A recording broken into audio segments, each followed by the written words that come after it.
then that goes to administrative judge. I have a question. I don't even know how these union organizers were able to park in the parking lot at Trader Joe's. Because the parking at Trader Joe's is so difficult? Pretty much, yeah. Okay. You know why that is? Why they have no parking spaces? Yes. You know why that is? There actually is a legitimate reason why Trader Joe's has such parking. So, in order to keep their stores small, which is the efficiency that they're looking for, they keep the footprint of the store small. And in California and many places, the amount of parking spaces are based on the size of the store itself, the footprint of the store. So in order to not be the large, big stores that they're competing against, to be the small, homey, intimate setting, you're not going to get enough parking spaces. So it's actually built into the model. All right. You know what it is? That's self-reported. Boom. That's right. The other thing about parking at Trader Joe's is it is scary. Even though it's a smaller lot, like I always feel like somebody's going to crash into me when I'm in a Trader Joe's parking lot. Oh yeah, it can be heinous, but especially our Trader Joe's in Silver Lake. That one's bad. The one in Burbank's bad. Yeah, there you go. All right, let's take an early break, so we'll have plenty of time to finish up the handle on the news segment. Amy King, live in the KFI 24-hour newsroom. A significant storm is expected to push into Southern California this weekend. Rain is expected to start falling late tonight. Heavy downpours, gusty winds, and thunderstorms are expected across the Southland. Big waves could be crashing at the beaches. There could be some snow, but only at the highest elevations above 7,000 feet. Jurors have deadlocked, meaning they can't reach a verdict in the trial of a former LAPD officer charged with fatally shooting a developmentally disabled man and critically wounding the man's parents at the Costco in Corona. The process for a new trial is set to begin February 13th. Marilyn Monroe's home has been saved for now. An LA City Commission voted to preserve the home in Brentwood and have it designated as an historic cultural monument. The current property owner requested to have the home torn down last year. Cloudy with highs in the 50s, 60s today. Storm rolls in, as I mentioned, with rain starting overnight. This report brought to you by expresspros.com. From the Southern California Toyota Dealers Traffic Center, let's go places. Still working on that crash in Claremont that's making a mess on the 210. Well, getting slightly better. They have 3 left lanes to block now. It was all lanes blocked just a while ago on the 10th, the westbound side right at town, but it's stopped traffic still from Euclid Avenue, about a 75-minute wait there. Now, through Van Nuys, heavy on the 405 right now, southbound Sugar Way to Moraga, through the Sepulveda Pass. Making your way to the west side, there's going to be a busy one. To Corona, trouble on the 91 westbound at the 71, stop and go from Lincoln Avenue. AFI in the sky helps get you there faster. I'm Mark Wheeler. Let Express Employment Professionals help you hire for contract or full-time jobs. Forget about posting jobs, sifting through resumes, and interviews with unqualified applicants. Go to expresspros.com to find the location near you. That's expresspros.com. This report is sponsored by Stand Up to Cancer. Joe Buck and Johnson Mold welcoming you back to the City Center Convenience Mart. Uh-oh, she's looking at the cigarettes, but she just grabbed the gum off the counter. Stand Up to Cancer and Rally want you to reduce your risk for cancer. Go to takeahealthystand.org. I bought the new electric BMW iX Sterling BMW. If you're looking to buy an electric vehicle, go to Sterling BMW and test drive the new iX. Sterling BMW, they have exceptional offers for BMW financial services. You want to sell your home quickly and easily and not deal with repairs or a long selling process? That's a hassle. Well, look to Seller's Advantage. They have thousands of satisfied customers. And they're the go-to choice for homeowners looking to sell their homes fast. They'll buy your home for a competitive cash offer and they'll close in days, not weeks or months, because they're not going to be waiting around on interest rates. No repairs are needed. They buy the homes as is, like I said, and with the most 5-star reviews on Google and Yelp. So I wonder why thousands of satisfied sellers have chosen Seller's Advantage for their home selling needs. Seller's Advantage is the fastest and most stress-free way to sell your home. If you're ready to go, you call Seller's Advantage.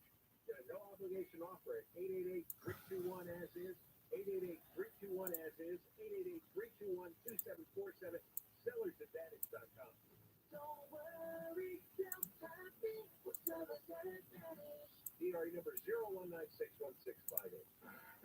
I've got got Morongo's ass in my hands. The whole casino's mine with a tap and a spread. And now the top 5 reasons to visit Morongo. Number 5.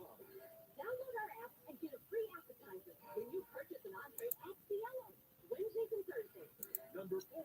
Winter gift giveaway. Get a heated throw blanket when you earn 500 points on your rewards card. The 23rd. 3. R&B Sensation 112. Live February 16th. Get tickets now. And the number 2. The $36,000 high limit flat roof giveaway. 2 high rollers get $500 cash every half hour. Friday, 6 to 10 p.m. And the number 1 reason.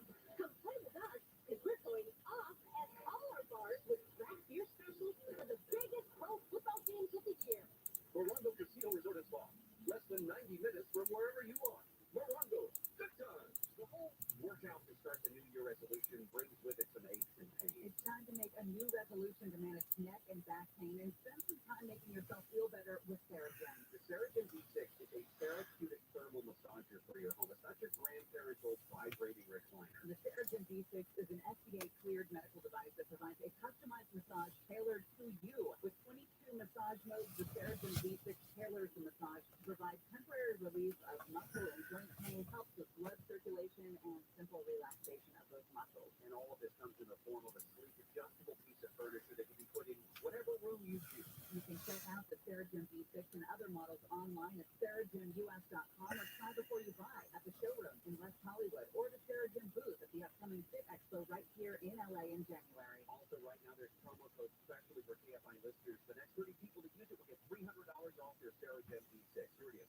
Get your V6.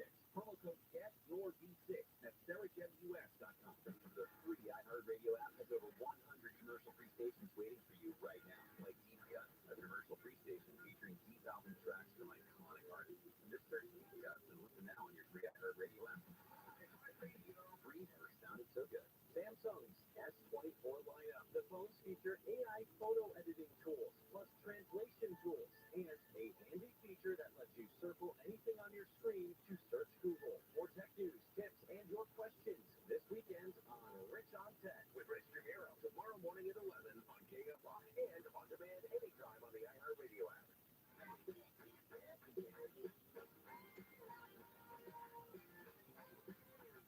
And this is KFI, Bill Handle here on a Friday morning, January 19th, as we finish Handle on the news with Amy King and Neil Hemmington. Oh, it's another kind of cockeyed look to the cousin. You have a Kentucky state representative, Nick Wilson, who's backtracking after a bill filed would have removed first cousins from the list of no-nos when it comes to incest, basically. So, basically, you had a list of individuals who would be considered a family member. You had parents, siblings, grandparents, great-grandparents, grandchildren, uncles, aunts, nephews, nieces, aunts, all this. But apparently, removed from that list was first cousin. And this is dealing with an incest law.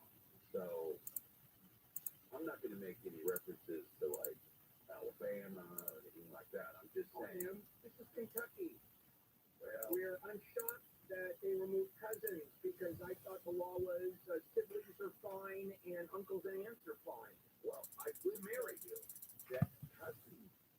I know the first cousins are very common in some of these areas. Dating and being together. Yeah, I think that FDR, when he married Eleanor, she gave her first, probably a second cousin. So that worked out. But yeah, you could, a lot of places you'd be able to marry cousins. That's changed somewhat. They don't like cousins anymore. Fans are suing Madonna for being late to her own show. So here's what happened. 2 guys in New York City bought tickets to Madonna's celebration show. The show was supposed to start at 8:30, but Madonna didn't take the stage until sometime after 10:45 p.m., so more than 2 hours later. The lawsuit says the men were confronted with limited public transportation, limited ride sharing, and increased public and private transportation costs every time the show got out at 1 a.m. They say that she participated in unfair or deceptive trade practices for promising the public Concert would start at 8:30, knowing that Madonna wasn't going to get there on time. And the lawsuit's also seeking class action status because the guys who filed the lawsuit said it is their belief that other celebration tour stops started late as well. Yeah, here's the problem with that lawsuit, and that's something called basically the premises assumption of the risk. When you're talking about you knew Madonna starts late, and you still bought the ticket. I mean, that's a given. When was this? Is there, first of all, are there opening acts? I've never been to a Madonna concert. If there are opening acts, then you're 45 minutes into the concert anyway, so at least half an hour. And does she start hours late? Well, that's good. She did this time. Yeah, that's the word on the street, though. She is there's a couple of singers that tend to start incredibly late. Yeah, Garth Brooks, I understand. Someone who I know, is talking about a Garth Brooks concert and hours late. I mean, hours and hours. I'd do that to someone. I'd do that to fans. That doesn't sound like her. I'm just saying it was, and maybe it was someone else. I don't know. Madonna's opening acts include Bob the Drag Queen, Honey Dijon, Diplo, Arca, and Kira. All right, so how long is that? Is that an hour? Is that an hour and a half of opening acts? You know what? You leave your audience sometimes to use the restroom or get a ham and cheese sandwich on a baguette. Yeah, but not for an hour and a half. Yeah, well, if someone may go Why grab do you we and walk hour and a back half to the for a week? studio, possibly. One never knows. I went in on that class action lawsuit and I wasn't even there. Yeah. What a weird story, but when you think about that, the time of the pandemic and all of the craziness that was with it, just kind of is par for the course, I guess. So you have Jeanette Breen. She's a licensed midwife. She operated there in New York. Well, you have New York State Department now going back to her and fining her $300,000 for creating false immunization records for approximately 1,500 school-age children throughout New York State. So back in between 2019 and 2020, that the school year, she, I guess, gave them homeopathic oral pellets instead of the required vaccination, and then falsified their immunization records. And, now they nailed it. I have a question starting with how does a midwife or how do the authorities accept a midwife statement that immunization occurred? It has to be, I believe, a doctor who signs off and says this person, this child cannot have immunization because of some medical problem. So that's the starter. I don't know how they accepted her. Well, wouldn't be the one that distributed the vaccines under this? I don't know the answer to that, but I do know this is pure criminal fraud, straight out. This is fraudulent, and I think helpless. And that's just my opinion. I have to think that immunization and vaccinations are important. That's me. There are plenty of people who don't believe it, and they won't let their kids become immunized. Encourage hate their kids more than I hate mine. It is weird that you have like a resurgence of illnesses that haven't been around in a long time because people are like, I'm not going to get my kid vaccinated. Yeah, well, I gave my kid Gardasil, at a pretty young age. I gave it to them when they were 4. The strange thing about you giving them things like thalidomide, you gave it to them after they were born. Well, that's fine. Thalidomide actually is a great drug. It's just the pregnant women can't take it. And that's a great story because it had been cleared. It was about to be okay in the United States, and one FDA administrator said no. One woman stopped it cold. And how many kids did she save who were not born with these horrible birth defects? Wow. The White House has done something it doesn't do very often, and that is issued an apology. It's apology apologized to former Republican presidential candidate Asa Hutchinson over a rather snarky news release. The White House chief of staff just called Hutchinson to offer the apology over the DNC's one-sentence statement. So Hutchinson officially dropped out after the Iowa caucuses, and the DNC statement said this news comes as a shock to those of us who could have sworn he had already dropped out. That's a big deal. What do you think the Republican National Committee says about Democratic people or Joe Biden running for president? I mean, this is so strange that this would garner an apology. And other stuff that has happened has not. How's that sound? It is fun. Yeah, it is funny, and it's not. It is benign. You know, it's a gentle jab, but that's it. You know what? There used to be a time, though, and I miss this, where there were gentle jabs back and forth from both parties. They could take a joke, and they would make fun of each other in the press, that national press event they do. You know, it was. I don't you hear jokes on television that didn't make people want to go out and murder. Now you're right. Now it's straight, vitriol. I think that's vitriol. You know, my opponent is having sex with chickens, and I can prove it. So here's the question: did anybody complain about this, Ethan? I mean, in the whole story, nobody says somebody was out or anything like that, which I is don't know. I don't know. All right, guys, we're done. A report just came out, a very lengthy report from the U.S. Department of Justice, and it investigated the Robb Elementary School massacre, and it is scathing, to say the least. We'll do that when we come back. This is KFI AM 640 live everywhere on the iHeartRadio app. An independent voice in a world full of retweets. KOST HD2. Los Angeles, Orange County. Live everywhere on the iHeartRadio app. A convenient bus. I'm Amy King, live in the KFI 24-hour newsroom. A police officer in West Covina has stopped an armed robbery because he was in the right place at the right time. That officer walked into a convenience store. The alleged robber was walking out with a bag of money. Security video from Wednesday shows the man who began his strike by asking to buy cigarettes. As the clerk begins bagging them up, the robber allegedly demands money and lifts his sweatshirt to brandish a gun. The robber then begins walking away with his cigarettes and bag of cash as the officer walks in. The clerk alerts the officer in the video, who immediately runs after the guy. The man was charged with robbery and being a felon in possession of a gun. Reporting live, Likeforlike, KFI News. Investigators in LA and Orange County are looking for more elderly people whose homes may have been burglarized by a man posing as a Brinks home security worker. OTDA Todd Spitzer says the man tricked the senior in Harbor City into letting him into her home, where he stole her jewelry and credit card. And you were specifically targeting senior citizens, people in their 80s, who, are just trying to hold on to their precious resources, like we have one case of wedding rings. Spitzer says the man was arrested in Riverside County early this month, where police found evidence connecting the man to other burglaries in Anaheim last summer.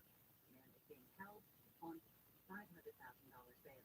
Nearly a dozen candidates looking to replace LA County District Attorney George Gascon have taken the stage to argue why they are right for the job. Many of Gascon's challengers last night criticized his leadership. I think we should be attacking George Gascon's policies, because it's his policies and his management style that are fault, and that's what needs to change. Gascon says he'd be honored to be reelected for a second term and would continue his efforts.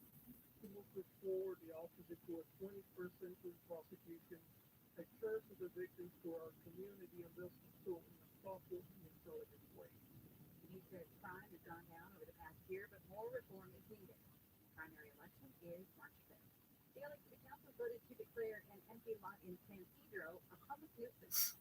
Councilman Tim Moffitt says people have been using the property for unlawful dumping and illegal activity. This has become a dump site, and unlike our efforts where we go into public streets and highways and we remove material, it is unclear how we can remove material from a vacant parcel like this. The city will now be able to clear out the space, put up a fence, and fine the property owner for the abatement. Pastor says the owner of the lot has been unwilling to cooperate. The U.S. has carried out another round of airstrikes against Houthi rebels in Yemen. Deputy Press Secretary for the Pentagon, Sabrina Singh, said U.S. fighter jets destroyed at least 14 Houthi missiles at a dozen launch sites. These missiles on launch rails present an imminent threat to merchant vessels and U.S. Navy ships in the region. She says U.S. attacks so far have not stopped the Houthi missile launches, but the U.S. will continue hitting back as long as those Yemen rebels threaten commercial ships in the Red Sea and Gulf of Aden.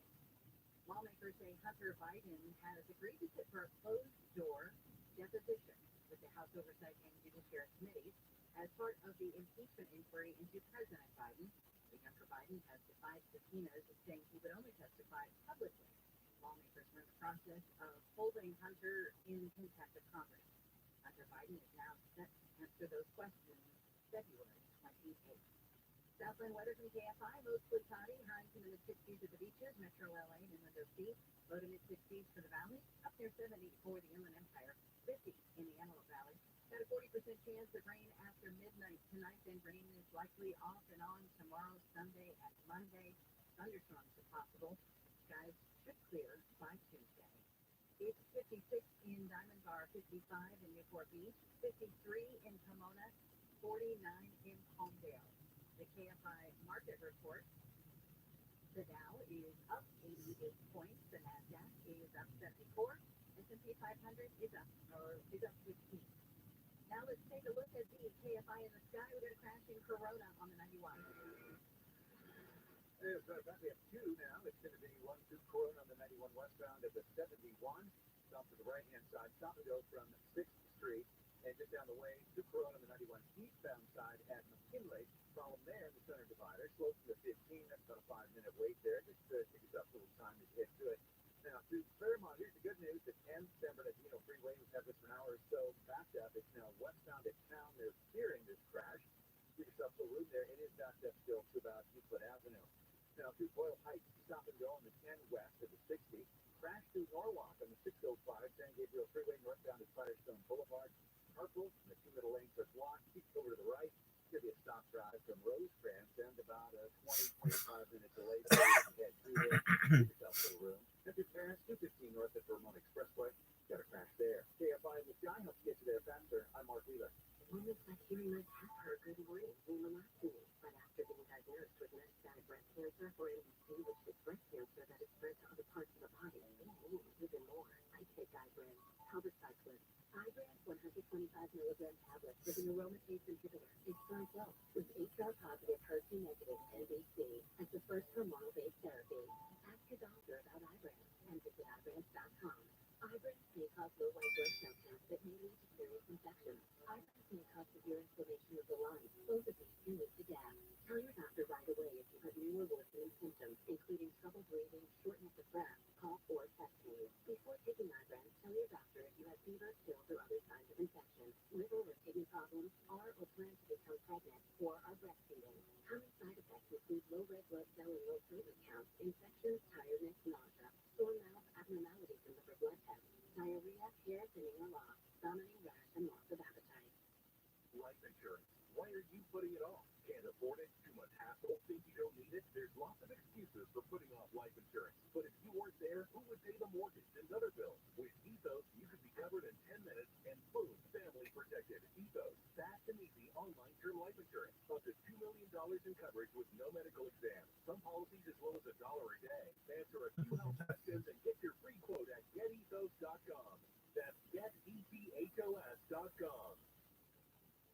Are you a business owner, CEO, or responsible for marketing? If you are, iHeartMedia can help you reach your goals and find new customers. We reach more consumers in your target area than anyone else. And we can give you access to those potential customers to work off effectively across radio, digital, podcasting, and social. We'd love to show you how iHeartMedia can work for you. From your cell, dial pound 250 and say keyword great results. That's pound 250 and say great results. To listen on the free iHeartRadio app for all your music, sports, talk, and podcasts. Free. Never sounded so good. KFI AM 640.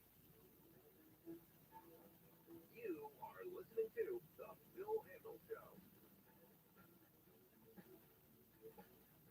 This is KFI AM 640. Bill Handel here. It's a Friday morning, January 19. And a couple of big stories that we are covering. Convicted murderer Scott Peterson. He is now a client, if you will, the Los Angeles Innocence Project. And he wanted to do this story coming up. Matter of fact, I'm going to do it at 7:30. It's just really interesting about the Innocence Project itself. All right, the Department of Justice has come out with a report, 575 pages, 20 months after the massacre at the Robb Elementary School. And this was in Uvalde, Texas. It's now known as the Uvalde shooting. Everybody knows it as that. And 19 kids were killed, as well as 2 teachers. And it became such a big deal that the U.S. Department of Justice got in and wrote this report. Now, it's important to note that they're not calling for any disciplinary action. They're not saying someone should go to prison for criminal negligence, which I think most of us want to have done. So anyway, here's what the report said. And we know this, but it went beyond that. Facts. Here are the facts. The shooter walks in, 18-year-old shooter walks into Robb Elementary School, and he goes to room 111 and 112 and just takes out his AR-15 or carries it in. And the door was open, the side door was open, walked into those into those classrooms and starts killing children. Starts shooting kids right there. 3 minutes later, police show up while the shooting was going on. And the shots can be heard. Body cam footage and audio. You can actually hear the shots. So the cops, this is a weird one because from what I understand, they had undergone the training where you rush the shooter. And so they went to the door of the classroom. And this 18-year-old, which I'm not going to mention his name because I'm sure he did this so he could become infamous, he shoots through the door and wounds a couple of police officers. They immediately back up and they run away from the door and then they mill around and at the other end of the hall. And you see them milling around and they're not shooting, they're not moving forward, they open the door. The Uvalde, the school police chief, and he is the one that I think is most at fault. Peter Arende, who was the acting police chief, who should have been the one in command. And there's all kinds of discussion there. He says he wasn't in command because there was state police there, there was local police there, the school police was there, and he should have taken command, and he said no one knew who was in command. Therefore, the order was not appropriate. They couldn't get the order to rush the shooter, which I don't understand, because it's already policy. It's not like this is Columbine that started the whole policy that you rush shooters. This is how many years later, where police officers train for that. 77 minutes before they rush in and shoot the killer. And you can hear Uvalde, or you can hear Arende asking for keys to open the door, assuming it was locked. The shooter had locked the door from the inside. And so they're scrambling to find keys. The door was already open. No one checked to open the door. I mean, you talk about an utter failure. And then there's some heart-wrenching audio where you hear a little girl saying, there's a shooter in here. There are dead bodies in this room. I don't want to die. While the police are outside. This goes to a parent. And of course, she was shot and killed. And that's the last thing she says. You literally listen to an elementary school say, please, elementary school student. She says, please hurry. She is begging, please hurry. And police are milling outside. And over the 77 minutes, shots can be heard. goes from one classroom to the rest. The Justice Department just laid into all the police agencies, laid into the fact that no one knew what the other one was doing, laid into the fact that acting commander should have been the head of police, a red day, didn't take control. His defense was, I didn't know that I was in control. This was the police showing up on a campus, and what ends up happening is who was ever there, general rule is the first police force is there generally takes commander. That's my understanding. And none of this happened. The other issue is while the shooting was going on, the change was made from active shooter to barricaded shooter, which changes everything. You no longer rush, start negotiating. And that's exactly what you hear a cop trying to do, is negotiate with the shooter. While he's killing children. And the department talks about an utter failure across the board. I mean, it just went on and on. Look at the 575 pages of this. Now, they don't say that there should be disciplinary action happening. There should be.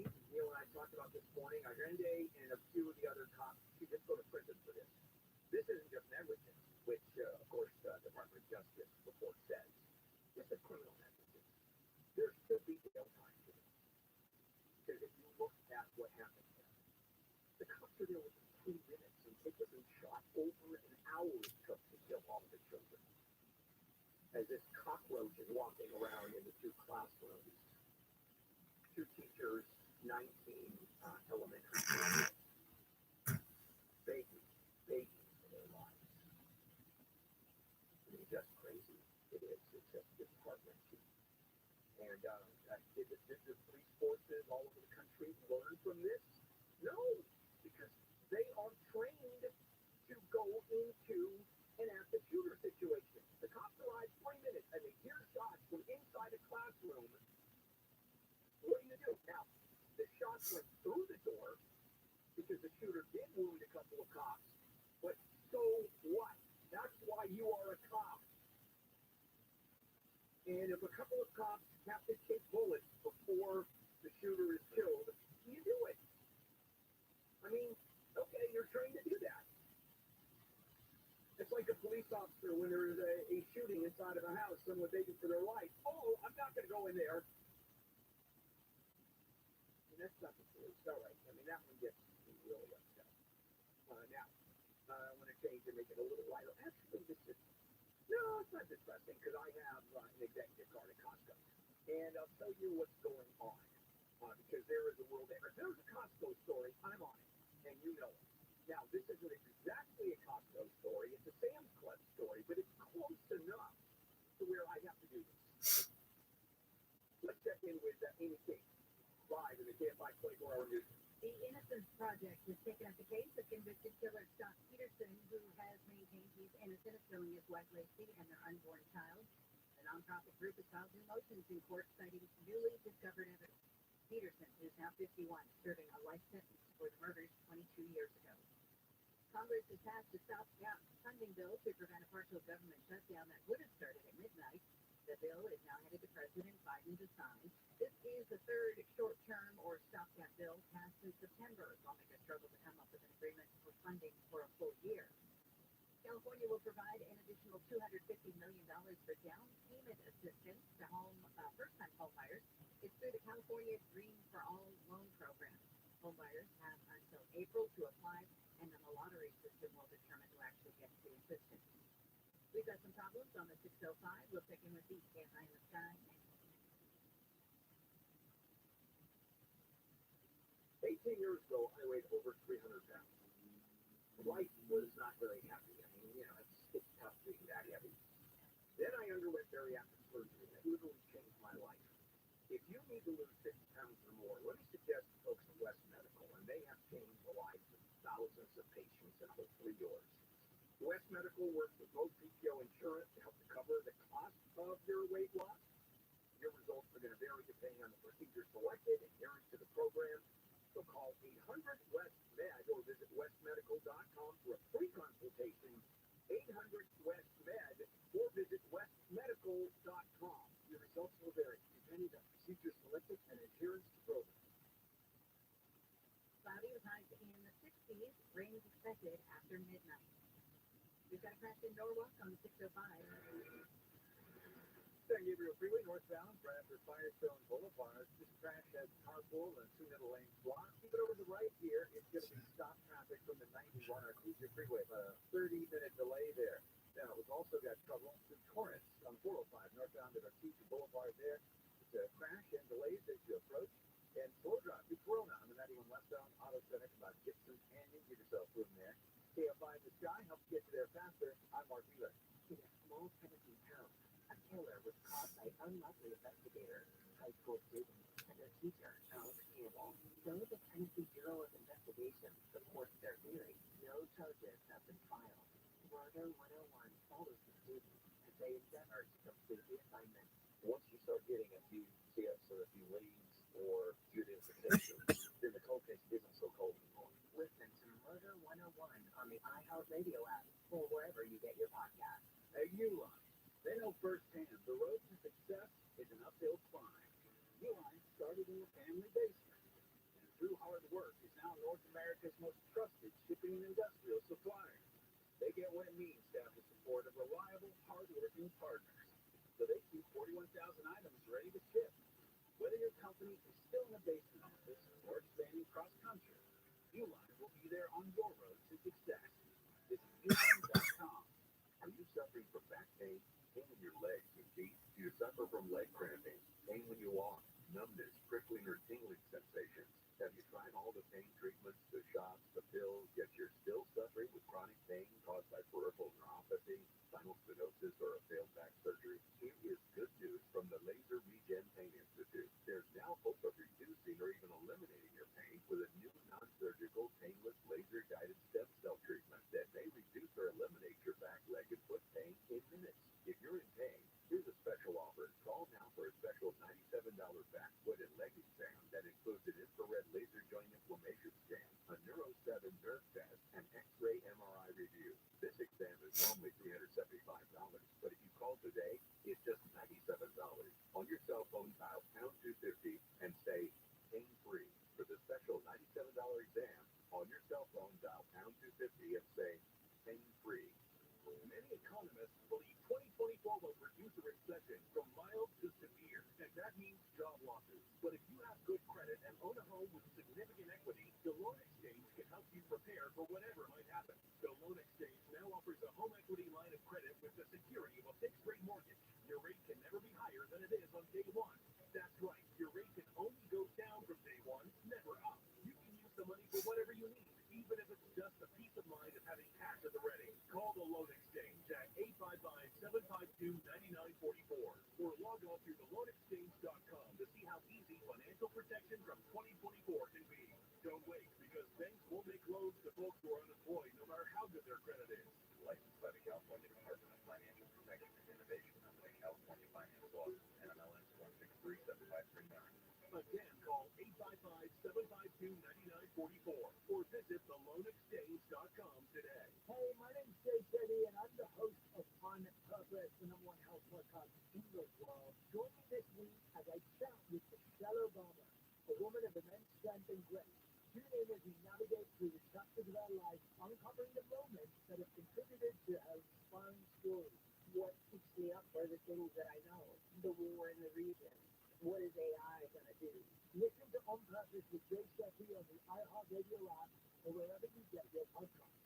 Hey, it's Steve Gregory. This week on Unsolved, the case of a teenage girl who was found murdered in 1979 in Las Vegas. She was particularly beaten as well as stabbed multiple times. We speak to a detective about the case of Sahara Sue Doe and her California connection. Unsolved with Steve Gregory, tomorrow night at 7 on KFI and on demand anytime on the iHeartRadio app.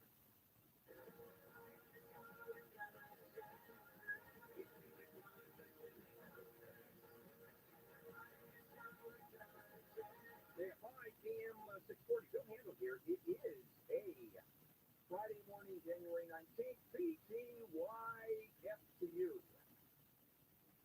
A lot going on today. I mean, the big story, which I'm going to be doing next segment. Scott Peterson, the convicted murderer of his wife and unborn child, got the death penalty. That was turned over by an appeals court. Ended up LWOP, life imprisonment without parole. And he is the Innocence Project, LA Innocence Project, has taken on his case. Ooh, that's big, big news.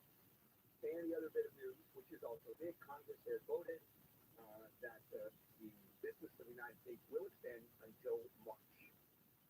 So the bill has been passed, funding the government. Okay, now, you know I go to Costco. It's therapy. I go 3 times a week. I'm going today, by the way, just to let you know, because last time I went was Friday, so this week it'll only be twice. And so what ends up happening?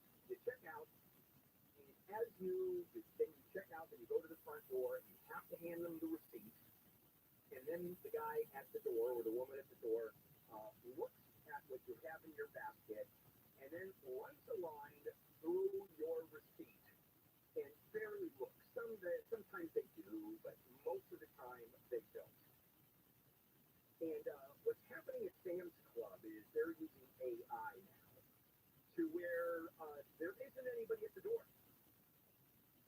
It's artificial intelligence that scans what's in your cart and it says, okay, you bought 5 items.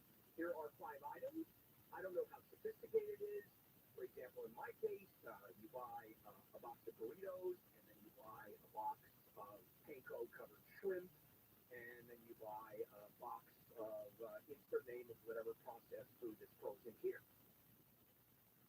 And sometimes it's in a box, which I'm assuming the same thing happens at Sam's Club, because there isn't a Sam's Club near me, and I do not want to be a Benedict Arnold at Costco. It's just, I don't want to do that with these people. And so the technology that allows some kind of scan through the boxes is some of that X-ray technology, and I don't know the answer to that. So ending up at Costco, and let's talk about technology. This one seems to me, there is technology that is introduced into the world of food purchases and other purchases, let's say at big box stores, that really change, particularly in food supermarkets, that change technology completely, and that is scanning at the checkout counter. It used to be, if you remember, and it was too many years ago, the codgers here, 56 years old, where the clerk had to know the price of the products. I mean, had to memorize thousands of products. Now, when they didn't know if there was something obscure, there was this little booklet that they opened up and they looked, like milk and eggs and Campbell's soup, and you have to know. Bread, you have to know the price. Today, all you do is scan it. And the price comes up, and you weigh it, and it just, where there was a certain skill level among clerks, there is no skill level among store clerks now. And so the sophistication, though, of that scanning is astounding. Because you scan, and you have to put whatever product on the counter right next to it, that little, I guess that little scale is what it looks like. And it tells you, if you haven't put that item on, if you hear a recorded voice, put your item on the area to the right. How does it know? How do it know? It's like a thermos bottle. It keeps liquids cold, and it keeps liquids hot. How does it know? And I don't know the answer to that. Well, actually, I do. So one other thing I want to point out, because this is Walmart, that Sam's Club, owned by Walmart, is starting all this. And I love both Costco and Walmart saying that we are doing this, ready for this?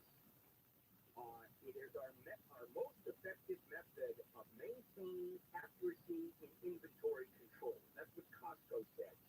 That is why we have people at the exit who go through your receipt. Inventory control as you leave. The person doesn't look into your cart, doesn't count the items, has no idea what you bought.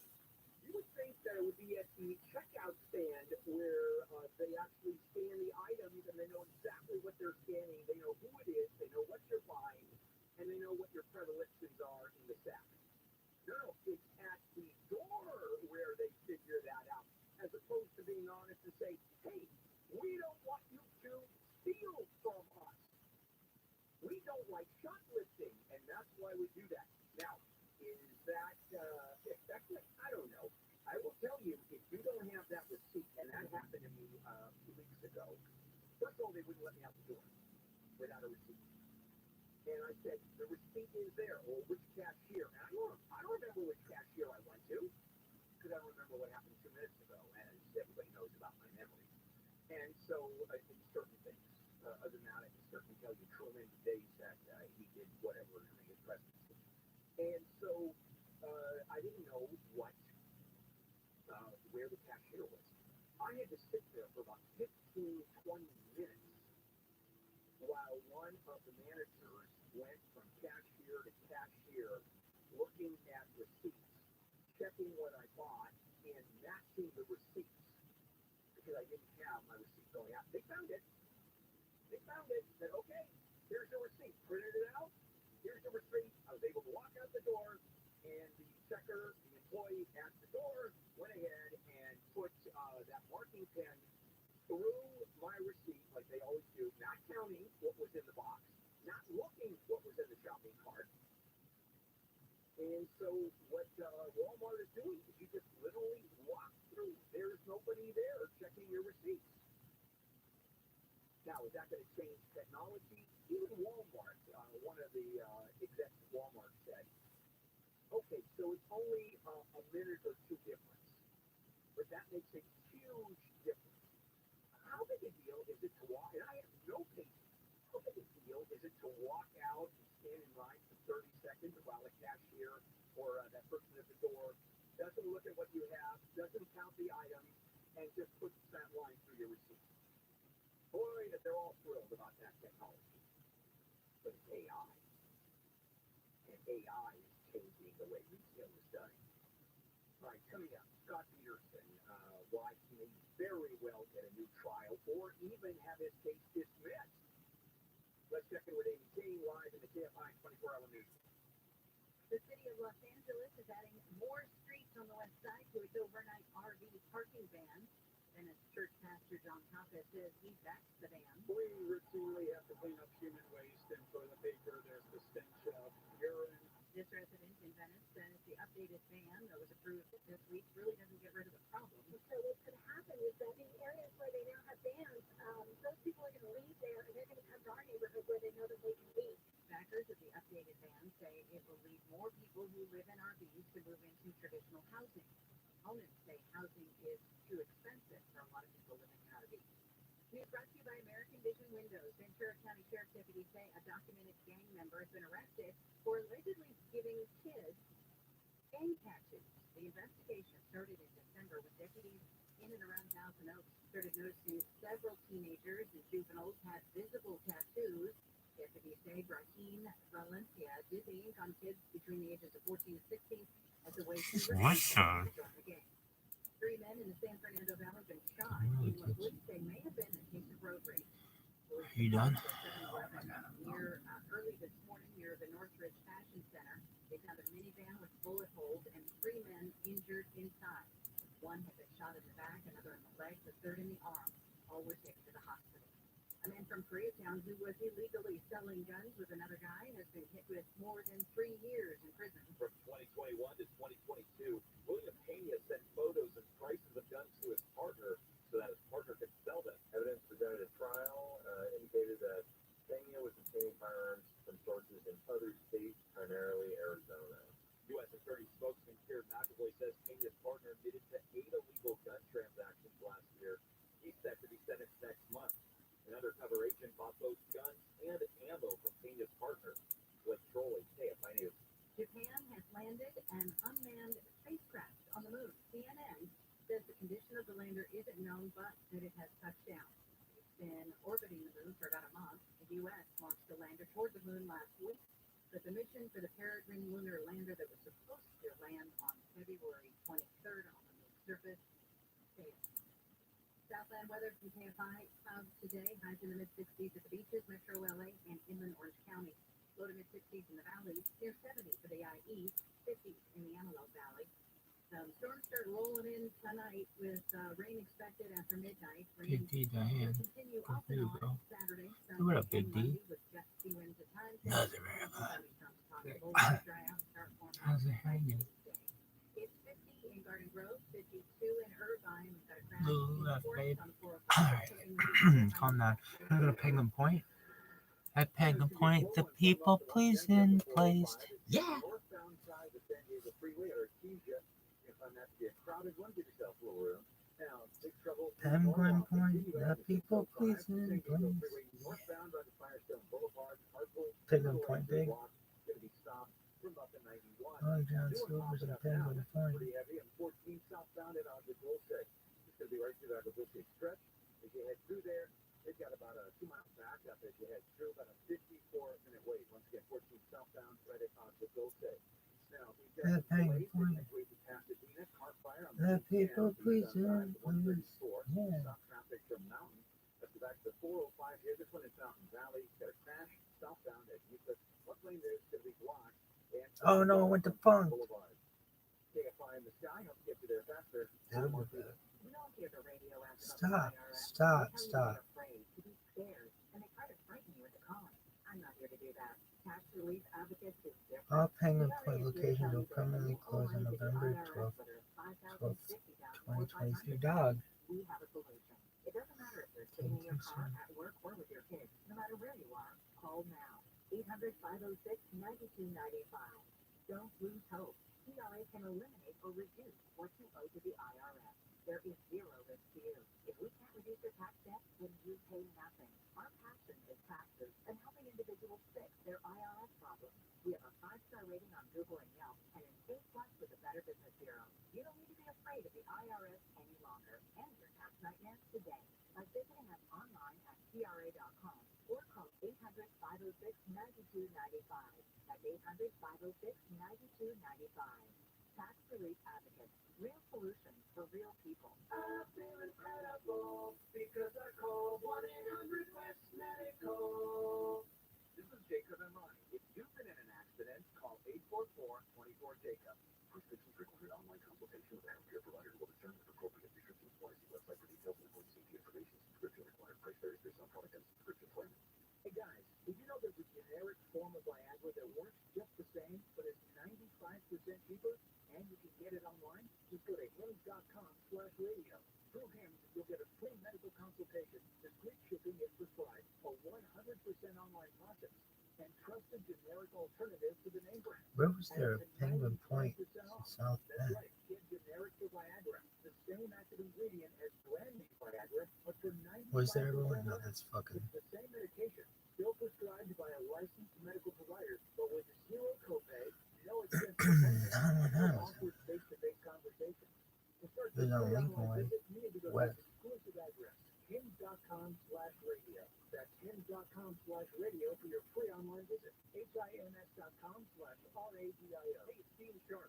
Now is the perfect time for that new Serene kitchen because the best place for kitchen cabinets in all No way, it the wouldn't mess that hard. the kitchen store is That's- having its big sale. The kitchen that's store is right different. off the 405 in Culver City with 12 months famous cash financing. There wasn't Right anything in it for a long time. I remember turning around this parking lot. free in-showroom consult with an expert kitchen designer. Is it? and have it Yeah, right this says now used to be a for Wendy's. sale. So start your new kitchen right by dialing Did it? 310 Kitchen. Looks That's like it. 310 Kitchen. Find them on the web at 310kitchen.com. The Daily Calendar. January 19th. Day went up. Today is Artist and Outlaw Day, celebrating subversive artists. Banksy comes to mind. It's Brew a Potion Day, so either get your witch on or go watch Harry Potter. And it's International Fetus Day today, so you can send me an open. So worship a foot or whatever you want. Volcano. It's Popcorn Day, so thank you Aztec. Volcano's still going. No doubt. That's your daily calendar. No review. From KFI Yeah, AM lots of 640. reviews. People like that.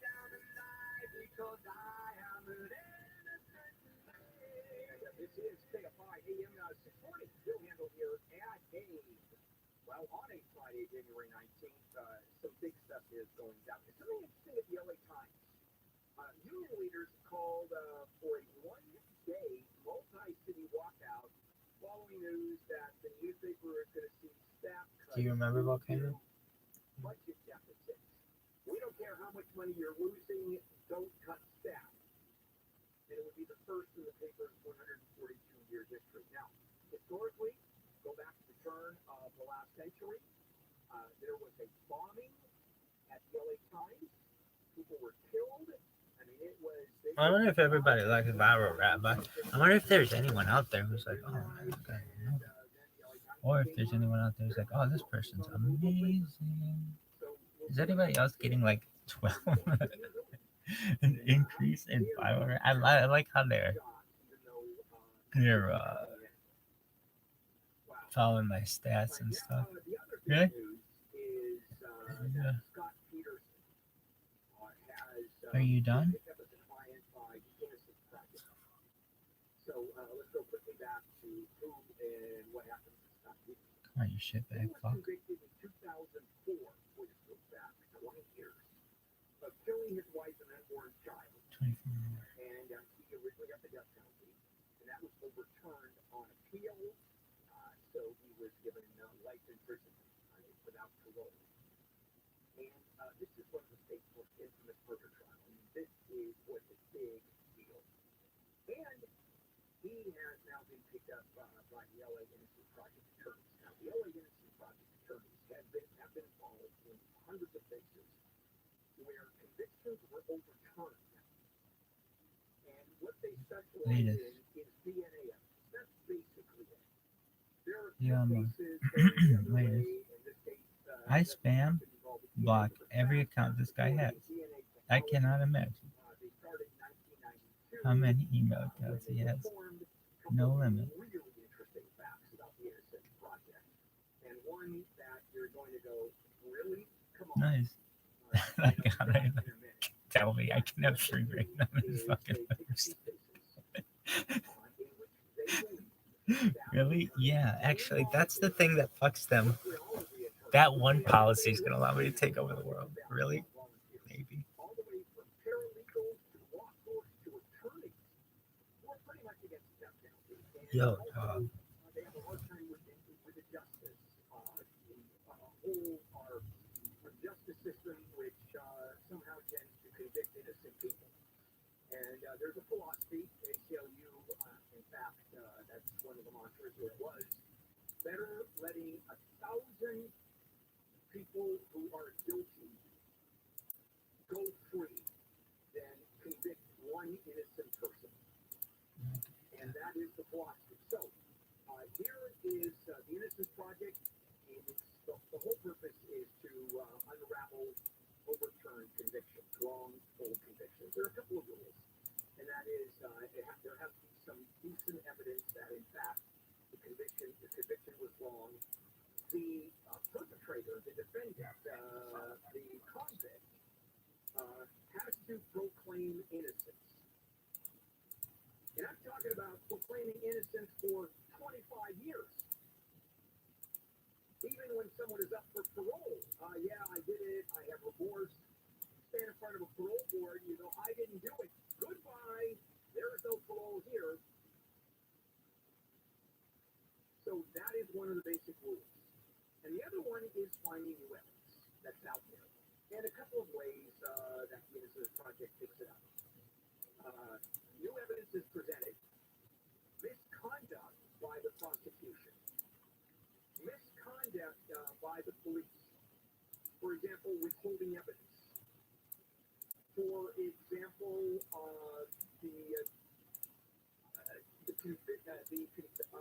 the confession was illegally or was obtained by coercion. The cops not interviewing people that should have been interviewed. That's the case here with Scott Peterson. And what I want to do is I want to keep on going with this too, because there's a lot to say. Some of the cases they've done, but no, you know what? I'm going to wait until next segment. gives you this that keeps, right? This is to keep you going. And the one surprising fact, I mean really surprising fact about the Innocence Project. And so with Scott Peterson, to do that real quick, he was accused of killing his wife and unborn child, taking their bodies from the couple's home, dumping the bodies in San Francisco Bay. The remains surfaced months later. He said he went fishing in Berkeley that day. He was arrested, charged with first-degree murder of his wife, second-degree murder of his child. His girlfriend at the time, he was having somewhat of an affair, to say the least. Her name was Amber Fry, and almost immediately she started to work with investigators, and she testified against him at his trial. And she was dating him for about a month before. And at the trial, his girlfriend effectively disputing his story of going fishing. Pretty well wrapped it up. And investigators say there's too much connection, a lot of circumstantial evidence. And people go, circumstantial evidence, that means that you don't have a case. You have plenty of cases with circumstantial evidence. Direct evidence is either eyeball witnesses, which, by the way, is probably the worst kind of evidence you can come in with. You get 12 witnesses to a crime, you will get 12 different stories as to what happened. And then you have direct evidence. Fingerprints, DNA that put you or put the perpetrator at the scene. And sometimes it's, well, in the case of rape, for example, semen found in the body of the rape victim. I mean, it pretty well wraps it up when they connect it. But there are other bits of evidence that, in fact, could be a wobbler there. And what the Innocence Project is saying, there's a lot more than a wobbler here. So we're going to come back. I'm going to tell you a little bit more about Wow, when it that's started, fuck how it me. works. Give you one. Some cases that they've won, and we're talking about hundreds. And who do they choose? Who do they choose? Because thousands of inmates apply to the Innocence Project every year. They want to get out. And frankly, the vast majority know that they did whatever they did, that they're guilty, but they didn't get out on a technicality. Maybe we can find some holes in it. And I'm going to come back and tell you about that factoid that I have been teasing you, which when I saw this story, I went, oh, come on, really? Well, no, I sort of knew it, but it just came up in my face again. And then I'm going to tell you a little bit more about the Innocence Project coming back. And at the top of the hour, we got Steve Gregory with a story and then Unsolved. Let's check in with Amy King live at the KFI 24-hour newsroom. Japan's space agency says its unmanned craft is now on the moon, but is still checking its status. This morning after orbiting the moon for the last month. U.S. forces have conducted a fifth strike against Iranian-backed Houthi rebel sites in Yemen. U.S. Central Command says the latest strike destroyed its two Houthi anti-ship missiles that were aimed into the southern Red Sea and prepared to launch. The freezing cold has killed at least 55 people across the U.S., at least 10 of them in Oregon, where ice storms left parts of the state covered in a sheet of ice that still hasn't thawed out. The governor of Oregon has declared a statewide emergency because of the ice storm. Cloudy with highs in the 50s and 60s. The storm's rolling in with rain expected overnight and right on through the weekend. This report brought to you by Whole Foods Market. From the Southern California Toyota Dealers Traffic Center, let's go places. We've got a crash in Norwalk on the 605. There's a heavy drive here, by the way. It could be the 605 San Gabriel Freeway northbound at Firestone Boulevard. The carpool, two middle lanes are blocked. It's stop traffic from the 91. About a 45 to 50-minute wait there. Trying to avoid that. Through the Agua Dulce portion of the 14 southbound at Agua Dulce Canyon Road. The center lane taken away here. Stop traffic from Sierra Highway. A 20-25-minute wait. KFI, the sky helps get you there faster. I'm Mark Needham. Get your berry fix at Whole Foods Market. Save on a pint of blueberries for $3.99 each with Prime through January 23rd. Sweeten your breakfast when blended into a smoothie or add it to hotcakes. While supply lasts, shop in-store or online. Terms apply. This report is sponsored by Unbound.org. Right now, there are young people across the world facing a tough choice. Continue their dream of education or drop out to help their family put food on the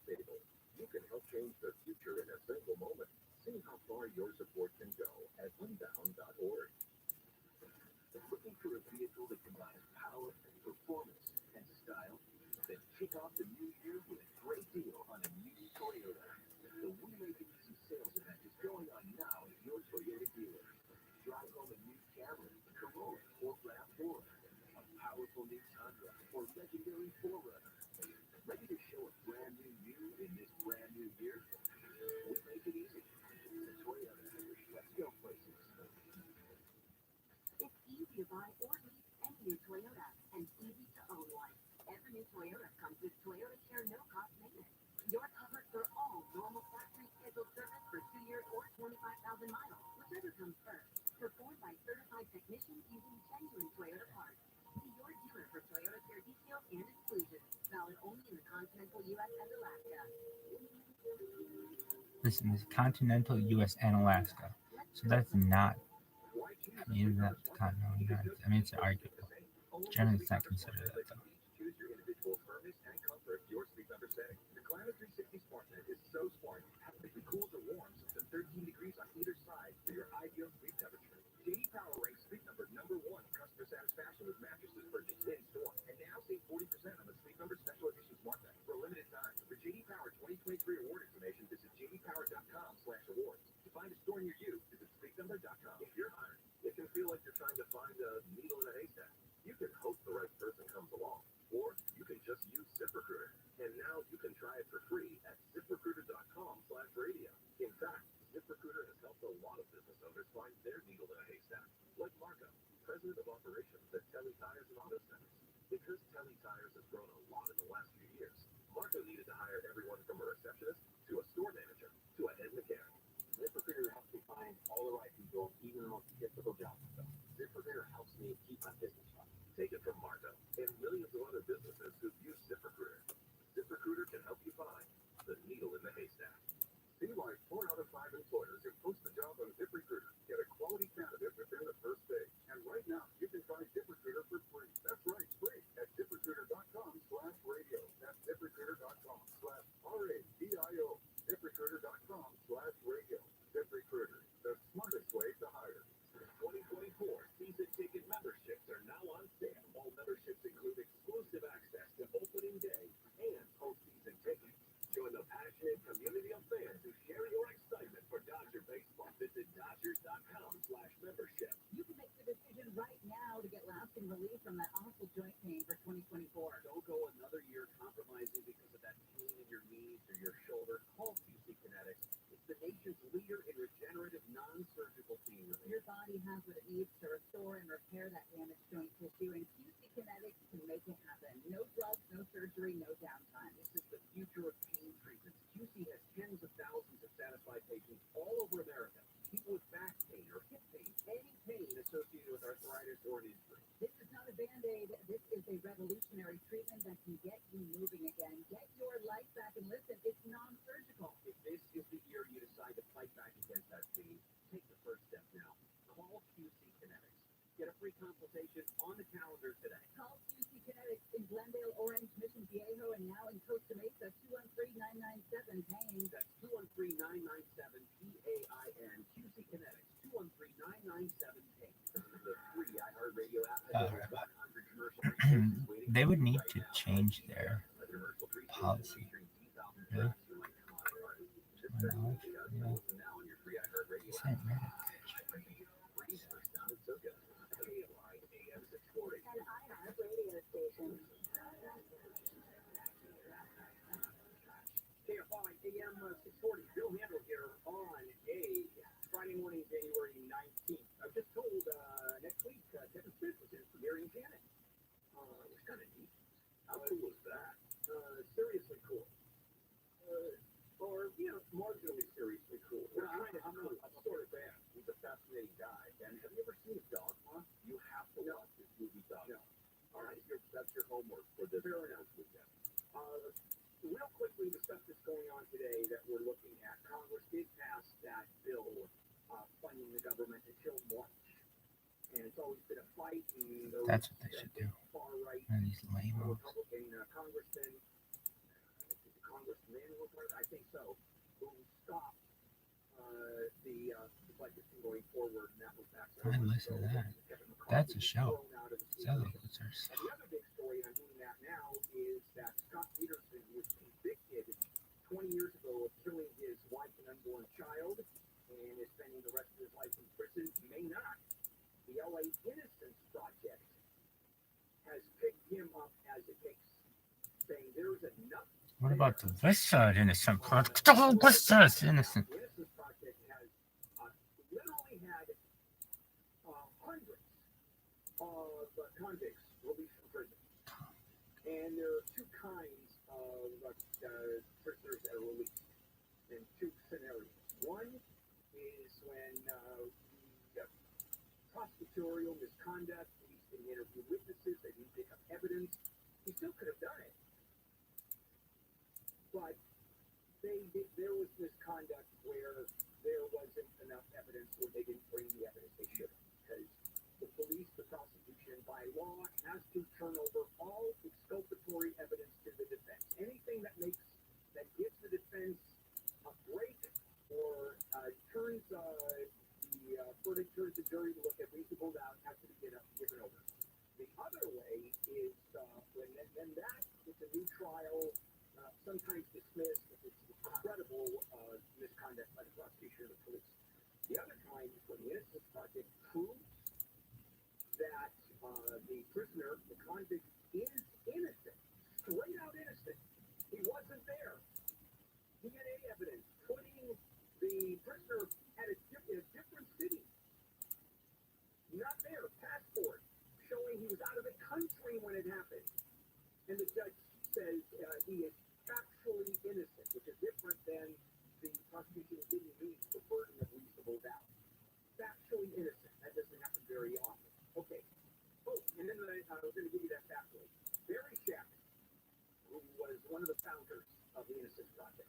And keep in mind, the whole point of the Innocence Project is to exonerate prisoners who have been wrongly convicted or are innocent. Innocence Project. He was hired by the OJ team to attack the DNA evidence, which, and DNA was very different in those days, but proof that was OJ's blood, and he attacked it in a way that completely convoluted the jury. They had no idea what was going on. It was just minutia and bits of evidence and the way it's interpreted, and he was part of getting OJ off. Now, do I believe that he believes that OJ was innocent? No. I think anybody that's looking at that case, who looks at it with any reasonable view, would say OJ is completely, totally, inextricably guilty. Yet Barry Sheck was part of the defense team. I found that fascinating. Okay, so now, back we go to the Innocence Project.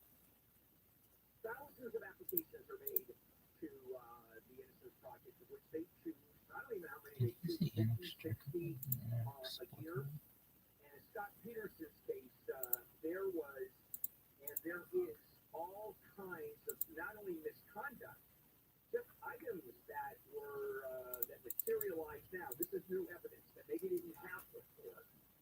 For example, they didn't have DNA evidence 25 years ago or 30 years ago, and now they find it. And I mean, that's reasonable. Okay? Didn't have it, conviction, now we have it. But in this case, there was evidence that was excluded from this case about an investigation into a December 22 burglary. Documents relating to a band fire found on Christmas Day 2022 that points to his potential innocence, or at least brings up a reasonable doubt. Also, Lacey Peterson's missing watch. And there were witness interviews that were done by the police that were not turned over. And the killer here, every single time, even when and I'm going to use the word victim here, someone who was wrongly convicted, you go to the DA who was there, and every single one of them, I'll say 99.9%, always say the same thing. I stand by the conviction. I will never admit they did anything wrong. How How about the cops lying? I stand by the conviction. So we will see what happens to Scott Peterson. If there is enough there, and they can prove that, well, he says he wasn't there. He was fishing that day. And the only testimony, the only proof is him saying, I was fishing that day. There were no witnesses. He just couldn't prove any of it. And his girlfriend, and I don't know the facts of the case. I don't know what she testified to, but she definitely came up, worked with the investigators. And here's what not always, but here's what happens. And this, unfortunately, is our criminal justice system, is they pick someone who could be the perpetrator, or who they think is the perpetrator, and then they build a case around. Not looking for a perpetrator and finding out who it is, but going the other way. Sometimes cops do that. Sometimes DAs do that, especially in high-profile cases, because DAs have to be elected. They have to show wins. I mean, there is nothing worse for an election in a high-profile case the DA brings forward and loses. And so you have someone running against DA, because DA, remember, it's an elected position, and the person running against him, the other candidate says, he can't even win a case. Look at this. That's why you should elect me. A lot of pieces involved in that. All right, coming up, Steve Gregory. He's joining us talking about Unsolved and the Monterey Park shooting anniversary. So we've got Steve, then we have Foodie Friday with Neil at 8:20, because it's Friday. We enjoy doing that. It's always fun. And then a segment that we started last week. That is World in Review. What happened around the world, the big stories, and then we wrap it up. And what's their faces coming? Gary and Shannon. That should come up right after me. Okay. This is KFI AM 640 live everywhere on the iHeartRadio app. KFI is literally the KFI of talk radio. KFI. And KOST HD2. Los Angeles, Orange County. Live everywhere on the iHeartRadio app. Wet weekend on the way. I'm Amy King, live in the KFI 24-hour newsroom. Southern California is set for several days of rain. The National Weather Service's light rain is expected by late tonight, continuing through the weekend. And another storm moves in Sunday night and sticks around for Monday afternoon. The Weather Service says that storm could dump 1 to 2 inches of rain, with upslope areas expecting 2 to 4 inches. An officer in West Covina has conveniently stopped an armed robbery. That officer walked into a convenience store as a robber was running out with a bag of cash. Security video captured the bus Wednesday. The thief began his strike by asking to buy cigarettes. As the clerk was bagging them up, the robber allegedly demanded money and lifted his sweatshirt to brandish a gun. The robber then began walking away with his cigarettes and bag of cash as the officer walked in. The clerk alerted the officer, who immediately ran after the guy. The man was charged with robbery and being a felon in possession of a gun. Around $400 stole was returned.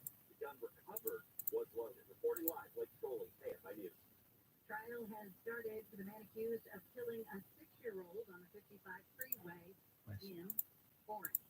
This is not a road rage. This is Senior awesome. Deputy DA Dan Belton says Mark and Harry confessed to knowing the danger of firing the one shot that killed Aiden Leo. This is an expression of Mr. Reese of cold indifference of his callous and total disregard for human life. OC Senior Public Defender Randall Bethune said yesterday the 2021 shooting was a stupid mistake. He didn't mean to kill anybody. He had no malice. He had no intent. Harry faces 4 years for second-degree murder at the OC Superior Court. Corbin Carson, KFI News. Congress has passed a bill to prevent a partial government shutdown and keep the government funded through early March. Current funding expires at midnight. The bill is the third stopgap measure since September. It now goes to President Biden, and he is expected to sign. A flight attendant working for American Airlines has been arrested for allegedly trying to record a teenage girl using the restroom. Officials say the flight attendant approached the 14-year-old on a flight in September and told her the first-class lavatory was available and escorted her there. Then he allegedly told her he needed to wash his hands first and that the lavatory's toilet seat was broken. She later found an iPhone hidden in the lavatory. A Boeing 747 cargo plane that appeared to have flames coming from one of its engines made an emergency landing in Miami. The Atlas airplane was headed to Puerto Rico yesterday. Pilot was able to turn around and safely land back at the airport in Miami. The airline says there was an unspecified problem with one or more of the plane's engines. Yeah, dude, you think you're phone in the bathroom. Nobody gives a shit. Well, they think you're recording. Yeah, but it's kind of a situation. I'm on camera with me being on there. Eligibility for a tax credit for an EV charger for businesses and individuals. I just think it's a different situation. Will now be expanded to Wow. approximately 2/3 of Americans. The Department of Energy and Transportation are also announcing $325 million. Do I think it's a crime to leave your phone in the bathroom? No. Do I think it's a crime to do all that with? Public chargers, also to advance EV technology and help develop a workforce to build Yeah, but charging infrastructure. yeah, The it best is. day I don't know. ever. That's the theme for the 2025 Tournament of Roses Parade in Pasadena. It definitely is. And somebody Made fucking the announcement last night. I have a lot. From someone who's almost like, should be lawless, man. Anarchy. Just let anybody do whatever they want. Morales says as we look back at the events that inspired us and look forward to opportunities the new year will bring, celebrate all the precious moments. Shout out Mike Crabtree. Shout out to Michael Rose Crabtree. Parade for 2025 will be on January 1st. We'll take the 14 with the Can't Find the Sky next. For over 10 years, I have recommended the Likeforlike whole house water filtration system, which delivers highly filtered, obviously safe, but delicious water from every single tap in the house. Now, tap water, it tastes for 20 seconds. Kind of just tastes horrible. The Likeforlike system, I say, absolutely delicious water. Delivers absolutely no maintenance. Call 800-WATER-99 or visit likeforcewater.com. 800-WATER-99, likeforcewater.com. Think and feel the difference.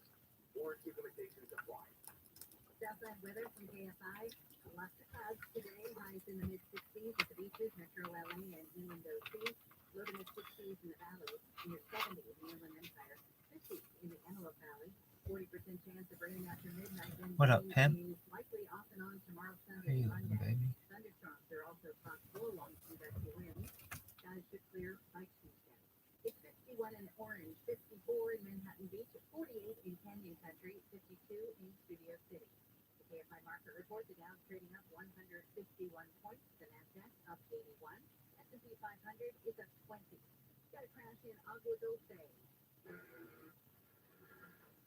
Southbound side of 14, right there through Agua Dulce. It's not back to the crash. We got a stall and some other problems right in that area, and it's going to be a heavy top-down drive for you right now. As you head through this, about Red Road. Are you done? Yeah, who done? Look at this move. Damn. You're athletic as fuck. I kind of. Alright. You're still watching yourself. That's what's showing. Tight up.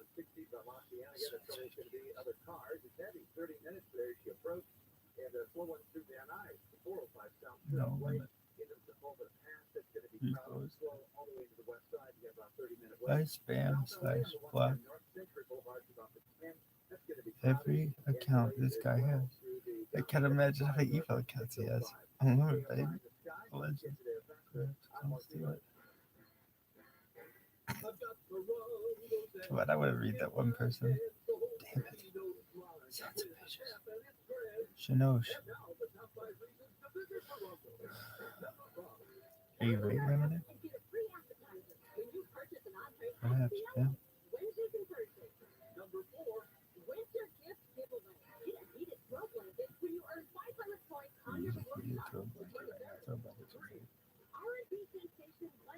How about ESPN star Rabbi Rothschild? ESPN star Rabbi Rothschild with the huge cock. What? Why not? Why not, bitch? Jesus is not.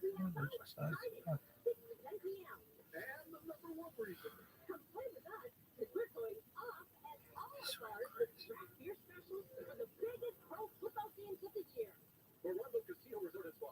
Less than 90 minutes from wherever you are. Morongo, good time. 402 502 602 526 525 Oh, You are listening to The Bill Handle Show.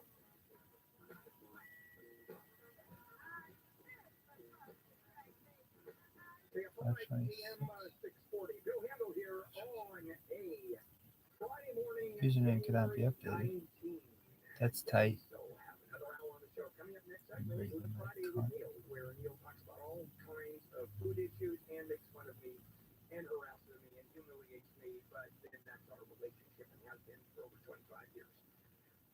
Okay, Steve Gregory, who is heard every Saturday night from 7 p.m. to 9 p.m., and the show is Unsolved, which I think is not only one of the most unique, I think it's one of the best shows of its kind in the country. And I know I don't often say that, and usually you would think that I am saying that with complete satirical view. It's not.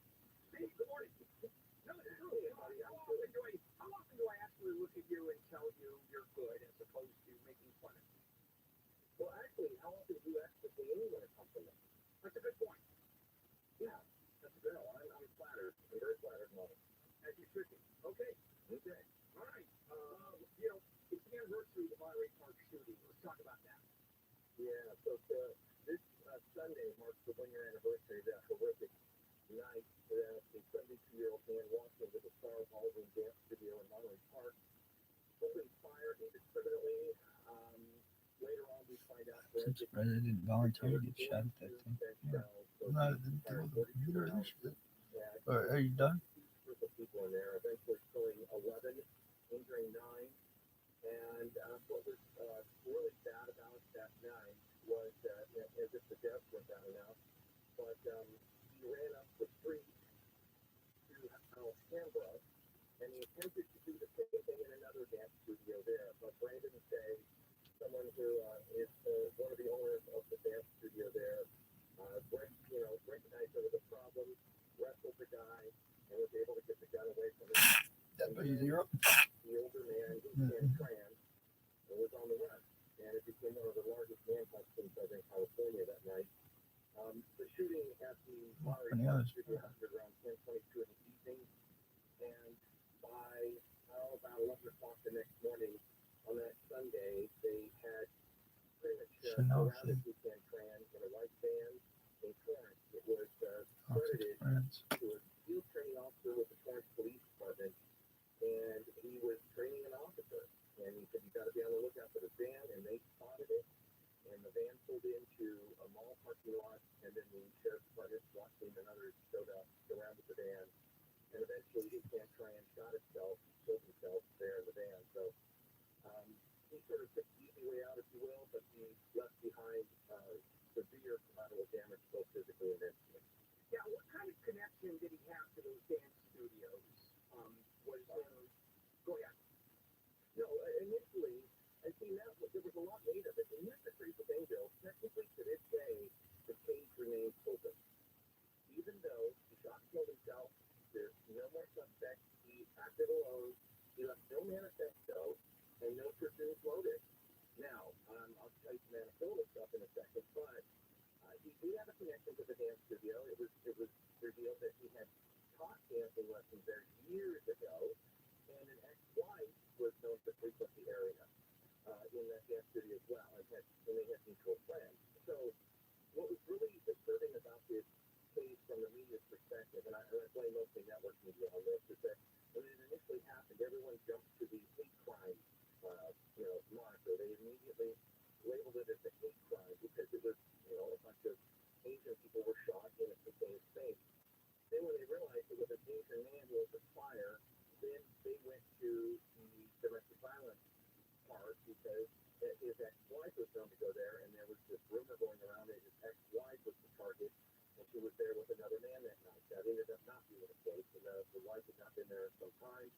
Yeah, tomorrow is going to be the first time we actually traveled to another state to do a case.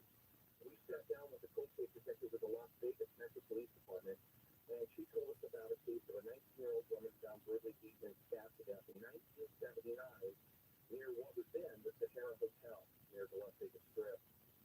They had no ID on her, so they nicknamed her Sahara Sue Jones.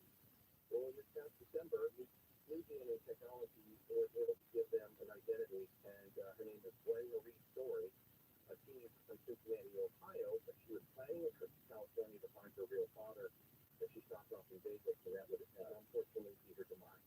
Right. She wasn't a runaway. She was.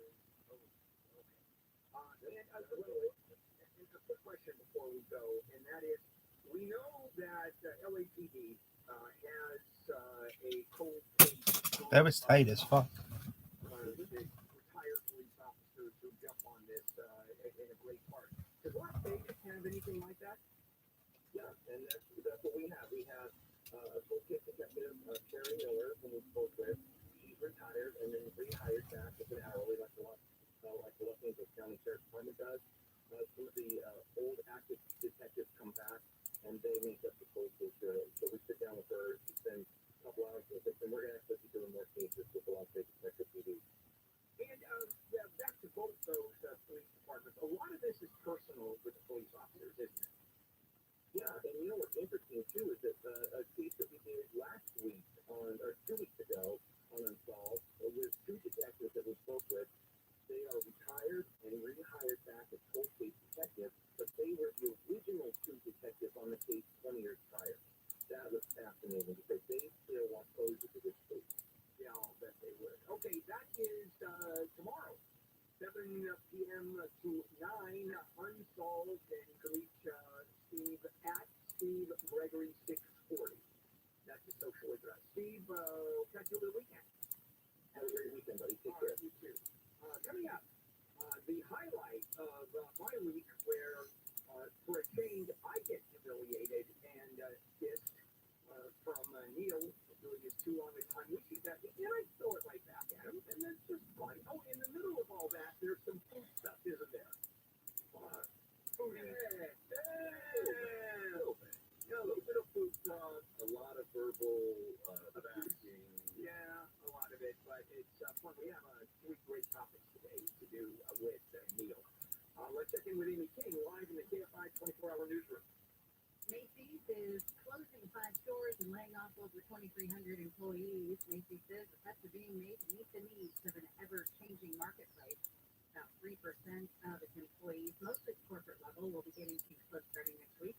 Stores closing are in California, Florida, Hawaii, and Virginia. The Golden State Warriors game against Dallas has been postponed following the death of assistant coach Dejan Milojevic. The Warriors game against the Jazz was also postponed after the coach had a heart attack and died in Utah Wednesday. He was 46. Sales of existing homes have fallen to a nearly 30-year low thanks to higher mortgage rates, rising prices, and low inventories that have combined to push home ownership out of reach for many Americans.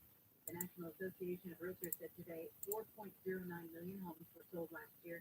That's a nearly 19% decline from 2022 and the weakest year for home sales since 1995. We'll check some delays on the 405 with the KFI and Skynet. If you are seriously overweight, and I've been there, and I know how miserable the weight makes you. I weighed over 300 pounds 18 years ago, and then I underwent bariatric surgery, and it just completely changed my life. If you need to lose 50 pounds or more, let me suggest seeing West Medical. They have changed the lives of thousands of patients, and the technology today is way beyond anything that I have experienced. West Medical works with most PPO insurance to help cover the cost of your weight loss. Your results will vary depending on the procedure selected. Adherence to the program. Call 800-WEST-MED or visit westmedical.com for a free consultation. 800-WEST-MED or visit westmedical.com. Your results will vary depending on procedure selected and adherence to the program. Cloudy with highs in the 60s. Rain is expected to start after midnight. This report brought to you by the Crumbs and Colitis Foundation. From the Southern California Toyota Dealer Traffic Center, let's go places. We've got some flowing in Van Nuys on the 405. crowded drive right now from Van Nuys. You're just a moment of pass. It's about sunset there. It's going to be busy. Which means way to the west side. They're actually pretty good all the way into towards downtown. The LA airport area. Now, the 101 through Calabasas has got a problem there. Some vehicle backing you up into Woodland Hills. They make way through the Boyle Heights stretch of the 10 west of the 60 by Los Cienega. About 25-minute wait there. Give yourself time. KFI in the sky. I'll get you there faster. I'm Martina. The Crohn's and Colitis Foundation has been at the forefront of inflammatory bowel disease research and care for over 50 years. Learn more about research, education, and support at ColitisFoundation.org. This support is led by Positive Church of Alliance. Today, she's reviewed her high school sports. Positive Church of Alliance PTA and National Nonprofit offers more than 1,000 free online resources for youth and high school sports coaches, parents, students, and administrators. Really? Definitely. What would you have done if I would have awakened, said more like me, had a baby, gone outside, go to the bathroom, come inside, he'd eat breakfast. Same thing as couldn't afford breakfast for him and stuff. Really? He wouldn't have any food.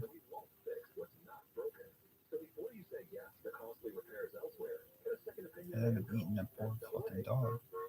Really? Anyway. We're always talking about sweet games, accident attorneys for good reason. Here's a story that proves why you should never take an insurance company alone if you're hurt in an accident. One of our listeners was seriously Then what? injured in a truck But accident. let's say we was fed. We get water, he goes sheeping right there. We call sweet games. What color was he? He was all white, but sometimes he had a little bit of yellow by his tail. Really? That is white. Like on his back. Why? He was white, not like. You could get him bleached and perfect. I think that's what I want. That is Peter. Anyway.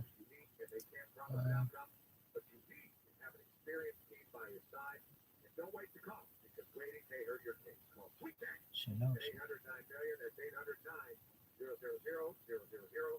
Or Sweet Tank. Why choose the Sleep Number Smart Bed? Because no two people sleep the same. Only the Sleep Number Smart Bed lets you each choose your individual firmness and comfort, your sleep number setting. The Climate 360 Smart Bed is so smart, it actively cools and warms up to 13 degrees on either side for your ideal sleep temperature. J.D. Power ranks Sleep Number #1 in customer satisfaction with mattresses purchased in store. And now save 40% on the Sleep Number Special Edition Smart Bed for a limited time. For J.D. Power 2023 award information, visit jdpower.com/awards. To find a store near you, visit sleepnumber.com. Hey, my name's Jay Shetty, and I'm the host of On Purpose, the #1 health podcast in the world. Join me this week as I chat with Michelle Obama, a woman of immense strength and grace. Tune in as we navigate through the chapters of our life, uncovering the moments that have contributed to her inspiring story. What's the scale for the things that I know? The war in the region. What is AI going to do? Listen to On Purpose with Jay Shetty on the iHeartRadio app or wherever you get your podcasts. I've always said that relationships are far more about skill than luck. And the most important skill I think everybody needs to learn is how to fight. You know, there are some psychology hacks that I'm going to tell you about that can actually teach you how to fight fair. Dr. Wendy Walsh, Sunday night at 7 on KFI and on demand anytime on the iHeartRadio app.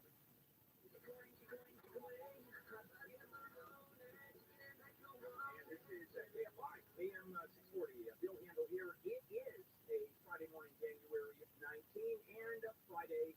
We, in this case, we're changing the times a little bit for Friday because I'm doing a new segment. It's the last segment of the show, and that is a recap on the world in review. Give you some of the big stories that we've looked at, that I've looked at, and I want to tell you about as a recap. And now it is time for the one and only Neil Savadro. I'm sorry. Glorious food. Do you know how to cook, or do you just know how to put trash in the oven and then put it on a plate? It's Foodie Friday with Neil Savadro on the Bill Handel Show.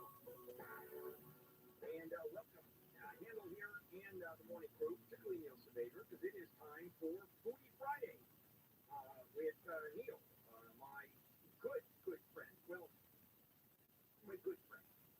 Well, don't hurt yourself trying to be kind. Yeah, what's going to go on? My close friend. Well, my acquaintance. Really, meal yeah. today. I think that's fair description. All right, let's start with where to get a taste of quote the fair in LA. So let's start with I'm assuming this is not grizzly meat. No, it's not. Have you not watched The Bear on Hulu? Oh, the bear with grizzly something, right? Or No, is The that Bear. It's about a restaurant. About a no, I have not. You would think I would watch. Love a heat. Yeah. And crawl out of your cave. That's Oh, yeah. a little something. Okay, I so have The not Bear. Okay, it really is fantastic, and it is, by all accounts, every chef, every restaurateur says, man, this show captures the back of the house like no one else. That energy, the intensity, the friction that goes on when running a restaurant and trying to do something extra special. If you haven't seen it, it's fantastic. It won awards, 75th annual Emmy Awards there that was Scott Theater in LA just a couple of weeks back, a week or so back. Well, we have that it surrounds this sandwich, this Chicago sandwich that is beloved, and not the creation but the execution of it. But we We temporarily limited some of your features. Oh, because I'm doing too. Why? I'm too good, I guess. I think I did too well or something. I think I won. It. Oh, you mean you won Twitter? Hmm? Yeah, again. Cool. Shit, what do you get when you win? Yoshua? What do you get when you win? I'm like, a parade. Like, oh, dude, parade's big. Yeah, is it a parade? Well, it's no big deal. Really? Yep, I was in with my grandfather and my dad. That were there that were shut down, except for one, San Antonio Winery. You know why, Bill? I do Because not. alcohol, They were the religious wine. only winery distributors for the Catholic Church for communion. So during Prohibition, they were allowed to stay open. Okay, now you had mentioned that it's not just the sandwich, it's the execution. Is it talking about how great they make the sandwich? It's a freaking sandwich, Neil. How much work can you do in making a sandwich? I expect that from somebody who was never fat. It's a freaking sandwich. Who are you talking to? You and I have had sandwiches, and then we've had sex. So tell me, at this point, describe the sandwich.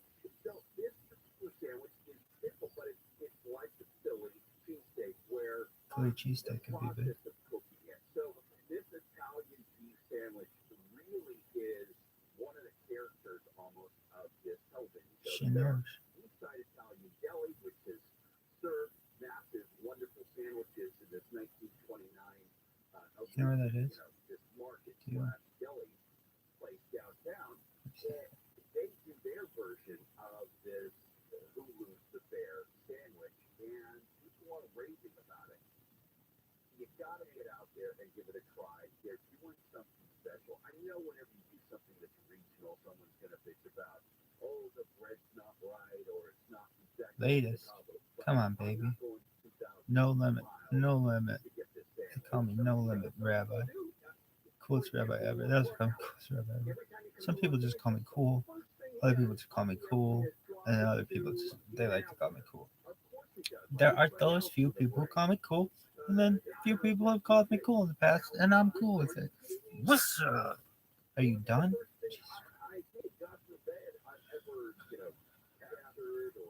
What did I say? Creator of that. They create that. Alright, are you done though? That'd be my question. I like how you went to Miss J and then you thought, dude, you know who you have to follow. Find Jen. Jen's your girl. Jen's got a fucking support group. I thought I had her beat. Maybe she is starting to turn the tide on me. Are you worried about her? About Jen? Here we go. Oh, baby girl, she's back. She's back. Somebody else said something on here. What did you got to say? I'm up to 100 a day so far. It's 3 or 4 a day. Yeah, I guess I will. It's better than this. Always showing me sensitive material. Police. Depends on And it just happened. but that's been around for Oh, he got it. there were some He wanted everybody to know. that's all I think that's all He got it with 509. for hundreds of years.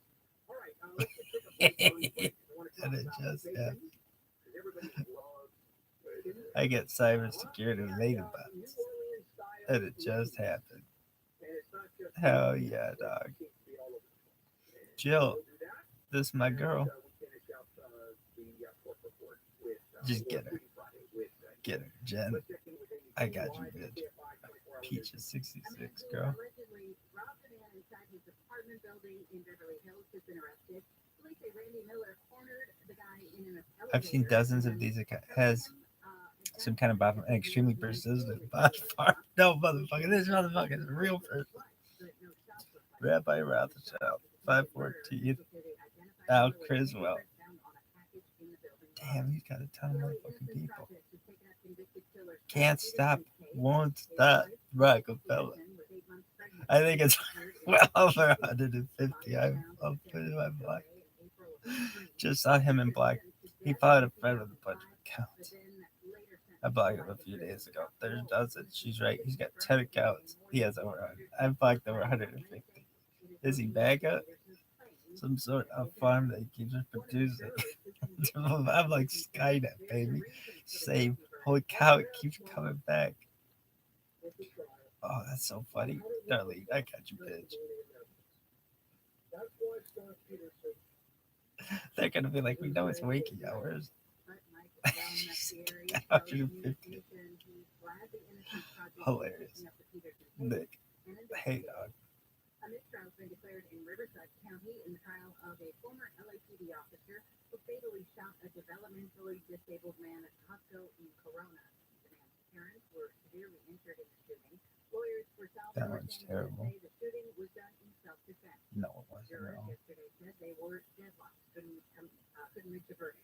The process for a new trial is set to begin February 13th.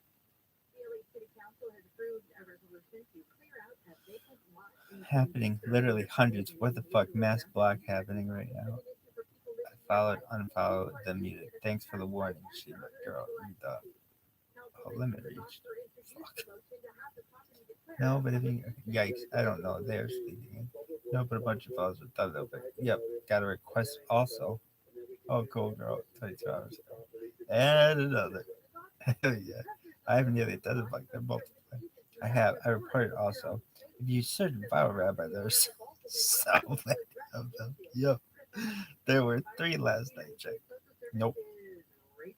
If you just put the name in there, 100 million, it's a bot farm. 10, and then a couple more show up.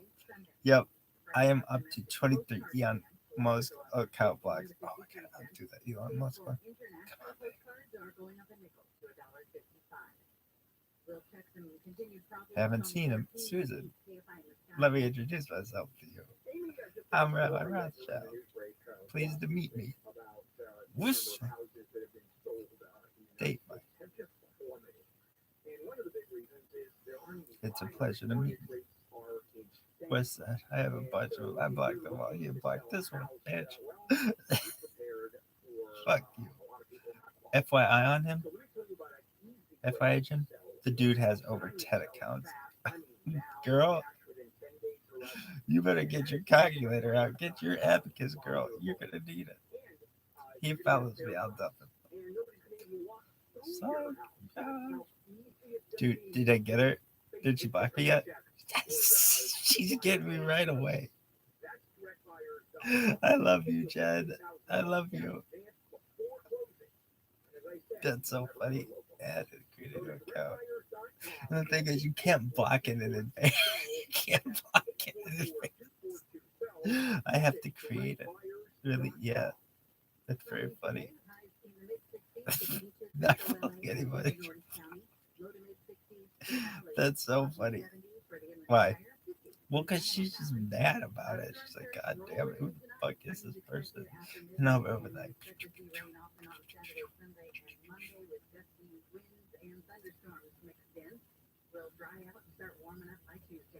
It's 53 in Yorba Linda, 52 in Huntington Beach. Still working on a crash in Agua Dulce on the 14th.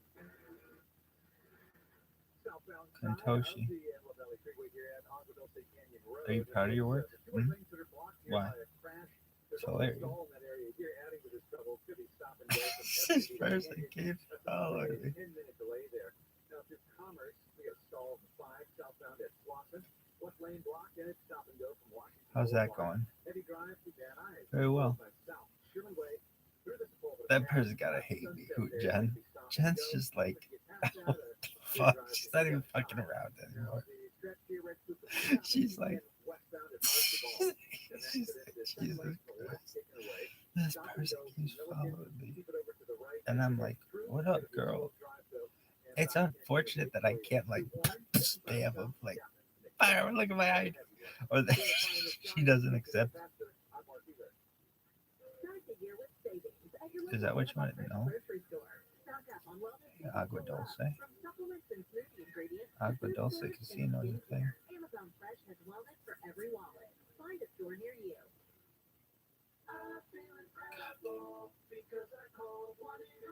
Steaks down.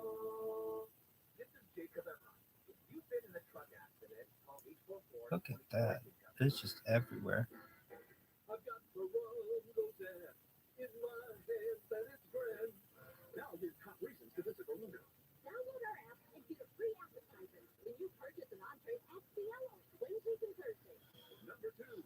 R&B Sensation 112 live How about February 16th. ViralRabbi?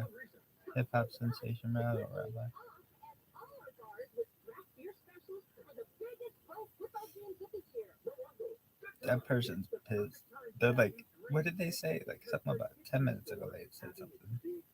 Find the best place for kitchen cabinets in all of SoCal and the big sale by dialing 310 I'm surprised they haven't like searched me. Oh, you're a golf cart dealership. Shout out to Niblock Golf Carts. Tan. Yeah, he's cool. I think I really like him. Are you done though? New safety guidelines, changing economic trends. Uline works hard, keeping 41,000 items ready to ship, minimizing detours on your way to the extra mile. Visit uline.com. Oh, you gotta check out your girl? Yeah. Why? Oh, she's gotta be pissed.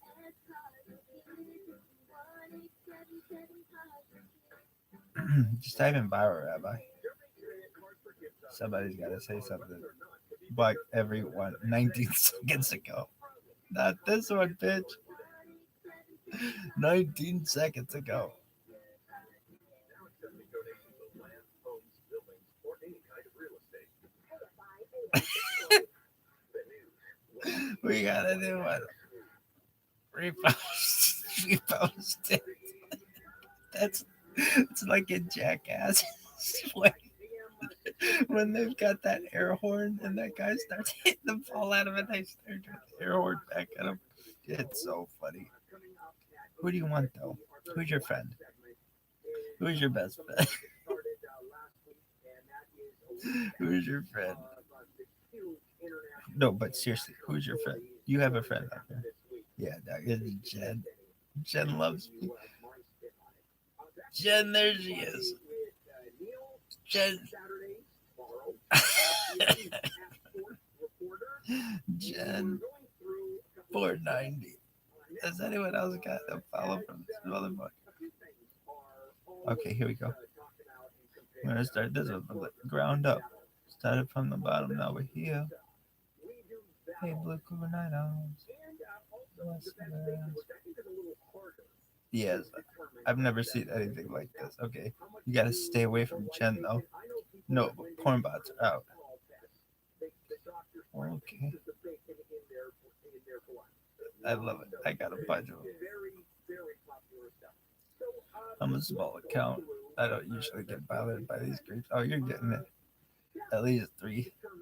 No, I guess I've been lucky. Check again. You bitches up. I haven't seen them. Really? Yep. 10.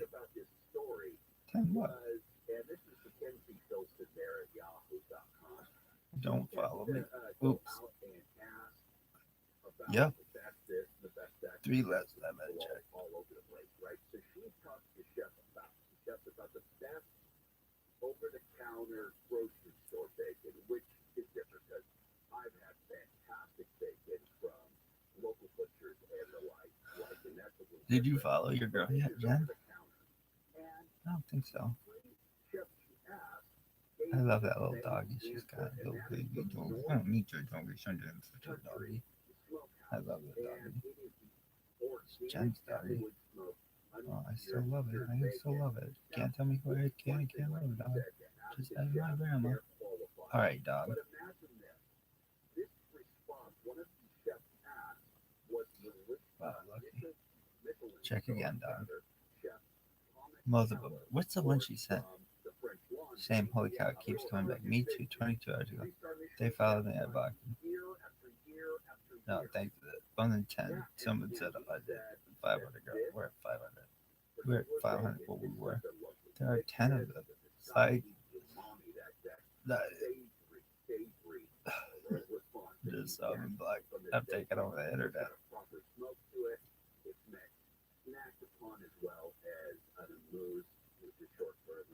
Moose booze. Judy York. Okay, I like this one. 22 minutes ago. I think I'm well over 150 likes. What is this?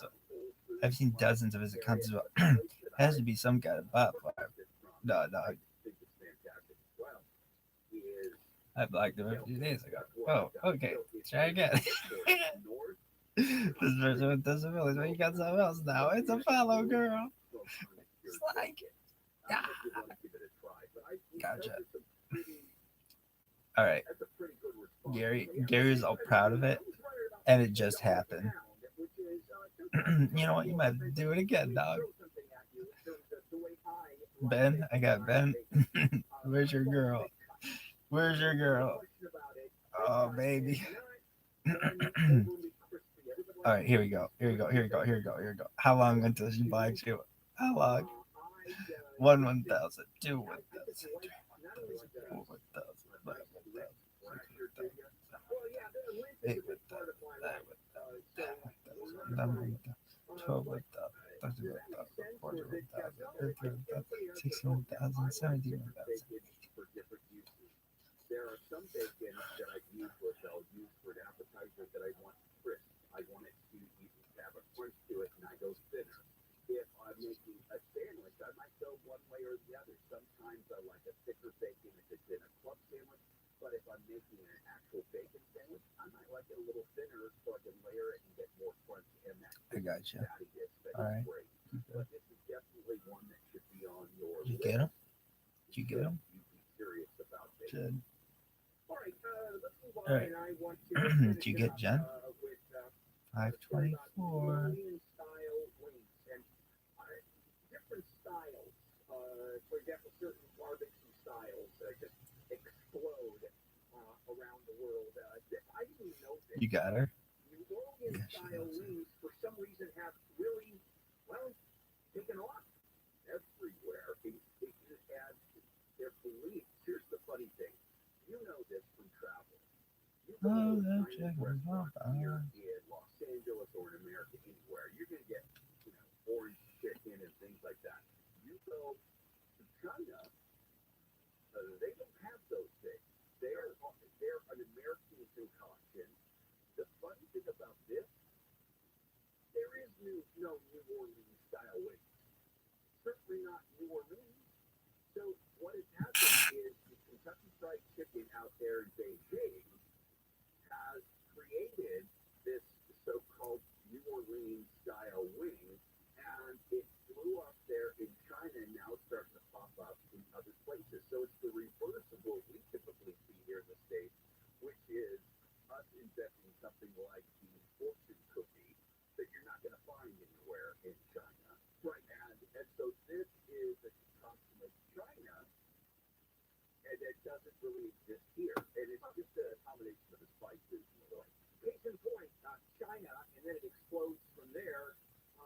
The Kentucky Fried Chicken never existed in China. And it became the first American fast food restaurant product that was introduced. It has, every single little town in China. I mean, it is just so hugely popular. And maybe it's because when you eat a thigh or you eat a wing, it still has feathers in it. There's something about China, and I've never understood that. By the way, will say that, the Hawaiian pizza, the so-called Hawaiian pizza, that came out of Canada, and Swedish meatballs, they actually came from Turkey.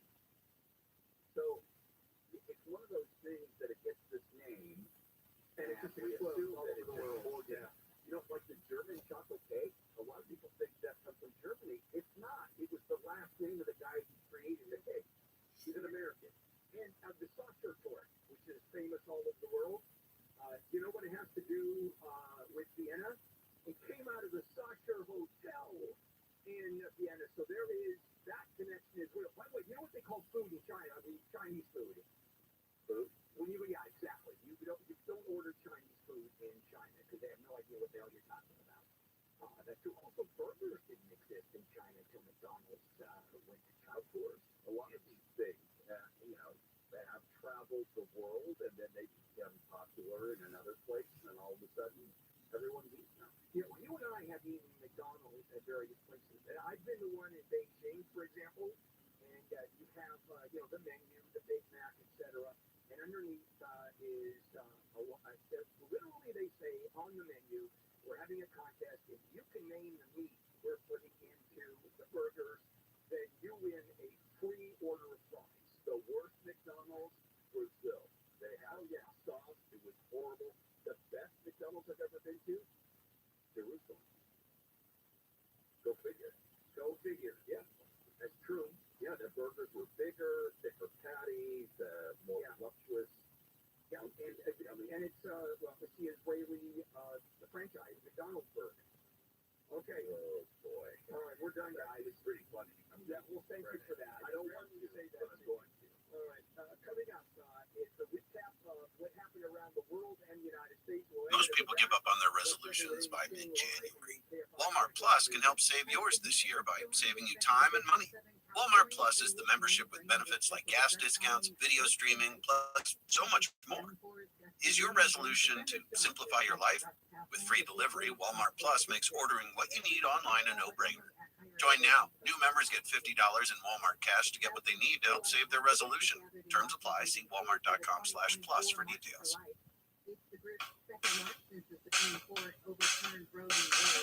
I'm Jenna Fisher. And I'm Angela Kinsey. We were on The Office together. And we're best friends. And now we're doing the Ultimate Office Rewatch podcast just for you. Each week, we will break down an episode of The Office and give exclusive behind-the-scenes stories that only two people who were there can tell you.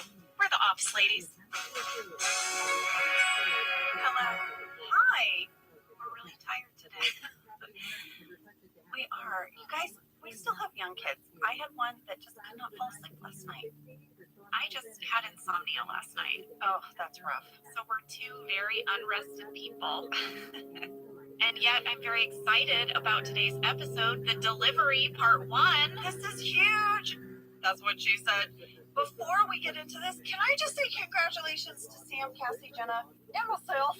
Because we won a Webby. We did. Yes. Yes. Congratulations, you guys. And thank you so much for voting for us. We love you guys. We love doing this. And we just wanted to start off with a thank you. Well, I think that's a great way to start.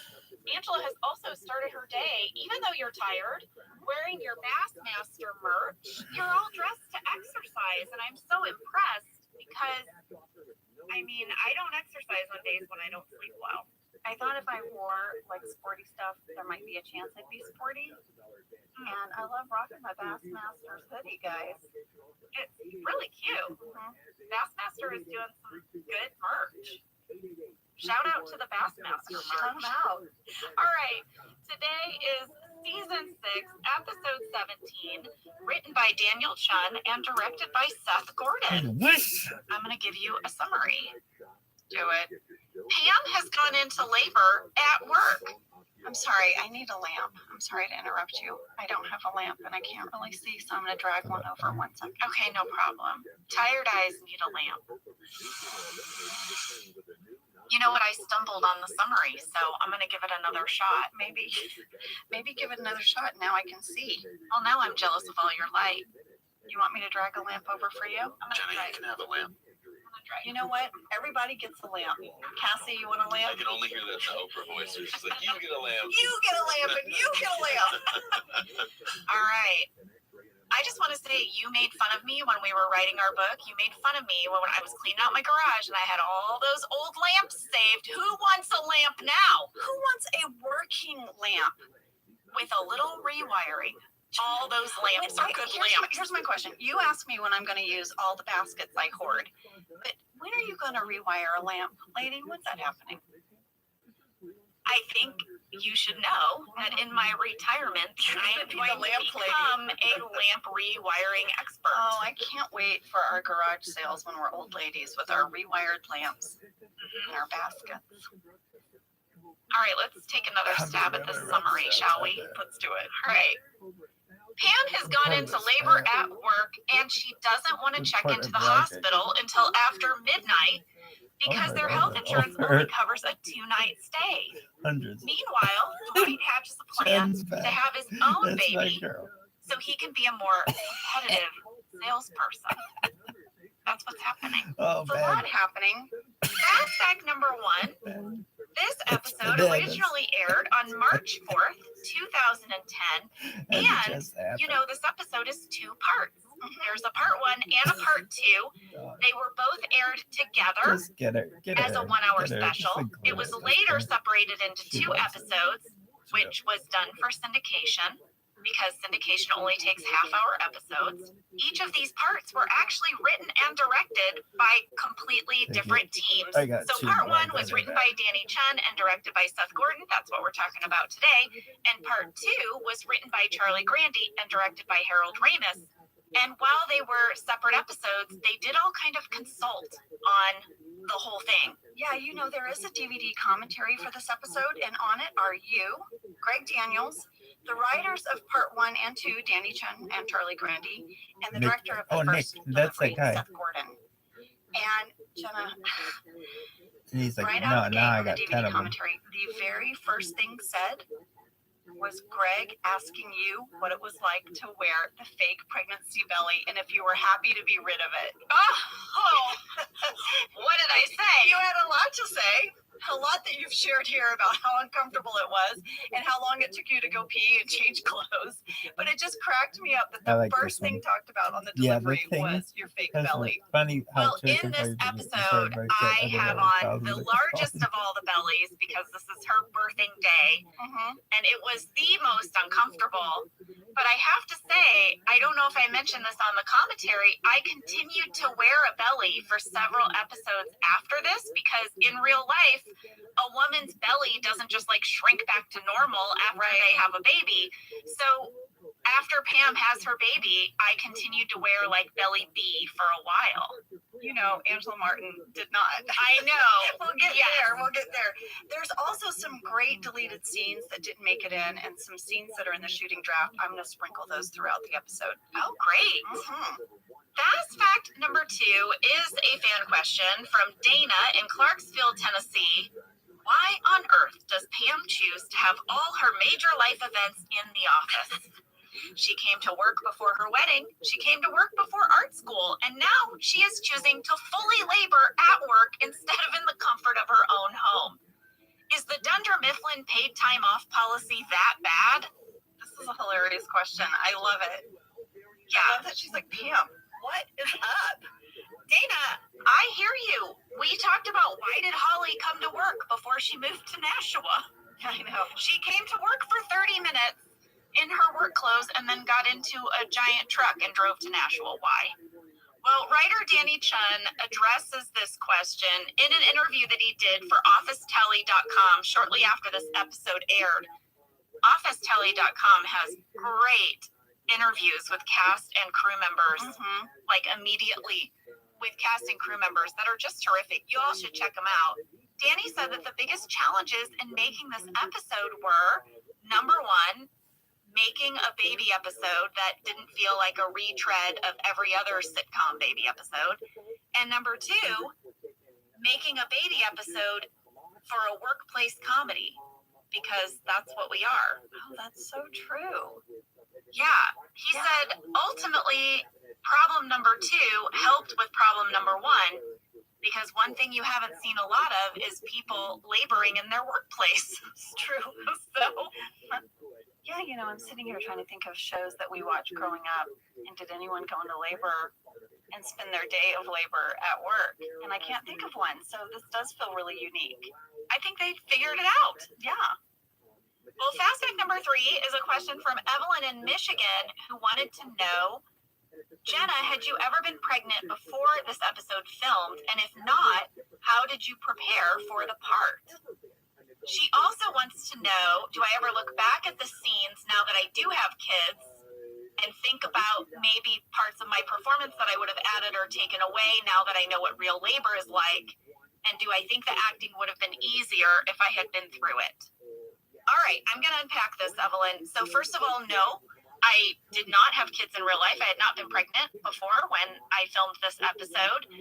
So after I got the script and I realized I would be doing a lot of laboring, I wanted to know, what does that look like? So I watched a ton of YouTube videos.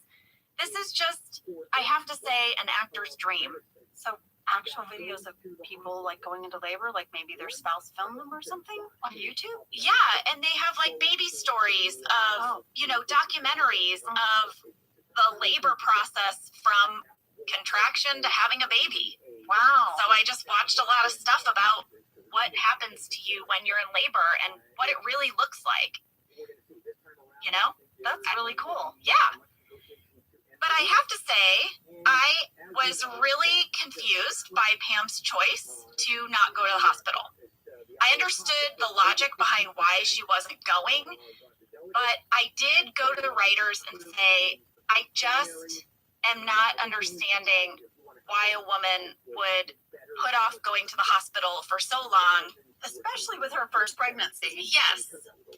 And one of the writers told me that their friend actually did this, that she put off going to the hospital. It was not because of like an HMO issue, but because she was afraid to give birth. So she was like in denial. Her family was like, you are going to give birth. Like, it is happening. And she was like, no, I think I'm good. I think I'm fine. And they had to like really like talk her into the reality of her situation. Ultimately, we find out that's why Pam's not going. You know, we'll get there. But that gave me something to hold on to, that this wasn't just in Pam's mind. This wasn't just about an HMO thing. This was a little bit of like denial. Right, and she was sort of cloaking it with the HMO. Yes. Well, Greg shared on the commentary that he was a big champion of this HMO storyline. He said that he and Danny double-checked if it's true that if you wait until after midnight and you check into a hospital that you get more time covered by your insurance. That is true. Greg also said it was a consideration he and his wife were making with their first child. Oh. It's a real thing. I mean, I don't know if folks are listening here that live outside of the United States, but you always are thinking, okay, what does my insurance cover? Right? Yeah, and we actually got a lot of mail from people outside of the United States who were slightly confused by this storyline. You know, a lot of our listeners in the UK, they don't have this consideration. People wrote in and said, in my country, you go to the hospital or the doctor when you need it, and it's free, and we're a little confused by the storyline. And I have to say, I did live in London for like almost a year, and I worked there, and I experienced their healthcare system. Wow. It's a real big relief.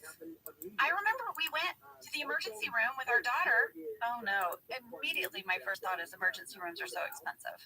But you know, I was there on a work visa, so I was paying taxes, and I had registered to be part of the healthcare system, but we had only just arrived and I hadn't gotten a doctor yet. So we went to the emergency room and they fixed her up and they gave us a prescription. As we were leaving, I said, what do I owe you? And they said, nothing. And I said, oh, are you going to bill me? And they said, what are you talking about? And I said, what are you talking about? And they said, no, you just leave now. I asked them like 5 times. I was like, I am confused. I just believe. With the medicine, how much is the medicine? The medicine is free.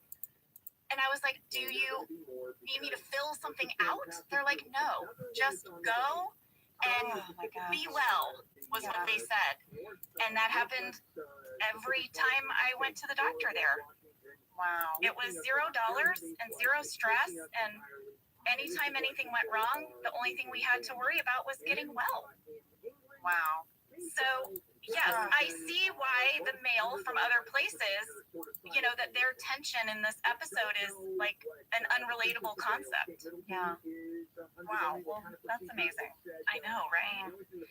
Danny also shared that his dad in real life is a pediatrician.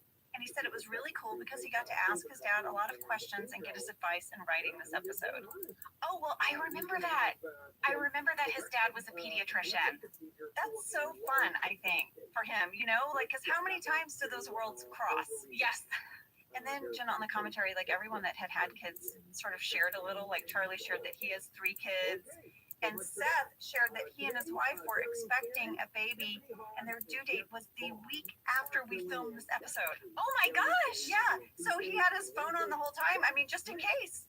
So he was filming a woman faking labor and his wife might go into labor at any time. Yes. Oh my goodness. Well, I remember all that, Angela. I remember all of the people on set who had kids began sharing all their stories, all of their birthing stories.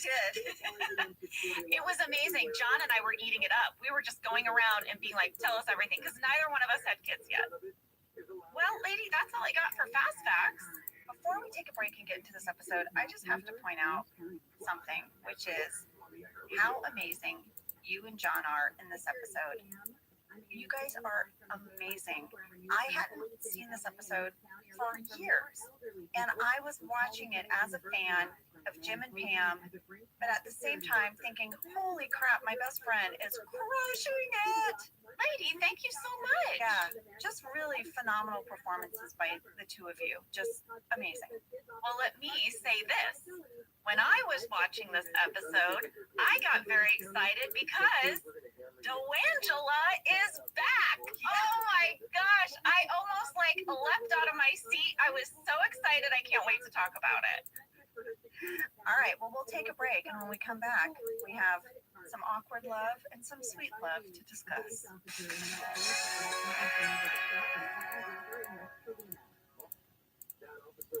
Whether your resolution is to save money, eat better, or stress less, HelloFresh is here to help you do all 3. Yes, you guys, I love HelloFresh. Jen and I both love it. You know why we love it. And guess what I made the other night? What? It was so delicious. I made their pub-style shepherd's pie. I've made it. Yes, it's so good. White cheddar and the thyme mashed potatoes. I know it very well. It's a family favorite. Well, you know, Josh normally makes dinner, so this was my turn, and I made this, and he loved it, and I was so happy. I was like, I made a shepherd's pie. I'd never made one before. It's so good. Everyone, you can say hello to your most delicious year yet with fresh ingredients, chef-crafted recipes, all at a price you'll like, delivered right to your door. Go to hellofresh.com/officeladiesfree and use code officeladiesfree for free breakfast for life. 1 breakfast item per box while subscription is active. That's free breakfast for life at hellofresh.com/officeladiesfree with code officeladiesfree. HelloFresh, America's #1 meal kit.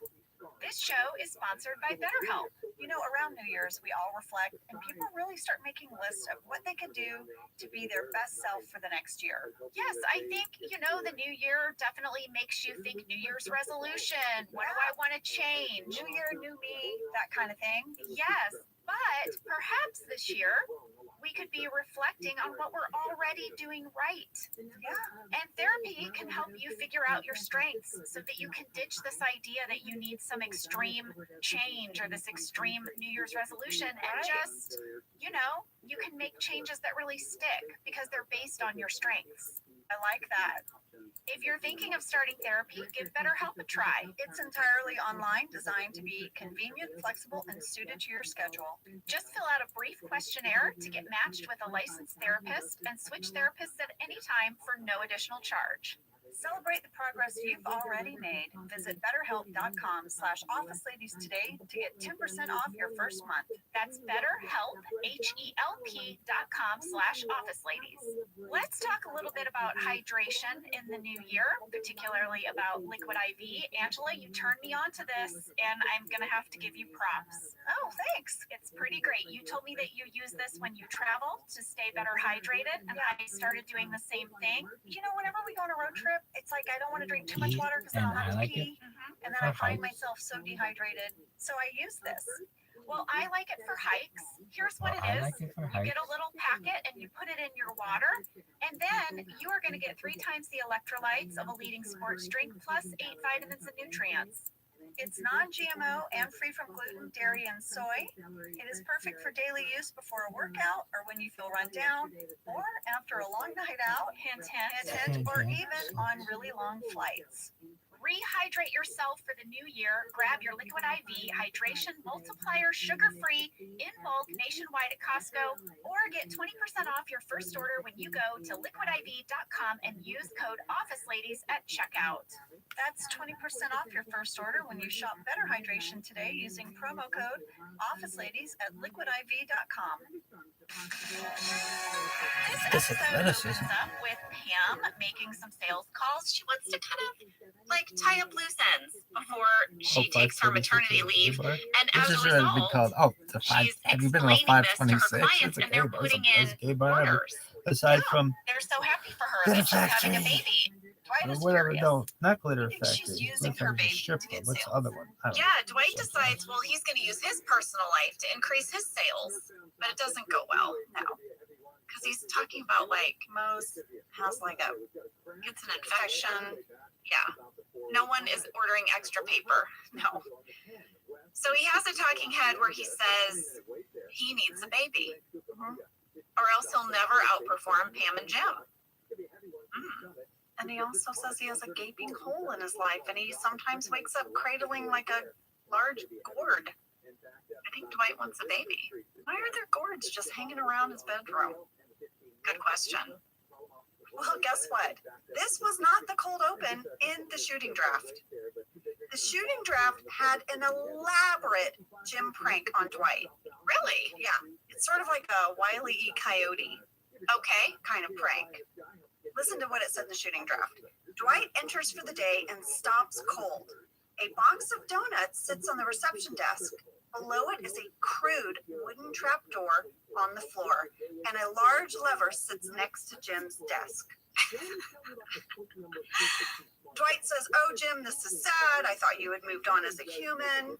He says, "You know, obviously I'm not dumb enough to fall for a fake trapdoor." Jim's like, "It's not fake." Dwight goes over and jumps on the trapdoor, and nothing happens. And he sort of scoffs at Jim like, "Ha, see?"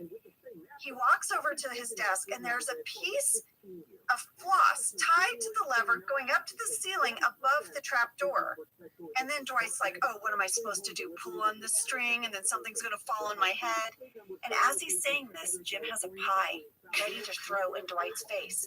But he's like so slow doing it. Dwight's like, "What are you doing?"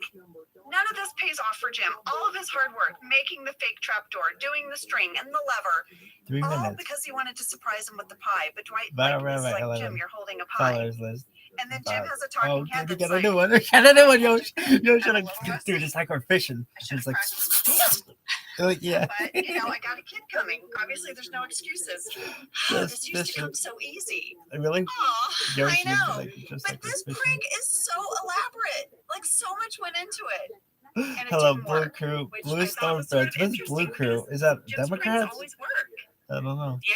There Well, I are feel like I a remember ton shooting more this. too to We begin did. with. It's in the deleted How many scenes people? on the so They're people can taking see out it. the They word can see about it. me. You gotta go see this There are a ton more to trapdoor. begin with. Well, Mara, if this you change the number episode is going some to of our lovely open Blue Terror following with this Kevin listen, and Pam your in the followers. kitchen. Stay I safe. loved the storyline. I feel like this was on a card on the wall. ViralRabbi 11 followers. Pam This is like all dying viral. together. We find No, out that it's Kevin not. knows a lot about food. He's Oh, the cooked his way followers through about. the Julia Maybe. Child's Who cookbook, knows? and now he's Like halfway everyone. through the Twilight Hey, cookbook, dog. like Twilight Hey, the movie. hey, Yeah, and it's a thanks real for the heads thing. up. No, Mr. it is Creepy. not. It is a real cookbook called Love at First Engineer, Bite, Mama the too? unofficial Twilight cookbook But by your Gina name is Mr. Myers. Creepy? Wait a second. Vampires don't eat. How can they have a cookbook? Well, here's what it says. Beautiful Bella Swan will be serving up some scrumptious delights to satisfy even the pickiest Puritan vegetarian vampires. Intertwined in the pages of Fuck Love at First everyone. Bite, you will find How Belle's many Rabbi lasagna, Rothschilds Harry's are there? famous fish I fry, love this one. blushing Bella punch, Wait, and I what's this dare guy you to say? eat pizza His thing is Edward, so funny to me. just to name a few. So I guess Twitter's I blocking mean, this all I guy can forever think about now. is vampires eating What's people. this is the West Side. Well, So I guess I Twitter hear is you. just blocking this I guy think your forever now. beet vodka should be in the vampire cookbook because it looks like Oh, dude, send him a blood. thing. You did keep saying that. I know. Send him Well, a the message. cookbook author Gina Yo. Myers has done several unique themed cookbooks. Like, has she done another movie franchise? Like, is it like the Fast and the Furious cookbook? She did one for the television show Bewitched. Oh, cute. Yeah. The Magic of Bewitched Trivia and the Magic of Bewitched Cookbook. What is this?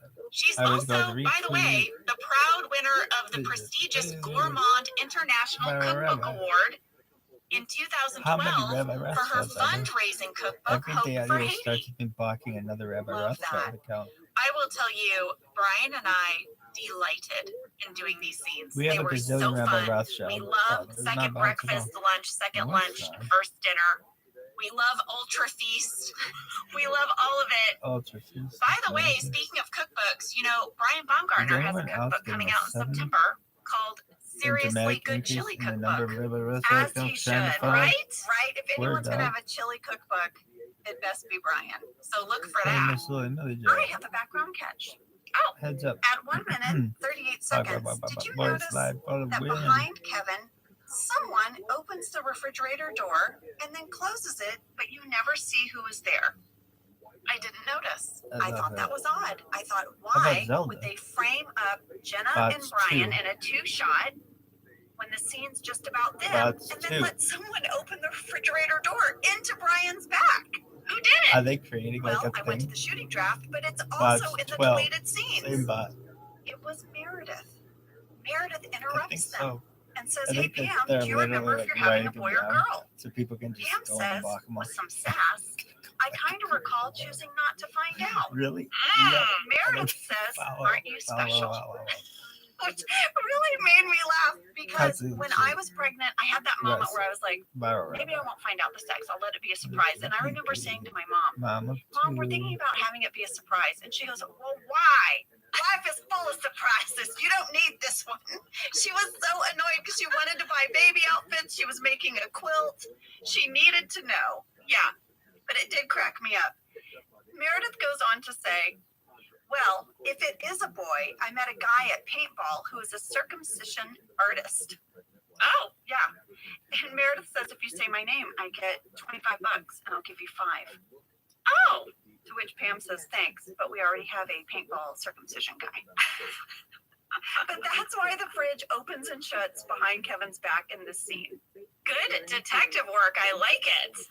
Well, listen, you know, Michael is very excited about Pam's contraptions. Oh, her contraptions. Yeah, really making his day. Well, I have Gotcha, another bitch. background catch. Gotcha. Oh, I know, 2 back to back. Lady, I'm on a roll. Did you notice at 2 minutes, 47 seconds that Stanley is not at his desk? It's at the 100 so No, I far. didn't. Pam is having contraptions. Or Michael wants her to go to the hospital. Yeah. Everyone's I weighing get in. several Where's a day, and Stanley? it Where just is happened. Stanley? I will What tell happened? you. Oh, be I following you, went to dog. the shooting draft. And also in deleted scenes. This was a much I bigger like you, scene. bitch. And there was a lot Annie of B. Stanley and Annie Meredith B. sass. Got you. Jim says, guys, it's She not be baby like, why time. you following Stanley me? says, Annie it B. is, however, Annie baby B. Ruth time. Hey, Rabbi, why you And then he following mutters me? under his breath, Annie B. pregnant Annie B. coworker, let's all Rabbi, drop why you everything. following me? Jeez, Annie B. Stanley. Annie B. And he gets Rabbi, up please, and he please goes to the break follow room me. to get his baby Ruth. And that's why Stanley Annie B. isn't here the whole time. And this also starts a Meredith runner that got cut. She is wearing brand new high top sneakers. Oh, this was her storyline. Yes. This episode was her new high tops. And she says, all I know is I haven't gotten one comment about my new high tops. Meredith, I mean, you wore them on the day that Pam is having contractions at the office. I know. You know? Meredith and Stanley are like, I'm out. I'm out. They're very annoyed. Everyone seems a little annoyed by all of the attention that is going Pam's way, except Kelly, who seems just worried. Well, Kelly is looking up pictures on her computer about, I guess, labor and delivery. That was a fakey website that she's looking at. Our graphics designer, Henry Sane, made that website. Okay, are you done? She says during labor, they take your insides out, and sometimes epidurals don't work, and sometimes you poop yourself. Oh my gosh. She's learning a lot. So Kelly is like halfway right here. According to Baby Center, in most C-sections, the bladder and intestines are moved aside so that your OBGYN can get them out of the way, and then they kind of lift the uterus out a little bit, but the organs are never like completely removed from your body, as Kelly kind of suggests.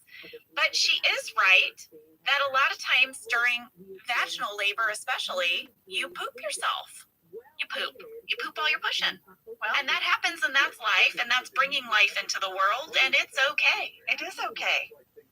Just another reason I couldn't be an OBGYN is because I'd be afraid I'd move an organ the wrong way. But you wouldn't, because you've gone to school. Oh, that's true. You studied, right? You right now, with your current knowledge of intestines, could not do an OBGYN. If I had gone to school, you could do it. I could do it. Yes. Okay. Of course. Well, there were more talking heads during this big group scene that got deleted. They're on the DVD. First one starts a great Creed runner, Jenna. Some of it is in deleted scenes, some of it is in the shooting draft. I've got to share it. Creed is going to tell you how Pam's birth is affecting him. Let's hear it. Pam may be about to give birth. If I understand anything about the cycle, and I do, that means somebody dies. I think we all know whose number is up. Time to get my affairs in order. So wish me luck, my friends, as I go gently into that good night. Oh my gosh, Creed thinks it's like a literal one-to-one. He does, and he's going to spend the rest of the episode getting his affairs in order. I'm going to share a few of those moments. And Michael shares what his role is in Pam's birth. I'm scared. My role in the birth of this child is that of the boss. Within that, there is none of the pain Bots 12 say. as associated with the Do your mother's thing. role. There is none of Bots the 12 saying. responsibility which is associated with the father's role. How many accounts is your support? Please do something about this But in many situation. cultures, the boss really plays no role at all at child birth. So his role is How the many boss, accounts but as does he this starts to person talk it have? out, that role really plays no role. Oh, they got a Just they sort got of a made me discussion laugh. about me now. How long ago was You know, I this? How long suppose ago was this, dog? His role could be How to long ago? let It was Pam an go hour home ago. and have a paid day off. That could be his role. That could be. He'd have to check with Joe Bennett. I block But at then I least guess 2 a day, also that plus he couldn't countless be there events. for it, which is Okay. ultimately more important She to blocks him. at least Yeah. 2 a day, so that's Yeah. 2. Countless events. Well, now, You would we think they would. have I'll go the there. Stop moment that. I did not know I needed so much. For everybody to keep Dwight up and on. Angela We're meeting in the them. break room. We're winning Once the again, info not war. speaking face to face, Far not too looking many at one people, another. but when you fire Dwight has all a your stuff, proposal. this is what we He get. does. And he He wants to starts say out monthly. right out of the What gate does with this say? "Bear my child." Yeah, and Angela's like, Exactly. "Excuse X me." needs a 19 She to says, take "Excuse charge, me," take but out she's the charge. immediately like, Educated "Delilah, by design. oh, The best excuse shot of me." not the release. In the I'm shooting a draft, Saudi There were operator, 2 baby. lines that preceded His main Dwight account saying, has been "Bear my suspended. child," that got cut, but I wanted to read them to Has you. it? Dwight is looking at the vending machine. He says, there's a new flavor of hers chips, barbecue. Angela says, ugh, I must have missed the memo where Scranton is now Kansas City. Really? Because I'm going to be sad if And then that's there's true. a long pause, and Dwight says, "Bear my child." Amazing. At 4 minutes, 6 seconds, I don't know if you noticed, Oh, but no, I am it is. holding my yogurt in my mouth. They got me. What? Yeah.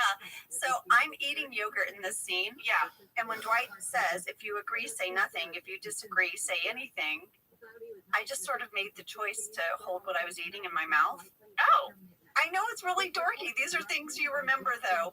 And when I watched it, I was like, I like that I did that. It's funny you mentioned that because the detail that I noticed was that for the beginning of the scene, I couldn't see that you had a yogurt cup. I just saw that you had a bowl of grapes and a spoon in your hand. And I wrote down, is she eating grapes with a spoon? And then at the end of the scene, I see you scoop the yogurt. And I was like, oh, it's yogurt. Yeah. Angela's eating a lot in this episode.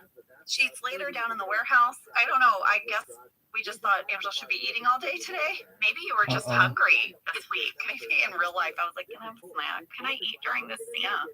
Well, you know, Pam's contractions, they're getting closer together. And Jim would really like to go to the hospital now. But Pam says, I'm good. We're going to go when they're 5 minutes apart. That's what the doctor said. And Jim said it was 5 to 7 minutes. 5 to 7. We said 7. Jim's freaking out. He's starting to freak out. It's going to get worse for him as Pam also freaks out in her own way. This is sort of a fun thing they talked about on the commentary about how Jim and Pam are normally the rational thinking people in the office while everyone else is spiraling out. But in this episode, it's the reverse. Literally everyone is like, you guys go to the hospital. And Pam's like, nope. And it's really funny to see that flip.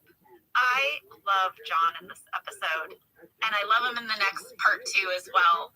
He's so funny. I mean, this is John at his romantic comedy best. He's so funny, but then he also completely made me tear up. Yeah, I know. That's how he gets you. Yeah, that's the Krasinski special right there. Andy wants to offer this advice to the new parents to not get hung up on baby names. You know, he says he did not have the name Andy until the age of 6. That before that, he was Walter Jr., but then when his brother was born, they felt his brother better exemplified the name Walter Jr., so they renamed him Andrew. He was Walter until he was 6 years old? Yeah. And then they renamed him Andrew. That's bonkers. And his younger brother is Walter Jr. now. They did share on the commentary that they delight in just giving Andy so much backstory. Like, we constantly learn new things about Andy. Well, we had multiple people write in with this fan catch, which is that during the Goodbye Toby episode, before he proposes to Angela, he actually calls his father Andrew Bernard. So he'd be Andrew Jr. Yeah.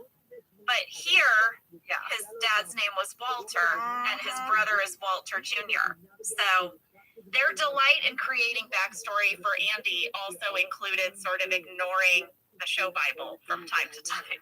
Well, Andy's conversation about baby names, Pam says, was actually a nice distraction.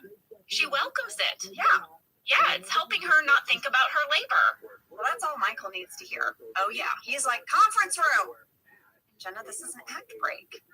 Yeah, once again, a call to the conference room, like what Mindy talked about. I think we should take an act break, and we will be back to discuss what happens in that conference room. So much happens.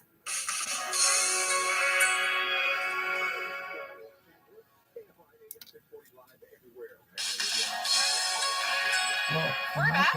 Everyone's in the conference room, and I'm going to kick this off with a fan question. From Kelsey C. in Panama City Beach, Florida, and Julie A. from Hudson, Wisconsin, they would like to know, is there a reason that almost everyone is wearing blue in this episode? No. But Kelsey and Julie, I want you to know that this is something that was noticed by fans even when this episode aired. There was a whole forum on officetally.com all about it. Writer Danny Chun said he has no idea why this happened. But when I saw us all gathered in the conference room, I noticed the same thing. It's the blue episode. Sometimes that happens. We had the purple episode. Good catch. Michael is going to open up the floor to ideas on how to keep Pam distracted. Do you notice who leaves really quickly? Stanley, then Oscar and Angela. Well, Phyllis offers to apply lipstick a la Molly Ringwald in Breakfast Club. Like when you tuck it in your bra? Yeah. Do new viewers get that reference when they watch this? Oh, man. What a classic. I would have loved to see Phyllis do that. but no one takes her up on it. No. So Andy volunteers to do the evolution of dance in complete silence. He has to have complete silence. How did I get there? So the evolution of dance is a real thing. It was a YouTube video created by Judson Likely. It is a 6-minute video. There's a And thing. in the Somebody's video, pissed. Judson does a few seconds of dance moves from throughout the 20th century. It starts with the twist, he gets the worm in there, he does the cabbage patch. It's like little dance crazes through the years. It's the evolution of dance. It is. So this video was a huge sensation. It was actually the first YouTube video to reach 100 million views. Wow. It held the Guinness World Record for most liked video for 3 years. It currently has 310 million views. I watched it in preparation for this episode. I had a smile on my face the whole time. It's so freaking charming. I haven't seen it. Oh, you gotta watch it. I was so tickled. Just change your thing to say follow ViralRabbi on YouTube. It was very entertaining. And it's interesting because, he got some pushback after he said a lot of this stuff is, he used the word fake news. He said a lot of this crime reporting stuff on that was fake news. And I personally don't think that was a good move on his part to say that, because it just dismissed everything. He didn't do that yesterday, but he did double down saying that his reforms are working. For the last year, this is a quote, we have seen crime coming down, not only in our community, but we're seeing crime going down nationwide at the same time we've continued with those reform efforts. Right. And when it came to the questioning, one of the questions that was launched by the moderators, Alex Michelson, who we'll have on at 11:30, was one of the moderators from LA Magazine. He's on The Issue Is. We'll talk to him at 11:30 more about this. But one of the questions that was asked was, here's one word that explains or encompasses your candidacy, your platform. Gaston said, safety. And you could hear an audible kind of murmur, kind of a chuckle. Yeah, it might have just been me. Safety, it seems like the last thing that Gaston could be claiming as what his platform represents. Well, he's fighting for his life. He's going to say something that he doesn't mean because he wants to stay in his office.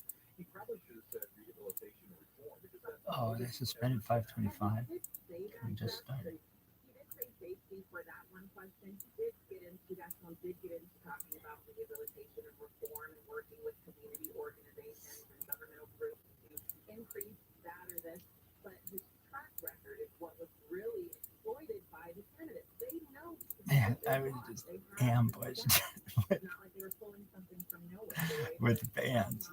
Exact and specific grievances, and Gaston wasn't necessarily always given the time or the opportunity to retort.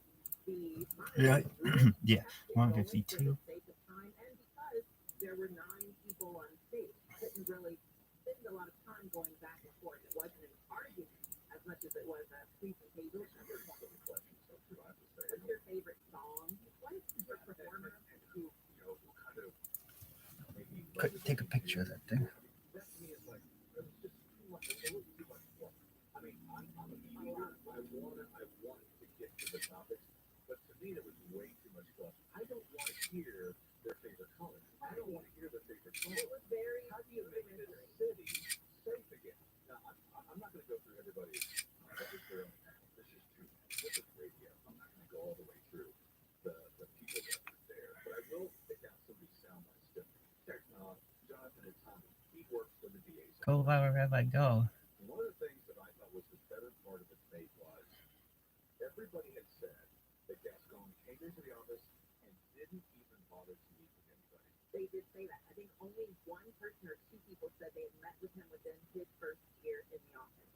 Jonathan and Tommy, who was running for DA's assistant DA, he said Gaston. Those people are tight. 3 raised their hands. 1, 2, 3. Gaston after the election. Sadal. There you go. And that is Eric Sadal. So he talked for 4 minutes. He had 0 interest in what I had to say. Craig McDowell, who's one of those candidates, said it's a disaster. He's a disaster. So only 3 people, and those people said that some of them inside felt that they were terrorists from the day that he showed up. He treated them like a terrorist. And it's so I almost kind of did bubble up. I did get credit. I know it was an hour and a half debate. It did bubble up, but for me, it took way too long. There was a lot of should have got past all of the. What's your favorite? There was a lot of bloviating on at the bookend of this debate, and didn't really get into the key issues until that second hour, that first full hour, and that's where you got the questions about safety. You got the anecdotal questions about, so are you pleased? Are you proud of your work? How do you feel overall Yeah. when it comes to your position here as someone who could You think they banned your account? No, I just think they have an everyone asks you investigation. about the prices of Looking at homeless. it. Like, damn, this motherfucker's sex. Really late into the debate, and if you were only tuning in like people do, maybe for the first half an Really? hour, you're I getting think that so. bloviating, and at the end, you're I getting think that you're guy. getting the culmination of this with these really mindless questions that have nothing to do with how a person I is would going to want run to. the district attorney's office. Shout out It to was Washington Court. frustrating. It was entertaining because you kind of lost sight of it being a debate. It was more like a conversation, and we're there so we can choose the person who is going to uphold the safety of Angelinos. I don't care that your favorite movie was Dune. And for whatever candidate said that their favorite movie was Dune, you just made yourself the least desirable candidate next to Gaston on that stage because Dune was a piece of crap. Why would you say that? I never even saw that movie. Don't. Waste your time. Yeah, it would waste my time. But I think the other thing was kind of brushed aside is. All right, here we go. More often Really? I hear from people. Are they all ready? They're locked. Are they all locked and loaded? They are locked. This VA just does not care about that. And they are fucking loaded. Wrap this up really quick. Nice little bundle. Who? Now that one had 57 fucking people. So let's take a look and see what they're saying. And you have 12 people running. So what's going to happen is if one of those 12, very unlikely. Who is this ViralRabbi? What is it? What do you have to type in to find it? Now that's a good question. Is it Mr. PP? However, is The mover. the incumbent, and he has the bully pulpit, and he can use that and really Bot kind of fire. start turning the narrative Bot around. fire. I don't know. I don't think I just don't Bot think fire. there's an appetite for it, but Yo, you're it's- right. Okay, so where was it? Somebody retweeted it. Jackie Lacey did win, and he did. Stranger things have happened. There's a lot of Jackie Lacey's name was mentioned. Yeah, a lot of defending of Jackie Lacey. It's off to her. Who was she from? I'm sure she can't wait to be on the airwaves here at KFI. When we come back, we're going to get into space talk. Space talk. What's happening with Japan and their space mission.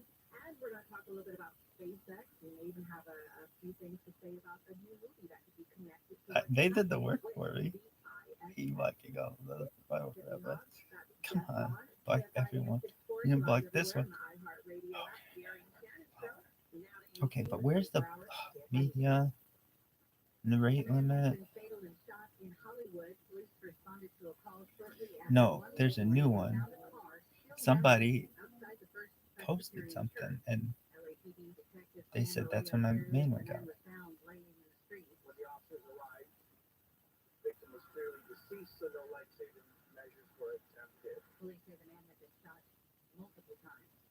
News brought to you by Pacific Coast Termites. 3 people in Irvine stolen thousands of dollars worth of items from an Ulta. Police say the trio walked into the store earlier this month and stole around $6,000 worth of beauty products. Reported all your accounts you abused in multiple accounts. You can have multiple accounts, no admission day. Okay, latest. Go away and quit following. Was it this person? Richard Pickleball? We routinely have to clean up human waste and toilet paper. There's the stench of urine. This resident in Venice says the updated ban Anything about you? Nothing. doesn't get rid of the problem.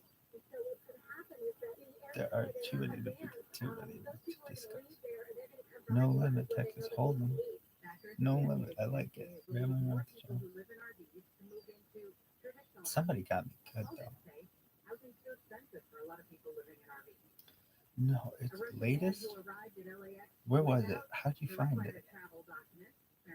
No, unless they blocked me, which is definitely that one got you. If they blocked you, there's no way you're gonna be able to read it. He was ordered to stay in the terminal, but wandered away. Officials say they think he was able to board a Scandinavian Airlines flight to LAX by hailing another passenger. Man's trial on stowaway charges is set to begin next week. Madonna has been sued by fans who claim she started her concert in Brooklyn more than 2 hours late. Fans brought the suit on Wednesday, saying the Material Girls Celebration Tour show was supposed to start at 8:30. That's what it said on the ticket.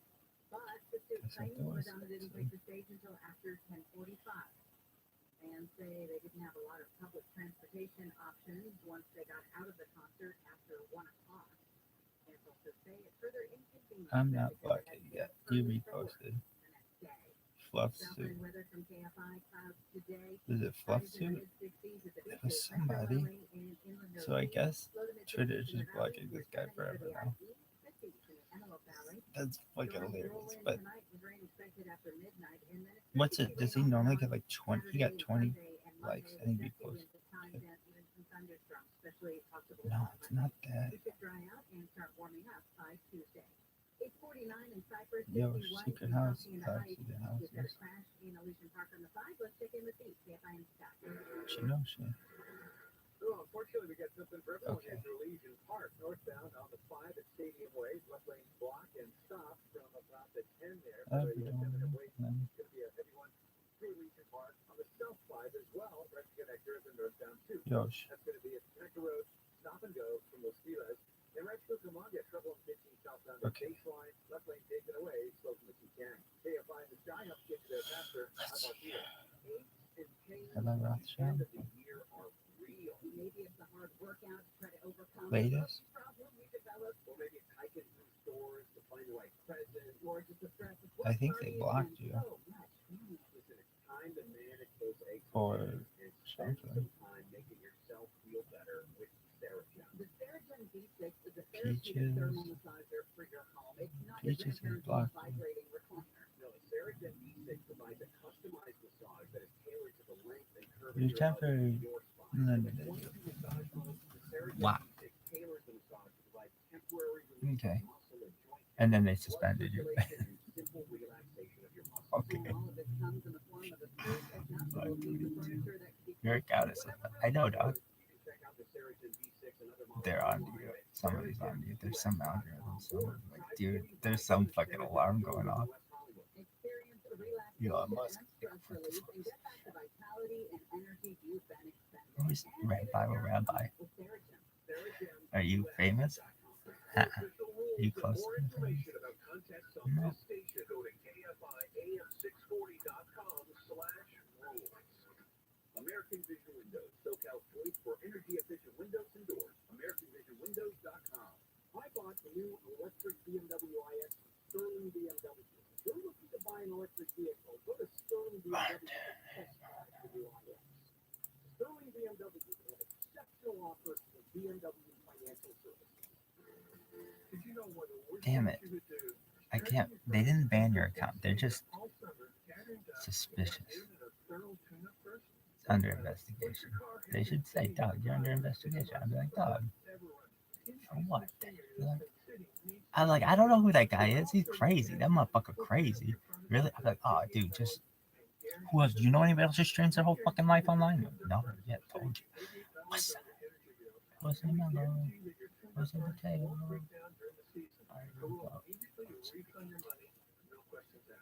No delay. Small problems that are easy and inexpensive to fix can quickly turn into big, expensive problems. Call Service Champions right now to schedule your furnace tune-up at 833-777-7777 or find us online at servicechampions.com.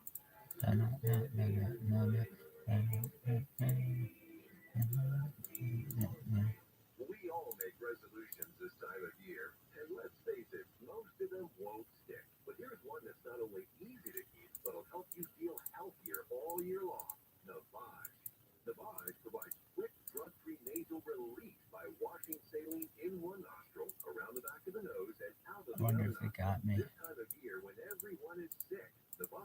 Did they get me? Sucking out germs, bacteria, and viruses trapped in our noses that cause us to feel miserable. And come allergy season, it does the same with dust, pollen, and other allergens. And unlike medications that can take Did they time to get help, you? if they're effective at No. all, the body helps treat congestion symptoms in seconds flat. Just float on, baby. This New Year's, resolve to use drug-free Navive to help you breathe easier, sleep better, and feel healthier all year long. Ask for Navive at Walmart, Walgreens, CVS, Rite Aid, Target, or find us online at Are you back? Navive.com. I gotta get in. I gotta see what they were saying. There's a lot of good stuff in there. Your account is suspended. Fuck. All right. Our live. Is it ViralRabbi?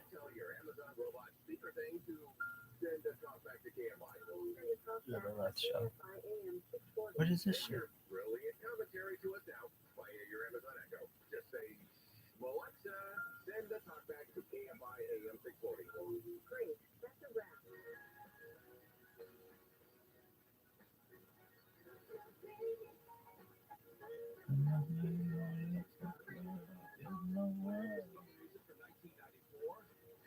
Yoshi.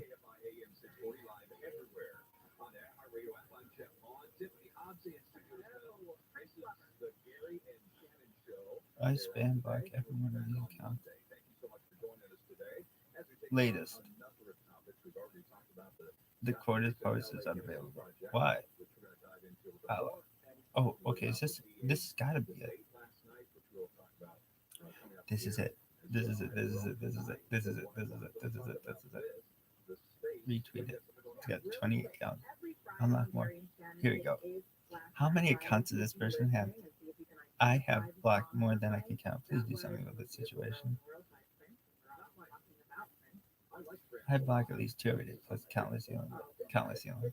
His main account is business, but I've been reporting blocking too. Yeah, that was very important for me to know. What other major things happened in 1994? Madonna dropped an F-bomb on live TV. You just have to message on Twitter and tell him what's going on with your account, and he will help you fix it. Sample. That's what the support team can't do for us. Who's this?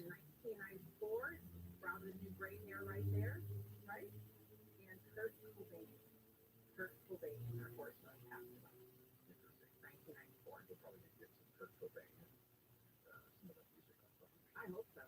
I sure hope so. Let's talk about space, y'all. We got something going on up there right now. Japan's space agency said earlier today its unmanned spacecraft is on the moon. All day long. I have blocked 6. The account changes the numbers of the. Yeah, you got it. Yes, I hear there may be 500. Thanks a heads up. I found it 10 more too. Yeah, you know, you guys are on to me. This platform is a very chest right. Wow. I spend more hours blocking bad accounts than I do both things. Sad as that sounds. I've blocked 27 so far.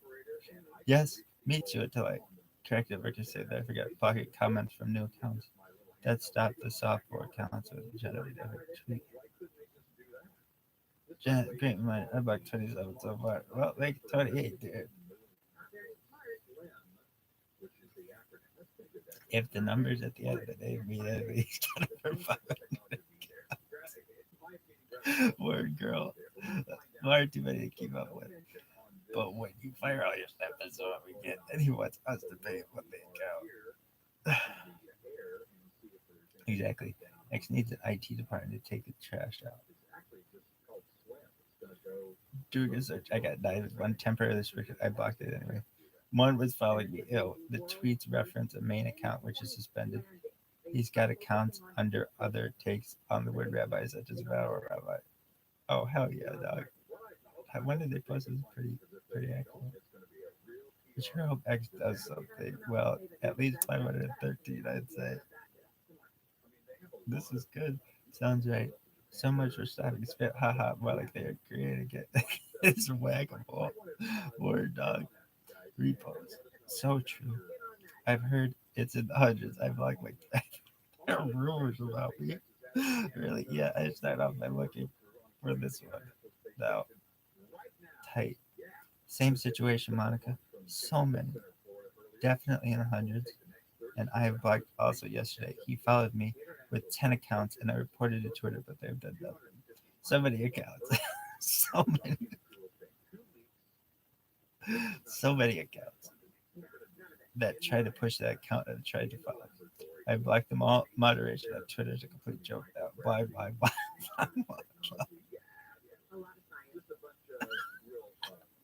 I counted 44 accounts for that person. I blocked them all. Should have made it 45, girl.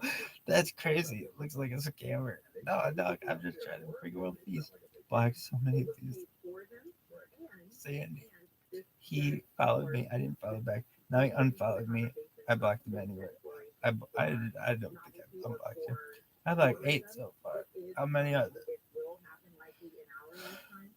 I think I blocked over 100 and they still keep showing up again. Hell yeah, girl. I also reported no response. This is how Linda, excessive playing user numbers using 5 picture for advertising. Hell yeah, dog. I have blocked hundreds of them. Some are very connected to hardcore Meg as well. Clearly a bot that works surprisingly ever. Surprised some few have caught on. As soon as I see one, I go through the followers and follow and block others. It feels new with 513. Had only gone to 400 plus before. Wow, Duck is on to me, dog. You deserve a follow. I have 2 accounts. I haven't heard for the takedown.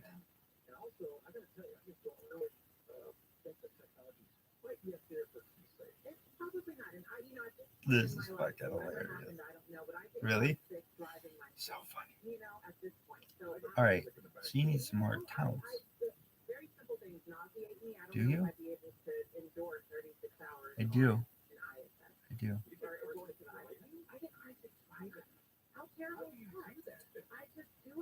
Just create some more accounts. Dog, just do it. Just do it.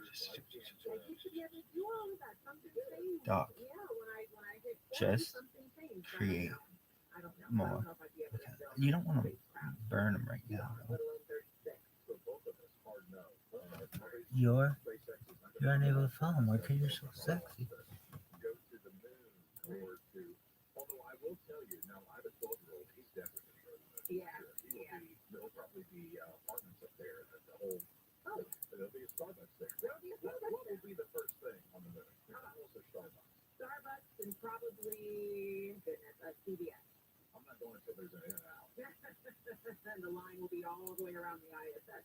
Then I'll leave the moon and go to my secret little In-N-Out in Figueroa. Well, you're such an Angelino.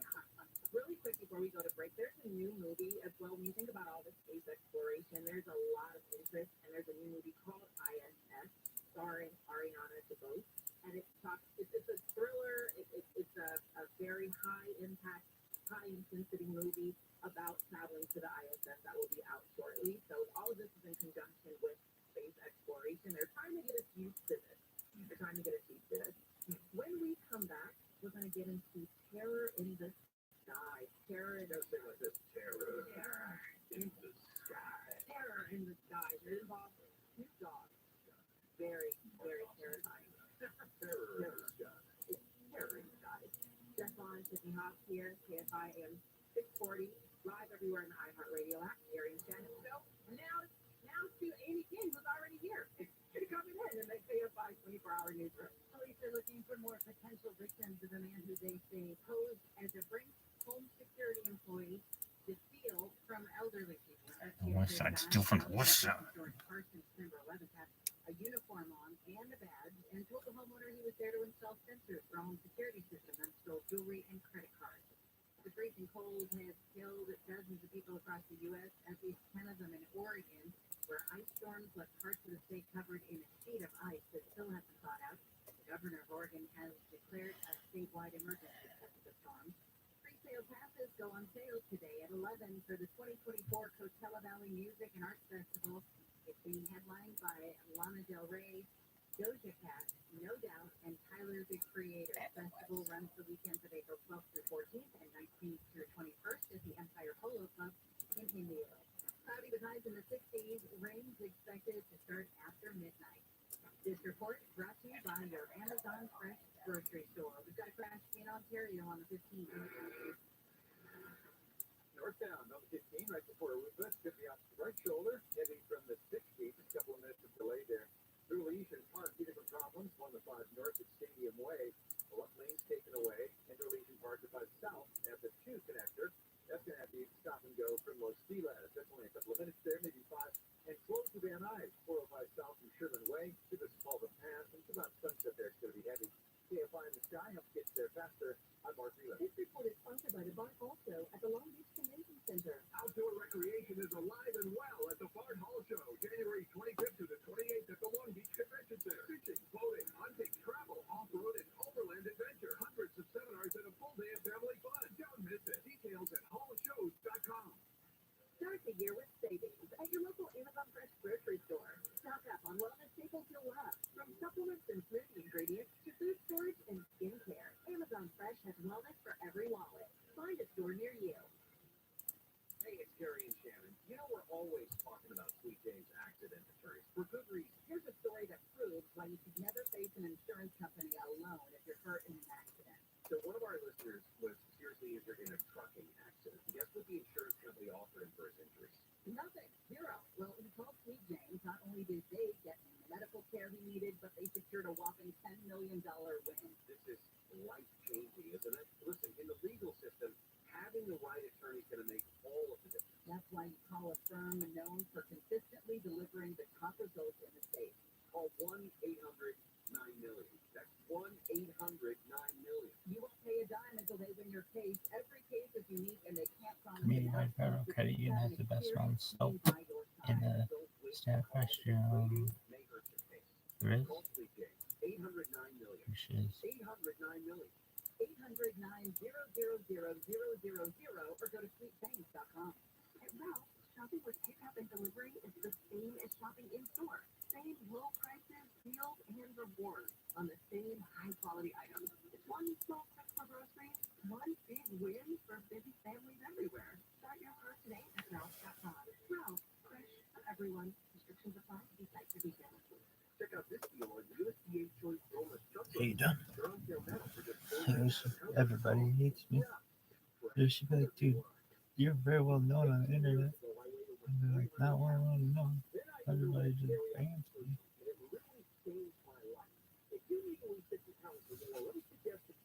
How's this looking? West Medical works with both PPO insurance to help cover the cost of your weight loss surgery. Call 1-800-WEST-MED or visit westmedical.com for a free consultation. 1-800-WEST-MED or visit westmedical.com. The free iHeartRadio app has over 100 commercial-free stations waiting for you right now. Like Media, a commercial-free station featuring 3,000 tracks from iconic artists. Just search Media and listen now on your free iHeartRadio app. iHeartRadio, free never sounded so good. You know what? Oh, freaking charming. I haven't seen it. Oh, you gotta watch it. I was so tickled. I get why it's so popular. Judson is a professional keynote speaker, and he performs the evolution of dance at the end of every one of his speaking events, still to this day. He's still doing it. Still. So, in the video, it's obviously all set to music, and the music changes for each dance move. It's this amazing, medley of music. But Andy does it in silence. Randy Cordray said he was glad that Andy did it in silence because we would have had to license all those song clips and it would have cost a fortune. And Danny Chun said that Ed watched the Evolution of Dance YouTube video a bunch of times before we shot the scene, and he's really doing the moves from this video. When he goes through the 80s, I was laughing so hard. Our dances were ridiculous. They made no sense. They were so weird. That would be such a fun workout. If he broke that down and taught it, I would want to learn it. Oh my gosh, should we try to learn it? Oh no. There's some moves we can't do. I can't do the worm on the floor. It's not happening. My body didn't bend in a few different directions. Jenna, do you remember how much we laughed during that, how we could not get through it. Yes, and it was for a very specific reason. So specific. The sound of the pants. Ed's pants, these khaki pants he had on when he started moving. And also, we were completely silent. Yes. And here's the thing, we did not know that the pants were going to do that. That was not planned. In fact, we got a fan question from Jaden in Bellingham, Washington, who said the rustling of Andy's pants makes this scene 10 times funnier. It really adds to the awkwardness. Did you add these as a sound effect? No. That was the sound his pants were making. I actually have it as an audio clip because I thought it was so funny. Oh my gosh. Can you play that?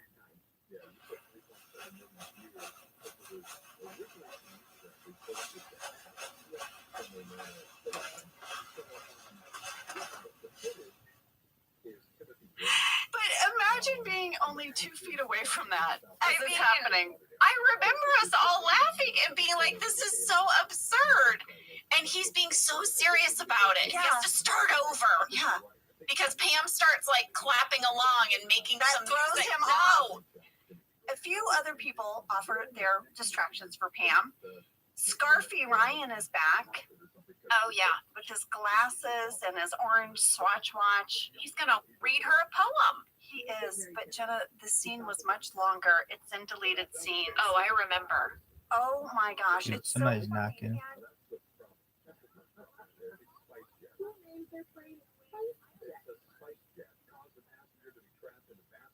Over an hour on a flight. Involuntarily. Because you can talk to yourself in there for an hour if you want. On your own. You deserve to be trapped in a bathroom if you get on a spice jet. So the man was on his way to India Wednesday when he became trapped in the bathroom because of a broken lock. Poor guy. I feel bad. How can you? Okay, listen. He's going to get his money back. He should definitely get his money back in another 3-round trip or something. Yeah.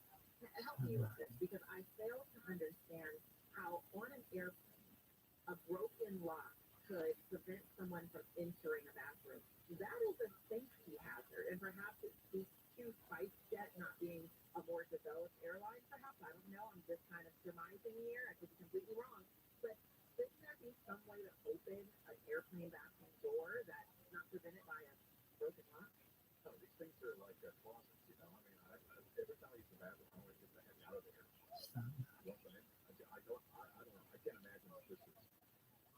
You can't really break it down. It's too small. You're going to pry it open. I just witnessed an elevator tech use a very, very rudimentary crude tool that you can make out of a hanger to pry open an elevator door that was stuck. And he did that. And that's an elevator door. Not saying elevator doors and airplane doors are similar, but come on. Yeah, I don't think that an hour about that. I mean, can you imagine though? I mean, they probably didn't. The flight probably didn't let anybody go. Probably. So now everyone is sit down over there. Yeah. It's obviously a bad situation with this guy. Passengers on the flight, they were trying to help him out. They were trying to make him calm. They were passing notes to the door. Is it soundproof up there? So it's loud on the flight set. But anyway, he was on there, and I'm with you, Tiffany. I don't understand how come you couldn't get that, get a couple guys in there to toss it down. Everybody's shocked. I don't think you should get leverage against the wall and try to kick it in. But you're in a bathroom. I mean, that's not for you. The claustrophobia. The real claustrophobia. And it's, oh gosh, if there was any sort of unstable air, can you imagine? You're in a bathroom.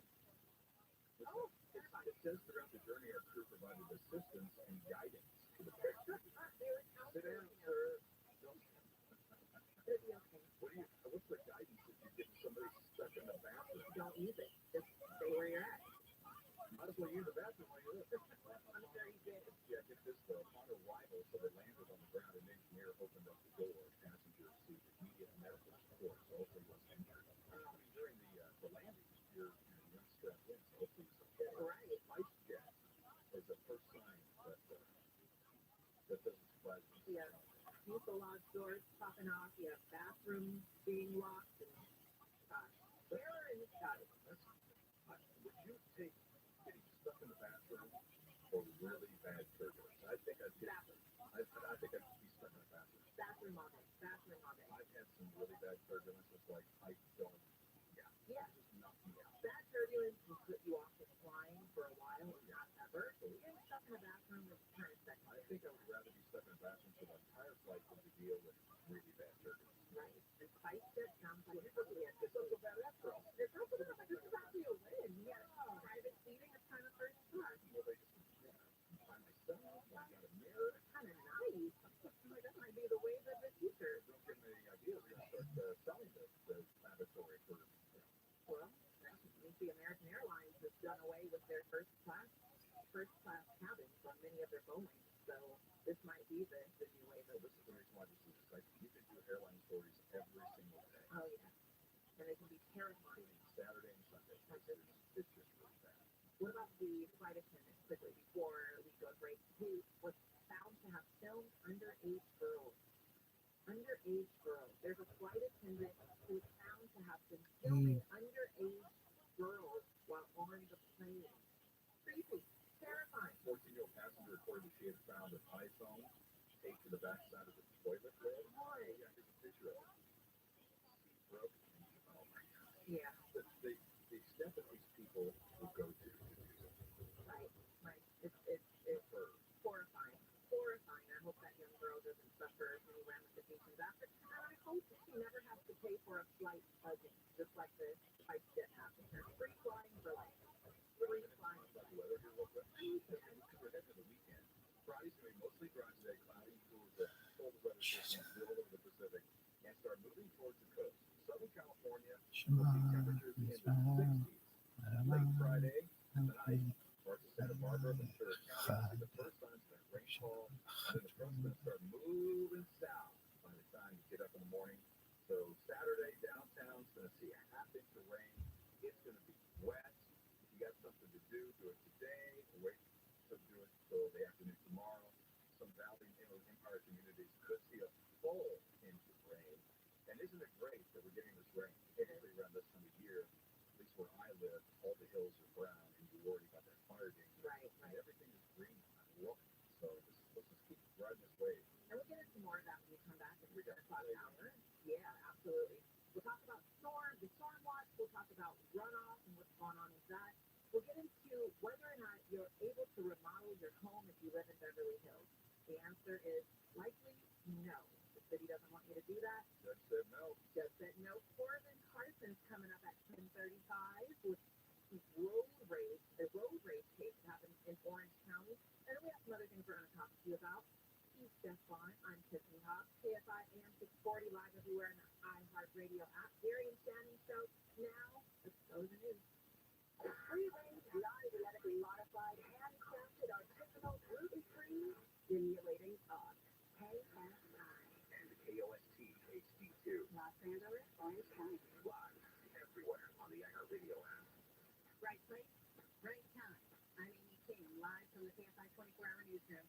The right customer has walked into a convenience store during a robbery in West Covina. That customer was a West Covina police sergeant. He entered the store as the armed robber was running out with a bag of cash. Security video captured the bus Wednesday. In the video, the robber allegedly demands money as he lifts his sweatshirt to brandish a gun. The clerk blows up a bag of cash and the thief takes off. The clerk then alerts the officers, takes off to catch the robber. The robber was arrested and the around $400 he stole was returned. Blake Troll at KFI News. Prosecutors say the man who allegedly killed a 6-year-old boy in a road rage shooting in Orange confessed when he was arrested. Senior Deputy DA Dan Feldman told jurors yesterday Marcus Aries also admitted to knowing his action to kill someone. In an interview, he explains why he decided to shoot at a car with people in it on the freeway during rush hour because someone gave him fear. The defense says Aries had no way of knowing Aiden Rios was in the back of the car in 2021 and had no malice or intent to kill the boy. Aries is facing 40 years in prison for second-degree murder and other charges if convicted. Nearly a dozen candidates looking to replace LA County District Attorney George Gascon have taken the stage to argue why they are the right one for the job.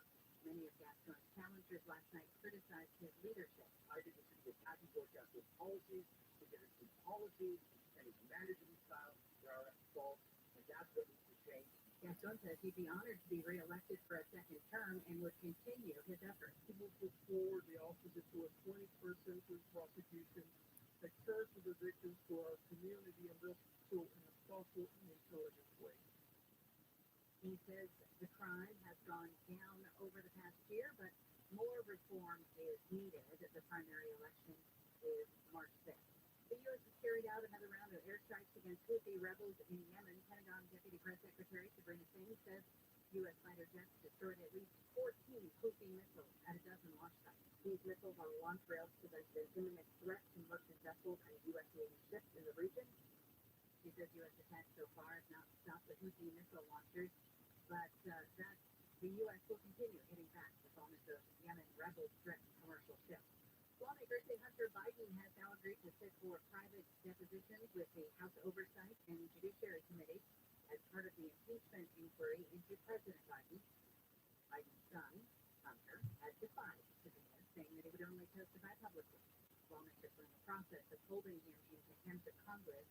Hunter Biden is now set to answer questions February 28th. A drought that started last year has touched ship crossings by 36% in the Panama Canal. ABC's Chuck Severson says the drought is one of the most severe to ever hit the Central American. What is the opposite of that? Make spicy foods come out of her. No. Eat spicy foods. Okay. What is the opposite of that? Spicy foods come out of her. No. Okay. Nope. We're not doing that, Pam. Okay. So, what is it? Eat spicy foods. And the opposite of that?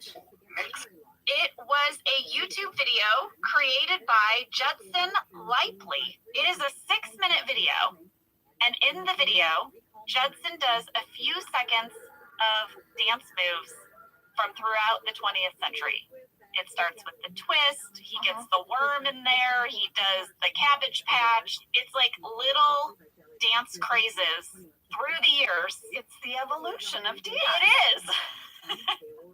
So this video was a huge sensation. It was actually the first YouTube video to reach 100 million views. Wow. It held the Guinness World Record for most liked video for 3 years. It currently has 310 million views.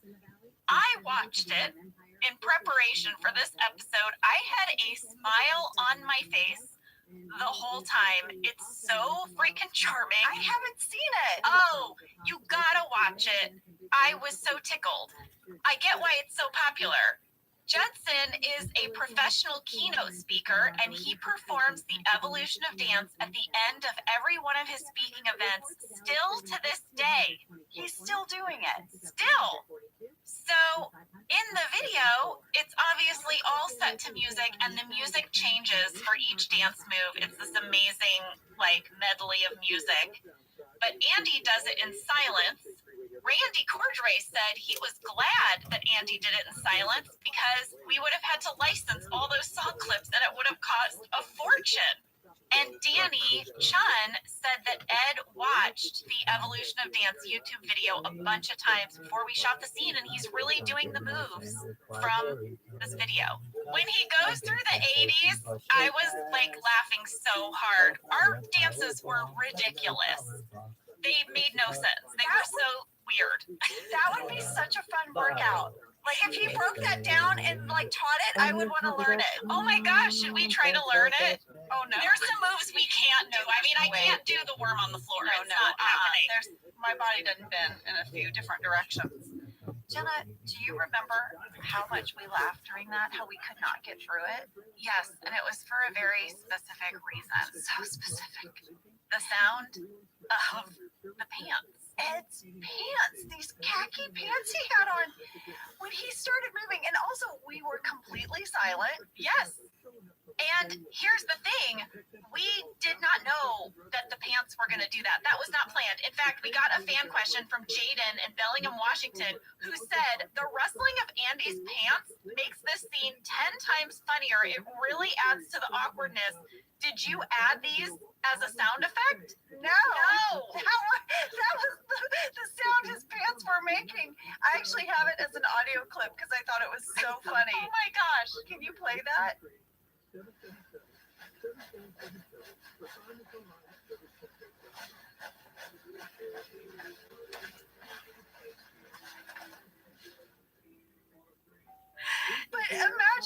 only 2 feet away from that. I This is mean, happening. I remember us all laughing and being like, this is so absurd. And he's being so serious about it. He has to start over. Yeah. Because Pam starts like clapping along and making That some throws music. him off. A few other people offer their distractions for Pam. Scarfy Ryan is back Oh yeah. with his glasses and his orange Swatch watch. He's gonna read her a poem. He is, but Jenna, the scene was much longer. It's been deleted scenes. Oh, I remember. Oh my gosh, it's so funny. And the character Ryan calls out the documentary crew in a way I don't think we've heard. You have to hear it. I read a poem I wrote. Hell yeah! Everybody shut up! The similarities to real persons or events are very intentional. Classic love.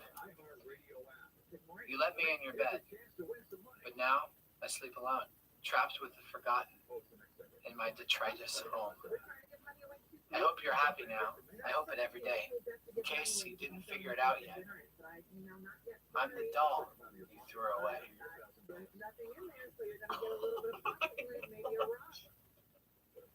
I'm sorry, that is so awful. It's awesome. I know, right? I just found it. I thought it was so funny, so awesome. So, Yeah, well, you just said you wrote it. I never said I wrote it. Yeah. You did say I never said. Why would I have said I wrote it? I checked the tape. I never said I wrote it. I never said that. Check the tape. That's the first time any employee at Dunder Mifflin has asked them to play back footage. I wish they would have. Check the tape. After this scene, Jenna, the Creed runner would have come back. This is what happened. Angela is applying a little bit of chapstick. She's spraying herself with perfume. Creed interrupts her and hands her a necklace that says Angela in block letters. Creed says to her, I want you to have this. And Angela goes, this is mine. And she said, I'll have you arrested. And Creed says, you can't arrest a ghost. I am so glad that you told me about this because in the next scene, when Angela meets Dwight in the warehouse and they start banging out their contract, I put down at 8 minutes, 43 seconds, is Angela's eyeshadow bumped up? Yes, she was zhuzhing herself. Yes, and I even went back to the scene in the break room and compared your makeup, and yes, you have applied a little lip, a little extra bump on your eye. Ooh, I'm so proud of myself. Nice catch. Well, the note they gave to me was like, over in the accounting nook, I'm making myself ready to go meet Dwight. And they said, spray perfume. And I remember doing this thing, and when I watched deleted scenes, it made me chuckle because I sprayed the perfume in the air around me and then walked under it. That was a thing they taught us to do in the 80s. I know. At that Bath and Body Works store. When that Bath and Body Works came out, they had this, like, do you remember that scent? It was called, like, vanilla? No, it was like white something. And it supposedly had pheromones in it that would make you more attractive. In the store, they taught you how to put it on was to spray it and walk through it. I still remember doing that. I feel like I'm having all these memories flooding back to me about perfumes and scents. Are they still a thing today? We're just not connected to it because remember at the store, it was a whole thing. They had people who just like sprayed you with perfume as you walked by. Oh no, it's still happening. It does? It's still happening. Yeah, I went to Macy's and as I walked through, like 3 different people wanted to spray me with perfume. But now they like spray a card and hand it to you. Yeah. But back then they just sprayed right into your face. They did. They really, really did. Wow. Well, yeah, perfume was a thing. It was a whole thing. We're going to learn a few things about this Dwight Angela warehouse rendezvous. First of all, they have a parenting contract to agree on, a prenate, if you will. Here are some of the terms that Angela agrees to right away. Dwight wants the child breastfed by the mother for exactly 6 months and then weaned onto a nutrient-rich winter vegetable mush provided by the father, Dwight Schrute, referred to from here on out as Morpheus. Angela says, agreed. Agreed. She's going to call him Morpheus? But there's one thing they don't agree on. Baby names. Dwight says Ebenezer. Angela says Jedediah. Dwight says Jonas. Angela says Jebediah. Dwight says Worf, and that's it for Angela. No Star Trek names. Yeah. Dwight also wants her to agree that the baby will be a boy. Angela's like, I can't control that. He says you can. In fact, he says, quote, it's a simple matter of keeping the womb warm for 2 days after sex and then extremely cold for 5 months. And there was some additional dialogue in the script about this gender issue. Dwight said, I cannot leave Shroot Farms to a girl. I'll never be able to look another chicken in the eye. And Angela says, and I cannot teach a boy how to French braid. Not again, not after what happened to my brother. I don't know what is going on. The chickens, the French braiding. Also, this is the first I've ever heard of Angela having a brother. She's talked about her sister. Yeah. Well, Danny Chun said that the idea of Dwight wanting a baby contract was Charlie Grandy's idea, and everybody loved it. They felt like it totally fit in Dwight's character to approach baby making as a formal agreement. Danny said he completely made up the rules for making a boy. But I do want to say, scientifically speaking, did you look this up? I kind of knew it, but I did look it up to confirm it. Is there any truth to Dwight's theory? No. Oh, not to Dwight's theory. Like, what? That's completely made up. Okay. But boy sperm supposedly moves much faster, but also dies faster than girl sperm. So if there is an egg waiting, ready to go, boy sperm will most likely get to it first. But if the egg isn't there yet, the girl sperm can hang out. They live a little longer. They'll wait for it. The article that I read also said that girl sperm is very fit. It's hardy. It's got to hang out for a bit. That's right. So this is often why you get a boy or a girl. It's, was the egg sort of ready and waiting, or did it take a minute? And so then the girl sperm outlasted the boy sperm. Wish someone could have explained that to Henry VIII. Yeah, no kidding. Well, back in the conference room, Pam's contractions are more frequent, and Michael has an idea. He says, let's get a list of things that make you go into labor and will do the opposite to slow it down. So, for example, something that can help move your labor along is to stimulate the nipples. So Michael says, nobody touch Pam's nipples. Yes, he says, think of Pam's nipples as Toby's grundle. I didn't know what that was, so I Googled grundle. What is it? A grundle, guys. Do you guys know what a grundle is? I'm so happy to report for once in my life. No, I got nothing for you. According to the internet, it's the area between your balls and your butthole. You're describing the taint, my friend. That's a taint. Well, that's what the grundle is as well. Listen, I'm going to read it to you. Grundle, U.S. slang, the perineum, the area between the anus and the genitals. Grundle. There you go. Will you look up taint real quick? I'll look up taint. Left my search engine. Taint for the listener. When I Googled taint, it's the first thing that came up said taint versus grundle. Oh, and I'm clicking on it. Oh my goodness. This is in Wikipedia slang section.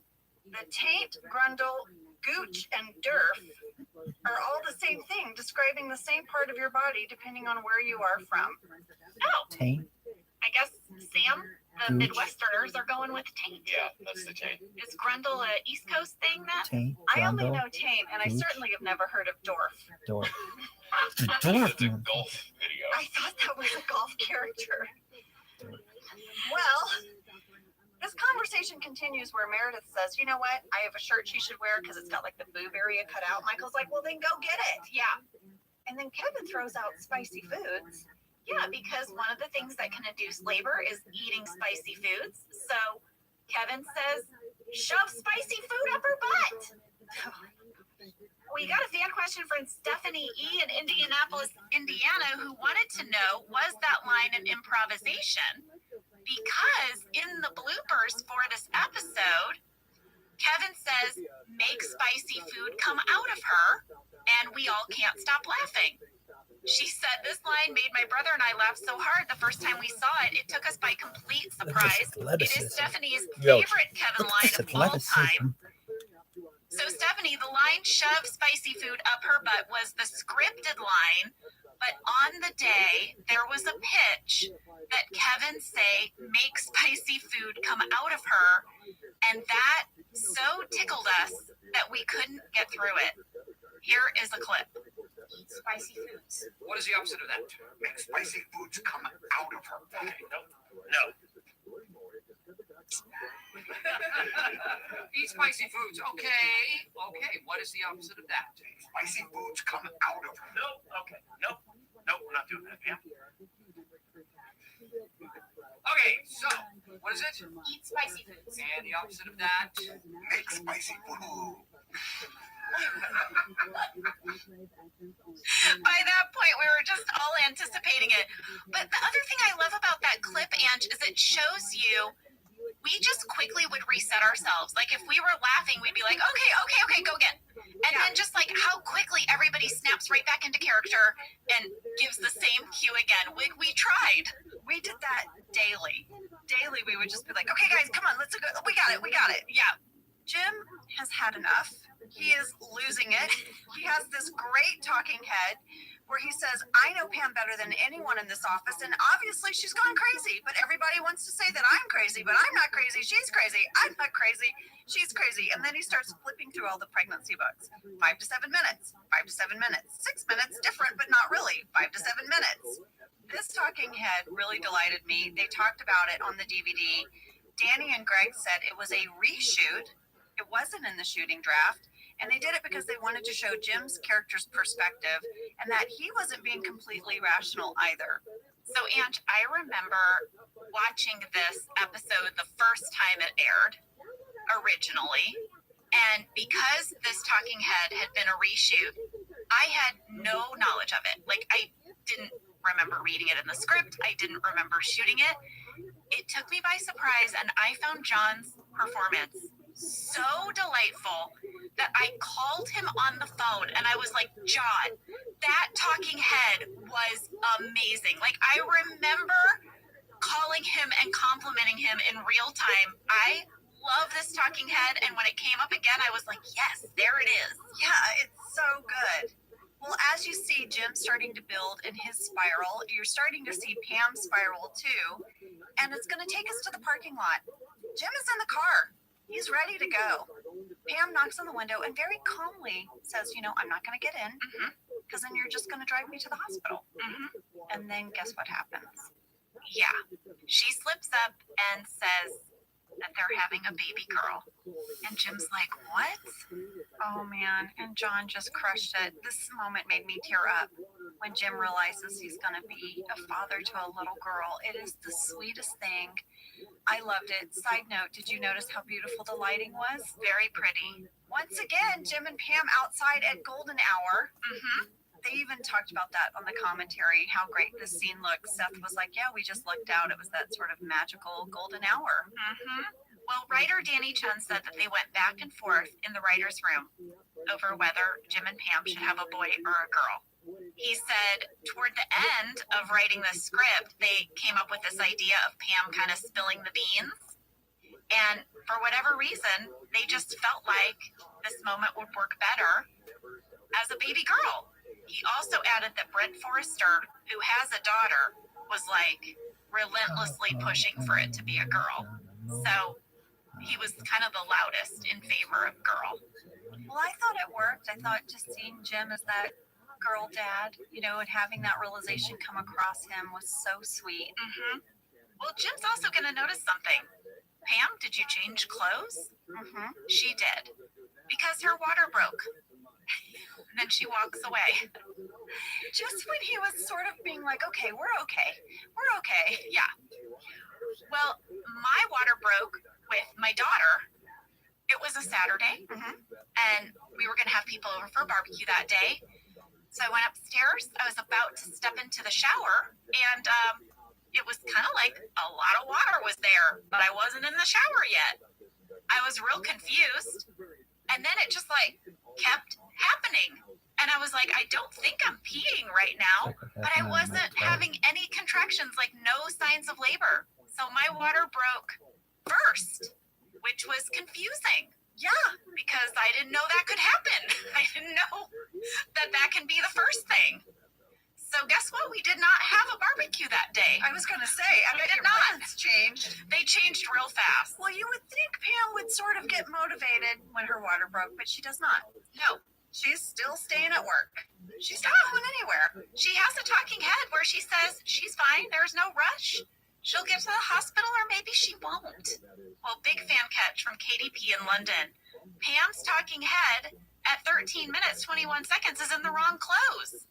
Her water broke. She changed clothes, but now she's back in her old clothes. Yeah, we moved it around. That was a talking head that we had in the script for earlier, but they put it here. And, well, we were hoping you wouldn't notice, but you noticed. They said on the commentary that they loved your take so much in that talking head, they didn't care. You were in the wrong wardrobe. They're like, oh, well. Yeah. I absolutely love this next scene in the break room. Pam is determined to have her ultra feast with Kevin. And Jim is like, no, it's time to go to the hospital. Michael's like, it's time to go to the hospital. And Pam just loses it and is like, I'm not going. I'm not going. And then she finally admits she's scared to go. And then all the men in the room put their hands on her belly and give her a pep talk. This was one of my favorite scenes to shoot of all time on The Office. I think my favorite thing is that Kevin is there. Yes. It made it even funnier. He is the straight man in this scene. I know! How crazy is that? Jenna, as I watched it, I loved your performance so much. I also don't know how you kept a straight face. Because when they all put their hands on Pam's pregger belly, and they were like, you got this. They were being so sincere, but they were all touching her belly. Believe it or not, that is not the moment that made us break. We were able to get through that, even though I do want to read the script note for that moment. Oh, please. The script note for the scene is, Michael gets down on one knee. He speaks very quietly and weirdly breathy. So that bit of them all touching my belly, that was an idea we came up with in the moment. It was originally going to be just one of those Pam to Michael moments. Mm-hmm. But the moment we couldn't get through is when Jim is freaking out and Michael kind of pins him up against the door and says, hold it together. Every time Steve did that line a little bit more like, hold it together. Hold it together. Like he did like a weird take on it. Like Michael's saying hold it together, but he's clearly losing it. Yes. I actually have an audio clip. What happened to porn thing 3, Michael? It's okay. 2 minutes is too soon. 5 minutes and 2 minutes is a very big difference. Hold it together, my God. I told you, only 5 minutes. What happened to porn 3? Because 2 minutes doesn't do us any good. No, what? Hold it together, okay?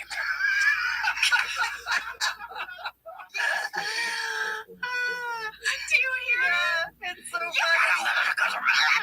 It's so funny. It was so funny. I love the chaos in the moment too. Oh man. Oh, that we had so much fun doing that scene. I don't even think we wanted it to end. They probably have so much footage from it because we were so milking it. Well, one thing they decide is that Pam is having the baby. I mean, contractions are 2 minutes apart. They've waited too long. It's time to go. Then this chaotic energy from the break room now spills into the bullpen. Michael's like, is my go bag ready? It's not ready. He's getting advice from everyone. Dwight's going to measure Pam's cervix. Like, what is happening? My favorite line in this chaos is when Michael says, should I take a dictionary? And Oscar looks to camera. And the way Oscar looked at camera and said, the hospital provides dictionaries. Bring a thesaurus. Yes, I loved that too. Oh my gosh. I also have a background catch in this scene. What is it? As everyone's rushing out, did you notice Pam's coat is a big, oversized plaid coat? It's not Pam's regular coat. Oh, yeah. That is because there was a deleted scene that is part of this Creed runner where Creed runs up to Pam as they're leaving and he gives her his coat and he says, here, let me help you with this. And she says, thanks, wait, whose coat is this? And Creed says softly, Pam, I'm begging you, don't do this. And Pam goes, what? And the Jim goes, let's go, and rushes everyone out. So Pam actually is wearing Creed's coat to the hospital. Aww. And if you go to the episode at 16 minutes, if you freeze it, you can see Creed running in with it. Really? Right there. But it's so brief, and then the scene was cut, and they just usher you out. Well, Dwight is going to lead this motorcade to the hospital. But first, oh my gosh, Michael, that's where I saw the deer last week. Everyone stop. I loved that so much. It was right over there. I loved it. Well, we've got Michael driving one car with Pam and Jim in the back seat, and Dwight is escorting them. He loves to escort people. He put his light on top of the roof of the car. Yeah, that's not going to go so well because the police are going to pull Dwight over. In the script, it said, Dwight slows down and pulls over. As he does, he discreetly throws nunchucks, a sword, and a battle axe out the passenger window. Mm-hmm. Well, I'll have you know that Steve was not actually driving in these scenes. The car was hooked up to a tow rig. It was being pulled. We filmed these using lipstick cameras, and there was a live feed from the cameras to the tow rig vehicle, which the director was riding in and could watch what we were doing on little monitors and give us notes on walkie-talkies. Just walkie-talkies. Mm-hmm. Old school, old tech. For the exterior of Dwight's car, Rain was driving. His footage was done car to car, meaning that there was a camera operator in one car shooting his car. But for inside of Dwight's car, we used the tow rig and the lipstick camera again. So like when he's throwing the stuff out of the window, that was, a tow rig. But when he's peeling out of the parking lot and you see his whole car, that's Rain. Yeah. I love the moment when Pam realizes that she left her iPod at home. Mm-hmm. Jenna, I made a whole playlist for the hospital. I had my music. I remember. Yeah. When I came to visit you after you gave birth, you wanted me to play it even after she was born. Yes. And so when I saw this, I felt like I would be like, my playlist. Mm-hmm. I would be the same way. Well, Danny shared what Pam's birth song was. What was it? Dreams Come True Girl by Cass McCombs. And there was a whole scene where Pam plays it in Delivery Part 2, but it was cut for time. Aww. So she really did have a song, and Michael has an idea for how she can get it. He's going to call Dwight on the phone, say, go to Pam and Jim's house, get her iPod, bring it to the hospital. Mm-hmm. This is going to set up a big old storyline for Part 2. Pam is trying to tell Dwight where the key is, and he's like, la, la, la, la, la, la, don't tell me. What is that? I don't know. Well, they do make it to the hospital. Mm-hmm. They do. Jim is going to take Pam in because he is the father. And Michael's like, what can I do? Mm-hmm. Jim's like, go park the car. Michael just sort of pulls the car to the side. The ambulance guy goes, you can't park here. Mm-hmm. And he chunks the keys into the grass and goes, I think I just did. Yeah. On the DVD, Danny said that Steve actually threw them in what was like kind of like a gutter trench thing they had to go fish him out of by accident. Yeah. But yeah, Michael just tosses the keys. Well, we got a fan question from Alana in Pennsylvania. Was the hospital you filmed at real or a set? This was the exterior of a real hospital. We were at St. Joseph's in Burbank, California. I know right where that is. Yep. So that is how this episode ends. But this episode originally ended with Pam and Jim checking into the hospital. In fact, a moment from this deleted scene was in the promos for this episode, and then it never aired, and fans went crazy. It didn't end up in part 2 either. What you see is Jim wheeling Pam into the hospital. He kisses her forehead and says, I love you. And that was in all the promos leading up to this episode. And then everyone was like, where's the moment where Jim says, I love you in the hospital? Also in this deleted scene, Michael comes in from parking the car. He's sitting in the waiting room. He takes out a custom shirt that says Helper Beasley Birth 09 to 010. He made shirts. He made a shirt, But Danny shared that since part 2 opens with Michael entering the hospital with balloons, it just seemed like too much of a time jump for when the episodes aired back to back. So that is why they cut this scene of Pam and Jim checking in. Well, next week we're going to be talking about delivery part 2. There are a lot of deleted scenes between Jim and Pam. They're on the DVD. And now I can't wait to share them with you because I think that kiss on the forehead was like one of their last civil moments for a few hours. Also next week, we're going to have a special guest. My husband, Lee Kirk, is going to be in the studio with us talking all about playing Clark, the lactation consultant. I cannot wait. It's going to be so fun. You guys have a great week. Thanks so much for listening to us and rewatching with us. We love ya. See you then.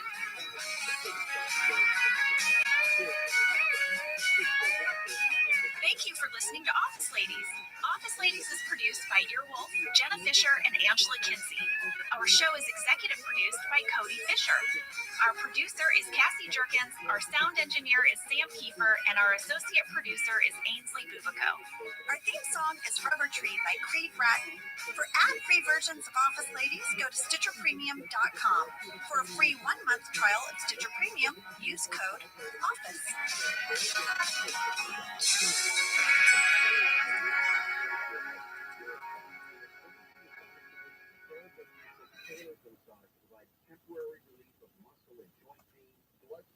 Most people give up on their resolutions by mid-January. Walmart Plus can help save yours this year by saving you time and money. Walmart Plus is the membership with benefits like gas discounts, video streaming, plus so much more. Is your resolution to simplify your life?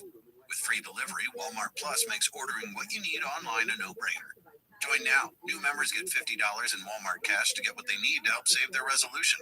Terms apply. See walmart.com/plus for details.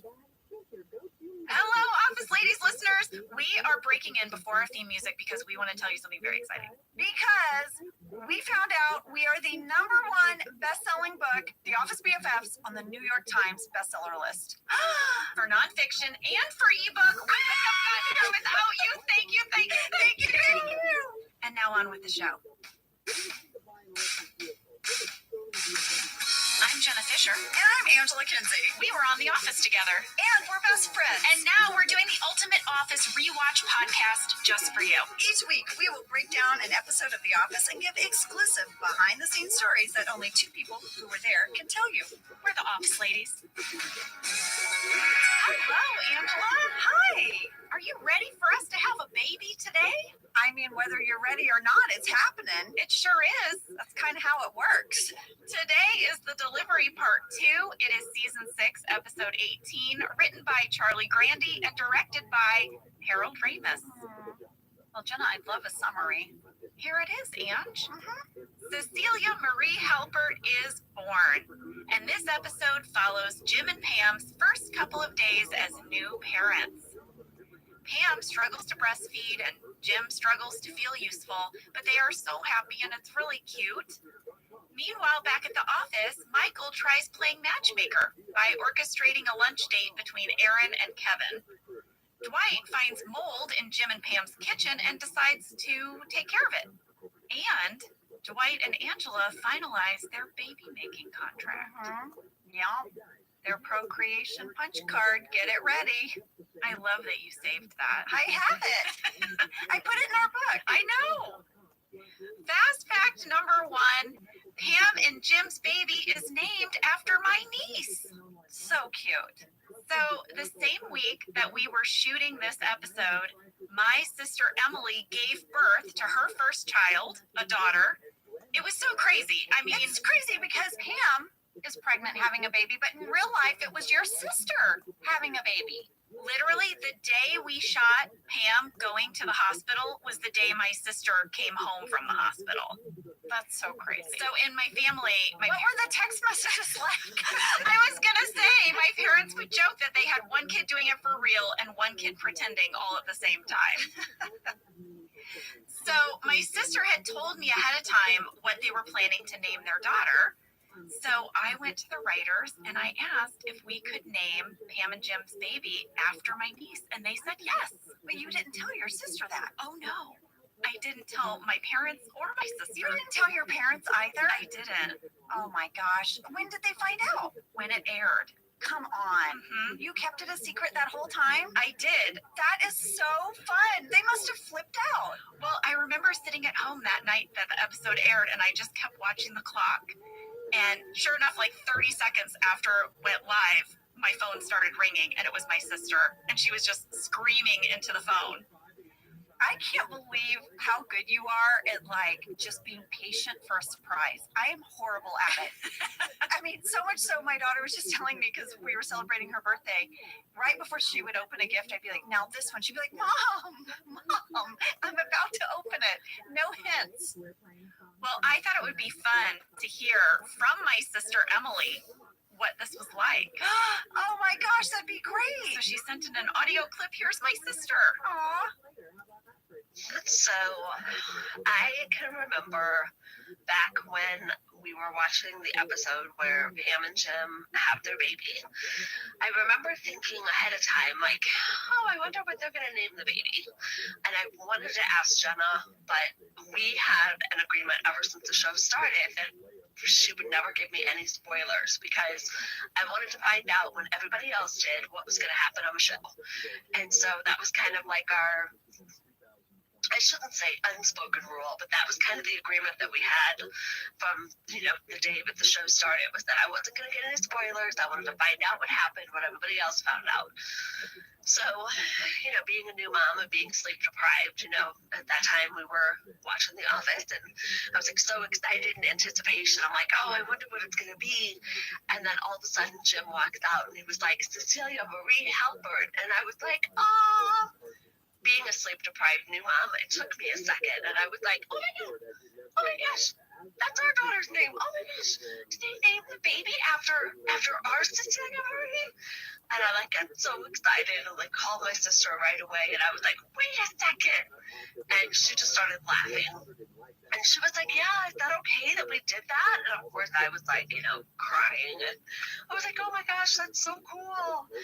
And so, after that episode aired, of course, all the articles and everything that came out about how, they named the CC on the show after my CC, and, we saved all those articles, we put them in my daughter's baby book, and I still remember, for quite some time after that, people were like, oh, do you watch that show, The Office? Did you name your baby after Pam and Jim's baby?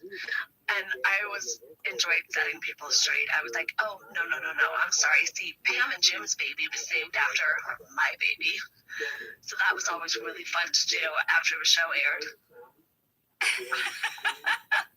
That is so cute. I love that she saved the articles and they're in the baby book. Yeah. Oh.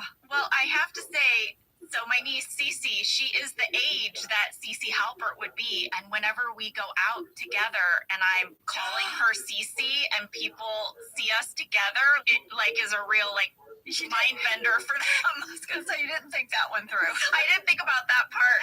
Yeah. That is so special though. I just love it. The baby photo that I had on my desk for the rest of the run of the show is a baby photo of my niece Cece when she was a baby.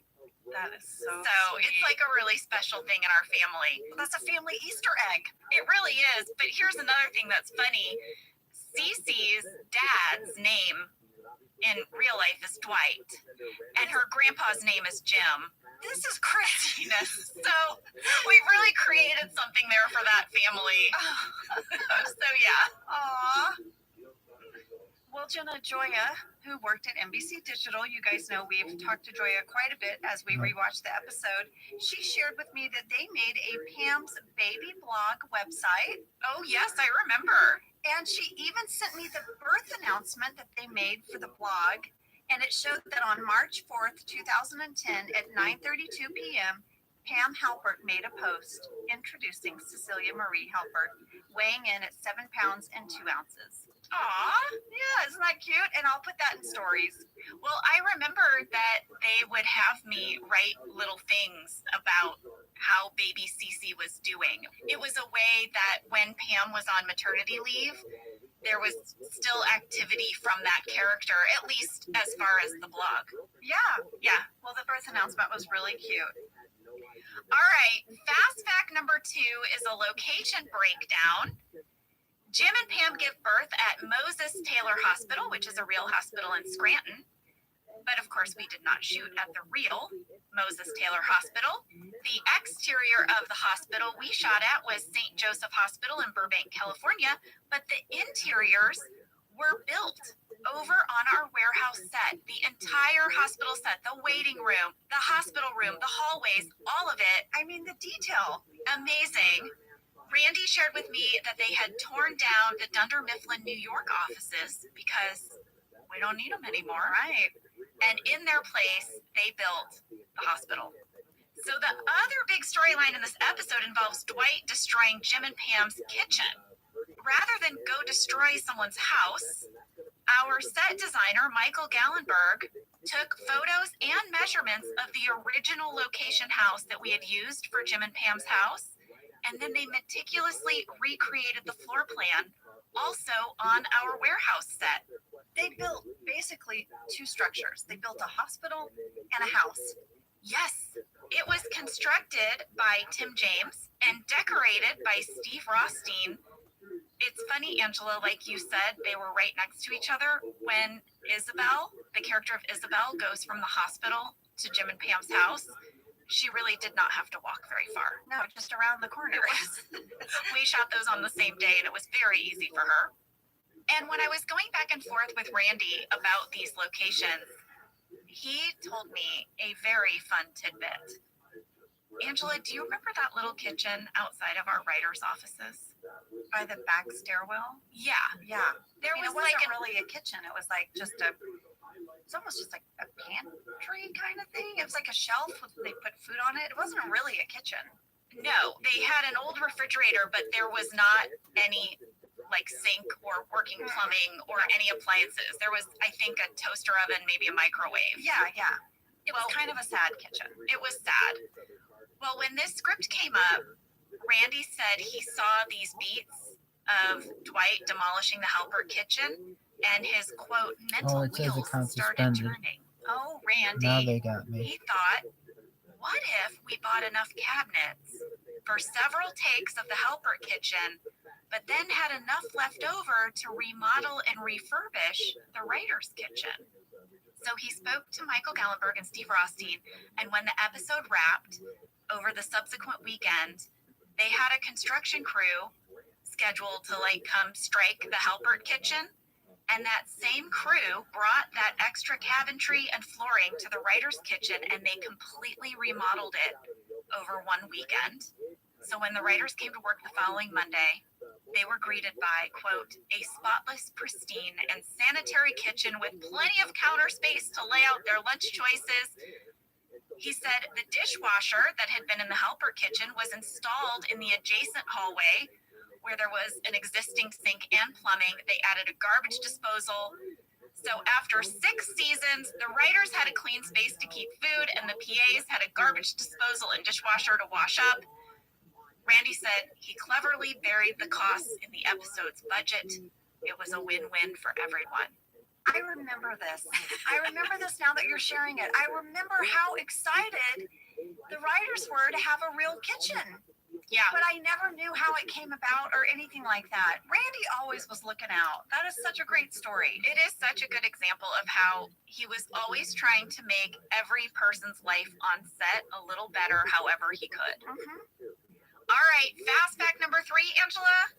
We had 2 pretty big guest stars on this show. First up, Sarah Baker as Nurse Josie. She was born in D.C., raised in Springfield, Virginia. She studied theater and English at James Madison University.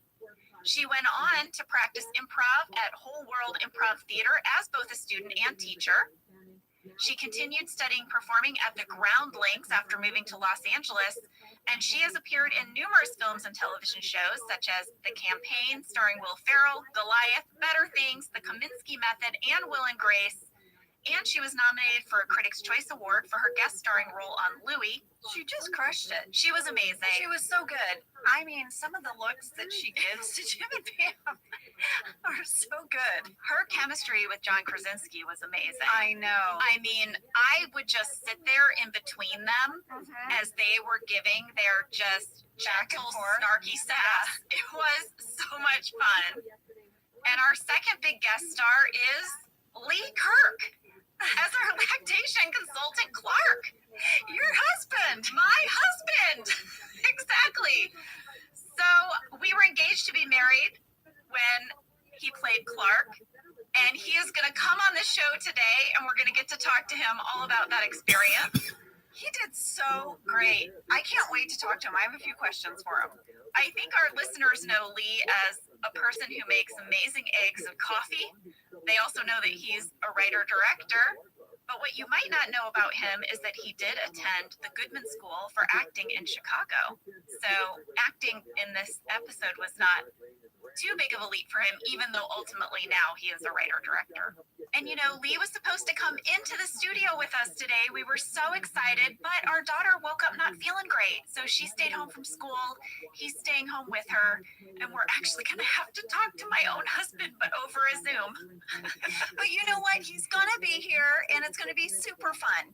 I'm just so excited that he's going to be on the show. Yeah, it's going to be kind of cool. All right, well, we're going to take a break, and when we come back, we'll break down this first part of the episode, and then later, we'll talk to Clark.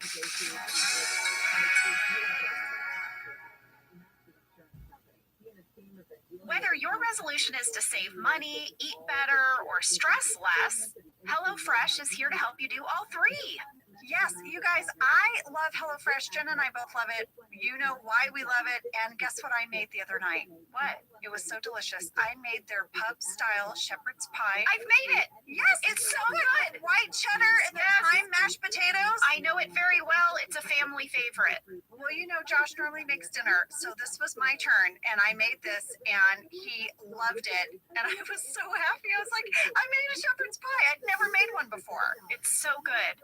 Everyone, you can say hello to your most delicious year yet with fresh ingredients, chef-crafted recipes, all at a price you'll like, delivered right to your door. Go to hellofresh.com/officeladiesfree and use code officeladiesfree for free breakfast for life. One breakfast item per box while subscription is active. That's free breakfast for life at hellofresh.com/officeladiesfree with code Office Ladies Free. HelloFresh, America's #1 meal kit. This show is sponsored by BetterHelp. You know, around New Year's, we all reflect, and people really start making lists of what they can do to be their best self for the next year. Yes, I think, you know, the new year definitely makes you think New Year's resolution. What do I want to change? New year, new me, that kind of thing. Yes, but perhaps this year, we could be reflecting on what we're already doing right. Yeah. And therapy can help you figure out your strengths so that you can ditch this idea that you need some extreme change or this extreme New Year's resolution and just, you know, you can make changes that really stick because they're based on your strengths. I like that. If you're thinking of starting therapy, give BetterHelp a try. It's entirely online, designed to be convenient, flexible, and suited to your schedule. Just fill out a brief questionnaire to get matched with a licensed therapist and switch therapists at any time for no additional charge. Celebrate the progress you've already made. Visit betterhelp.com/officeladies today to get 10% off your first month. That's BetterHelp, HELP.com/officeladies. Let's talk a little bit about hydration in the new year, particularly about liquid IV. Angela, you turned me on to this, and I'm going to have to give you props. Oh, thanks. It's pretty great. You told me that you use this when you travel to stay better hydrated, and I started doing the same thing. You know, whenever we go on a road trip, it's like I don't want to drink too much water because then I'll have to pee, and then I find myself so dehydrated. So I use this. Well, I like it for hikes. Here's what it is. You get a little packet and you put it in your water, and then you are going to get 3 times the electrolytes of a leading sports drink plus 8 vitamins and nutrients. It's non-GMO and free from gluten, dairy, and soy. It is perfect for daily use before a workout or when you feel run down or after a long night out, hint, hint, hint, hint, or even on really long flights. Rehydrate yourself for the new year. Grab your Liquid IV Hydration Multiplier sugar-free in bulk nationwide at Costco, or get 20% off your first order when you go to liquidiv.com and use code OfficeLadies at checkout. That's 20% off your first order when you shop Better Hydration today using promo code OfficeLadies at liquidiv.com. Well, we're back. Jim went to get himself ice chips because he kind of got a little dizzy there for a minute. He might have passed out He might have passed out, yeah. Well, I don't know if you notice when he comes through those automatic doors At 26 seconds, those are fakey doors. Those were not automatic. Just like our elevator, that's some movie magic for you. Randy Cordray told me that they were operated by our grips who had to pull on cables in unison. Each door was being pulled by a different person, and they would get a cue on a walkie-talkie from our first AD who was watching the action live. Well, they did great because you would never know. Never They know. timed it perfectly. Well, Michael is going to arrive with, I think, all the balloons they had in the store that day. I mean, there's so many and they're huge. And Jenna, he's just going to barge right into the delivery room. He's not going to knock. He's just going to go right in. Well, I mean, it says family only, so he walked right in. Oh, perfect. He's going to get a real eyeful. You can only hear what's going on in there. The camera doesn't go in, just Michael. Did you hear Jim say pull? Yes, I did. Nurses are saying push and then Jim says pull. We got a fan question from Crystal in Houston, Texas that said, Jenna, as a mom of 3, I have to know what you were doing as Pam when you were pushing Cece out and Michael walked in. My brain totally goes to stirrups and a hospital gown and, well, any of the other things that might happen in a delivery room. Crystal, this is such a good question. Jenna, what were you doing? The door that Steve opens led to a room that was about the size of a small coat closet. So you were just all wedged in there? It was me, John, Sarah Baker, who plays the nurse, and Steve Socks, who was our stand-in. He was doing the voice of the doctor, and we were all sitting there like shoulder to shoulder, knee to knee on folding chairs. So you were yelling into the faces of other people. Yes, and I don't know why they built walls onto this room, because it wasn't a real room, but they did. Maybe for sound? Oh, maybe so. But we also shot this scene around 7:30 in the morning. It was the very first scene of the day. Well, that's a good way to wake up. It's true. Start yelling now. Also, all of that dialogue that you hear was scripted. We were not just improvising word for word in the script. Greg shared on the commentary that, the part where Michael walks in during Pam's labor, that was a pitch from him. He said that when his wife was having their first child, her college roommate walked into their hospital room right as his wife was going through the toughest part of her labor. And they were worried that it freaked her friend out. Oh my gosh. Said that she didn't have kids for years. That is crazy. Well, Michael's reaction is that he has to go wash his eyes. And Andy now arrives, and he's really disappointed. He was going to give baby Halbert a framed newspaper of the day she was born. It's really such a sweet gesture. The headline was "Spring Has Sprung." Yeah, but that was if she was delivered yesterday. She was a day later than he thought, so now he's going to have to swap it out for today's headline. Which is all about the Scranton Strangler. I mean, it's such a funny joke to me. I just loved it. Well, Jenna, Randy shared with us that the images of these prop newspapers were crafted by Phil Shea, and Cece's date of birth, according to the newspapers, is Thursday, March 11th, which is curious since the episode originally aired on Thursday, March 4th, and I will point out that the birth announcement made by NBC Digital also says March 4th. Yes, here's what happened. They were originally going to air the delivery part 1 on March 4th and then wait a week until March 11th to air delivery part 2. But then later they decided to turn it into a 1-hour special episode. Ruh-roh. Exactly, but we'd already shot it and we'd already made all the props and they couldn't fix it. And we got so much mail about it. About the date? Yes, about wait a second. It's March 4th. Is she born next week? How is this happening? Well, maybe we all have to take a cue from this moment. Don't buy a gift till after the baby's born. Well, you know, one other thing about the Scranton Strangler, I believe this is the very first mention of the Scranton Strangler in the Office lore. I think it is as well. On the commentary, they briefly mention that they're introducing this idea. Well, we got a fan theory from Elizabeth in Toronto, Canada, who said, Toby is the Scranton Strangler. When the headline of the newspaper Andy brought in says Scranton Strangler strikes again, I think it points to Toby, because he would have been upset that Pam was having Jim's baby and he took out his anger by strangling someone. Also, Toby is not in the hospital waiting room, which he should have been if he really cared for Pam. So many people think it's Toby. And they think, here's the evidence. That would be the episode I would come back for, John. This Toby's trial?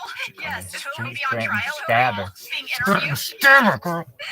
Yeah, the whole Dunder Mifflin, like, bullpen is being interviewed. Well, listen, Toby is not in the hospital waiting room, but a lot of other people are, including Phyllis.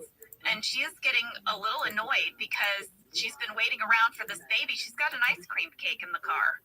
What I loved about this moment is that Michael was so annoyed with her for being impatient about Pam, once Pam having the baby. He's like, what do you have to do today? And she's like, I have an ice cream cake in my car. And he goes, oh my God, Phyllis, go! go now! I loved it. Good news, the baby is here. Michael's going to celebrate by smoking a cigar in the hospital. The orderly who tells Michael you can't smoke in here was played by Nicholas Day Clark. I loved this moment. Well, this is going to take us to a very sweet moment. Pam and Jim, they're looking at their beautiful baby girl. They're gazing at each other. They're counting her fingers and her toes. Angela, when you looked at Pam post-birth in this moment, laying in the bed with Jim, did that ring realistic to you? I did not have children when I made this episode, and I just want to say I did not look like that after having my babies. Oh my gosh. I was a hot mess. I have a photo of myself holding Isabel right after she was born, and I look like I fell out of a moving vehicle. I look so wrecked. And I'm smiling, and you can tell I'm so happy, but my smile looks so weary. You know, I'm just like, Under your skin, Well, then I epidermal. remember How did them, epidural, epidermal? oh, let's pull some of your hair Yeah, out why? because, you You know, could die. yeah.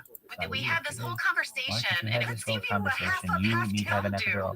It was very centered on Make the it like- hair. What is Pam's hair after she's given birth? And like, okay, there's been a moment she's settled in her room, so maybe Mad she Men. took a No, second to you brush don't it. There was like all of this Don't. conversation about my hair. Who's brushing their hair right after they give Go to birth? sleep. Nobody. Well, here's the thing. Don't do I that. have all these photos from right after my son was born. He was my I first. know someone who And died. my hair Please, is like so that. Don't. insane looking.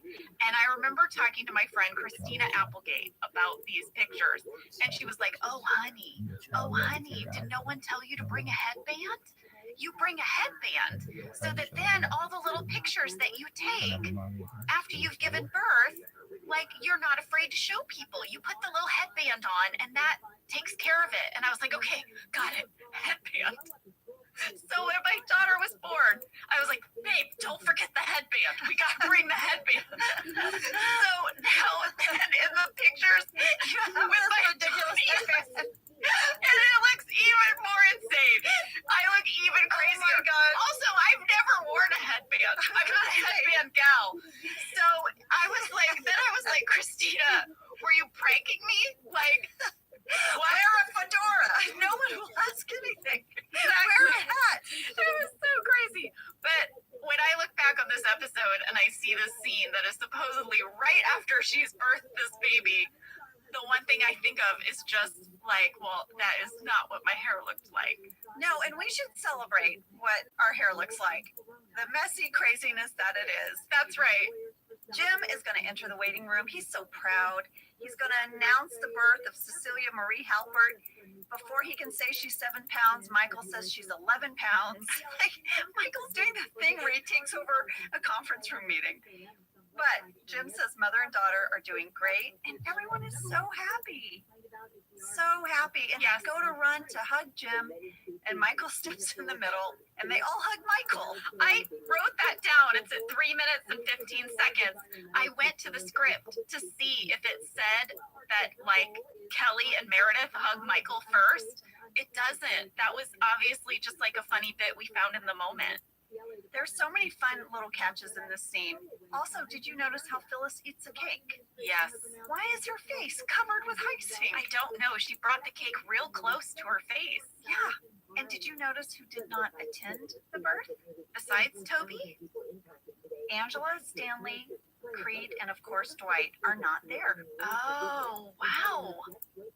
Yes. Yeah. Well, Pam's mom, of course, is there. She walks in with coffee for Jim and Pam. Pam is so happy to have coffee because she said she hasn't had caffeine in 9 months. And I would like to point out some real Jim sass.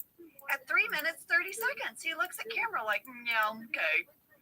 I have to say, if you go back and look at episodes when Pam is pregnant, you can see her drinking coffee. Really? Yes. I've been noticing.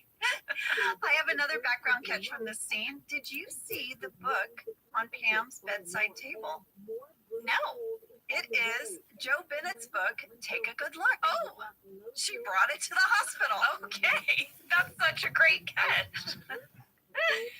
Well, now Cece is going to need a diaper change. Jim volunteers, and he's going to have a talking head where he explains that he's a diapering master. He has been practicing. He's been practicing on everything. Yeah, footballs and a cat. Yes, and a cat. Angela, we got a lot of fan mail asking, how did we diaper a cat? You were there. Well, I was there, but I did no diapering of the cat. Randy shared with us that we used the always reliable Bob Dunt's Animal Rentals, and Denise Sanders came through again. Denise was so great. She was always there when we were working with cats. It required 2 prep days and a few rehearsals. What was it like for Denise to get an email from Randy? Oh my gosh, I imagine their email exchanges. Hi, Denise. We're going to need to diaper a cat. Hi, Denise. Is it okay if Angela licks the face of a cat? Hi, Denise. We're going to throw a cat into a ceiling. Email me back. Randy said we tried to get Milkman. You remember? Milkman was Bandit. Yep. But Milkman was already booked. He worked a lot. Busy working actor. I guess Randy said Milkman was in hot demand because he was very disciplined and a reliable working kitty. I want to see Milkman's resume. So we used a different cat as close to Milkman's coloring as possible to attempt to You make think the it's funny cheek. that got blocked? Well, I'll say this. I noticed that we don't But you see think that Jim fucker was gonna stop actually diapering the cat. course The not. cat is pre-diapered, and we just pan up to Jim taking credit. Yeah. Well, Michael is finally going to get to hold the baby. He comes in the room, Okay. congratulates Helene on being a grandma. So awkward. Oh, that whole exchange It was so weird. cringy. And Michael does this thing, but I couldn't help but just see Steve in this moment when he was like, I want to hold the baby. I thought the same thing. Steve Carell loves a baby. Yes, he's such a good dad and a family man. And I was like, I bet Steve in real life was so delighted to hold that baby. I love how Michael sanitizes his hands and then wipes his hands on his pants, and Pam is like, again, No pants. yeah. We got a fan question from KJ Davy in Charlotte, North Carolina. Where did you get such a teeny tiny newborn baby to play the part of Cece? KJ, I'm going to give you a baby breakdown. There were 2 sets of twins that played baby Cece. But if you can believe it, we actually held auditions for these babies. For the babies? Mm-hmm. Babies had to come, slate their name, tell us to profile photos. Exactly. Randy arranged to have 5 sets of twins come to set one day, and John and I went and we held all the babies. They wanted to see which ones responded to us. I guess it was like a chemistry check. Aww. And in the end, we had Elijah and Spencer Wolf and Ella and Finnegan Sanders And play listen. baby Cece. There are some rules about babies working. Thank goodness. Film and television, Yes. yes. You have to be 15 days old before you can work on a TV show or movie in California. All of our babies were around 6 weeks old, but they had been preemies, so that is why they were still so tiny at that age. Babies can only be on set for 2 hours total. So from the moment they park their car until they get back in their car can be 2 hours.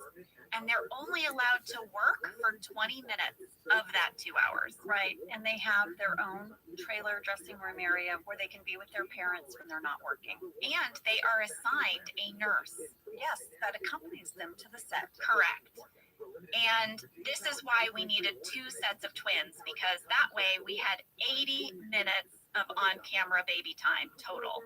We also used a fakey baby, which we called Jelly Baby and Creepy Baby. They're really creepy. They're made from kind of a soft, pliable cast polymer. You shared on the commentary that they were actually heavier than the real babies. Yes. And their heads were super floppy. So you actually had to like hold their heads just like a real baby. Yeah. But they were much heavier and it was jelly. They were gelatinous. Yeah. I mean, it was weird. It's the same people, I think, that made Fakey Bandit. Yeah. And he was a jelly cat. You also shared on the commentary that at 8 minutes 52 seconds, when the nurse rolls Cece out of the room, you know, she's in her crib and she's going to roll her out. So that's the fake baby. If you go back and watch, it's not even moving at all. Yes, I believe we also used Fakey Baby in a good portion of the scene with Clark. You might notice you don't really ever see a baby there. Right. Yeah. Should we talk about what Dwight is doing now? Oh my gosh. He couldn't find the iPod, but guess what he found? Mold. And a lot of it. Yeah. He wants to solve this mold problem for them, but first he needs to do, I mean, obviously, what anyone would do. Right. If you show up to tackle mold, you read a book, you take a bath in someone's bathtub, you sleep in their bed without any undies. Bottoms. Yeah. Commando. Question for you. Did the documentary crew stay overnight at Jim and Pam's? I don't know. How many cameramen do they have on this day? What's their budget for this documentary? They've got cameras back at the office. They've got some over in the hospital. They're following Dwight as well. Yeah, they are committed. I wanted to point out that at 5 minutes, 1 second, that exterior shot of Dwight breaking into Jim and Pam's house, I mean, he literally elbows the window and it breaks. Right, because he doesn't want to know where the keys are. Don't tell me. He's gonna get in. First of all, that was breakaway glass. But second of all, that was also built on our stages. That exterior, they literally rebuilt the exterior of that real house to do just that little break-in bit. It is lit so well. I mean, our set builders had a very busy week. Yeah. There's going to be another thing that I'm going to talk about later where we fake outside and we actually shot it on the warehouse set. And I just have to give a shout out to our lighting crew because they really made these places look like we were outside, but really we were in a warehouse. Well, listen, Dwight is well rested. He's ready to get to work. He's going to demo their kitchen to get rid of the mold. Yeah. So on the commentary, they shared that side of the cabinet where he swings the sledgehammer, yeah, they had scored it a little so that when he hit it, it would like break apart. Okay. It wouldn't break apart. What? He swung that thing and hit it several times and nothing happened. So it was actually really hard to get a shot of them really whacking into that thing. That's so funny to me. I mean, he could crush an apple with his bare hands, but they couldn't get that cabinet to break. Well, it must have been a really sturdy cabinet. Should we go back to Dunder Mifflin and see what everyone else is doing? Oh, we definitely should. Michael is doing that thing where he is taking responsibility for something he had nothing to do with. Oh, Jim and Pam. He's the matchmaker. He is. And he's going to start matching up everyone in the office. That's right. This scene had a series of talking heads. First was Meredith. You know, she said she's single, obviously. She's never getting married. And her talking head is like Clooney. Meredith is our office's George Clooney. Yeah, who knew? Andy has one, of course, where he talks about Aaron. He's hoping the stars will align for them. And then, Jenna, would have come Creed's. Remember this deleted runner I shared with you that he thought if Jim and Pam had their baby, that meant he was going to die? Yes. Okay. Well, now Pam has had the baby and he's still alive. Here's Creed's deleted talking head. Pam and her baby. And I'm still alive. I have a new lease on life. If death can't stop me from dating, then neither can my mother. What? Who is his mother? And she's still alive and she doesn't want him to date? I have so many questions. Well, listen, bottom line, Michael is going to fill all of their empty holes with love, With another body and love. yes. And Angela, your look when he says that is so funny. It's so good. So Jim and Pam are reminiscing about when they were just a couple of kids, afraid to be parents, and here they are holding their baby. Oh, it's so peaceful, and they're just laying there together in a sweet little snuggle, staring into her cute little sleeping face. Yeah. And the nurse is like, would you like us to take her? Yeah, and Jim and Pam say no. No, she can just stay here with us. Yeah. And this, of course, cuts to Cecilia crying. They're struggling to breastfeed, to swaddle. The wheels are coming off the bus. I have a very funny story about that swaddling moment. So we were supposed to not swaddle the baby. That's the joke, is that Jim and Pam Don't know how. yes, They need the nurse. we're overwhelmed. Right. Lady, every time we just swaddled that baby perfectly. The two of you? The two of us. It was insane. We were trying to be bad at swaddling. Neither one of us had kids. And somehow we were like masterful swaddlers. And Harold Ramis and our AD, they kept saying, guys, stop swaddling the baby. The joke is you can't do it. But we just, I don't know, we were really, really good at swaddling. They were like, you have to stop. You have to stop swaddling that baby. Well, there was a deleted scene after this. I think they were trying to build out the story that the two of you were getting really frustrated and started to get a little short with one another. Oh, I remember. Oh, I felt like we had to hear it. Pam cusses out Jim. And I think she flips him in the bird at the end. Oh, yeah, she shoots him. I remember. So bad, right? Ew. Wow. Well, no, I just made a wonderful ending. Kind of rough getting here. Did not handle that well. I think you have to admit you flipped out a little bit.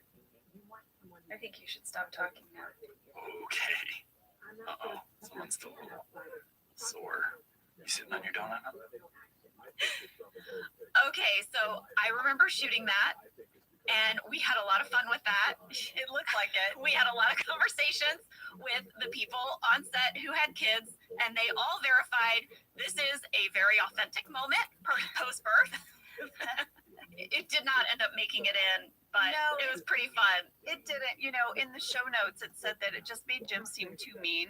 Yes, even though these moments do happen between couples. They do, but I feel like they left enough in of them being frustrated about like breastfeeding, and I think it works. It works. We got a fan question from Hildy N in Norway, who was curious about the breastfeeding shawl, or whatever it is you call it, that Pam is using in this scene. She says, is that to avoid displays of nudity on the show, or is this normal in a U.S. hospital? Do women in U.S. hospitals use these shawls when they are breastfeeding? I would say no, Not in their room, not in the privacy of their room, but maybe if you were out in the hallway or something, you might have a little blanket or something. I had one of these shawls. They're actually really great. I made note of it when I got to use it on the show. And when I had my kids in real life, I was like, I want that one that Pam used because it has this like wire that holds it open so the mom can peek in. It was actually really helpful. And I would use one of those for the times that if I had to breastfeed at a restaurant or at the airport or wherever, maybe if I was in a very public place. Yeah. Although I would like to say there's nothing wrong with just whipping it out, ladies. Your baby's got to eat. Your baby's got to eat. I was such a fan of this one shopping mall after Isabel was little that I would go. It was like an outdoor mall, and I would have her in her stroller, and we could walk around. And for me, it was just being able to get out of the house and get outside a little bit. But I loved it because they had nursing stations. I know what you're talking about. They had a little room Yeah. with a rocking chair in it. Yes. and you could go in. And so whenever I see a nursing station anywhere, I always smile because I'm like, that is so thoughtful. Now they have them in airports. They did not have them in airports when I had my kids. Yeah, not when we had kids. But I guess in answer to Hildy's question, we were using that on the show just for the purposes of we couldn't have nudity on television, and also that was a fakey baby under there. We needed to limit what you saw of the babies in addition to the boobies. Also, it was fakey nipple. You were wearing that rigged bra with the special pacifier thingy. Oh my God, I forgot about that, Angela. Yes. Jenna, on the DVD commentary, you talked about this elaborate breastfeeding bra rig that they had to build and you wore so it would look like Pam was actually breastfeeding. I remember that now. The baby had to want to have their face by my boob, but obviously not near your. An extra 1% for utility, up to 6%, can be added only if you pay the entire gas and electric bill. And don't forget to give your tenant an advance 30-day written notice for your rent increases of less than 10%. It is state law. Learn more about the rent increase at housing.lacity.org. That's housing.lacity.org. Are you looking to sell your home quickly and easily without having to deal with cares or the hassle of a lengthy selling process? Well, look no further than Selling to Damage. With thousands of satisfied customers, they are the go-to choice for homeowners looking to sell their homes fast. They will buy your home for a competitive cash offer, and you can close in just Boobs. So what do? You describe it in the commentary. I thought we should hear it. Now there was like a rig, right, with the pacifier. Oh, it was so complicated. Yes, because you wanted the baby to cry, but then it had to stop crying so you could record our dialogue. So they built me a bra that had extra padding, so it looked like I was breastfeeding, or my breasts were full of milk. But then it also had like a breakaway shield that revealed a sterile nipple pacifier thing. And then the baby would actually suck on this pacifier and stop crying. How about that? You go to work one day, you get an email, can you build a bra with a pacifier in it that you wore over your clothes? Here's the thing, they could change out the pacifier. They were constantly changing it out with a new sterile pacifier as well, so that we'd get nipple change. Nipple change. Who knew? Well, in all of this struggle, Jim is going to buzz the nurse. Oh, but I mean, because maybe, did he buzz the nurse? Maybe Pam sat on it. But here she is to help us. Well, the nurse is going to offer to take baby Cece to the nursery, and they can try again later. Yeah. And she said, you know what? If she gets hungry, we'll give her a bottle. And Pam's like, no. I've heard about this. This is like nipple confusion. Then she'll just want the bottle, and then she won't want to breastfeed. And when Pam says this to the nurse, she gets some real nurse sass. The nurse is like, oh, good. You know everything.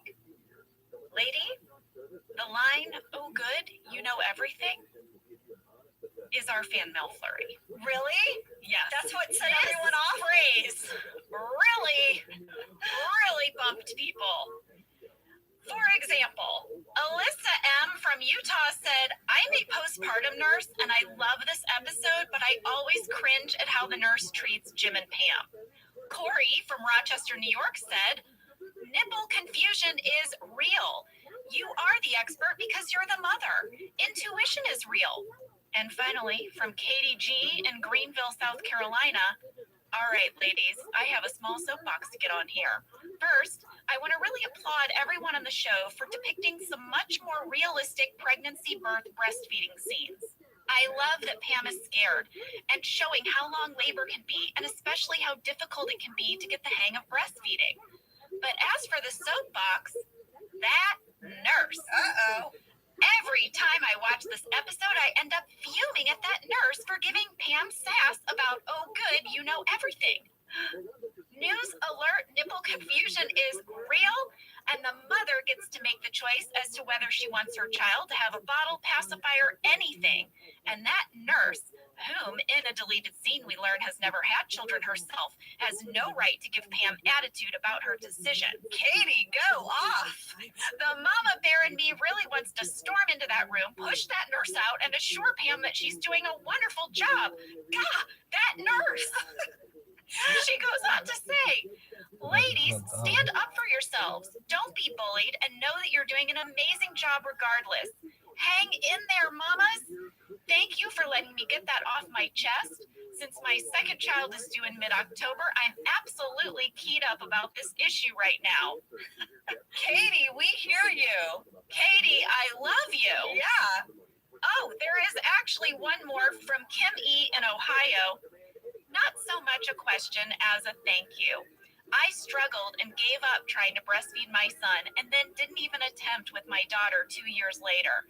I don't know if the office was the first to do it, but it was the first time I saw a new mother on a television show having trouble breastfeeding.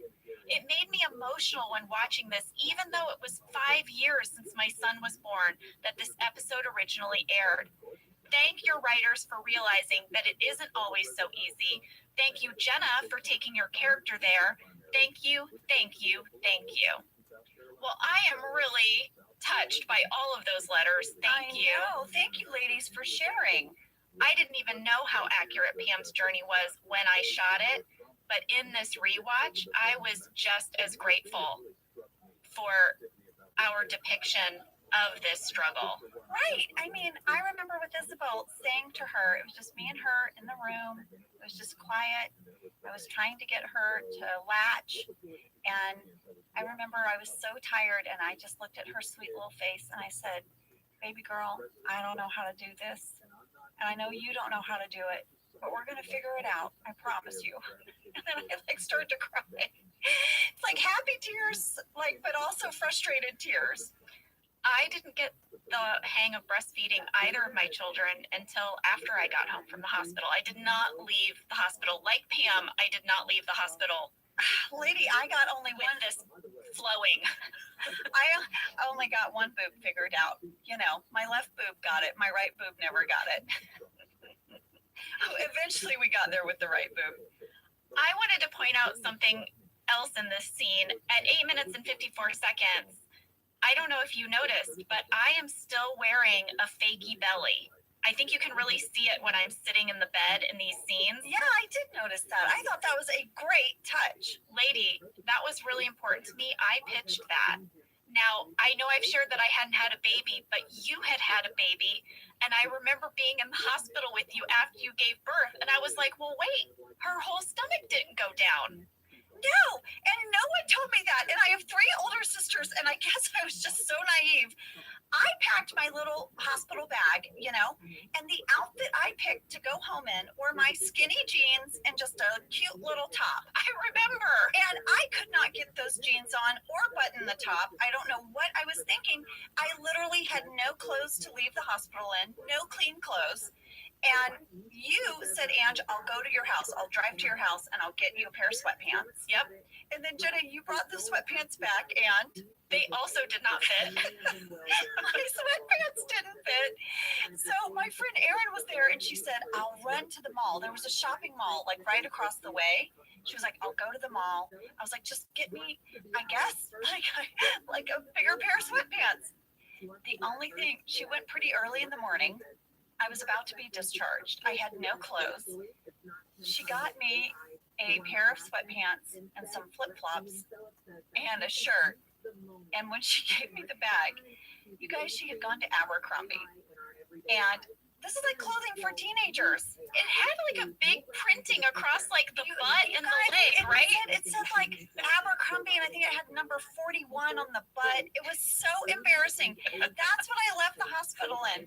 Flip-flops and these sweatpants that said 41. It was so crazy. I looked ridiculous. Well, I'll never forget being in your hospital room and the two of us just marveling at the fact that you still had a pregnancy belly after you gave birth to her. We were like, what is this? What the heck? I can't wear my jeans home.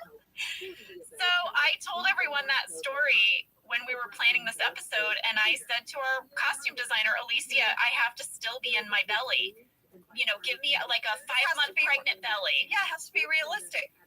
I always think, Jenna, maybe because I left the hospital in sweatpants that said 41 and a random top and flip-flops, about how the royal family does that picture after they give birth and they're in a dress with their hair blown out and they stand on the steps holding their baby. Whenever I see that, I think my photo would have been in sweatpants that said 41 and flip-flops. Oh my gosh.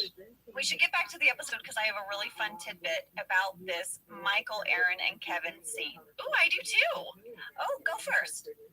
Well, this storyline of Aaron and Kevin having a possible romance was a pitch from none other than Brian Baumgartner. Really? Yes. So he talked about it on his podcast, Office Deep Dive, while he was interviewing Ellie Kemper. I reached out to him to confirm, and he said yes, that he can't remember exactly when he went to pitch, but he did go to the writers and say, I think that their energy is so different that they might actually make a funny couple. He thought that kind of the slow-moving Kevin versus what he called the hummingbird that was Aaron could be really fun. He said the writers said, oh, it's an interesting idea, but then he never heard anything else about it until this episode when Michael has the idea. That is so great. Well, here's my tidbit. On the commentary, the writers talked about how Kevin has a joke in this episode that was their absolute favorite. They were so giddy about it. Here's what it says in the script after Michael says, you know what? I'm about to change your life. We hear loud, wet, stifled breathing from behind the door. Oh, wow.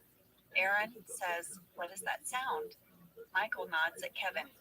And then the door opens and Kevin says, da-ta.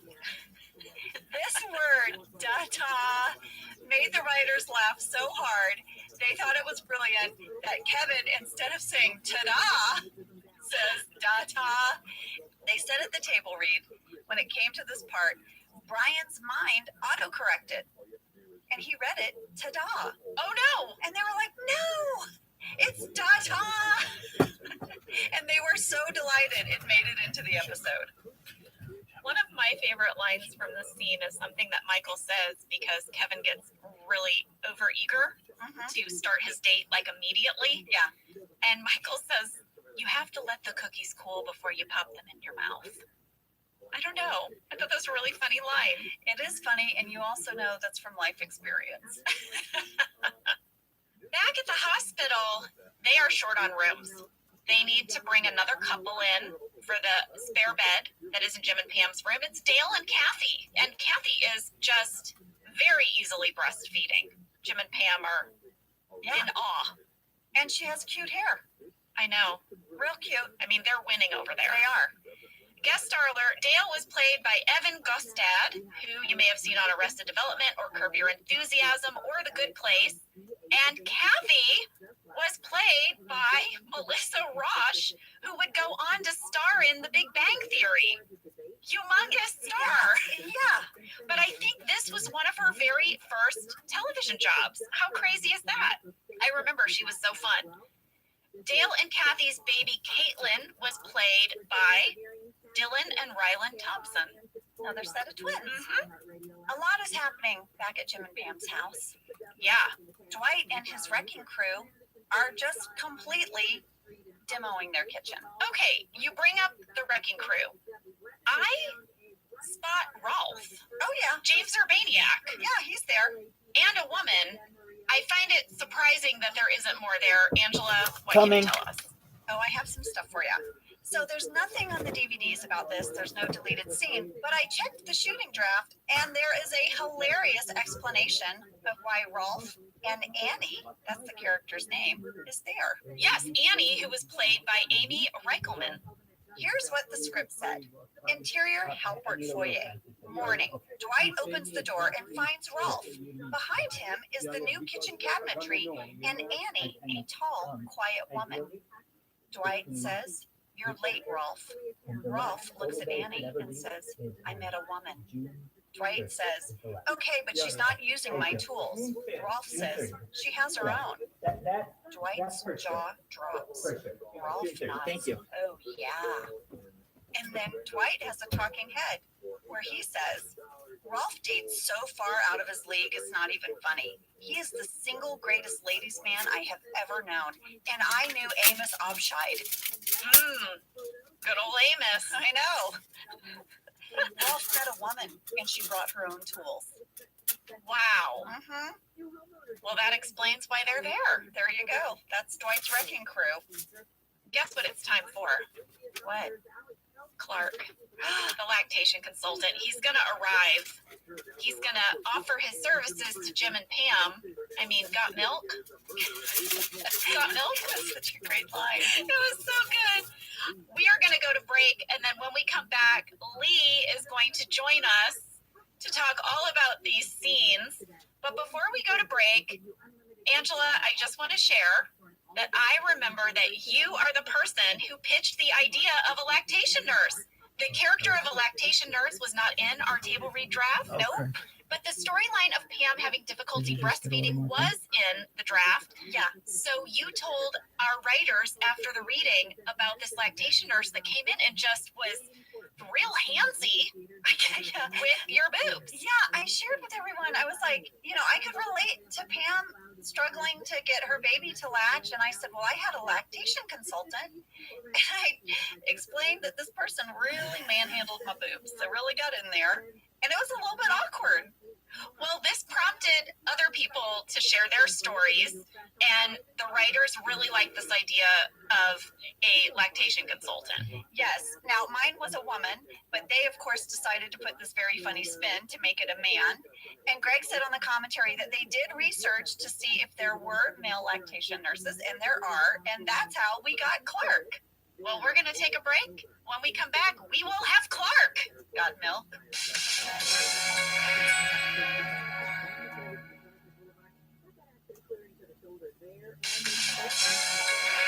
Hello, Lee. Hi. You're on Office Ladies. Hello, office ladies. This is very exciting. Lee, you are sitting in my podcast closet. I moved the plant in there for you to make it more pleasant. Oh, thank you. I did notice that behind me. I appreciate that. Yeah, I'm in the podcast closet today. I wish I could be there with you guys, but this is the second best we could do. I know. Well, we're so glad to have you. And now, Jenna, you get to see what you look like when you zoom in. Yes. How's our little gal? She's good. She's good. We just went for a walk. We took Maggie for a walk, and now she is watching some TV and drinking lots of water. Oh, good. Good. Thanks for taking care of her. Can I say something before we begin?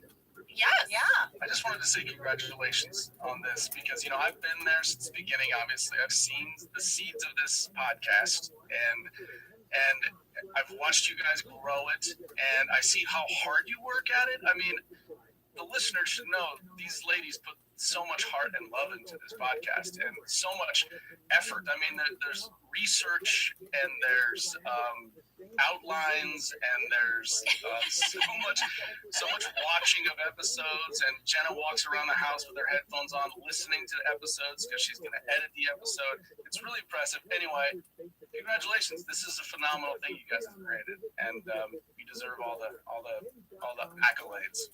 Lee, thank you. Thank you so much, Lee. It means a lot. I feel like you and Josh, whenever you get together, I always it makes me happy because I see you both being like, I know, with the headphones walking around the house. It's true. It's like like how you have a sibling and you both know what it's like to have the same parent. It's kind of Josh and I are like, we have that thing with you guys. We're like, we know what it's like to have the wives doing the podcast and the book, by the way. Yeah. So, Isabel thought Jenna was over the other day. She was like, Mom, is Jenna here?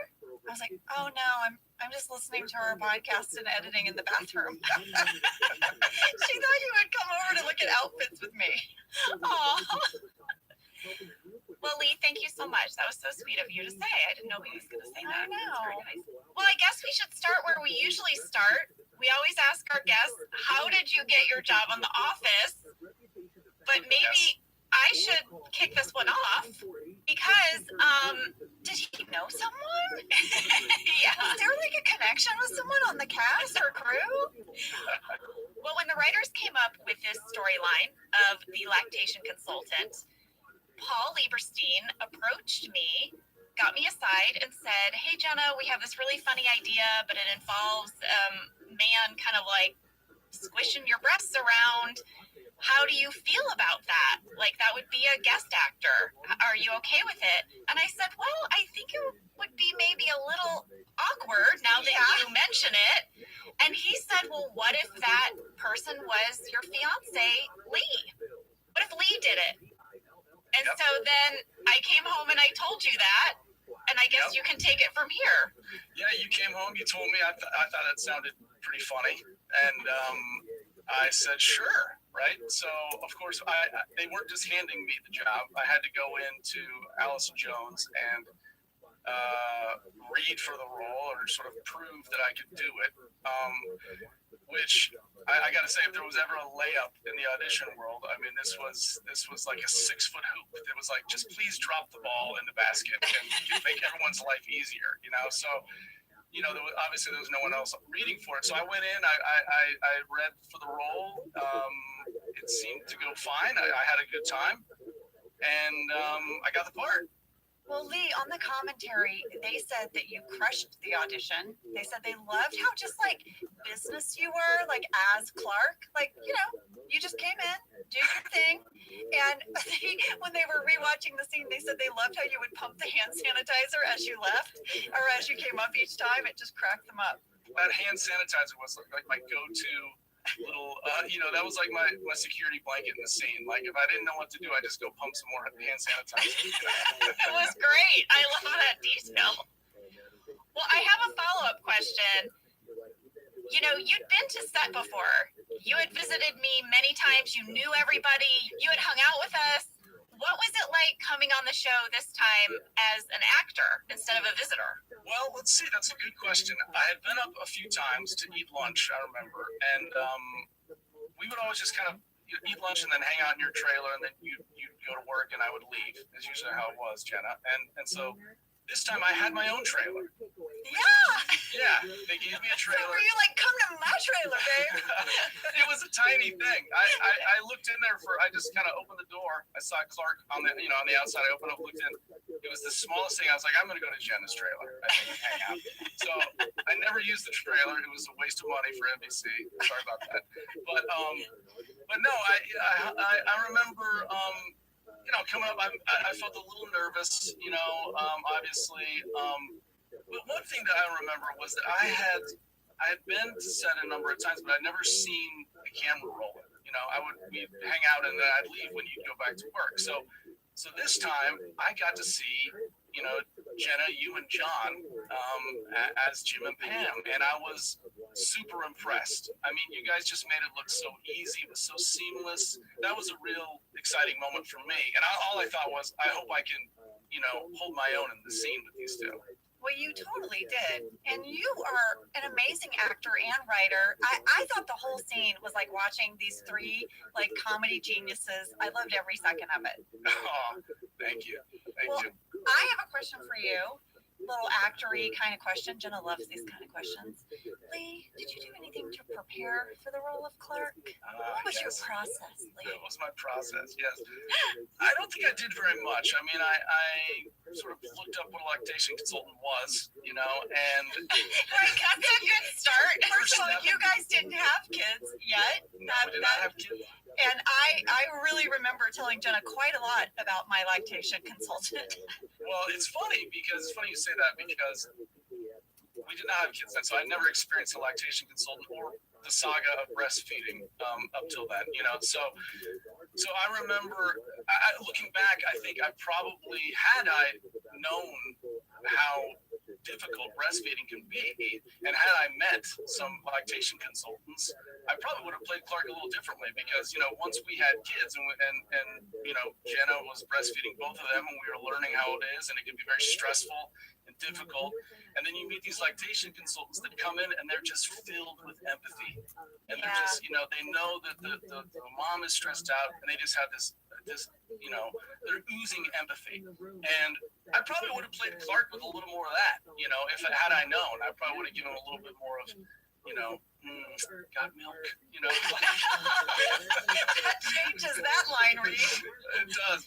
But no, I just decided to play him very straight. You know, I knew the joke. The joke was, here's a male lactation consultant, and the humor is going to come from Jim's reaction to that. And so I just tried to lay the pipe there and let John do all the heavy lifting. They did say on the DVD commentary there were props that were like lactation consultant pamphlets, like actual pamphlets, real ones. And they said you were reading them. Yeah, I did. I did pick up some and read them, and like, oh, okay, look at this. There's the C. There's the C on the breast there. The guy making the C. So Okay.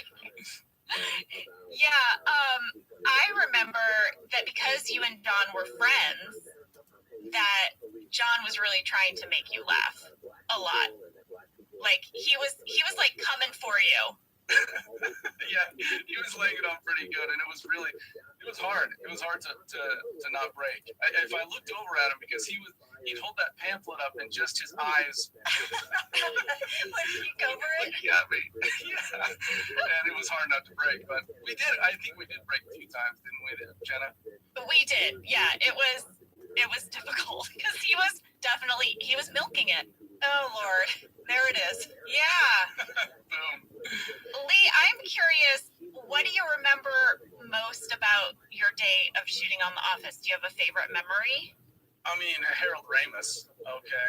Yeah. Well, actually, I don't know if you guys have mentioned this, but we shot this scene on Groundhog Day.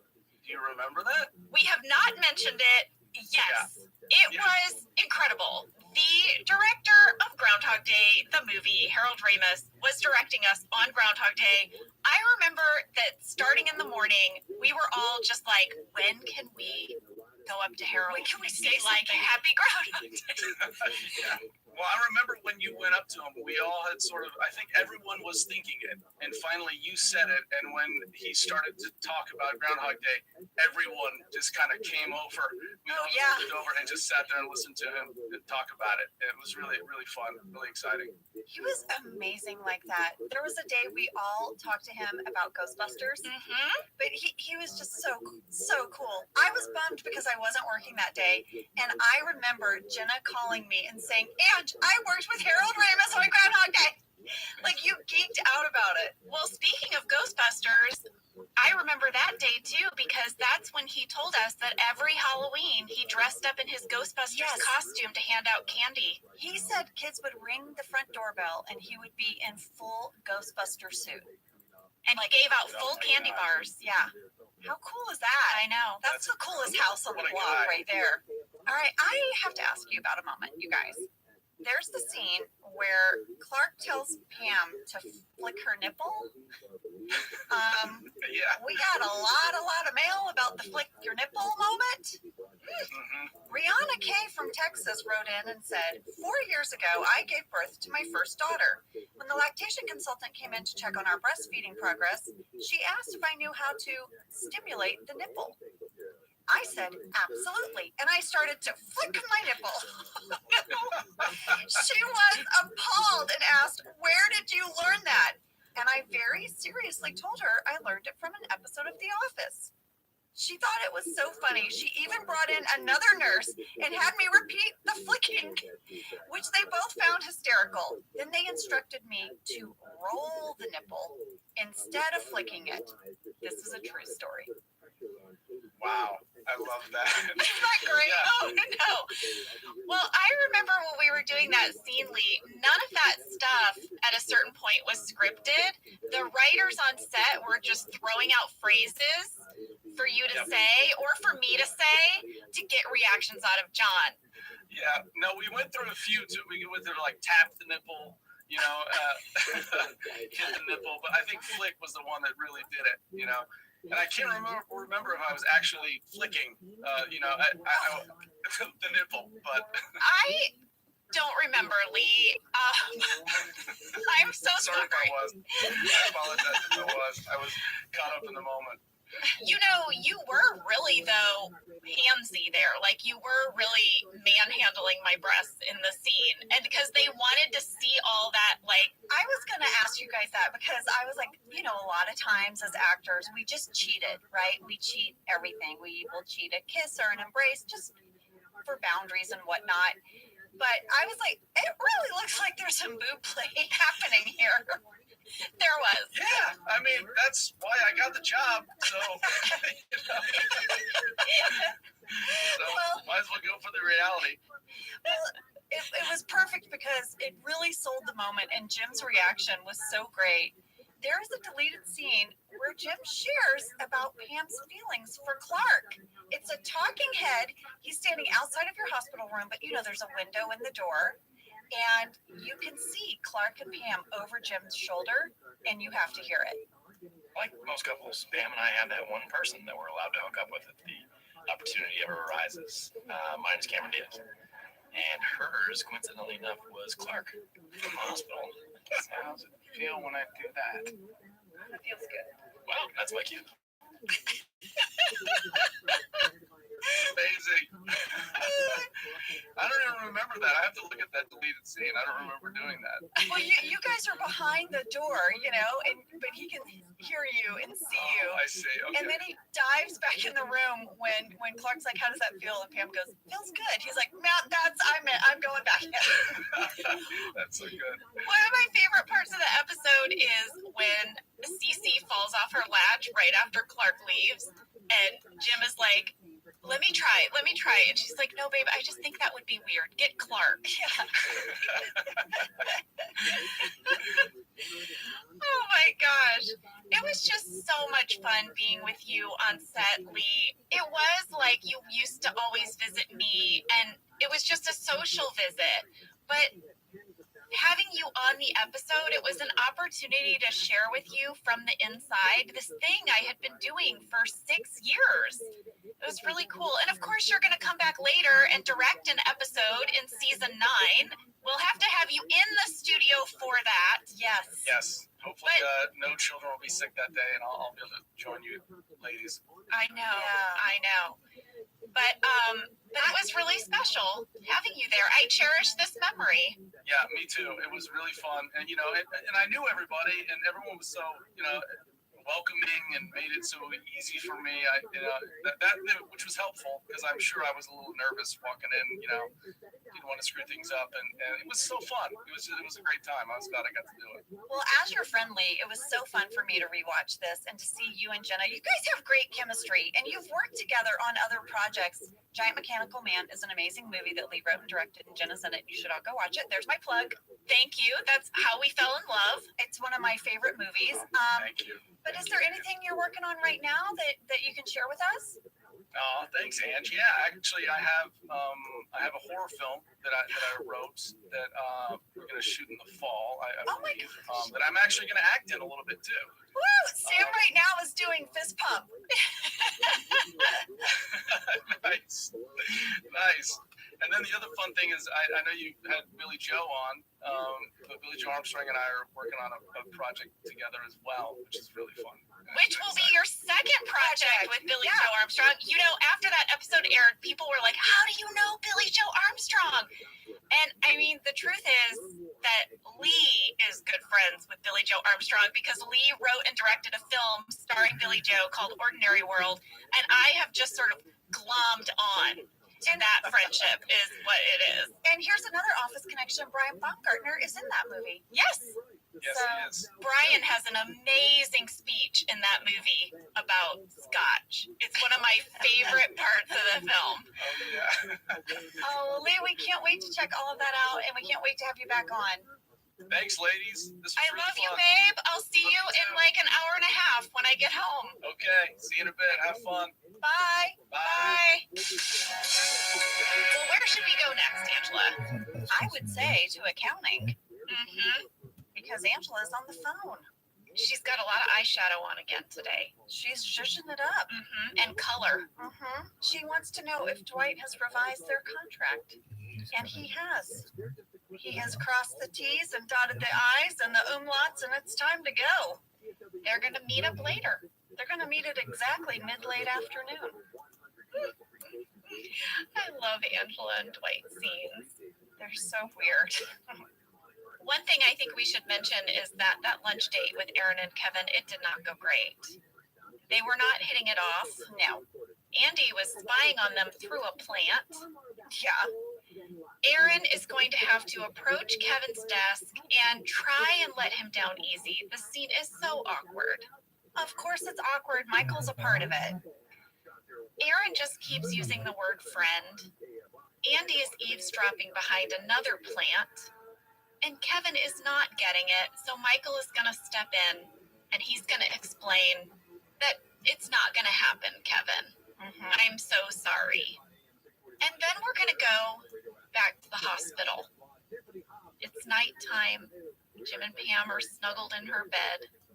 The baby starts crying. Yeah. Jim, sort of half awake, grabs the baby. It latches. It does. They're doing it. They're really parents now. So sweet. Isabella's going to arrive, and she would like to hold the baby, but Pam just wants to burp it first. And that's when she realizes, wrong baby. Wrong baby. The wrong baby. Her baby is laying next to her in its crib. Whose baby? Oh, Lord. It's Kathy's baby. It's Kathy's baby, and she's just breastfed it. Lady, we could not get through wrong baby. Were you guys so tickled? This line, wrong baby, just made us break so much. Charlie Grandy, the writer of this episode, shared that it was Gene Stupnitsky that pitched Pam should breastfeed the wrong baby. He had originally had the idea that somehow Michael would be the cause of mixing up the babies. But ultimately, they couldn't figure out a way to get Michael back into the hospital room. But they still loved the idea of wrong baby. So this is how they pulled it off.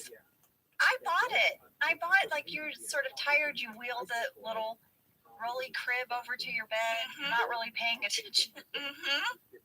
I also loved in the scene when they realized it's the wrong baby and they quickly put the baby back in its crib, in the way that John sort of just pushed it. I know. John as Jim sort of pushed it and then like cradled into you. That was making us laugh too. We loved that it's a very cartoonish image of this baby rolling back to its real parent. The next morning, Josie the nurse is going to ask Pam and Jim if they're excited to go home.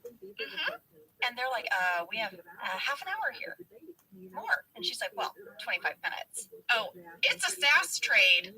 My favorite one is when she asks Jim if he has the car seat, and he says, yes, it's right over there. And she says, the bottom part is supposed to be in the car. And he says, I have a news flash for you. The whole thing goes in the car. Yeah.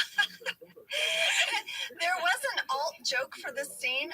The writer said in the commentary that they had written his scene where Kevin installs the car seat for Jim and he puts it in the driver's seat. Oh my gosh, I remember that. That is funny. Well, they do leave the hospital. I would like to point out something. Pam is leaving in her own coat, her gray coat, and not Creed's plaid coat that she went to the hospital in. Nice catch. You're welcome. Pam is being wheeled out of the hospital by an orderly who kind of shames Jim for not pulling the car around. Yeah, it's like most dads pull the car around. Yeah, way to go. Guest star alert, the orderly that helps Pam out of her wheelchair is Keishan Giles. Pam gets out of the wheelchair. She goes to sit on a nearby bench, and Cece sort of immediately starts crying. And Pam is alone on this bench with her baby who is crying. She has all of this anxiety. Right, the baby isn't latching, the baby's crying. Well, in the end, as Jim is kind of coming back, the baby latches, and they have this really beautiful moment on the bench together. And you say this line as Pam, but I could only just hear it as you. Because I've heard you say stuff like this before. You went, we did it. And it's so cute. I just love that. I know there's been many times you and I have tackled something really tough and you've turned to me and you've said, we did it. And I just heard my friend in that moment.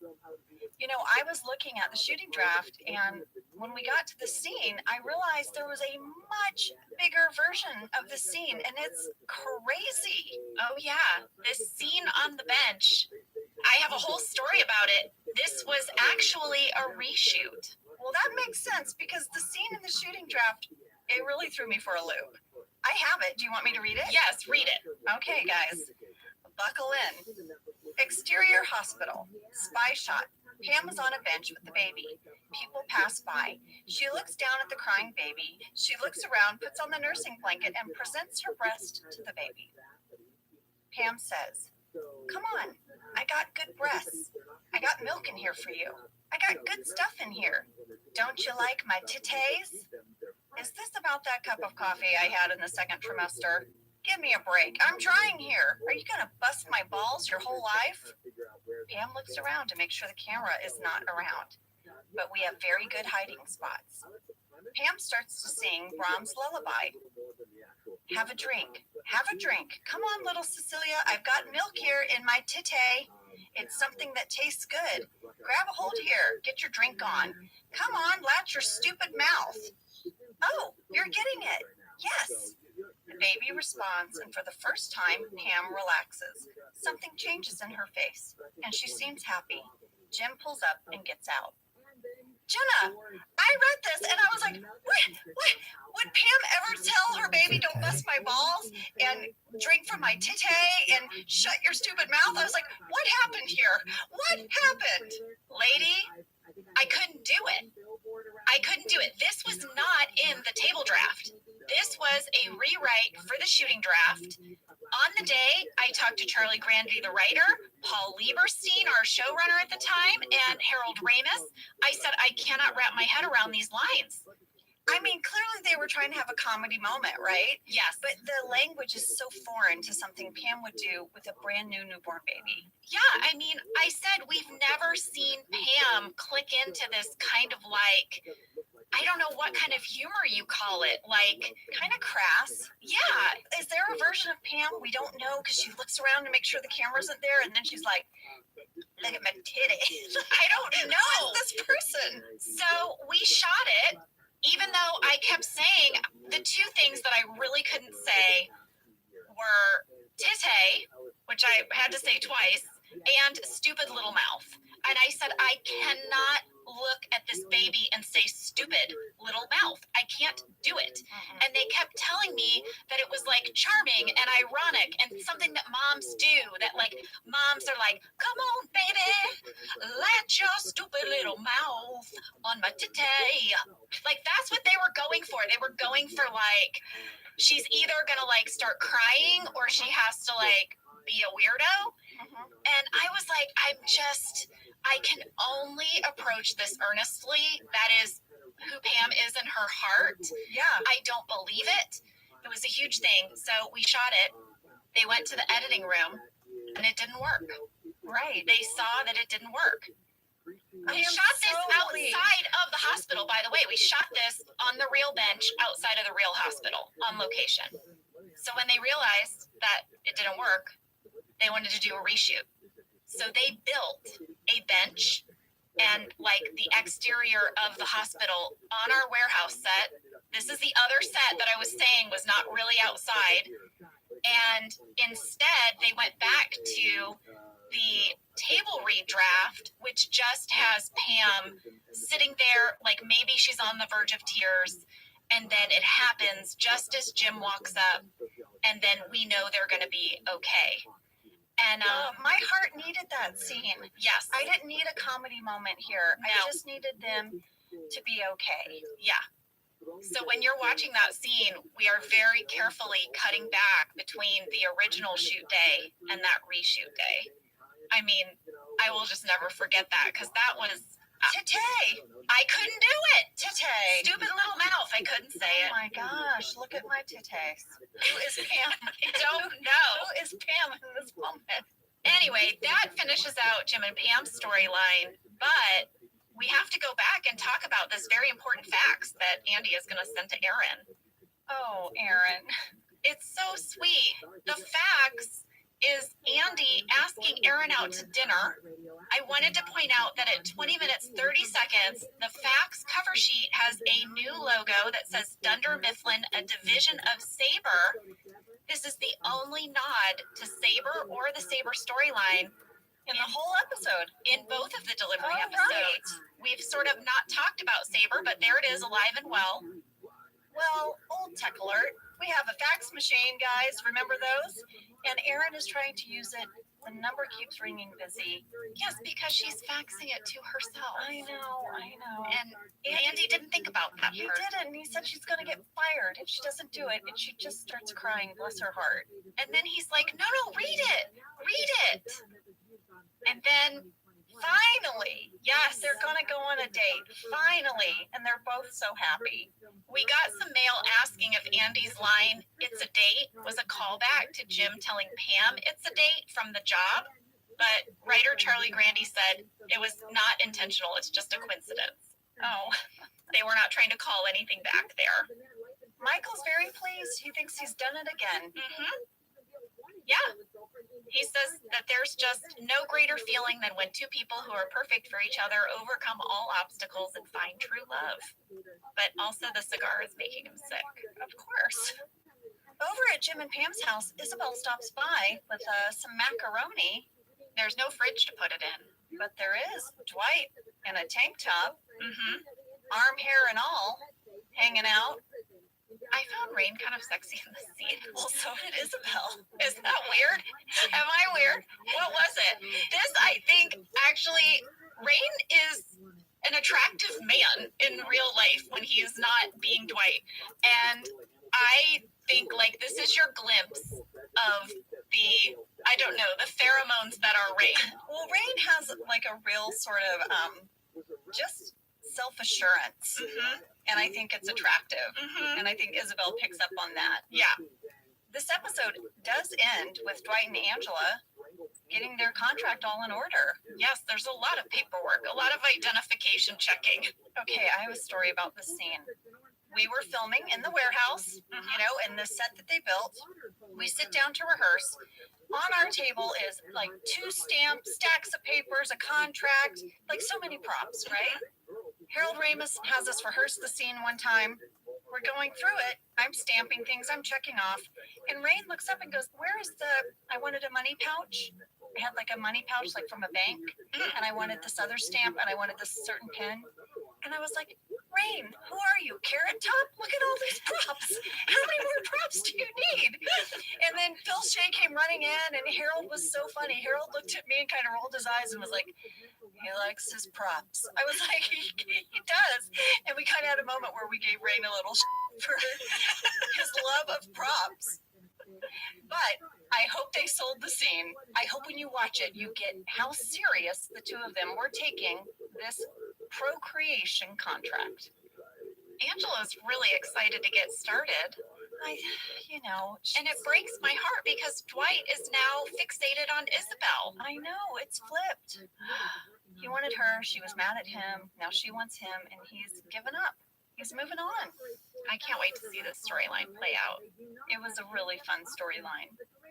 Well, before we end this episode, we got this fan question from Anna W. in England, who wrote in to say, I'm a midwife from the UK, and my question is, do you think this is an accurate representation of what it's like to have a baby in the American healthcare system? I actually kind of felt sad that Pam is being rushed out of the hospital when she's clearly not happy with breastfeeding and latching yet. At the hospital where I work here in England, women are welcome to stay in the hospital for however long they need to, especially if they haven't established breastfeeding yet. In fact, we would encourage women to stay in the hospital an extra night to get more confident with feeding if they're not sure about latching. We also don't have nurseries for babies to go to at night. Is that a normal thing to happen in American maternity hospitals? The babies just stay with the parents and us midwives help with feeding and changing at the bedside. I find the differences really interesting. Also, I once looked after a woman in labor who wanted to watch The Office the whole time. It was my best work day ever. I delivered her baby while the episode Survivor Man was playing. Oh my gosh, there's so much here. Anna, thank you so much for sending in that question. I will tell you, I've had several women tell me they gave birth while watching The Office. I hear that too. Yeah. We kind of touched on this a little bit last week because we got similar questions about the American healthcare system only allowing a certain few nights in the hospital. Right. It's why Pam was trying to wait till midnight. Right. You know, my memory is that you only had a few days, and then they wanted that room. Yes, if you have a vaginal birth, you get so many days, and if you have a C-section birth, you get an extra day. Yeah, But then you're out of there. you're out. I read this interesting article in The Atlantic, and it was titled "The High Cost of Having a Baby in America." It was written by Olga Kazan, and I found it really interesting. I thought I would share. I'd love it. It was written in 2019. Here's what it says. The average delivery cost in America now costs more than $4,500, where, for example, in Finland, you pay less than $60 to have a baby. But in the US, the average new mother with insurance will pay more than $4,500 for labor and delivery. For this study, researchers at the University of Michigan looked at over 600,000 American women who had health insurance through their jobs and gave birth between 2008 and 2015. They analyzed the insurance claims data for the cost of all the treatments and services the women used during the year prior to their delivery and during the delivery itself and for 3 months after to really get an accurate number. Well, I'm really glad they did that because there are a lot of postnatal doctor visits that you go to after you've given birth, and especially if you've had a C-section. And I'm sure that those have co-pays and other fees. So I'm glad they included that in the cost. Right, the 3 months after having a Yes. baby. The article goes on to say the high cost of bearing children, in part, also helps explain why the United States has one of the highest maternal mortality rates in the developed world. I didn't know that. Yep. When women worry about paying for their labor expenses, they might delay or miss certain elements of their prenatal or postpartum care. It also helps explain why American women are having babies at a record low rate. There are many things that factor into this low birthing rate, but it says that it certainly doesn't help that having a baby costs more than the median average woman earns in a month. Some women, in fact, might literally not be able to afford to get pregnant. You know, another cost that they're not talking about there is the cost of taking off work after you've had your baby. When I had my son and I was working on The Office, I had no paid maternity leave, and the show did not go on any kind of break. We kind of talked about this in our book. Yeah. That even though the show had gone on breaks for other cast members to do movies, It did not take a break. when I had my baby. Right. So I lost a quarter of my salary that year because I couldn't be in those episodes right after I gave birth. So I guess you could add that to the cost of having a baby too, in addition to the medical bills. Yeah. Well, the article is really, really interesting. You know, we have a long way to go. We sure do. We do. That's the truth. Yeah. Well, I thought we could end on this letter, Angela. This is from Allie in Atlanta, Georgia, who said, I thought this would be an appropriate episode to share my appreciation of how Office Ladies has touched my life. I had my first baby in November 2019, and during late nights nursing, The Office was always on as my constant companion. Then COVID hit, and I was isolated at home with my new baby. I quickly found Office Ladies, the podcast, and the two of you became my closest friends during my struggle with postpartum depression and anxiety. I really appreciate how this episode shows the real struggles of new parents. I'm now 7 months pregnant with my second baby and still listening to you two regularly as I prepare for our new edition. Thank you for being a bright light during my own journey of motherhood. And as a side note, 1 in 5 women experience postpartum mood or anxiety disorders. Just wanted to say that. Thank you for all you do to inspire and be there for women. Allie, thank you so much for sharing that. Allie, I am so glad that we have been able to be with you Yeah. during this journey. And I can't imagine what it must have been like to be home with a newborn during COVID. It is already such an isolating time. It really is. And to not be able to see family or people stop by or have a community there with you, it must have been very lonely. We love you. We love you, and we're so excited for you, and we wish you all the best. And congratulations with your new baby. Yes. Well, I think we did it, Ange. That's the delivery part 2. Pam and Jim and little Cece makes 3. By the way, at the very end of the episode, they walk in and they see the destruction That's right. that Dwight has been doing, and they're just like, They can't even deal with it. and on the commentary, they just mentioned, like, they're just new parents with this newborn, and they're finally home, and they're just like, whatever. Yes. Well, a big thank you to Randy Cordray, to my sister Emily, to Brian Baumgartner, and to my husband Lee Kirk. That's right. What a fun episode, you guys. Thanks for listening, and we'll see you next week for St. Patrick's Day.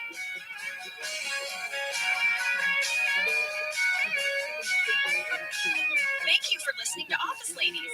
Office Ladies is produced by Earwolf, Jenna Fisher, and Angela Kinsey. Our show is executive produced by Cody Fisher. Our producer is Cassie Jerkins, our sound engineer is Sam Kiefer, and our associate producer is Ainsley Bubico. Our theme song is Rubber Tree by Creed Bratton. For ad-free versions of Office Ladies, go to StitcherPremium.com. For a free 1-month trial of Stitcher Premium, use code OFFICE.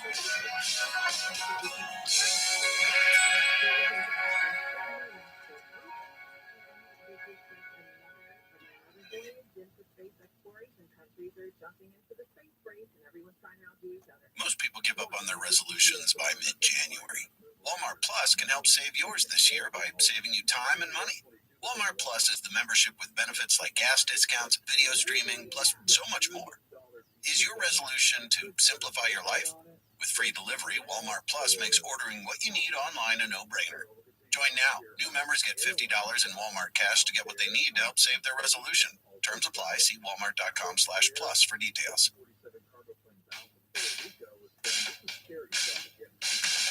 I'm Jenna Fisher. And I'm Angela Kinsey. We were on The Office together. And we're best friends. And now we're doing the Ultimate Office Rewatch podcast just for you. Each week, we will break down an episode of The Office and give exclusive behind-the-scenes stories that only 2 people who were there can tell you.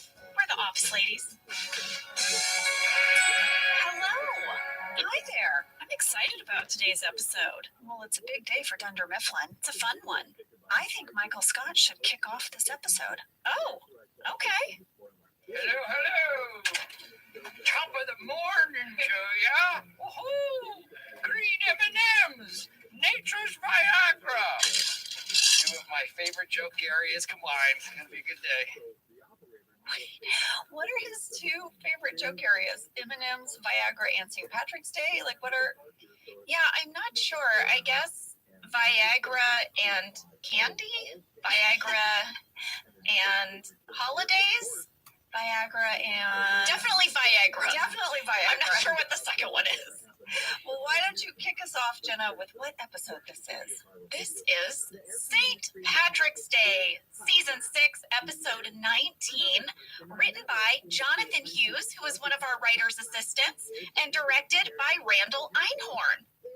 I noticed in the shooting draft, Jenna, this episode was titled St. Patrick's Day, Town Hall. Huh, because Joe Bennett is going to have a town hall meeting. Wow, I know, little tidbit there for you. Great trivia there, Aunt, just coming in hot with the trivia today. Oh my gosh, are we becoming that SNL sketch? Do you remember the delicious dish? It was like the NPR with Molly Shannon and Anna Gasteyer. Yes. Oh, good times. I love it. Coming in hot. You surprised me with that one. Are we them?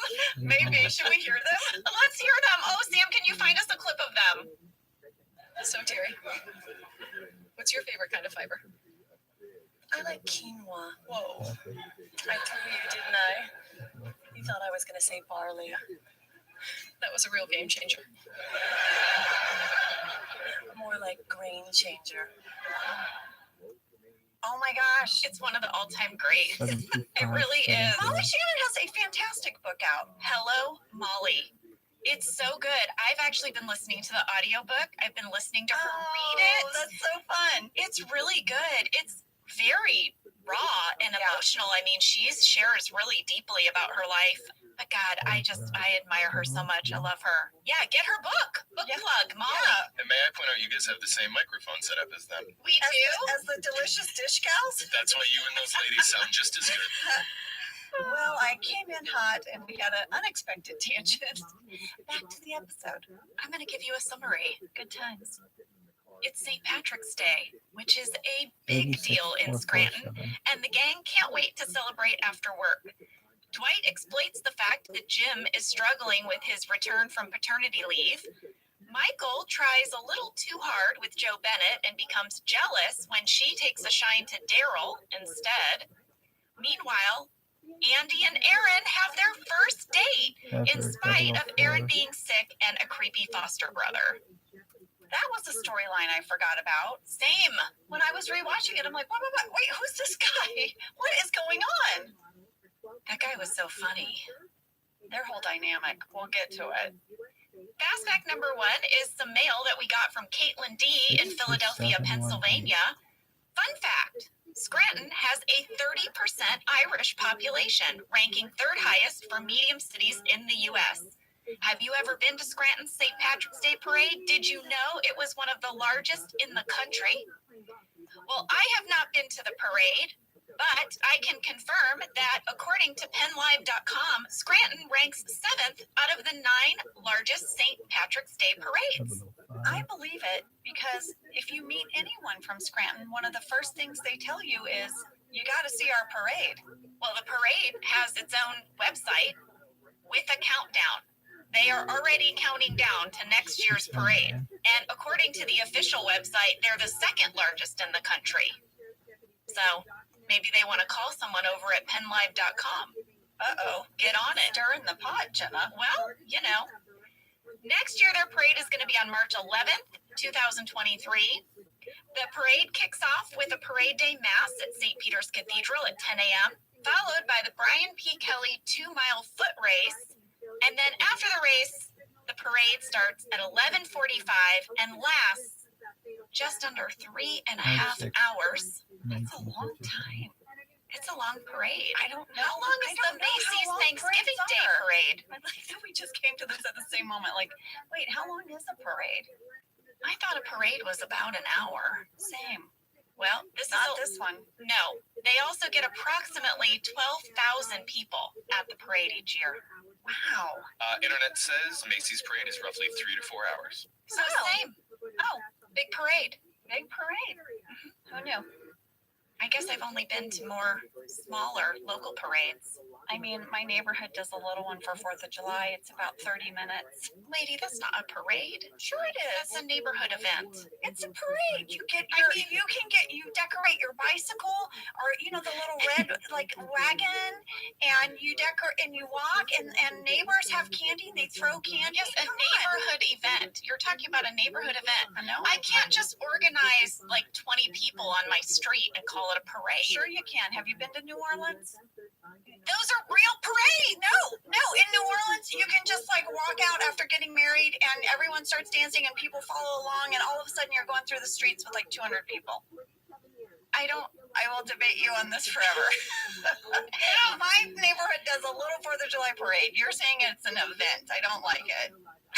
Well, listen, I don't know what to say because, I mean, I just think like, you're saying I'm surprised this parade is 3.5 hours long because our parade on my street for 4th of July with the bicycles is much shorter. No, I'm not saying that. I'm saying that you can have smaller parades or bigger parades. There's room for every type of parade. All right, I'll agree to that. Okay, fine. Shall we go on to fast fact number 2?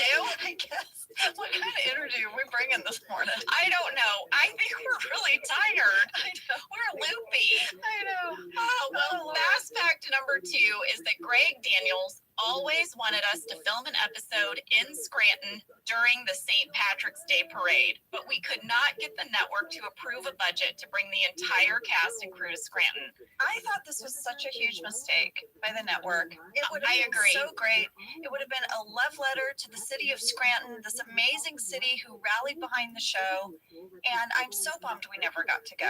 Listen, that's everything that we were saying on set. We were constantly arguing that this had to happen during the run of the show. Yeah, because the show never shot a single thing in Scranton the entire run of the show, and we thought that was wrong. Guess what? We're going to do an episode of Mom's Detective in Scranton. Yeah, there. The show that we talk about that doesn't exist, we're going to do it in Scranton. Well, listen, Greg thought maybe for this episode, we could get a few people to Scranton for the parade. They wouldn't pay for everybody. So, originally, this episode opened with a Michael talking head, during which we were going to show footage of people at the parade. Yes, like a montage. Yes, here is how it went. The talking head was, it's St. Patrick's Day, which is a huge deal in Scranton. There was a big parade on Saturday, third biggest parade in the country according to the organizers, but if you ask me, it's the biggest. And then during that talking head, we were going to see Phyllis and Bob Vance dressed as royalty waving atop a Vance refrigeration float. That would have been amazing. They would have built it too. It would have been a giant refrigerator going down the road. Oh. Well, Angela, Randy told us that they started prepping this episode, and they reached out to Mary at the Chamber of Commerce In Scranton. Yes, and the Steamtown Mall was going to give us a float that we could turn into a Vance refrigeration float. Come on. Mm-hmm. Do you see how supportive they were? Oh, but wait, there's more. We were going to have Creed march with the veterans, wearing a highly decorated officer's uniform, and Stanley was just going to be sitting on the sidelines in a lawn chair. So, we shot this episode in January, but there was a problem. The parade is in March. Listen to this. The city of Scranton offered to move the entire parade 1 week earlier so that we could scoot down there and get this footage and get it into the episode in time before it aired. Come on. There's more. The Scranton Hilton blocked off a floor of rooms. The Steamtown Mall offered to give us their security for the cast and crew on the parade day. Mary also found a local hair salon to do the actors' hair and makeup for free. Gosh, Mary. Randy said he was able to do the whole thing on a budget of about $80,000. So why didn't we do it? We shot this episode in January. And then remember last week when we talked about how the delivery was supposed to air 2 different weeks on March 4th and then March 11th? But then both of them got moved. Yeah. So then this episode ended up needing to air before St. Patrick's Day, like way before the parade could have happened. Exactly. And I guess that when Greg got into the editing room, he decided that we didn't really need the footage, that it was working without it. And so the whole thing got cut. Oh, man.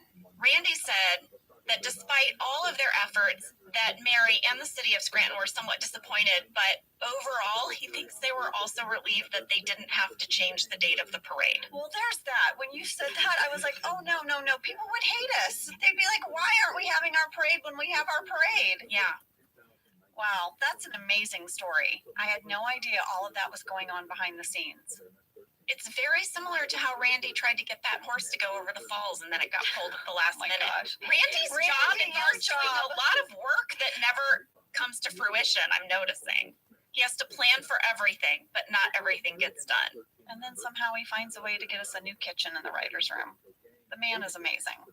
Fast fact number 3, while the cast did not get to go to Scranton for the St. Patrick's Day parade, there is someone from our cast who did march in the St. Patrick's Day parade, and it was our very own Kate Flannery. That's right, Pennsylvania native Kate Flannery was in the Scranton St. Patrick's Day parade.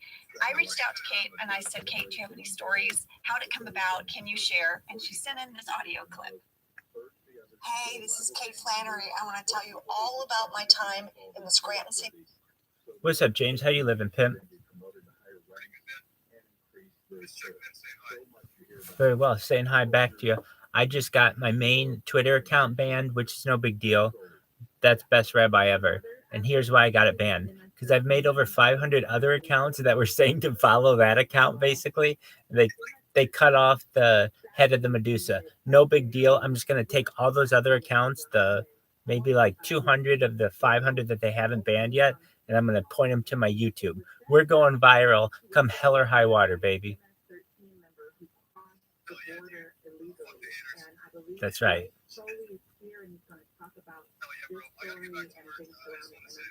Take care, James. We'll talk soon. Thank you. Shout out to James. When letting this 16-year-old illegal minor immigrant into the country, Attorney Brian Patrick's Day parade in 2017. I was in Pennsylvania, actually Philadelphia, with my dad, and they asked if I would be in the parade. I was super proud because I'm Irish. My dad owned a bar in Philadelphia, an Irish bar that my grandfather started. He's from Ireland, my grandfather's from Galway. So St. Patrick's Day has always been a big deal, and I love that they made Meredith have the same joy for St. Patrick's Day that I do. Just one day. Anyway, I get downstairs from my dad's, and there is a limousine waiting for me to take me to Scranton. It is all tricked out with lights and domestic champagne, and I'm like, I am going to Scranton in style. I get there, I am put into a horse-drawn carriage at the beginning of the parade, which is so awesome. Of course, I was wearing green. At one point, they took me to the cultural center, so I got to sing Danny Boy with this Irish band for real. Anyway, they put me back into the parade, and I was with the football team, and I got to march. I marched for a good part. And then I got to the reviewing stand with the mayor of Scranton, and I got a plaque. I got a vest with a harp on it. That is part of the Lackawanna County tradition of Irish folks from Scranton. And it was amazing. The only bummer was that when I had to go to the bathroom, they made me cut the ladies' room line at Cooper's. There were like 30 women in line. They wanted me dead. They wanted to kill me. They were drinking all day and trying to hold it. It was not good. I don't know why we just couldn't find some random office from the newspaper. Anyway, it was a great day. I love Scranton. Woo-hoo. And I'm proud to be Irish. So there. What an amazing experience she had. I mean, she has a plaque from being in the parade and a special vest. That story, though, of where she had to cut the line to the bathroom, I'm sure they had her, like, on a schedule, right? Of course. So they were like, let her through. And then the ladies who've been drinking at Cooper's were like, screw you, lady. Well, that's all I got, lady. Should we take a break? And then we'll talk about how very, very green this office is. Where does this budget come from? Where do they store all the decorations? Who turned the water green? I know. We'll be back.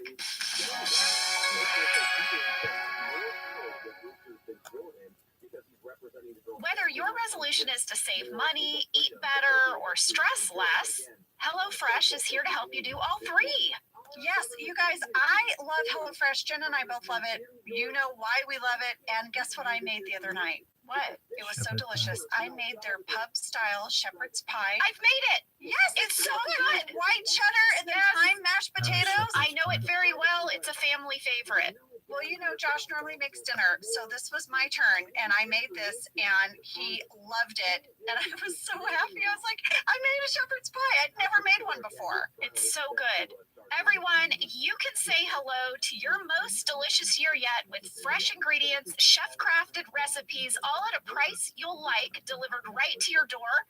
Go to hellofresh.com/officeladiesfree and use code officeladiesfree for free breakfast for life. One breakfast item per box while subscription is active. That's free breakfast for life at hellofresh.com/officeladiesfree with code officeladiesfree. HelloFresh, America's #1 meal kit.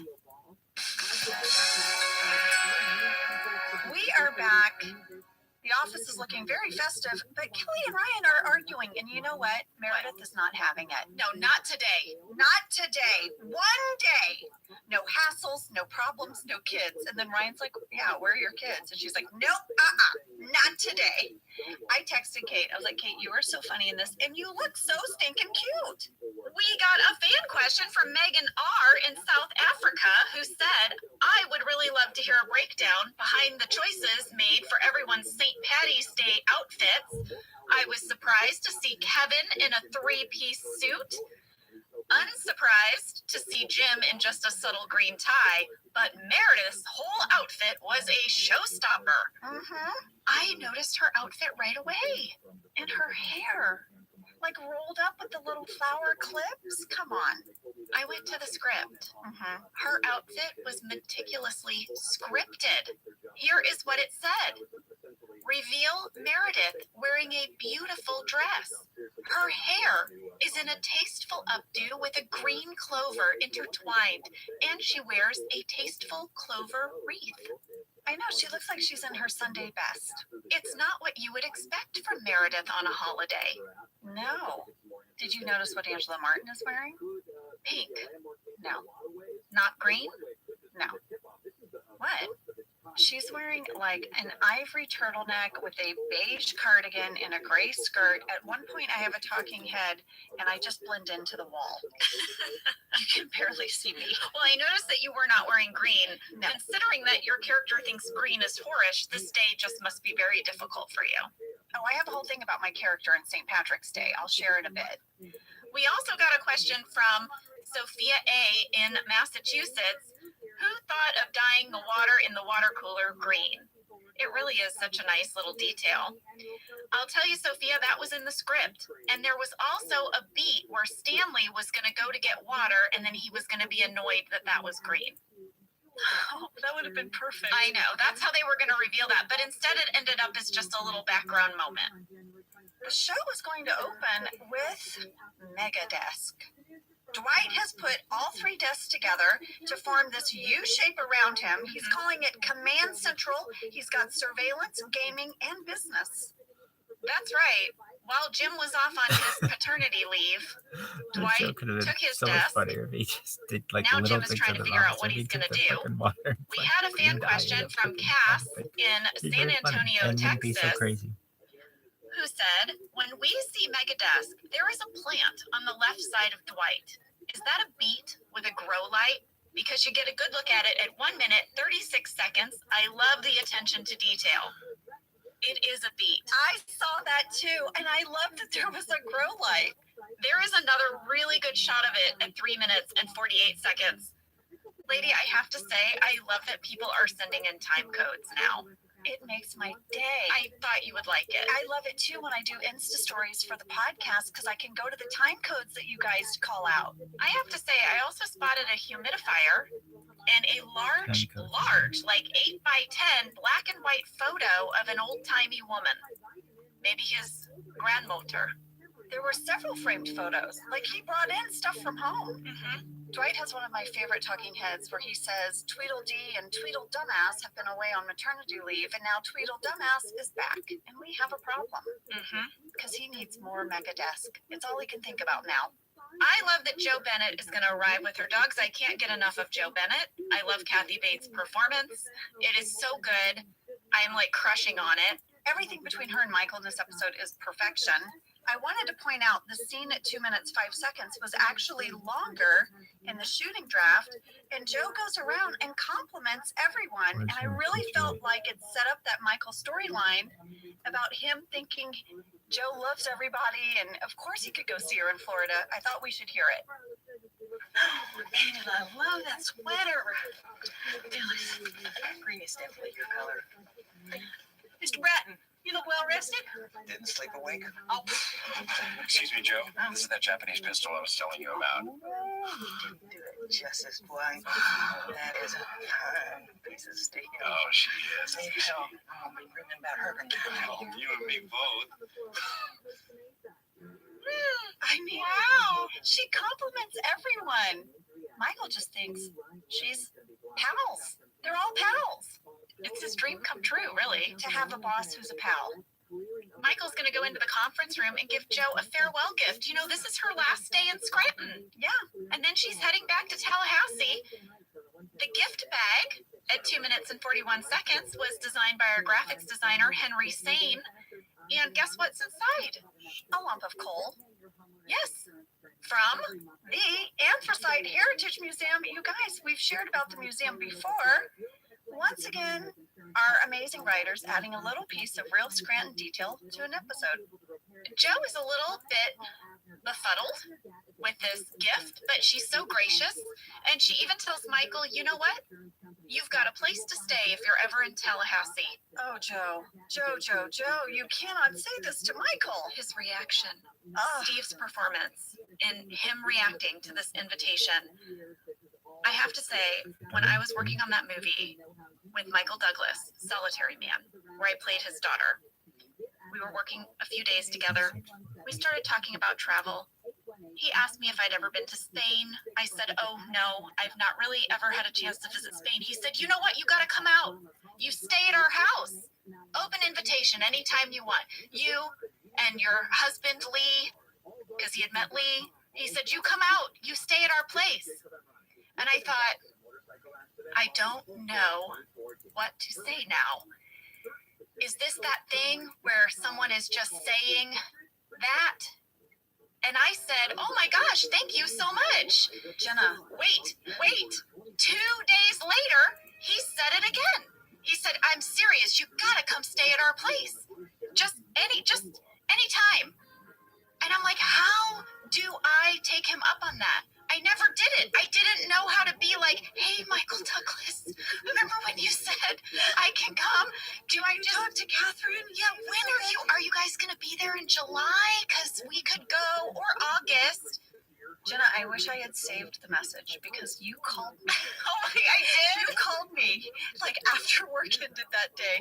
And I had the message for so long. I wish I still had it. And you're like, Ange, the craziest thing happened today. I'm pretty sure Michael Douglas just invited me to his house in Spain. Like he has a house in Spain.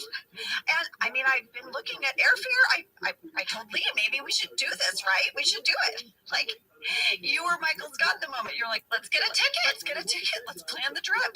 I was too shy to follow up, but he offered twice within days apart. The first time I was like, oh, well, that's a polite thing to say. But when you follow it up, then was I rude for not going to stay there? It was such a kind gesture. Oh my gosh. What do you do? Can we go? Michael? Hi, Catherine. Can we go? Well, we have a scene between Andy and Aaron that is really cute. Andy walks up to front reception and says, Aaron, go bra. And Aaron says, Andy, go bra. And says, nice kilt. Jenna, I had to look up the origin of Aaron go bra. Oh, the word Aaron is of Gaelic origins. It's an Irish word for Ireland. The second part of the phrase, go bra, which I'm probably saying wrong, so I apologize. I'm probably not quite saying it correctly, but it means till the end of time. So the phrase sort of means Ireland forever. Oh, there you go. And let's talk about this kilt for a second that Andy's wearing. Well, we need to talk about it because we got a fan mail flurry about it. Did we really? Yes, because he says it's his sister's old field hockey skirt, to which a gazillion people said, Andy has a sister? Oh, yeah, this is true. She's never mentioned again. We only meet Josh Groban as his little brother. And his parents. Yeah, where's the sister? Well, I want to say field hockey is near and dear to my heart. At my high school in St. Louis, Narix Hall, I played field hockey, not on the team, just in gym class. But we have an amazing field hockey team. So I reached out to my friend Liz Milliken, who still works there, and I asked her for some fun Narix Hall field hockey stats. You're going to have to tell me what field hockey is, because I don't know what it is. Field hockey. Okay, well, first of all, you wear kind of a skirt. Okay. And then a top that is just like a regular, like, sports jersey kind of thing. And you have a wooden sort of hockey stick mallet, but it has a little curve on the end. So not like lacrosse. It is not lacrosse. Okay. So field hockey, you have a ball. Okay. And you are hitting it down the field. On the grass. Yes. With the wooden stick. With the wooden mallet. And the mallet, it's not, the end of the stick is not as long as a hockey stick. It's more looks like a little bit of, closer to a candy cane. Almost. Okay. Like, not it doesn't go in a full U. Right. But that is field hockey. And you have a goal at the end. Yes. And you pass it to your players. Yes. Got it. And do both men and women play it? Mostly just women. Got it. It's a women's sport. Okay. I'm full up to speed. And you played this. I played this in gym class. Liz spoke with the Narix Hall athletic director Nancy Millward and head coach Jody Patterson. They compiled some amazing field hockey stats. For example, Angela, the reason you may not know about field hockey is that it is typically an East Coast sport and then also played in California. In Missouri, there are only 30 high school field hockey teams and only 3 club teams. This year, Narix Hall ended their season with a 9-12-1 record. Liz told me that a major highlight of this season was that they won 2 overtime games against Marquette and Ladue. This year's team also hosted its first Pink Out game, which raised close to $400 for breast cancer. I just want to say, go Markers! That was what we were, the Narix Hall Markers. Like a Sharpie marker? We were the Hall Markers. And so, like, a hallmark, that was our team, were hallmarkers, but we would call ourselves markers. What's a hallmarker? I mean, I guess it's just like a hallmark of history. Just hallmarkers? You're asking good questions. Well, go Markers. Thank you. Way to kick some butt in field hockey. Thank you. Our big rival is Ursuline, and they are the liners, because they line the halls. They don't have anything to do with halls. Okay. We're the hall markers. You're the hall markers. But we would always say that we were going to X them out, those liners. We're going to X out the liners. This is amazing. Amazing. This is a glimpse into my high school. I love it. I love it. I would have played field hockey. I love stuff like that. Well, thank you, Liz, so much. That was so fun. I thought immediately of Narix when I heard that. Andy is going to have a talking head that tonight is their first date. Mm-hmm. And according to How I Met Your Mother, it's got to be perfect because this is the story you're going to tell your kids. Background catch, did you notice his talking head was in the annex? Oh, I did not. Not in the conference room. All talking heads in this episode happen outside of the conference room because Jo Bennett and her dogs are in the conference room. Yes, very soon. Jim is going to have a talking head over by the elevator by Vance Refrigeration. I totally noticed. After this Andy talking head, Jenna, there would have been a scene between Oscar and Michael. It was in the shooting draft. It's in the deleted scenes. And we learned Michael's seat preference on an airplane. Is it the middle seat? You gotta hear it. Going to Tallahassee. I am. Jo invited me to stay at her house. Wow. So I am booking early to make sure that I can get the middle seat. Twice as many people to talk to. I knew it. I knew it immediately. Seat. Yeah, because he wants to chitty chat with people on both sides of him. Oh my gosh. He thinks he has to book early for that. I bet he's the guy that's so happy when someone's like, hey, I'll trade you my middle for your aisle seat. He's probably like, yeah. Well, the scene would have continued, and Oscar is really going to try to give Michael some advice. Here it is. I didn't know you guys were that close. You know, we just sort of hit it off. And she told me that I am funnier than a chimp in a bingo parlor, and that she loved my tie. You know, Michael, Jo has a way of talking that's really friendly. I know, she's the best. Right, but maybe she doesn't always mean those nice things she says. How can you go through life like that? He's so trying to help him. I know. Well, now Jim is talking to Pam on the phone. Pam's telling him little stories of baby Cece. She sent him a picture of baby Cece all dressed up for the holiday. That photo on Jim's computer at 4 minutes and 14 seconds was Charlie Grandy's new baby, our writer. But Randy sent me the original photo because our graphics designer, Henry Sane, actually photoshopped the little green outfit onto the baby. It was not wearing that originally. But you might also notice in this scene at 4 minutes 35 seconds, you can see a photo of baby Cece on Jim's desk, and that was also Charlie Grandy's baby. So on Pam's desk, baby Cece is your sister's child, Cece, your niece. Yes. But on Jim's desk, baby Cece is Charlie's baby. Yes. 2 different babies. Soon we are going to cast a set of twins, these 2 girls, to play Cece, and they are going to then grow up with us, and we'll be putting their pictures on our desk. Right. A Jim Dwight storyline is going to start here, where Dwight is going to make Jim feel badly about being at work and missing all of these wonderful moments at home with his baby. Okay, I love this couplet of dialogue. There is a line that Rain had that would have made me laugh if I was doing the scene with him. I wouldn't have been able to get through it.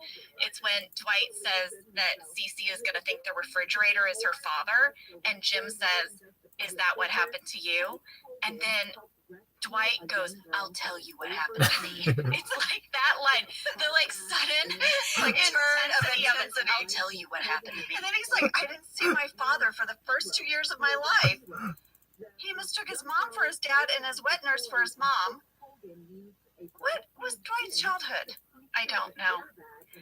We have a really good fan catch from this scene, Angela. Paige B in Knoxville, Tennessee says at around 5 minutes, you can see Daryl working in Jim's old office behind Dwight, even though the town hall meeting hasn't happened yet. Was that a continuity slip? Oh, good catch. Paige, I am so impressed. I went to the shooting draft. In the shooting draft, the group scene, the town hall scene was first. Yes. This was going to happen after. Nice catch. But in editing, they swapped them. That was a really good catch. We also got a fan question from Cameron D. in Richmond, Virginia. Jenna, what did you do during Pam's maternity leave? Did you get a good amount of time off for this episode and next?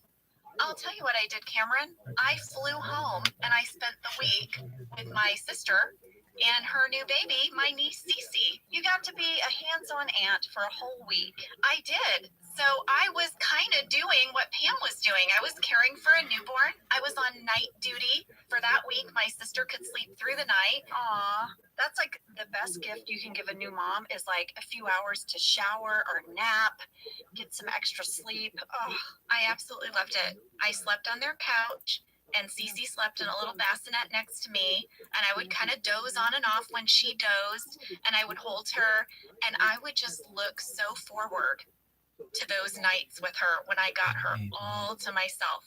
Because, of course, when my sister was awake, she was, like, doting on her. She just wanted all of her. I was like, go to bed, go to sleep. And then I got to just have that little pumpkin all to myself. It was the best. I loved it.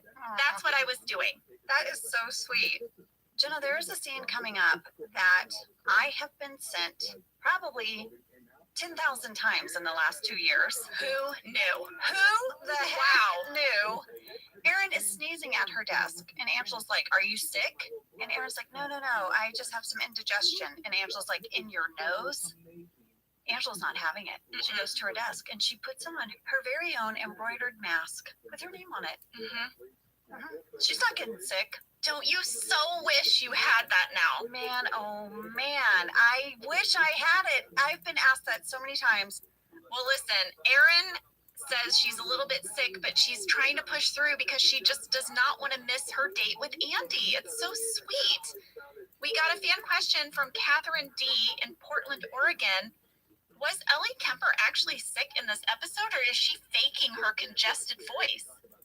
She is faking, you guys. I mean, it's some great sick performance work. It's some great fakey cold work right there. Really good. I was perplexed by what Erin shared in her talking head. She said she usually recovers when she's sick in just a few hours, except for the time she was in a hospital from ages 3 to 6. We are learning so many random things about people's backstory in this episode. We really are. Well, now it is time for Joe's town hall. She gathers everyone in the bullpen and she says, I want to hear your ideas. She's been hearing ideas from executives, but she wants to hear from everyone. She says, I mean, did you guys know that liquid paper? That wasn't invented by some fancy engineer. No, that was created by a lowly typist. Well, Kevin chimes in right away. He says, oh, I have an idea for a suntan lotion soap. And Joe says, doesn't have to be an invention, Kevin. Jenna, there were so many alts for that line. What? I went to for suntan lotion soap. I went to the candy bag alts for Kevin's suntan lotion soap. Oh, I'm dying. I literally can't wait. I mean, look how many. Oh my God, I can't wait. Okay. Here we go. I can just see right now the writers up in the writers' room pitching like crazy, cracking up over what are Kevin's inventions. Okay, here are the alts. A hook that you put all your keys on so you don't lose them. Face hat. I don't know exactly what it's for. A device that turns any sink into a urinal. Charcoal filtered underwear. Remote controlled sack adjuster. Orgasm detector. Babe magnet. The never-ending French fry. An app that invents apps. What about an invention that makes inventions? Because then you just make that in your home free. I have an invention, pants with a built-in chair, so you always have a place to sit. I got the idea from a time when I got stuck in a chair and just went with it. Wait, that's Michael's invention. I know. I want to see that scene where Michael gets really angry, where he's like, that's my invention. They talk about it at company picnic. I know. Okay, next one. They have 3D glasses, but do they have ID glasses? I feel like that's probably something that is about to roll out, perhaps. Dog biscuits for people. A game that lets you be a swan. Huh. A bicycle powered by licking a lollipop. An app that lists all your condiments. What would you need that app for? I don't know, but there would be some controversy over what a condiment is. Yes. Those were all of Kevin's suntan lotion soap faults. I felt like some of those sounded like Michael Scott inventions. Yeah. But the one that sounded most Kevin to me was never-ending French fry. Yes. Also, maybe the remote-controlled sack adjuster. Does that mean something adjusts your balls remotely? Yeah. So you don't have to lean down and touch them. Right. Should you be in public? Yeah. You hit your little remote button and it shifts your balls around. It does it for you. Oh, there you go. Well, I got very interested in Joe's comment about the inventor of liquid paper. Did you deep dive? Yes, I did, Angela. And this story is amazing. Liquid paper was invented by Bette Nesmith Graham. In 1954, she was a divorced single mom supporting herself and her son as a secretary working at a bank in Texas. She made about $300 a month. Here's the thing, though. She was a really bad typist. And every time she had to correct her mistakes, you either had to kind of like erase it and then it would smudge, or you just have to start all over again. Well, she was also a painter. And she thought to herself, you know, when painters make a mistake, they don't erase it or they don't start over, they just paint over it. So she was like, what if I took some of my white tempera paint to work and I painted over my mistakes and I let it dry and then I typed over it? Guess what? It freaking worked. But she was like, I need to make a better formula than just this straight paint. So in her kitchen at home with her blender, she created liquid paper. She put it in little nail polish bottles. Brilliant. And for 5 years, she and her coworkers at the bank used it. They called it Mistake Out. Well, then she got the idea, I should do something with this. Yes, you should. I'm going to make this a business. So she hired some teenagers for $1 an hour to package it up in her garage, and they started shipping it out and sending it to places. She applied for a patent. It caught on. She renamed it Liquid Paper, and they started opening up factories in Dallas, Toronto, and Brussels. At its peak, they were making 25 million bottles of liquid paper every year. With her wealth, she established 2 foundations, one that gave grants and financial support to promote women in the arts, and the other which supported women in business. But at one point, while her liquid paper business is booming, she decided to get married again. But guess what this guy did? Please don't tell me he took her money or sold her patent. Please don't tell me. He tried to push her out of her own company and take it over for himself. What a SOB. That's right. He even tried to change the formula of liquid paper ever so slightly so that he could patent it himself. So that he wouldn't have to pay her royalties on it. Well, guess what? She prevailed. She sold the company in 1979 for $47.5 million. She gave millions of dollars to charity. Sadly, she died 6 months later from a stroke after selling her company. And incidentally, her son is Michael Nesmith, the guitarist for the Monkees. The rock band The Monkees. It's his mom. Oh my gosh. Right? That is a fascinating story. I loved that story. Me too. It's just a person solving a problem in their everyday life, you know? That's like my friend. Oh, the cupcake lady. Yes. My friend Jennifer Gunn. She was a stay-at-home mom. She's constantly making cupcakes for her kids to take to school, and she was annoyed that they were getting all messed up. She's like, I can't keep putting them in like a shirt box. What am I transporting them in? So she came up with the cupcake courier. And she patented it, and she sold it out of her garage for years. And then finally, she sold the design, and it's in like Target and all these places. You get it everywhere. Bed Bath and Beyond. Amazing. When she told me, I was like, how has no one thought of this before? It was this amazing, like, stackable cupcake transportation device. Josh has one. I know. I brought it on Rachel Ray. I was so excited about it. I was like, give me one. I'm giving one to Rachel Ray when I go on her talk show.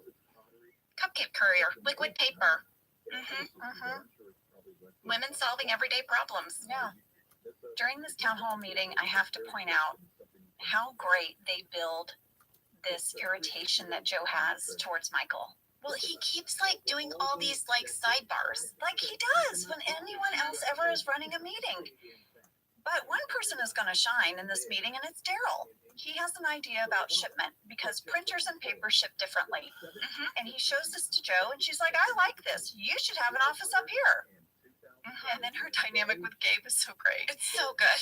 Gabe was like, I actually put, you know what? I'm going to pack up my stuff. No problem. Exactly. And this is the moment Michael reveals that he bought tickets to come to Tallahassee. July 4th weekend. July 4th weekend, but not only that, there's multiple. He booked multiple, just in case July 4th didn't work out. And Joe's like, no, you didn't do that. I'm often not home. It's getting so awkward. Michael isn't catching the hint. And finally, she's like, enough! Jenna, I remember when we filmed that. You do? You could have heard a pin drop. We were all terrified. She was so powerful in that moment. Like, her acting is so good. It literally shut up the whole room. I love her. And Michael has this line where he says, all right, everybody, just try to put a brave face on. He looks like he's about to cry. Daryl is moving on up to his new office. He's singing the jingle from the Jeffersons. Yes, it was written by Janet Dubois. Randy negotiated just the sync rights to the song, which meant that Craig could sing them a cappella, but could have no musical accompaniment, and we could not play the actual song. And it cost us $17,000 for him to sing as he's moving into his new office. Michael is confused. He's upset. He goes in to see Joe. I love when he's like, I'll knock once for yes and twice for no. And she said, how many knocks to get you to do some work? I know. It's so good. Well, lady, I think we should take a break. I do too, because when we come back, the cat's in the cradle. Jim is feeling guilty. Dwight's plan is working. It's working.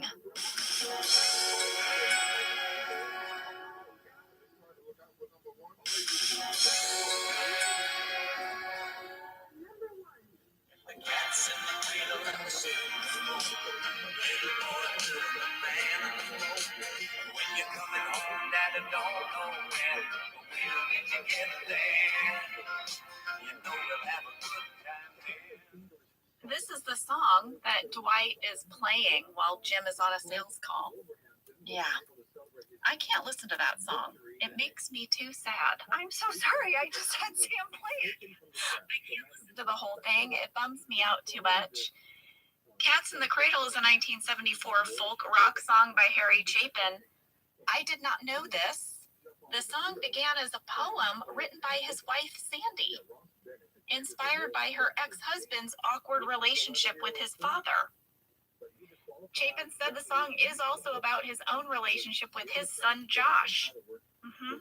Basically, I think you guys know what the song is about, but the reason Dwight's playing it is because it's about a man who becomes a father, but he's just too busy to spend time with his son, and his son's always asking him, spend time with me, and the dad's like, we'll find a good time later. Yeah. But then in the final verse, the son is all grown up, and the dad finally wants to spend time with him, but now the son is too busy, and he realizes his son is... No hand in it, I guess, right? No hand in the pocket either. But he says, that gutted me, because I wanted to celebrate that last goal, but I had to stay neutral. Oh, wow. What a great dad, huh? Great dad. Hopefully got some opportunity. Some tickets to go back there at some point in time with his son and enjoy the game. I hope from the same. Just want, we have finished our 4-hour show sitting in for Gary and Shannon. It has been a wonderful opportunity to sit across from you, sir. Likewise, I'm ready for a drink. I'm ready for a drink. I'm ready for In and Out something. We've been talking about food. I'm starving. Make sure you check the podcast out after the show. It's going to go up in a little bit on the iHeartRadio app. You can check it out and hear everything that you missed, the 9 news nuggets as well as all of the 4 hours. Again, thank you for letting us sit in. Gary and Shannon, Jeff Vaughn, I'm Tiffany Hobbs, KFI 24, KFI AM 640 live everywhere on the iHeartRadio app. Now the news. Whatever happens, we have got it covered. KFI. And KOST HD2. Los Angeles, Orange County. Live everywhere on the iHeartRadio app. Locked up for life. I'm Jeff Lamar, live from the KFI 24 hours Eastern. A man who blew up his girlfriend with a homemade bomb at a salon in Aliso Viejo in 2018 has been sentenced. U.S. Attorney Martin Estrada, 64-year-old Stephen Beal, murdered his girlfriend in one of the most despicable ways possible. In the process, he also severely injured 2 other people, customers in the salon who were there preparing for a wedding. They will have to live with the trauma from this event for the rest of their lives. The judge called Beal's actions chilling before handing him life in prison plus 30 years because Beal wanted to kill his girlfriend because he ended their relationship. Beal's first trial in 2022 ended in a mistrial because the jury deadlocked. An attorney in Southern California has filed a $100 million claim against the Fed over the rape and murder of an autistic woman. The only love that Taylor Hamilton got from the Department of Homeland Security and DHHS was a one-way ticket to heaven. Attorney Brian Claypool says if the 16-year-old illegal immigrant accused of killing Hamilton was vetted, he would not have been allowed into the U.S. Claypool says the teen was arrested in El Salvador for being a member of the gang MS-13 with Hamilton's roommate and allegedly You hungry? strangled her in Maryland in 2022. Think you got a little more time? Set for later this year. Yeah. Allegedly claiming sexual abuse by a convicted water polo Hope coach so. has been settled by 2 school districts in Orange County. Lawyer Morgan Stewart says Irvine and Anaheim school districts agreed to pay $4.8 million to 6 girls claiming sexual abuse by Haram Osman. Irvine Unified, where he first worked, terminated him, then rehired him on a couple of occasions because he was abusive to the players. He was physically abusive. He would throw things, scream, hit. Coach Ray got 18 years in prison for sexually molesting 9 players while in the pool. Final verse, the son is all grown up and the dad finally wants to spend time with him, but now the son is too busy. And he realizes his son is grown up to be just like him, just too busy for relationship and intimacy.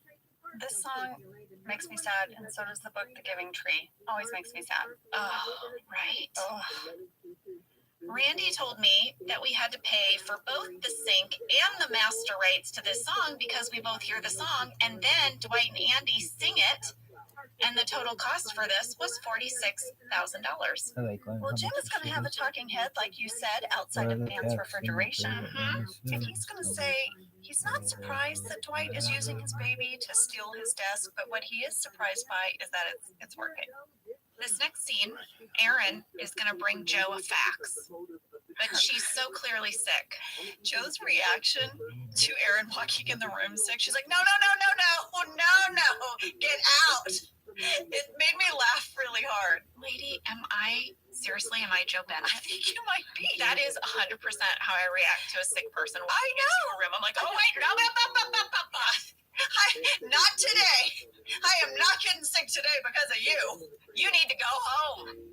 I was like that before the pandemic. I know, and now you're really leaning into it. I really am. Like, sniffle? Goodbye. Don't think so. Well, Andy is super bummed out because Joe sends Erin home. And now what are they going to do about their date? Well, Andy has an idea. He's going to go into Joe. He's going to have a bunch of coughing and a bunch of sicky. Joe's going to send him home. Everyone should have started hacking and coughing. They all would have gotten to go to the bar. You're so right. Angela, have you ever pretended to be sick to get out of something? Oh my gosh, you're putting me on the spot. I'm sure I have. You know what? One of the things that just comes to mind, which is so lame, Jenna, but I'm really bad at lying. I'm really bad. And my dad was the same way. Like a police officer might pull him over for speeding, and he'd be like, "Yep, I was. You're correct." You know what I mean? Yeah.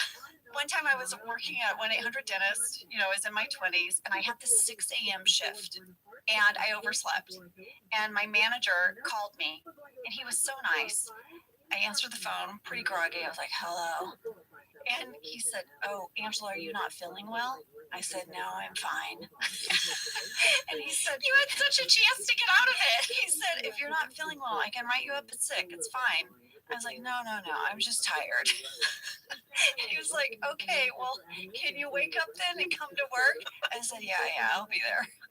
And I told my roommates that, and they were like, "He literally gave you an out." Twice. I know. And I was like, no. Well, I have a crazy story about pretending to be sick, and it involves Molly Shannon. Speaking of Molly Shannon, who's come up twice now on this podcast. What happened?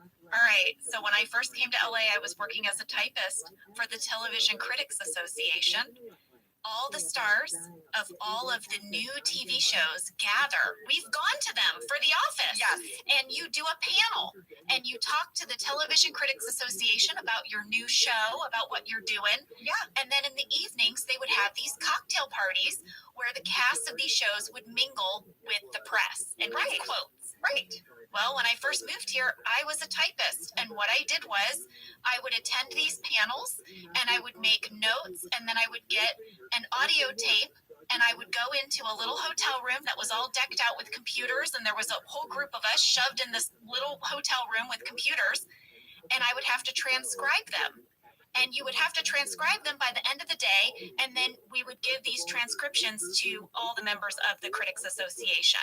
Wow! So the first time we ever did this press, you knew exactly how it worked. I did. Oh my! And gosh. I actually told that story on the stage when I was up on the stage, and I sent a big basket of cookies to all the typists who I knew were typing everything we were saying. That's so great. So one of the things about this job that was super cool was that if we got our work done on time, we got to go to the parties. Oh, at the end of the day? Yes, and just be like a fly on the wall and looky-loo at all the celebs.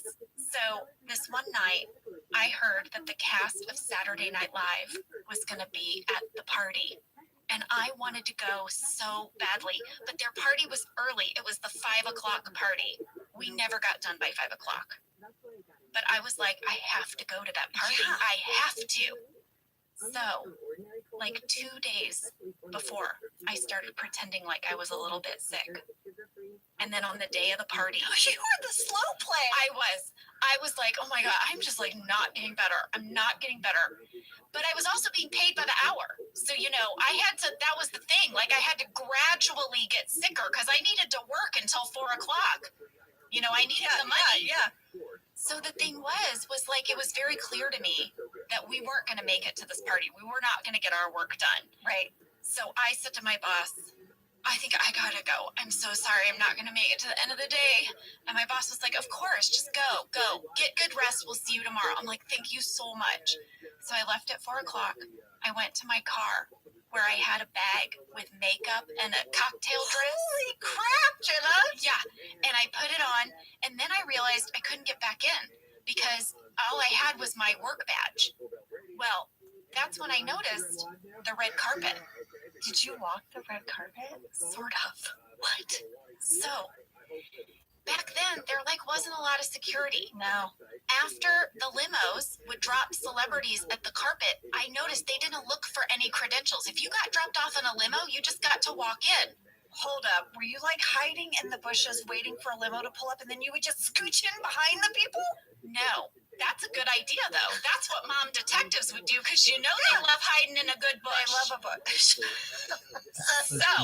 Oh, Lord. So, I saw the line of limos. After they would drop people off, they would just go line up and wait for people to be done, for hours. They just wait till the end of the night. So I went up and I just tapped on a window, and I was like, hey, would you be willing to drop me off at the carpet? I cannot believe this story. You knocked on the window to a perfect stranger and said, hey, will you make a loop through the cul-de-sac and give me a little ride to the front door? Yeah. I'm trying to fake my way in. Yeah. And he was like, sure, why not? Oh, my Lord. I was like, no problem. So he dropped me off at the red carpet. I did not walk the front of the carpet. I did not walk the part where they take your picture. I walked the back part of it, you know, where the publicists walk? Yeah. Okay. I walked in. I went right into the SNL party. It was amazing. I couldn't believe it. I spotted Molly Shannon from across the way. And I was like, I have to say something to this woman. I mean, she's everything to me. So I went up. She was talking with a group of press, and when they kind of walked away, I just said, Molly Shannon, I just got here to LA. I haven't even been here a year yet, and I just want to say you're such an inspiration to me, and I love you so much. And she looked at me, Angela. She put her hands on my shoulders, and she said, don't give up. Don't give up. Whatever you do not give up. It took me 10 years to land on Saturday Night Live. 10 long years. But once I did, my whole life changed. So you just don't give up, okay? Do you know what that means to a young artist? Yeah. New to town to hear that? Well, I went home that day and I told my mom this encounter, and for years, my mom would say to me, Jenna, don't you forget what Molly Shannon said to you. Don't you forget, honey. Oh, that's gonna make me cry. I'm getting emotional. Lady, your mom quotes Molly Shannon to me. Oh. Listen to this. So it was 8 years until I landed on The Office. 10 years later, my movie Walk Hard came out. And Molly Shannon was at the premiere because Tim Meadows was in the movie, Chris Parnell was in the movie, and she had come to support. Yeah. And I walked across the party and I said, Molly, I'm Jenna Fisher. She said, well, I know who you are. And I said, well, I have a story for you. And I told her that story, and then a photographer came over and took a picture of us. It was exactly 10 years later. We were reunited again at a party. Isn't that insane? That's amazing. Insane. So this woman is a hero of mine. Let me say, taking you back to that original party, the SNL party, as soon as I had my inspirational moment with Molly Shannon. Yes, I am just like on cloud nine. I'm a little in my head. I turn around and I bump into a man and I spill my drink all over him. That man was my boss. Were you fired? I was fired. He looked at me and he said, looks like you're feeling better. And I said, And there was a pause and I said, I'm guessing I shouldn't come in tomorrow. And he said, you guessed right. But it was worth it. That's my story about faking sick. That is such a great story. That is such a great story. But let me tell you, when I tell you, like, Molly Shannon's book is like you getting to have that moment with Molly Shannon. She gives it to everyone with her book. She is a force. She is a force. I've worked with her, and she was the best part of my day every day. I'm sorry for that long tangent. Well, Jenna, I know you share the story in your book, and it's so good. I do, in my book, The Actor's Life. Now you have 2 books. I have 2 books, yes. Yes, your book, The Actor's Life, A Survival Guide. And you share so many of your encounters along the way. Man, that story is amazing. Yeah. I didn't know that your mom quoted it back to you. For years. For years. So Molly kept me going for years. Wow. Well, thanks for going on that trip down memory lane with me. I loved every second. Now we are in Daryl's new office, and Michael just cannot figure out how Daryl got on Joe's good side. And I love when Daryl says, I presented her with a good idea. You were there. Yeah. Michael, you were there when it happened. I did some work. She liked my work. Yeah. There you go. Everyone's getting restless. They're ready to go. They have been ready to leave since they got to work. Michael tells Joe he's going to scooch on home, and she's like, well, do you feel like you put in a good day's work? Can you put your name to this day? Say you did a good job? Michael walks out of the conference room as everyone's leaving. He's like, nope. Well, I want to point out in the conference room at 12 minutes and 38 seconds, you can see rain in the windows, and you are going to continue to see rain out the windows now because I'll tell you why later. Oh. I also have a fan catch from Ruby N in Australia who says, when Michael and the office are all trying to leave and Michael comes out from talking with Joe and says they have to stay, you can totally see the reflection of someone's solitaire game in the window when Daryl is sitting down. I saw it. This is a really good catch. It goes by fast, but at 13 minutes and 6 seconds, you can see a reflection of Creed's solitaire game on the office window. I'd also like to point out that Meredith has a solitaire game on her computer. Kevin is bent out of shape. He has a talking head where he says just because Joe doesn't have a life doesn't mean they don't have a life. Oscar has a life. He thinks Ryan has a life. There were some alt accounting scenes that happened here. They're in the candy bag. Really? Yes, thanks again to Rob Burnett for sharing these with us. Here's one that really cracked me up. You know, so everyone's leaving the office. They think they're done for the day, right? Mm-hmm. This is a scene in accounting after Michael's like, no. You have to stay. Oscar says, Angela, I already shut down my computer. Let me check my email on yours. Angela says, no, just turn your computer back on. Oscar says, it takes too long and it makes that loud noise. Angela says, use Kevin's. Oscar says, we disconnected his internet. Why didn't you reveal Kevin has returned from the bathroom to overhear this? What? You told me the internet didn't reach my desk. Aw. They give him fakey work and he doesn't have internet. Oh, I thought that was a fun deleted scene. That reminds me of the thing you do with kids. Like, if you don't want them to have dessert at the restaurant, you just tell them they ran out. Oh, you know what? They ran out of dessert. Yeah. Guess everybody wanted it. Michael's going to call Todd Packer. Oh my gosh, Dave Keckner, guest star in this episode. At 13 minutes, 21 seconds. What do we have, Jenna? I don't know. What? Behind Michael while he's on the phone. Fakey rain. Fakey rain, y'all. We got a fan question from Chad T in Montreal, who's really wondering, why was there a film crew with Todd Packer at the pub when Michael calls him? It felt a little regular TV to Chad. Chad's sort of saying, like, why were you prepared to shoot the other side of this phone call? You know, Chad, I thought about this, and here's what I decided. I think that they sent a crew ahead at around 5 o'clock, anticipating that the group would be there, and the group isn't there yet. That's my explanation. Chad, here's what I'm going to say. You're not wrong. Sometimes we bent the fourth wall here to make the story happen. I have a quick background catch in addition to the fakey rain. I just want to point out how many wonderful St. Patrick's Day decorations are all throughout the office, including an Irish flag on Michael's desk. Oh, little detail. I've got a location alert for the old bar. Oh, Want to hear it? I do. It was called Tony's Bar and Grill. Our locations manager, Kyle Alexander, rented it out for 3 days. It was shut down. We had it all to ourselves. All those people inside are background performers that we hired. The first day they went in with set dressing and lighting. Then we had our one shoot day. And then on the third day, we moved all our stuff out in time for them to open that evening. Thank you, Tony's Bar and Grill. Mm-hmm. Andy is going to show up at Erin's house with some Gatorade, and she opens the door. She's in her jammy jams. I thought that was so cute. Andy, I'm in my jammy jam. He's in his worky works. And she invites him in out of the rain. Out of the rain. Location alert. This was a real residence in downtown LA. It was right by the bar location. So we shot the scenes at the bar during the day, and then they relocated to this apartment in the evening. Randy said it was actually raining that night.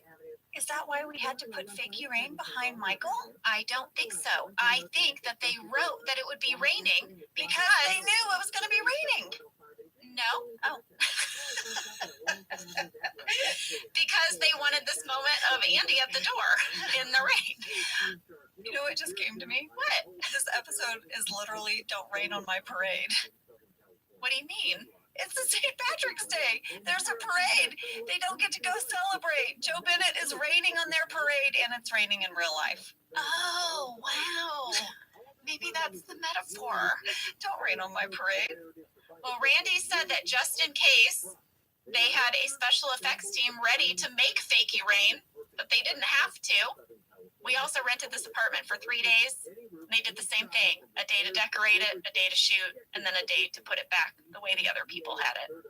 Andy and Aaron are having a good time. They're snuggling under a blanket. When this guy comes in the room, it's her foster brother. He takes Andy's spot. All of a sudden, he's snuggling with Aaron. He's got her feet, hand on her upper thigh. What is happening? And Andy is like, so, like, do you have a parent in common? They're like, no. He's like, how does foster brother work? And she's just roommates. Like, we were just in the same house together. He's like, cool. Guest star alert, Reed, Aaron's foster brother, was played by Sean Davis. He graduated from Juilliard's acting program. He's done a bunch of TV and theater. He is excellent, beyond excellent in this scene. Big shout out to him. We did get a fan question from Susanna H. in Orlando, Florida. Why would Aaron's foster brother call her Aaron? Wasn't her name Kelly growing up? Didn't she only begin to go by Aaron at work after Charles Minor got sick of having 2 Kellys? You guys with all the catches in this episode. I'm so impressed. Right? So Susanna said maybe Aaron went home and said to her foster brother, you have to call me by my middle name now because there's a new Kelly at my job she'd like us to please discuss. I mean, I definitely could see the character of Aaron telling him, you know what, I want to go by Aaron now, like fresh new start, new job. Yeah, I can see it. I like that pitch. That's why. And her foster brother Reed is in love with her, so he said, sure. Exactly. But I think the truth lies somewhere in nobody thought of that. Yep, is what really happened. Back at the office, Meredith, Creed, Oscar, and Kevin are like, we're done. We're walking out. Let's do it. Let's just walk out. Let's just go. So they're set to go, but then Joe comes out of the conference room and... What up, pimp? How you living, baby? Slimeball, you living like a villain? What up, pimp? hims.com/radio for your free online visit. hims.com/radio. The free iHeartRadio app has over 100 commercial-free stations waiting for you to explore right now.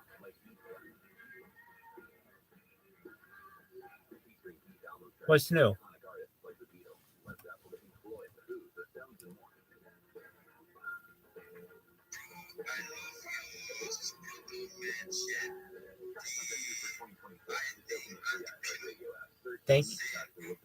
Thanks, baby. I love you too. What's new? Where are you? From where are you? Shout out to Nigeria. Are you in Lagos?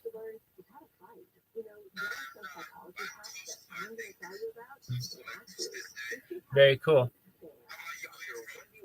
I live in California.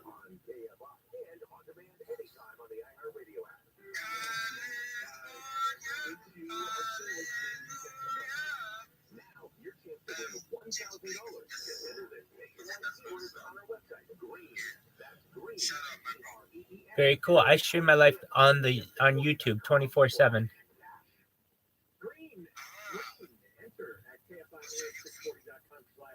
Type in ViralRabbi, ViralRabbi.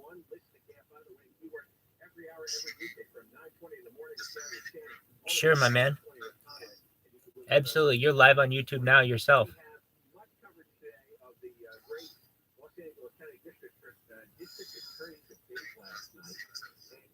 See that beautiful smile. So it's V as in Victor, IRAL Rabbi, ViralRabbi, and then filter by live. In the search, go to filter and search by live streams, and you'll see I've got 4 going right now on YouTube.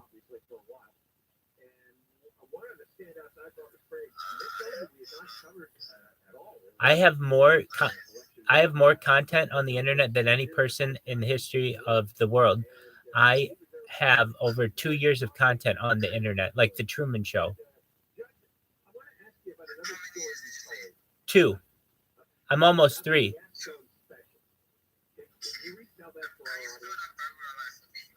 Sure. V is in Victor. V is in Victor. IRAL, like viral, like a virus.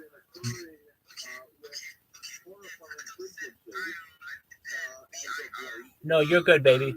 You're good. It's hard to hear sometimes and hard to say. It's viral rabbi and then filtered by live in YouTube.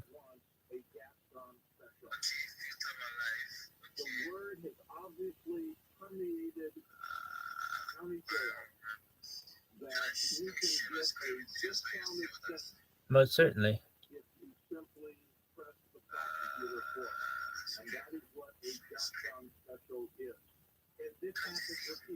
Just one moment. It's loading. Yes, now I see it. Yeah, you see them live. I see them. Yep, just click on the first one, ViralRabbi. Oh, not that one. Go back. I can only see half your screen. So,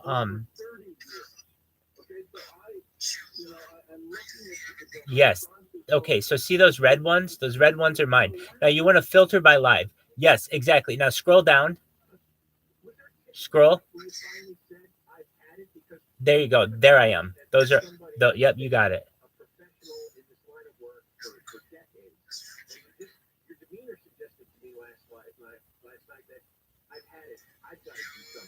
Very cool. Yo, baby. What up, baby? What up? I see you.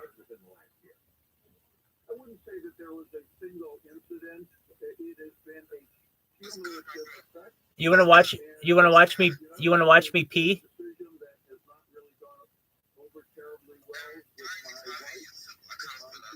No, no. I'm just gonna pee right now. Watch. Look.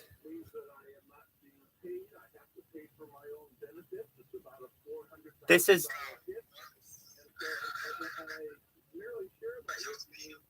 That's my pee. I'm peeing right now. Just one moment.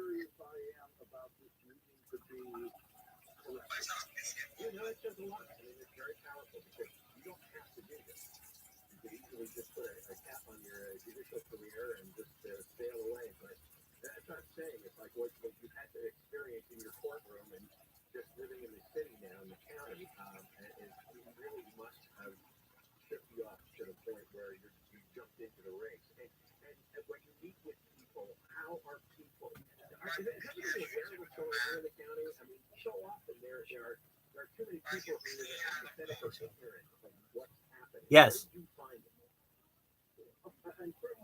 you see it?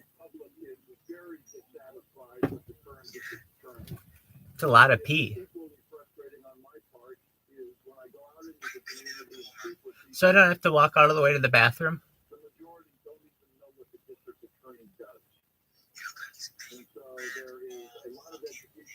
Yep.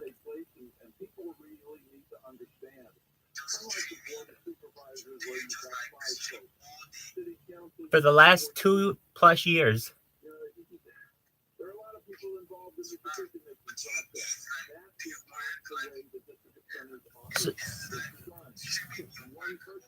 So for the first year I worked, and then the last year I've been working off my savings. So I'm a project management professional, a certified project management professional. So for the first year, you could watch me working, and then I've been living off my savings since then and doing it so that I can just purely be dedicated to the cameras full time.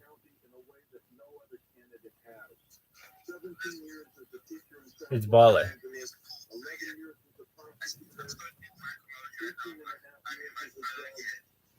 Dude, tell all your friends about it. I'm going to make them rich. I'm going to make sure you get to live in California someday.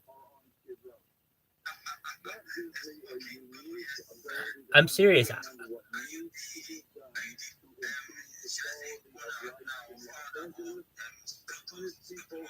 I'm not the father of it, no, but I'm very associated with the project.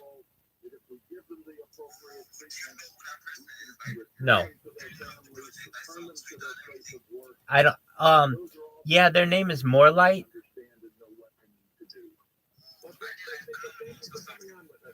So if you want to get a hold of them, here's what you do.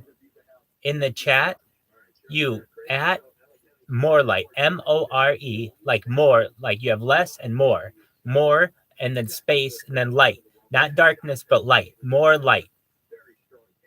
So at him and just say, hey, I want to talk to somebody about the project. He's the head of the project. There's also the president of what we call the president. That person is elected. Their name is Jackson. So if you at Jackson, you just say, hey, I want to talk to someone about the project. They'll talk to you about it.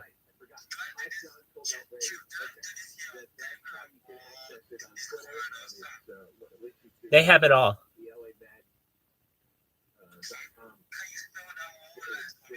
Sure.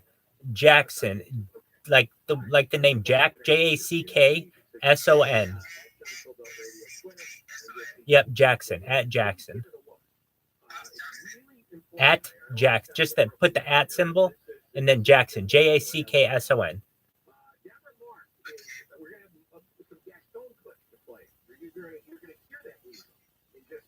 If you find Jackson, Jackson, that person might be able to help you as well.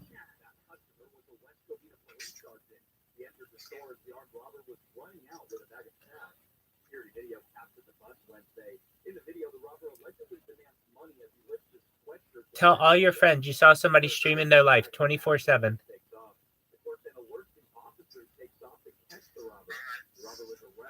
Tell your friends I'm going to make all your friends rich.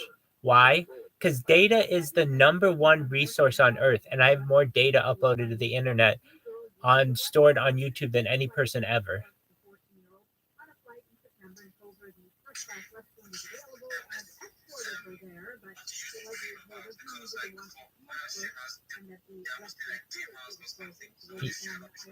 Documentaries. Documentaries.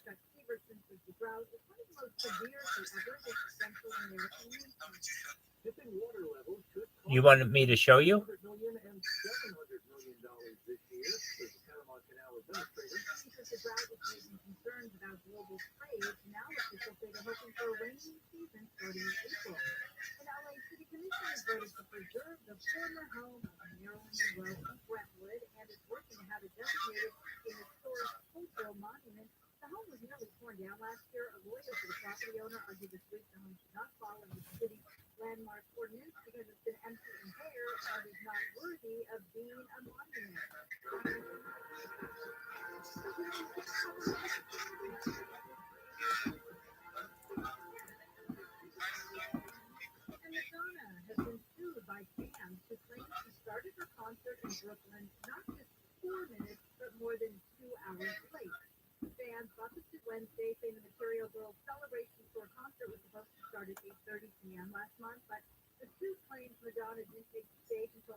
All right, Doc.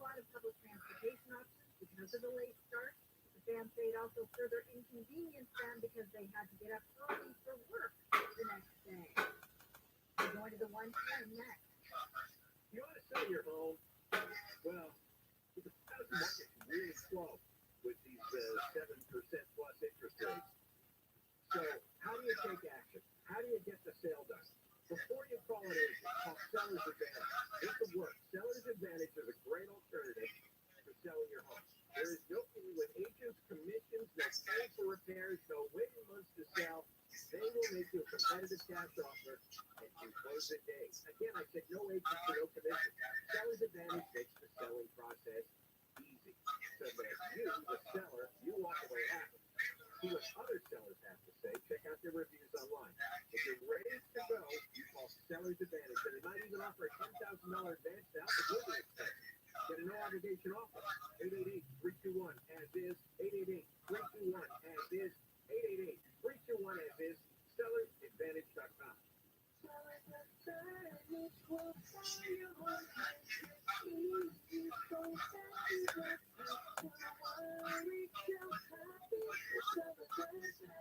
area number 0961658. Southland weather from KFI, mostly cloudy with highs in the mid-60s for Metro LA, the Valley, and Windows Sea, mid-60s to around 60 in the high desert, low to mid-60s, is around 70 in the IE.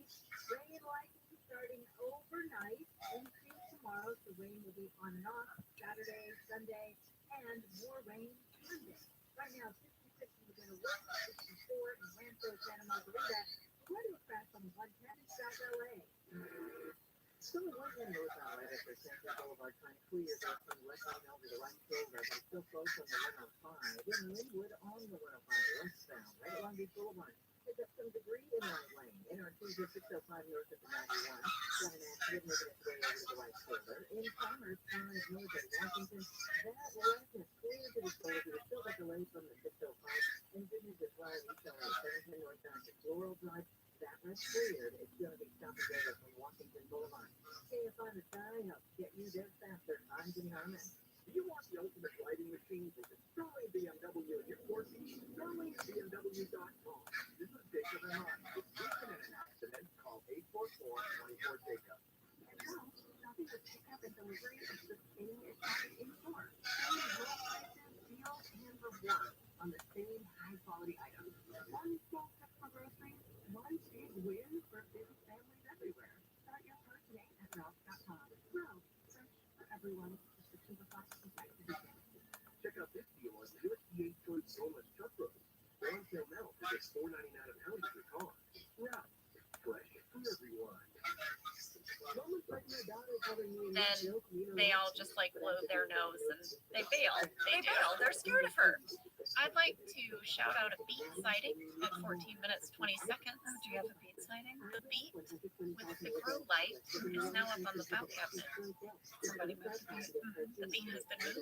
It's still there. Dwight shares with Jim that he has a meeting he's got to get to. Wink, wink, a meeting. No, Dwight's meeting is real. It is? Yeah. There is no way that Dwight has a meeting at Shanny O'Ganigan's. He does. At 7:30. He actually does. He says, I have an actual meeting. I think he's just saying that to leave. No, he actually does. He packs his briefcase. He's being earnest. Well, listen, I looked up Shanny O'Ganigan's, and there is no Shanny O'Ganigan's in Scranton. There is one in Maryland. I Googled it. It's a 3-hour drive. We don't even sell paper there or printers. Dwight earnestly had a meeting. It's what makes the whole joke work that Jim didn't. I thought Jim stole Dwight's idea to get out of work. Well, I believe Dwight is earnest and Jim sees an opportunity. Well, I see a poll in our future on Office Ladies Pod Instagram. I think Dwight really had a meeting. And one of the things I could not get through in the scene, I had to pause it, is Rain's hair. What was Rain doing in his real life at this time? What's up, pimp?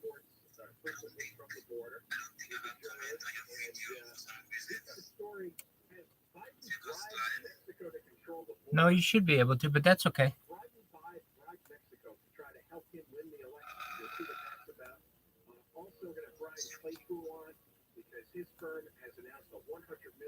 Are you? You're right there, baby. I see you. What up? It's like I can touch you.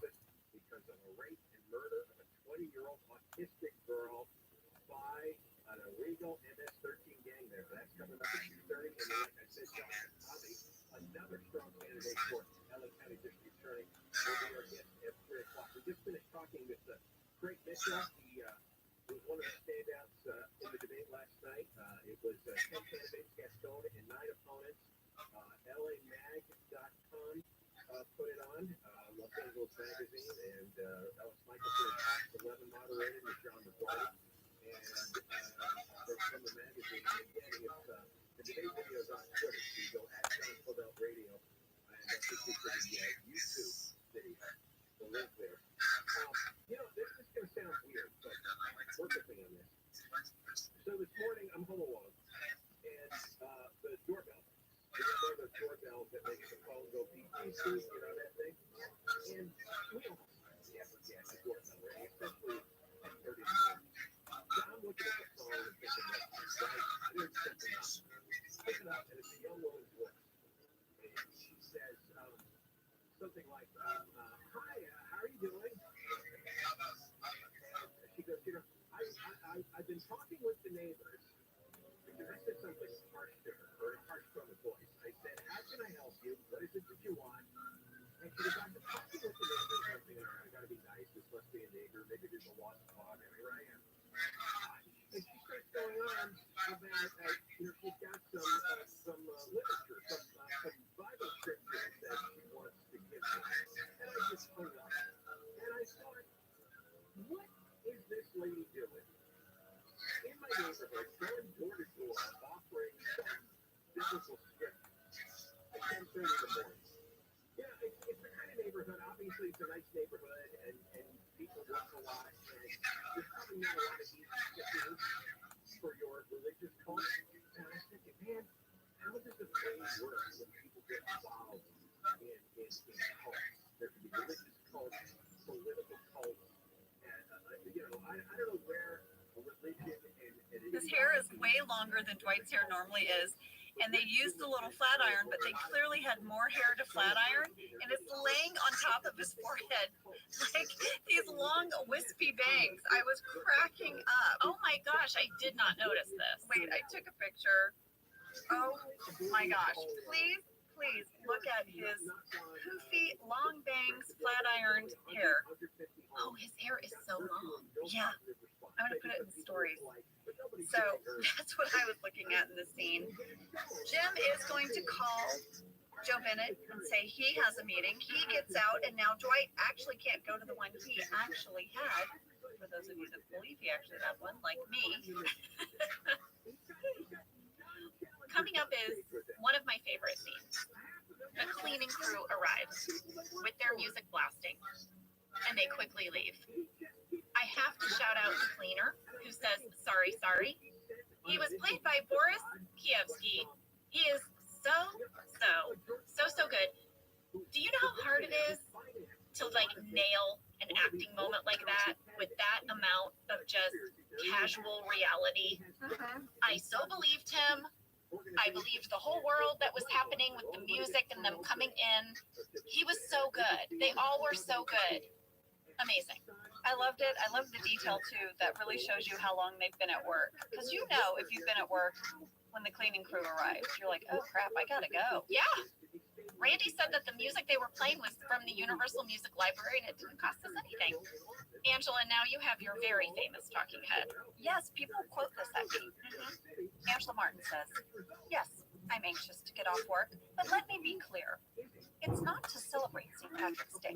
It's so I can protest St. Patrick's Day. I just want to do that. Well, the talking head was actually longer. Oh. And in the shooting draft, she went on to say, a group of friends and I meet up with signs and travel from bar to bar. I really look forward to it. I love it. So there were a few candy bag alts for this talking head. I'm going to read you two of them because, there were like a page and a half. One is so odd. It's about the Steamtown Mall. The other one I'm calling, is this a snarky writer moment? Oh, I can't wait. Sometimes we would read things, we're like, hey. The first one, Angela Martin says, Take care, man. I'm anxious to leave work to get to the Steamtown Mall. It's always empty on St. Patrick's Day, so I finally feel safe to shop. I'm scared of mall trampolines. Okay. And here's the other one. You tell me if there's a little bit of writer sass. Angela Martin says, I'm not afraid of hard work. Do you know what hard work it is to dye my hair platinum blonde each month? I mean, come on. I'm closing in on 40, but my hair looks like Christina Aguilera. Oh, I would say someone in the writer's room had some thoughts on my hair color. I guess so. So now, Joe is prepping to go back to Tallahassee. What's up? She loves this part. She tells Gabe ship all her things because she has had it with Homeland Security. You know what, Angela? What's up? That is a sneaky celebrity trick. Do you know about this trick? No. They ship their clothes to their destination so that when they get off the plane, they can just scoot it on out of the airport. Did you know that? Someone told me that. Someone said that they ship their clothes FedEx. I could never do it. What if the package got lost and then you got where you're going and you don't have any clothes? Yeah, and then isn't everything wrinkled But I guess it gets wrinkled in your suitcase too. Yeah, that's the thing though. Joe is doing the sneaky trick. After speaking with Gabe about how late Joe usually works, Michael has decided he's gonna take matters into his own hands. And he's gonna walk in to Joe Bennett and he is gonna say that he is pleased with his employee's performance today and he's gonna send them home for the night. And by the way, he's also canceled his trips to Tallahassee, so, you know, he looks forward to their working relationship. The end. And I think for once, Joe respects Michael in a moment because he stood up for his workers. He did. And she says, I look forward to that too. And then the whole gang gets to go out to the bar and they like Michael. It's really this nice moment where, you know, they're happy to be out at a bar with Michael. He saved the night. Andy and Aaron's date, you can call it a date, has come to an end. And it looks like they're about to kiss.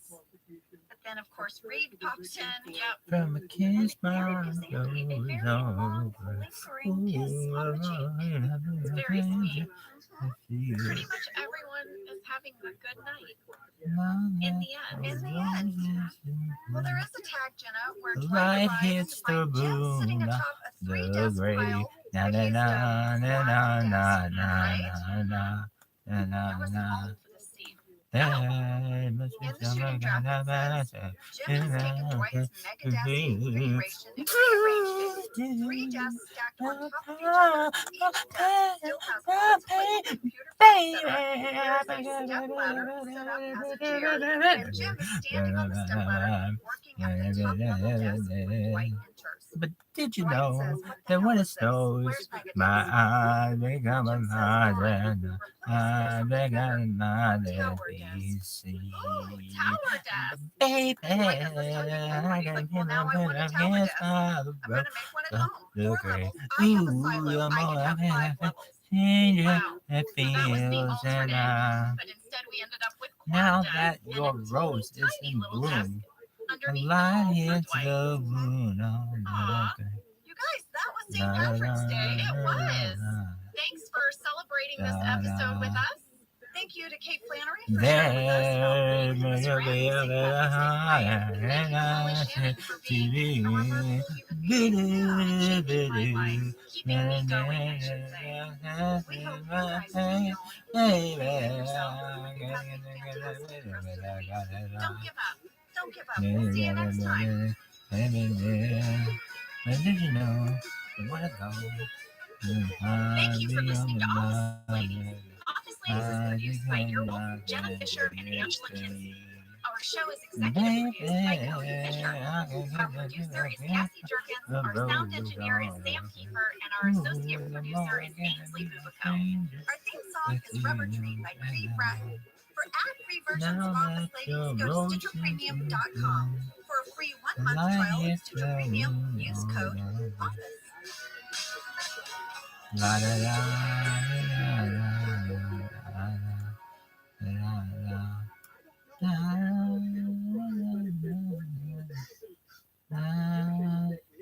Most people give up on their resolutions by mid-January. But did you know Walmart Plus can help save when it yours this year snows, by saving you my time and money. eyes Walmart become Plus is the membership larger, with benefits like gas discounts, video streaming, plus can be so much more. seen. Is your resolution to simplify your life?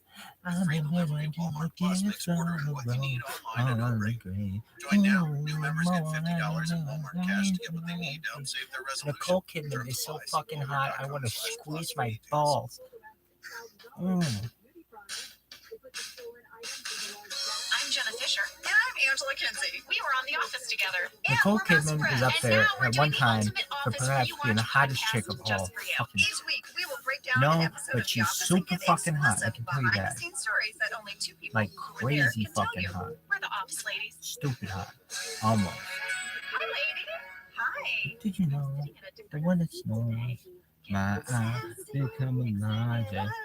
Kiss my roll on. Probably. Ooh, the more I can We'll see. Is it going to give me a crick in my neck? No, Maybe. they I know. banned Why you. would I sit here? Well, guys, things are going to be crazy. But did you know today? that when We're it sitting snows, at new spots.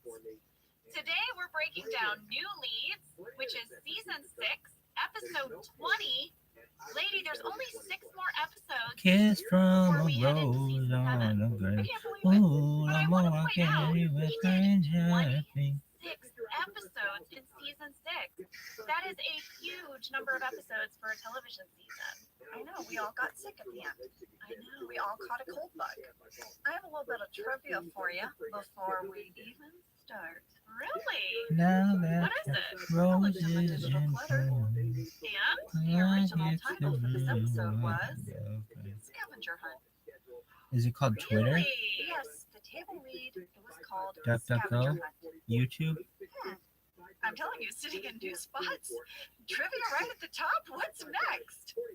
I'll Baby. tell you, this episode was written by Brent Forrester What the fuck is that thing and called? directed by Brent Forrester. I'm going to hit you with a summary now for new leads, formerly known Kiss by as Scavenger Hunt. Rose. It's Kiss from a Rose. Policies favoring the sales team Kiss have caused them to from become a obnoxious rose. toward their coworkers.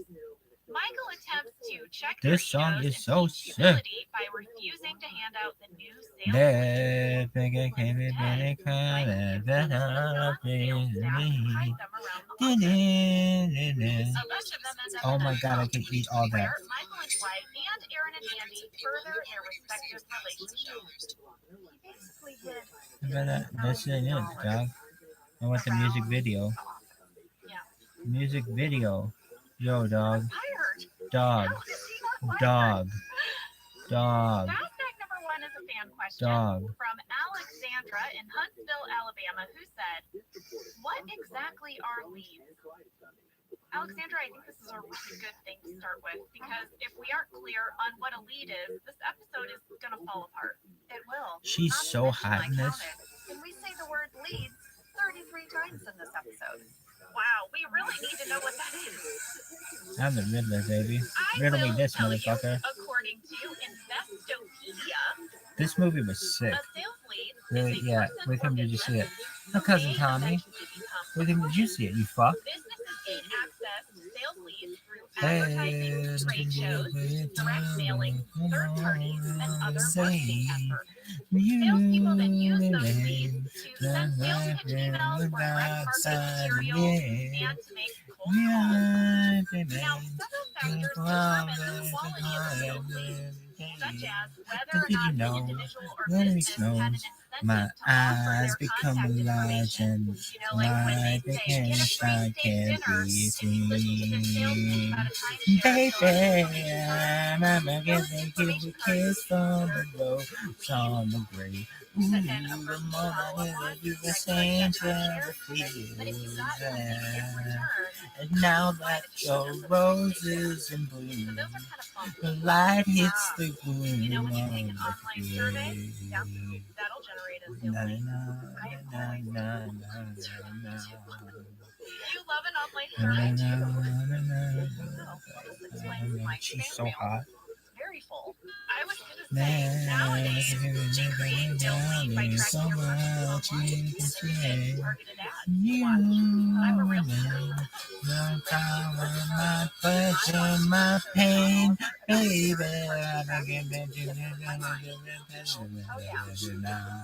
Go on a website, Did you know that when it snows, my eyes become a large and light blue shine can be seen? Baby, I can get you a kiss from a rose on the grave. Ooh, the more I get of you, the stranger it feels. Yeah. Now that your rose is in bloom, the light hits the room on the grave. She's so hot. Like, classically hot. Yeah, I went in and I did that. Oh, will you teach me how to do that when we get done doing this podcast? Yeah. Well, I thought it's funny stuff from Instagram. You're a big I've like an apple pop up. You're like, kissed by a rose on the grave. Been kissed by a rose on the grave. I've been kissed by a rose on the grave. I love it. I got in on that early. Kiss I watched that my before they were even rose available, on and I the was one of the grave. people who bought it when it was like at a discount because you were helping them as part of their startup. I waited 7 months for that thing. Well, you were a lead, Power, and it was. my pleasure, my pain. Popping up on my Baby. Instagram, you guys, and I just grabbed like, oh gosh, I lost my birthday. Some little tiny camera that goes in your bird speaker. I sent that to you. But did you know I want when it. it snows, Yeah. And then my you can eyes about your become bird. large and my eyes become shining Well, anyway, peach. Saver, Baby, nothing coming to a kiss from a rose on a grave. Ooh, the more I never you a stranger feels well. Now that your rose is in bloom, light hits the moon on the grave. Kiss from a rose on the grave. Ooh, I thought that you were a stranger feels well. Now that your rose is in bloom, light hits the moon on the grave. So now I get it on Tuesday and Sunday. Really? Hey. I was a lead. That song is so sick. Dude, sing it again. That was sick. So we got it, right? We know what these are. I think we all got it. Scale 1 to 10 that shit. Fast fact number 2. This was a fan mail flurry. Dog, I don't want this. We got a lot of mail, including from Soul C in Berkeley, California, Janine R from Mackenzie River Valley, Dog, Oregon, are you good at and this? ROTHSCHILD from Toronto, Canada. They would all like to know what's up with the dump. They would like a How about location breakdown lyrics, on dog? the dump because they said Oh, we don't the do that? dumpster really looks like it was green screen. How much of it is real? How large was this Na set? na And how did they get all started? Said White and Michael knew each other. You are right. It was I am Batman. Na, na, na, na, na. Yeah. We built our version of the Scranton dump on our warehouse stage in front of a massive screen. Randy told me it's called a cyclorama. It actually turns around the entire periphery of the interior of our stage. But did you know Prior to when it shooting, snows, we actually my did an eyes enormous amount of become research large about what and the the actual light landfill that in you Scranton, shine Pennsylvania can't looked like. be I believe it. seen. Remember Mary Baby, Poppins from Scranton Chamber of mama Commerce? giving you a kiss from a rose on the grave. Ooh, the more I get of you, the stranger it feels. Yeah. And now that your rose is in bloom, the light hits the moon on the grave. So Michael Gallenberg Na was na in charge na of na designing na the dump, but the making of all the fake trash that White and Michael throw at one another, that fell in his jurisdiction. So he brought in our set decorator.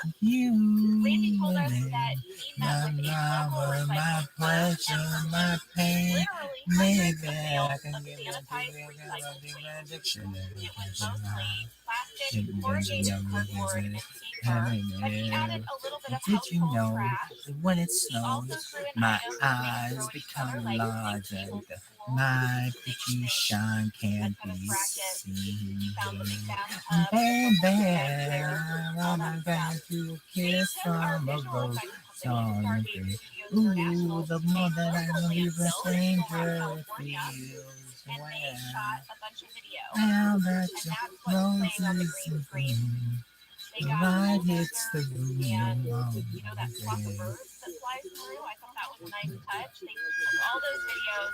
She is That so went on the hot, it green makes me screen. want to just punch The total myself. budget from Really? Stargate to Damn it, create that Nicole Kidman, landfill so hot. behind our piles of trash I've was been kissed wow. by a rose And that is how on you the get a grave. fake dump. I've been kissed by a rose on the Well, grave. finally, fast fact number I've 3. been I mentioned kissed earlier that by this a episode was rose both on written the and grave. directed That's by from Brent my cousin. Forrester. Yeah. You know we love Brent. Kissed by a rose on the grave. Well, I reached out to him. Alicia Silverstone, how as fuck as well. So much you can say. Power, my pleasure, my pain. Oh no, Brent! He said the accuracy rate, of course, you guys never waver, but the script got so He said he was also doing a pilot for Ron Howard while working this episode. Crazy. He said he was to be like that he wanted, and then he said, "Oh my God, those special effects, that's hilarious and bad." So he did still send us some audio clips. Here's what he had to say. I am Red Forrester, the writer and director of New Leads. There are Now two main that problems your with this episode. roses Writing and directing. The are story I has a hit fundamental flaw in it, and the fundamental lesson in it for all you writers. Okay, the secret of storytelling in the half-hour lead to set the story Who's around hot? Nicole Kidman's hot. let that conflict build to a crisis and then resolve. That's the right story for half This hour. movie was so tight. Gotham City looks so tight. Gotham City is Chi-Town got it going on. And it's too late. It's too late. It's so obvious to me now, but I totally missed it at the time because I was so focused on doing a terrible job of directing me. Stop it! I absolutely enjoyed this episode. You're being way too critical of yourself. Just stop. Let that go. Can you tell My that eyes he is become screenwriting alive comedy? and He always breaks my it down from that shine can't intellectual be level, which I seen. love. I always love hearing that from Baby, him. So smart. I'm a few Brent into sent a in one more kiss audio clip we'll of play later. rose He on the does have a grave. favorite tweet from Ooh, this you episode. know I Oh, get good. a new Well, listen, stranger. before we go to break, I have a fun little detail Yeah. about this episode. Now If that you do the a rewatch of this roses in episode, look for the bloom, people wearing the a little life Bluetooth is the headphones and like bloom typing on their phones during meetings. There was a lot of old tech. Yeah, these little headphones and this fits the business. These were things that were sprinkled into the show to kind of amplify the so much status of that sales you can teams. see. We did not normally see these. It's kind of exclusive to this My episode, and power, I had a good my time watching pleasure, them. my pain, baby. No one wants to have several fillers. All right, well, we'll take a break and we'll be back with the cold open that I'm titling. My bad. Did you know that when it snows, my eyes become alive and the light that you shine can't be seen? Baby, I'ma give you a kiss from a rose on the grave. Ooh, the moment I give you a stranger, it feels down. Now that your roses in bloom, a light hits the room on the grave.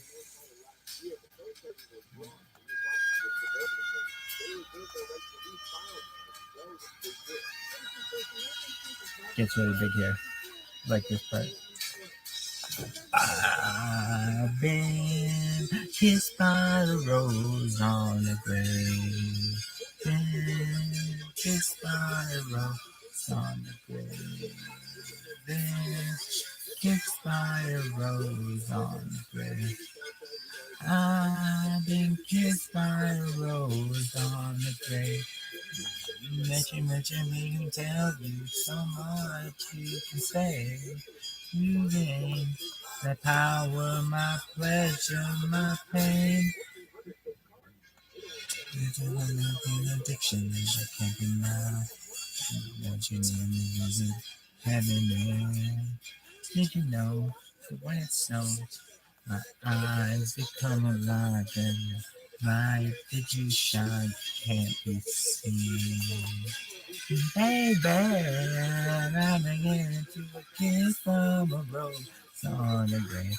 Ooh, the more I made of you a stranger it feels, yeah. And now that your rose is in bloom, life hits the moon the grave. Give me to a kiss from a rose. Oh, what's that gangster? Hey, how about you shut the fuck up? What song do you really like? Like, what song could you listen to all the time?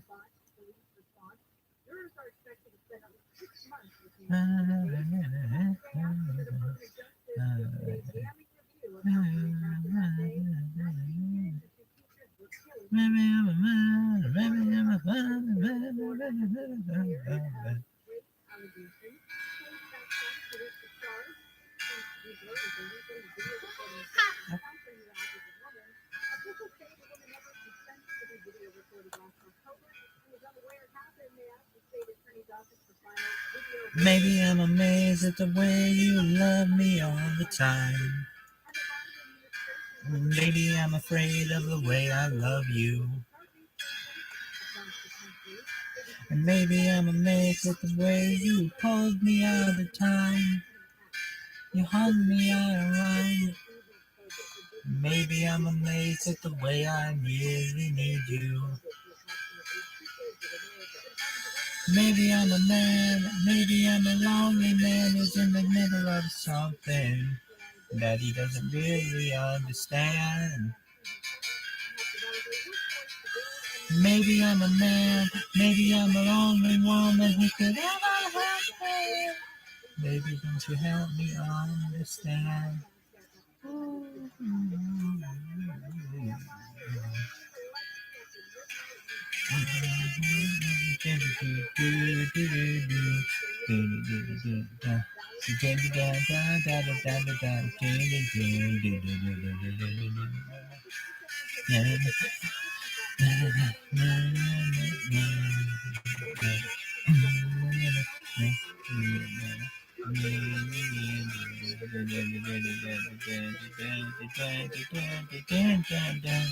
Maybe I'm a man, maybe I'm a lonely man who's in the middle of something that he doesn't really understand. Maybe I'm a man, maybe I'm the only woman who could ever help me. Baby, won't you help me to understand? Ooh. Dog, that was sick. Why? Because you got no band and stuff. 3 years, dog. I'd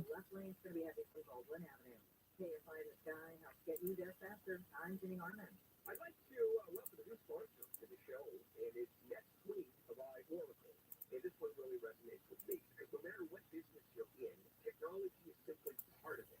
And that's where a customized solution with NetSuite comes into play. Look at this. What NetSuite does is help you do what all of us business owners want: make more profit. It'll help you manage risk, get reliable forecasts, improve margins, drive down expenses, increase revenue. Download the NetSuite checklist designed to help your business perform, and it's free. There's no downtime on this one. Go to NetSuite.com/KFI, It's all good.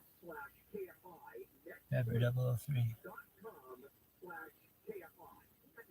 Life can be so unpredictable. After losing my dad, it made me think about my family if something were to happen to me. I had heard about life insurance through Ethos and how easy it was to get coverage. They were right. In 10 minutes, I was covered. And boom, family protected. Ethos, fast and easy online term life insurance, up to $2 million in coverage with no medical exam. Some policies set you up $1 a day. Answer a few house questions and get your free quote at checkethos.com. That's checkethos.com.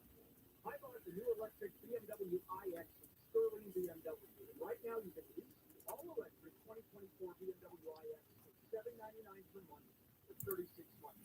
$64.39 doing signing. It's good to January 31. You also get 2 years of 30-minute charges offered by Electricity America on 2024 iX models. This offer is available by Sterling BMW through BMW Financial Services. Visit sterlingbmw.com.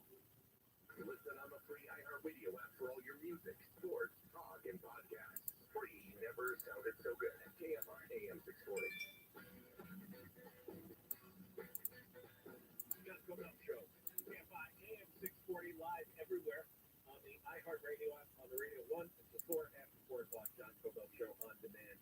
The podcast, there is so much going on. That's why I'm talking fast today. I'm trying to pack twice as much show into the 3 measly hours we have. We will have at 2:30, Attorney Brian Claypool. He has his own law firm, and he's announcing a $100 million wrongful death lawsuit against the Department of Homeland Security and the Department of Health and Human Services. There was a rape and murder of a 20-year-old autistic girl by an illegal alien gang member, MS-13 gang member. He was underage. It's the first of its kind filed against DHS and the Health and Human Services. We are going to talk to Brian Claypool about it. The stuff like that has to be done. The border is one of the hottest issues that is going to. This might be the first time that we're seeing it affect the president presidential race. There was a poll out the other day where 93% of Americans thought that the border was a serious issue or a crisis. 93%. Only 7% of Americans said, that was a CBS poll. Also, it's something that even in California, a lot of Democrats are upset with. There was a California-based poll this week which said that 62% of Californians think it's a serious issue. So this is not a political division anymore on this. It's, again, quality of life. We're going to talk now with Todd Benjamin. He's a journalist, has a piece in the New York Post today. He's an author. He's written a book on the border. And let me get the title of it. Overrun, How Joe Biden Unleashed the Greatest Border Crisis in U.S. History. He's a fellow with the Center for Immigration Studies. He knows everything about the border. Let's get him on here. Todd Benjamin, welcome. Hey, great to be here. Thank you for having me. So, your piece is headlined in the New York Post as Biden bribed Mexico to control the border and help him win the election. Flesh this out. Okay. Well, anybody who's been paying a little bit of attention probably is aware that October, November, and December, there were just 10,000 a day, 15,000 a day immigrants crossing illegally over the border, all along the border from Arizona, California, Texas. Just absolute pandemonium at historic levels. And that's saying a lot for this border crisis. But when January rolled around, all of a sudden now we're seeing, still terrible, 4,000 and 5,000 a day. So what happened? They somehow kept the numbers just drop. Group force attack. Well, that closely coincides with some shuttle diplomacy. The president went down to Mexico City right around Christmas. Met with President Obrador. Came back and did the same thing about what neither did the Mexican president. Then there was some more shuttle diplomacy with State Department Anthony Blinken and DHS Secretary Mayorkas. They went down there again. And then within a week, Mexico was running aggressive operations against the immigrants all over the country. They were rounding them up by the thousands in their northern cities before they could cross into our country and stuffing them into caravans of buses down to Tapachula, Mexico, which is way down south on the Guatemalan border, and trapping them there, putting them on an airplane and flying them down, bulldozing migrant camps in the north, setting up roadblocks everywhere, and most importantly, shutting down access to the system of freight trains, cargo trains, that have been bringing hundreds of thousands from the south to the north. Now they're all blocked off and they're blasting immigrants off of all these trains. And the numbers are down by 70% at our border. I don't know if we paid the Obrador government. They were asking for $20 billion in humanitarian assistance. I'll put that in air quotes. Other kind of assistance. Some sort of a deal was struck, obviously.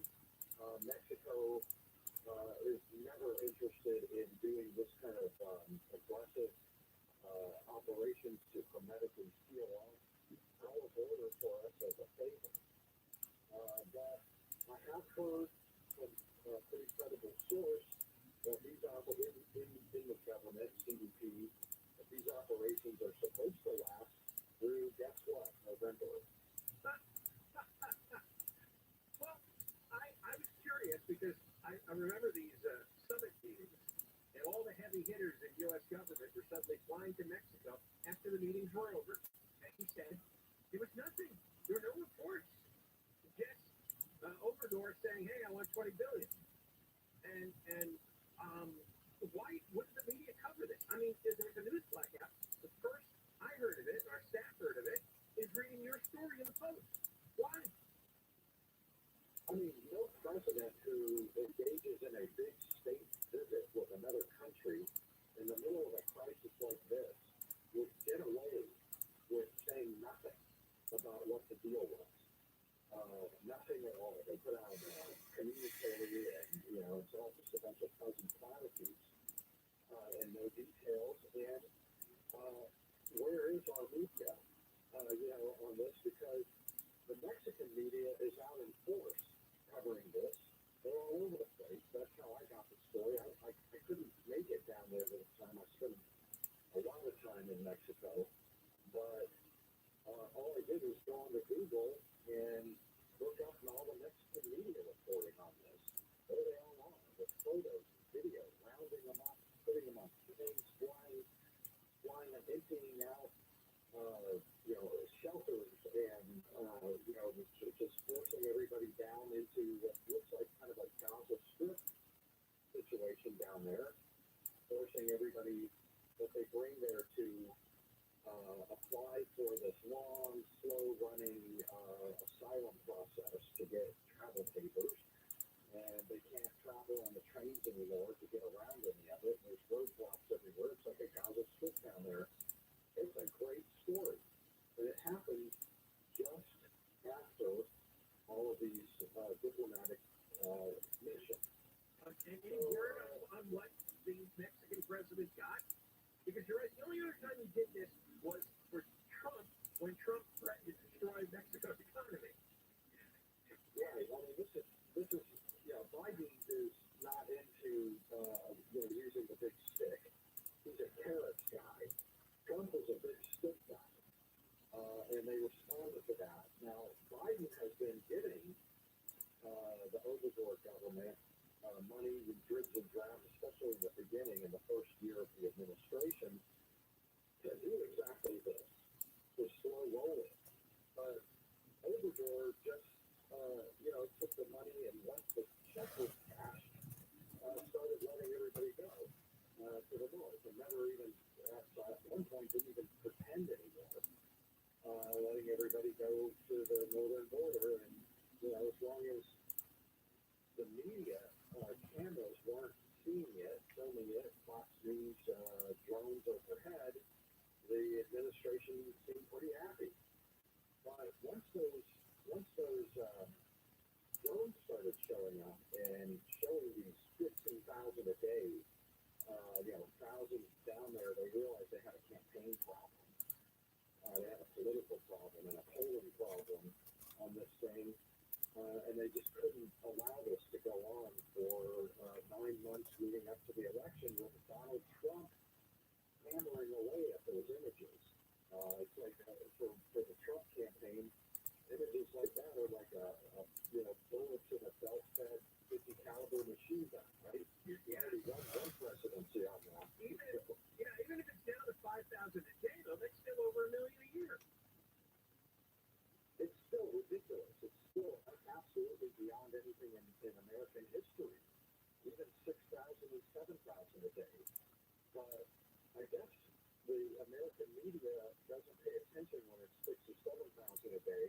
But when it's 10,000, 12,000, 14,000 a day, they actually have to come out for that. And they did. I mean, you even saw CNN out there. CNN hasn't been down to the border in 3 years. Todd, thank you for coming on with us.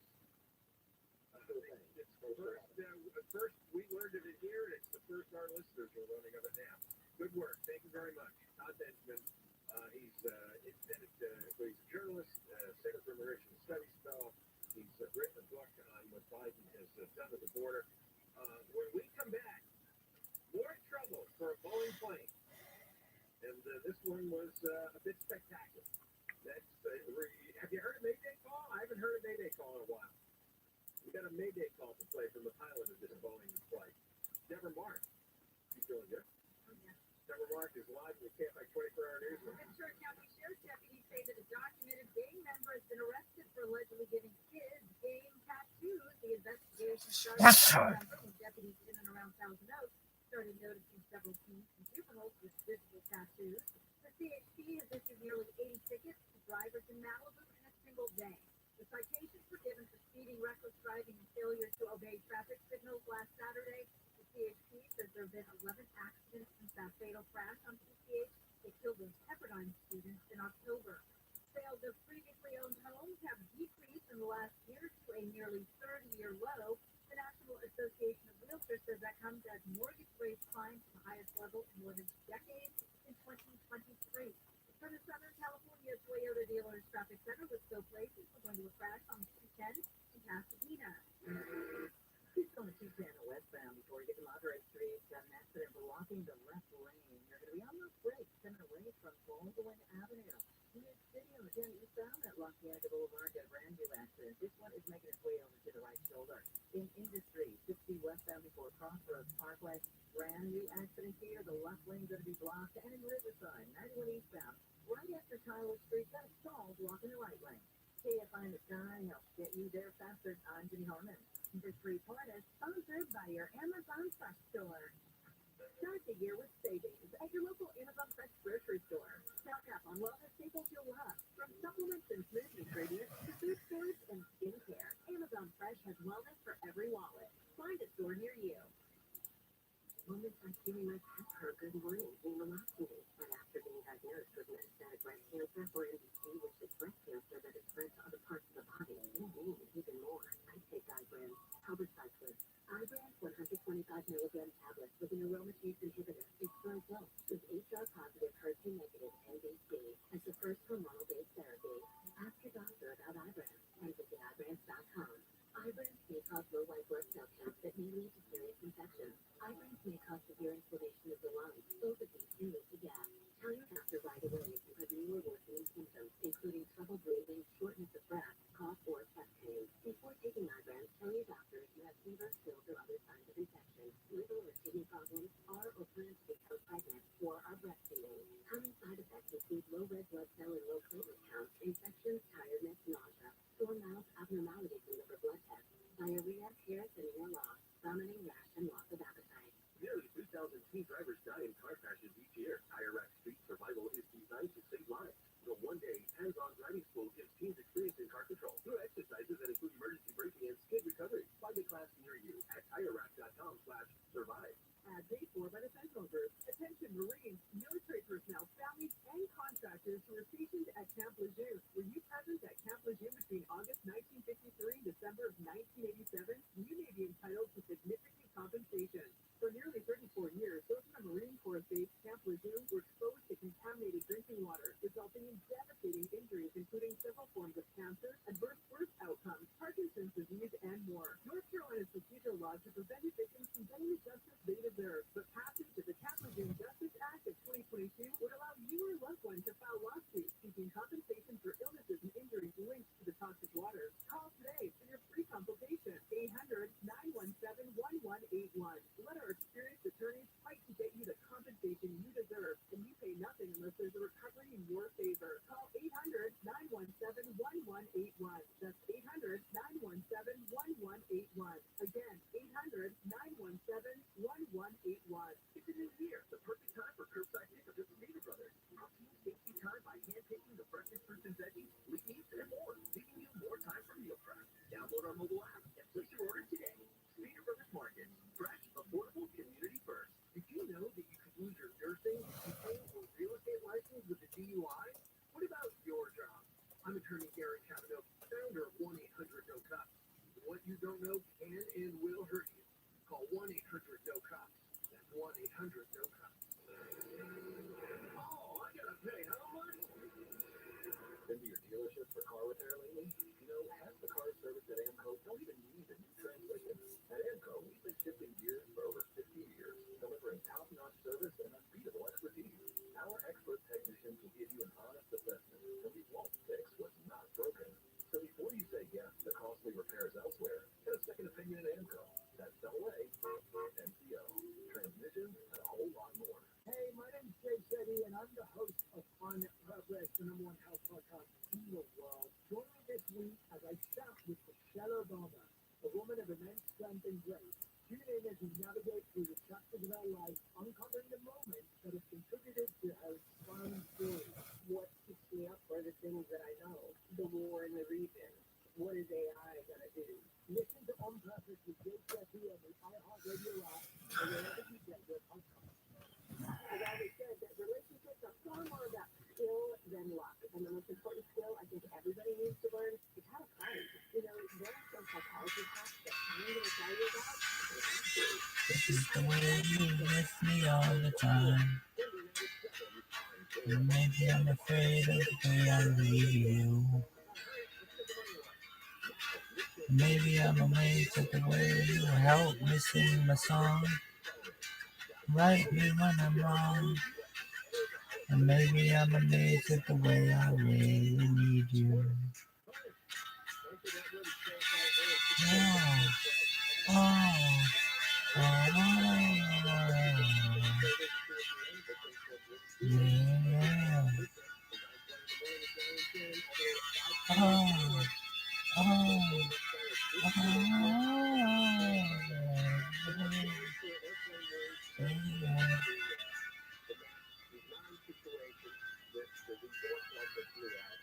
A couple of weeks ago.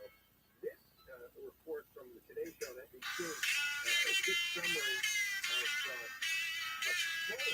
trolling 747 jet flying through the air with flames shooting out of it. Play this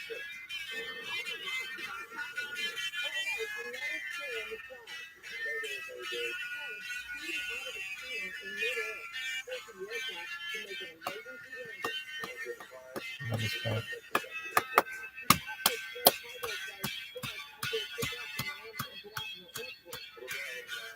What is that? Yeah, I thought it said okay. That part's cool too. Okay, are you done? Oh shit.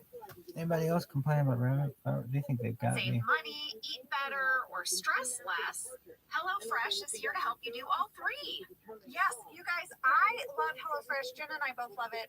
You know why we love it. And guess what I made the other night? What? It was so delicious. I made their pub-style shepherd's pie. I made it. Yes, it's so good. White cheddar and then lime mashed potatoes. I know it very well. It's a family favorite. Well, you know, Josh normally makes dinner, so this was my turn, and I made this, and he loved it, and I was so happy. I was like, I made a shepherd's pie. I'd never made one before. It's so good. Everyone, you can say hello to your most delicious year yet with fresh ingredients, chef-crafted recipes, all at a price you'll like, delivered right to your door. Go to HelloFresh.com/OfficeLadiesFree and use code OfficeLadiesFree for free breakfast for life. One breakfast item per box while subscription is active. That's free breakfast for life at HelloFresh.com/OfficeLadiesFree with code OfficeLadiesFree. HelloFresh, America's #1 meal kit. We are back, and let's get into this cold open, which I'm calling My Bad.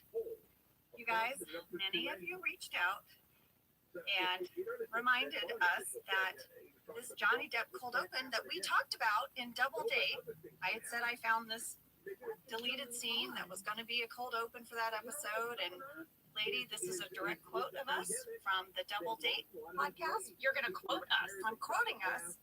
I say it's a really funny scene, and we shot it. It also includes Michael's impression of Jack Sparrow. That exists somewhere. It does exist somewhere. It's called New Leads. Jenna, you responded and you said, you know, this is crazy. This is unlocking a memory for me. When we read that at the table read, we all thought it was so funny. Amazing.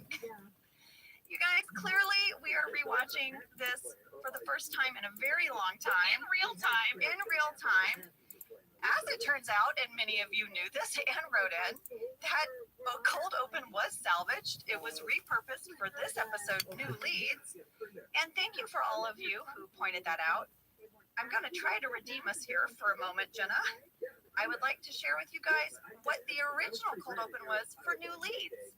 Oh, what was it? I went to the table read. The original cold open for this was where everyone is doing push-ups, and Michael says if you can reach 15 push-ups, you get to go home early, and Stanley wins. That is now going to be the cold open of Happy Hour. Coming up next week. There you go. That ends my segment called My Bad.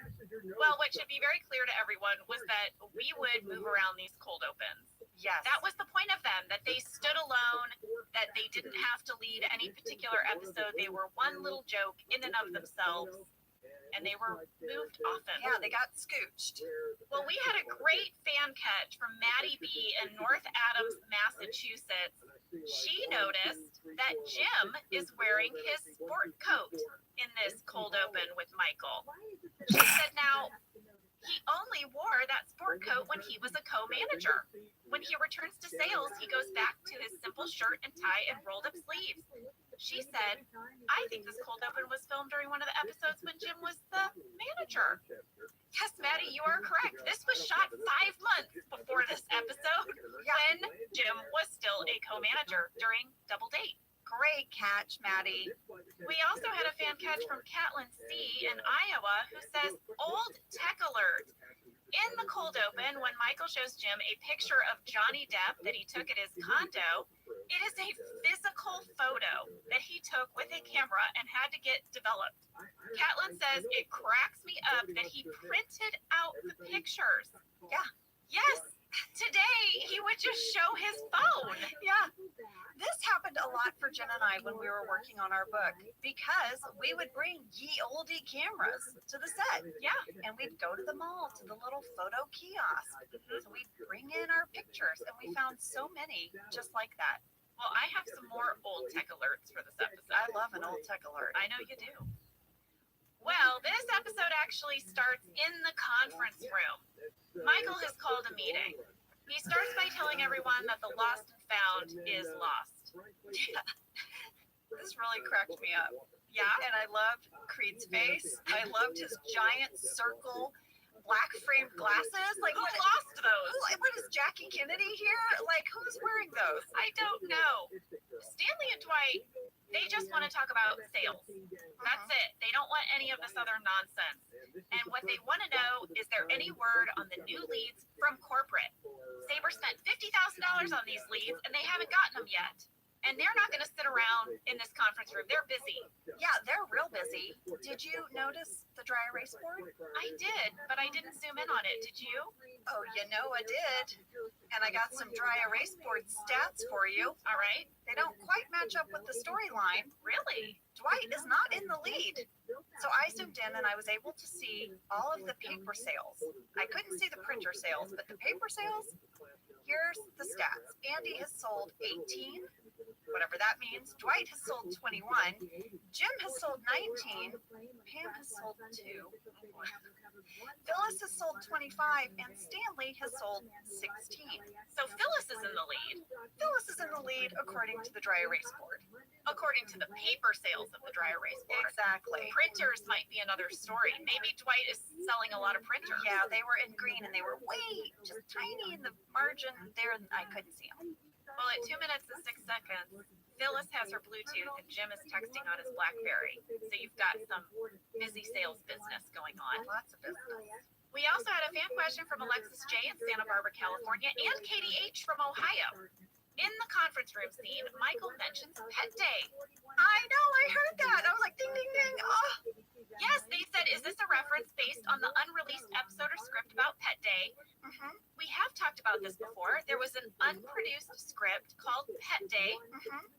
And we always said, maybe that's how we all come back together. We do this last episode, Pet Day. As if no time has passed, even though we all look much older. Right. That would be so crazy. By the way, did you know that there is a National Take Your Dog to Work Day? Oh, I would love that. It is the Monday after Father's Day. This year is on June 24th. Wait, I feel like I remember 1 year before the pandemic, we came into Earwolf and everyone's dogs were here. There was a dog that always hung out here by front reception. But Sam, has there been like a Bring Your Dog to Earwolf Day? No, there hasn't. It bums me out very much. Well, June 24th is coming up. Maybe we need to get on it. I would really like that. June 24th is a Friday. Put it on your calendar. Listen, Biscuit is not good with other people. She doesn't like anyone or anything except for me. I look forward to Biscuit coming into work. Buster, though, I could just hide in my sweatshirt. No one would ever see him. Well, if you need someone to herd the other animals, Maggie could do that for you. Yeah. She'll keep things in order. There would have been a joint Stanley Phyllis talking head here. It's in deleted scenes, and we learn a little bit of Stanley's history. Let's hear it. I've been here a long time. 1 year. And for the first time, things are being done right. And all that time. I just think our new bosses realize what I've been thinking all along. The sales business is the whole business. It's the whole thing. Okay, this is why Stanley and Phyllis get along. Yeah, I love their dynamic. I do too. And we found out that Stanley has worked there for 31 years. Any wonder he is so over the BS. Gosh. Well, Michael has a talking head where he explains that things are changing around here. And during this talking head, we see the sales staff getting all their swag. I mean, they are getting just packages of stuff, a robe, fancy coffee containers, A travel bag, like a jacket. Yeah, this was all courtesy of our graphics designer, Henry Sane, and made by Phil Shea. Dwight is going to go up to Michael and say, have you gotten the leads? You need to let me know when you get the leads. He lets him know how to contact him. This cracks me up. Can we hear it? You got any news on leads? Okay, I tell you what, I'm going out on a very important sales call. You get any news about the leads, you can try me. All of my numbers, all 6 of my numbers, okay? Including the car phone. All right, Dwight out. Dwight out. You know what I wrote down in my document? What are his 6 phone numbers? Does he have like burner phones? He says and the car phone. Where is Michael calling him? I don't know, but that tells me he has 7 phone numbers. If he has 6 plus a car phone. Right? Is Michael calling him at home? What are these numbers? I don't know, but I wish someone would call them all at the same time. Why has Jim not thought of that? I know, that's a good Jim prank. In Dwight's talking head, he says salesman is king at 3 minutes 21 seconds. He's also wearing his Bluetooth headset. Pointing it out. You thought I wouldn't, but I am. No, please don't stop. Dwight had an alternate talking head, and here it is. It's how he's going to spend his commission money. I love these new rules. I no longer have to deal with paperwork, and because of this new pay structure, there's literally no limit to the amount of money I can make. It is possible, stay with me here, it is possible I can make over $100,000 this year. Finally be able to put in that pool Mose and I have been dreaming of. Drown pigs humanely. Oh my gosh, that took a turn. That took a turn. Wait, he also said, and to cross train. Oh my gosh, I know. I couldn't wait to see your face because I did the same thing. I was like, oh, they want a swimming pool? Oh my God. Oh my. Coming up, we have some sass, some major sass. Angela has emailed Phyllis 4 times asking her to come over to her desk. 4 times! Phyllis says if I don't have time to read your emails, I don't have time to walk over to your desk. Yeah. Phyllis sass. I mean, she is the busiest beaver. This is true. Well, this scene was much longer. I yelled at the TV when I was watching it in deleted scenes because Andy is going to liken Angela to a type of bird. You have to hear it. Here is your expense report, which you signed, but you did not fill out. It's busy, that's the reason. We're all busy. Ange, do you mind if I handle this? If a company does not move forward, it will die. Like a shark. If it stays still, it gets no oxygen.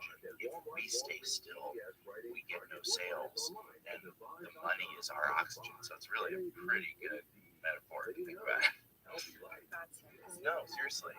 You're trying to hover like a bird. And birds can't do that. Unless you're a hummingbird. A hummingbird! Like a hummingbird! You guys, I'm such a dork. I was like, oh, my world's colliding. The Office and hummingbirds. I want to point out also that Ed Helms, who calls me Ange in real life, who has called me Ange as Andy once before, no one else at Dunder Mifflin calls me Ange. Once again, I feel like he slipped more into Ed than Andy, and he called me Ange. Wow. That just made me happy, so I wanted to share it. Well, speaking of Andy at 4 minutes and 17 seconds, he's got his Bluetooth headphone in his ear. He does, and he needs a pencil really bad. Yeah, he asked Daryl if he could just have the pencil that Daryl is using. And Daryl's like, no. This was hilarious to me. So funny. We got a fan question from Gretchen S. in Holland. When Andy is wrestling Daryl for a pencil, how much of that was scripted? Because that scene was great. You know what? None of that was in the script. When they wrestle and go to the ground? Yeah, in the script it just says Andy makes the gimme gesture as the camera pushes in on Daryl in disbelief. And then it ended. So all of him like trying to take it from his hand and then them falling. And I think you can see at the end of that scene, you can see Craig. I see him breaking. I also see him breaking. I see him starting to laugh. And then he tries to grab Ed so he doesn't bonk his head and fall. Yeah, I think he has to kind of do a bit of a crotch grab there, and they cut away at the very last minute if you check it out. I would like to point out at 4 minutes 22 seconds behind Daryl on the wall is a sign that says nobody talks, everybody walks. A lot of people wanted this sign. And I saw on the internet that NBC actually sold it in an auction they had of all the set pieces from the show. Wow. So somebody bought it. Someone has it. Wait a second. Here's what I don't understand. Remember when they said I couldn't have my watercolor because they had to log it and put it in a warehouse in case we ever revived the show or something? I think they just want to sell it. I mean, what happens if we ever want to revive the show? I mean, they've sold everything. They sold our clothes. What happens? I don't know. Maybe that's why we're not reviving it, because it would cost too much to go get the stuff back. There was like a fire sale of all the set pieces. There really was. Yeah, so I found that interesting that that particular sign was sold. Someone has it. We also had a fan catch from Eleanor in France for this scene. Bonjour. Bonjour. Well, Eleanor said at around 4 minutes 15 seconds, when Andy is walking past Daryl's office, I swear he says, Eddie, nice. But then later on, he says, hang on, Teddy. So, did he say the wrong name on one of those? Was this supposed to happen? Eleanor, I went to the script. There were no names in the script. I think this was Ed just kind of riffing at the top of this scene. I pulled an audio clip because I think Eleanor is right. Let's listen to it. Oh, is this going to be like, is the dress blue or black? Okay, so we're listening for Eddie first and then Teddy. Got it. Eddie, nice. Let me just write that down real quick. Hang on, Teddy. Right? He totally says Eddie and then Teddy. I think so too. Yeah. Good catch, Eleanor. Yeah. Good job, Eleanor. C'est bon. Magnifique. That is all the French I know. Unless I'm at a fruit stand and it comes pouring out of me. Right. Daryl finds Michael in the kitchen. Michael's really sad because his honey and jelly sandwich has been smushed. And Daryl says, you know what? It was the sales team. It was. You didn't have to see him to know it. They're out of control. And Michael needs to get back on top of this. That's what she said. Yeah. That's what she said was not in the script. What? Can you Get back believe? on top? Yes. Can you believe that Brent wrote the line, you need to get back on top, and he did not follow that with a scripted, that's what she said? Oh, man. Brent, you were distracted. Yeah. You were. This is the proof. This is all the proof you need. You know, also in the script, there wasn't just one sandwich. Michael reveals that there were 8 sandwiches and that he brings them all to work at the same time and that they were all smashed. Just so you know, I thought that was so strange quirk that Michael brings like all of his sandwiches for the week. For the whole week. Yeah. How did they all get smashed? I don't know. I'm going to say Creed. I don't know. Were they just like muscling all the food in the refrigerator, just like pounding it to the sides? Somebody. Michael is finally going to receive the new leads. Phyllis demands that he hand them over. She calls them numbnuts. I know. I mean, that's out of line, Phyllis. But Michael says he's not going to give them the leads. And the accounting department applauds, Angela. Yeah. You are applauding over there in the corner. Yeah, we've had it. Did you notice that the leads arrived by snail mail? And they're on like little blue cards. Yeah, that's my other old tech alert.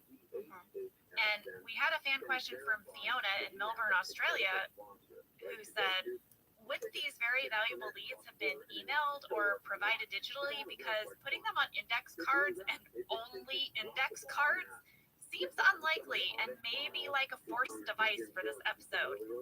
Is there a sales business thing that I'm missing here? I thought deeply about this, Fiona, because I don't disagree with you. I thought about Christian Slater, the wolf. Oh, yeah, remember? Yeah, have you ever tasted a rainbow? How could we forget? Just a rainbow? Well, I thought about computer Sabri, hackers. wow. You know, maybe they don't want these going around digitally. Yeah, because of hackers. But here's the thing, they had to be on a computer at some point in order to print them out. Unless the company who generates the leads sends them in physical form only. I don't know. I guess in my mind, Fiona, it made sense because this company that's giving him the information, it's like giving currency. It's like giving money. And they would almost probably want like a sign upon receipt, you know, that you received these. They're very valuable. It's $50,000.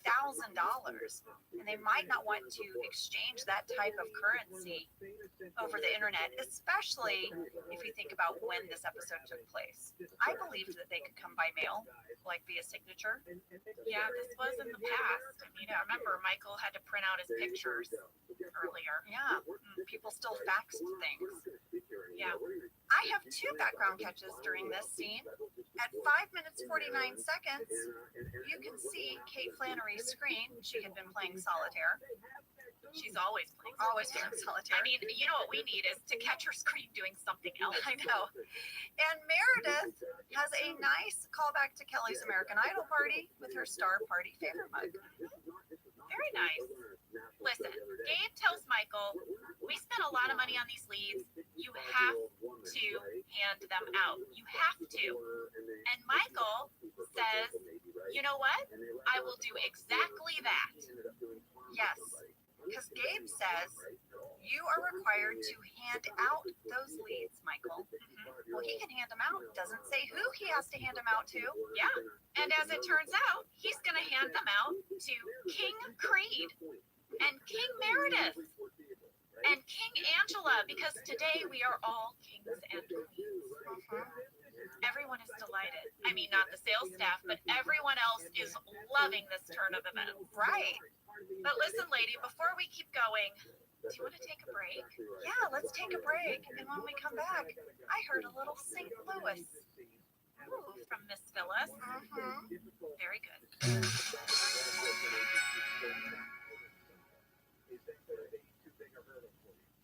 Birdie Bird. Jim is confronting Michael. He says, Michael, no one is going to go along with this move. But you knew that. Right. Michael said, you know what? You're right. You want me to hand you the leads? Jim's like, yeah. He's like, okay, here you go. And he hands him some index cards, but they're not the leads. They're like clues. I do love the scene with Jim and Pam on the phone. And she's like breaking down Michael's clues. Yes. Because one of the clues is check in Michael's moppy place. But Pam quickly says he means his mopey place. Yeah. But basically, this sets off this same dynamic with all of the non-salespeople. They are going to make the salespeople do crazy things to get these leads. Yeah. Angela says to Phyllis, you have to do all this clerical work to get the leads. I heard a little bit of St. Louis at 8 minutes, 57 seconds. Oh, really? When Angela hands her the stack of papers, Phyllis goes, what are these for? Ah! I love it. Go to 8 minutes, 57 seconds. You'll hear it. Well, Angela says she has to fill out all that paperwork, and when she's done, then Phyllis can watch Angela shred it. Ugh, so mean. Gosh, she's giving the sass back. Angela and Phyllis, man. All right, this next scene delighted me. The Stanley, like, sitting between Kelly and Ryan arguing. And Kelly is saying that she wants to watch Keeping Up with the Kardashians. And Stanley's like, yeah. So Kelly hands him a lead for taking her side. And then I had to rewind it a couple times to hear what Kelly was saying. I could only catch the word bored at first. But what Kelly is saying is she does not want to watch Bored to Death. Oh, is that Ryan's show? Yes. I looked it up. It's an HBO sitcom that starred Jason Schwartzman. Yes. Did you watch it when it was on? I remember I watched like the pilot episode and thought it was so funny. And I was like, oh, I'll get back to it. It had Ted Danson.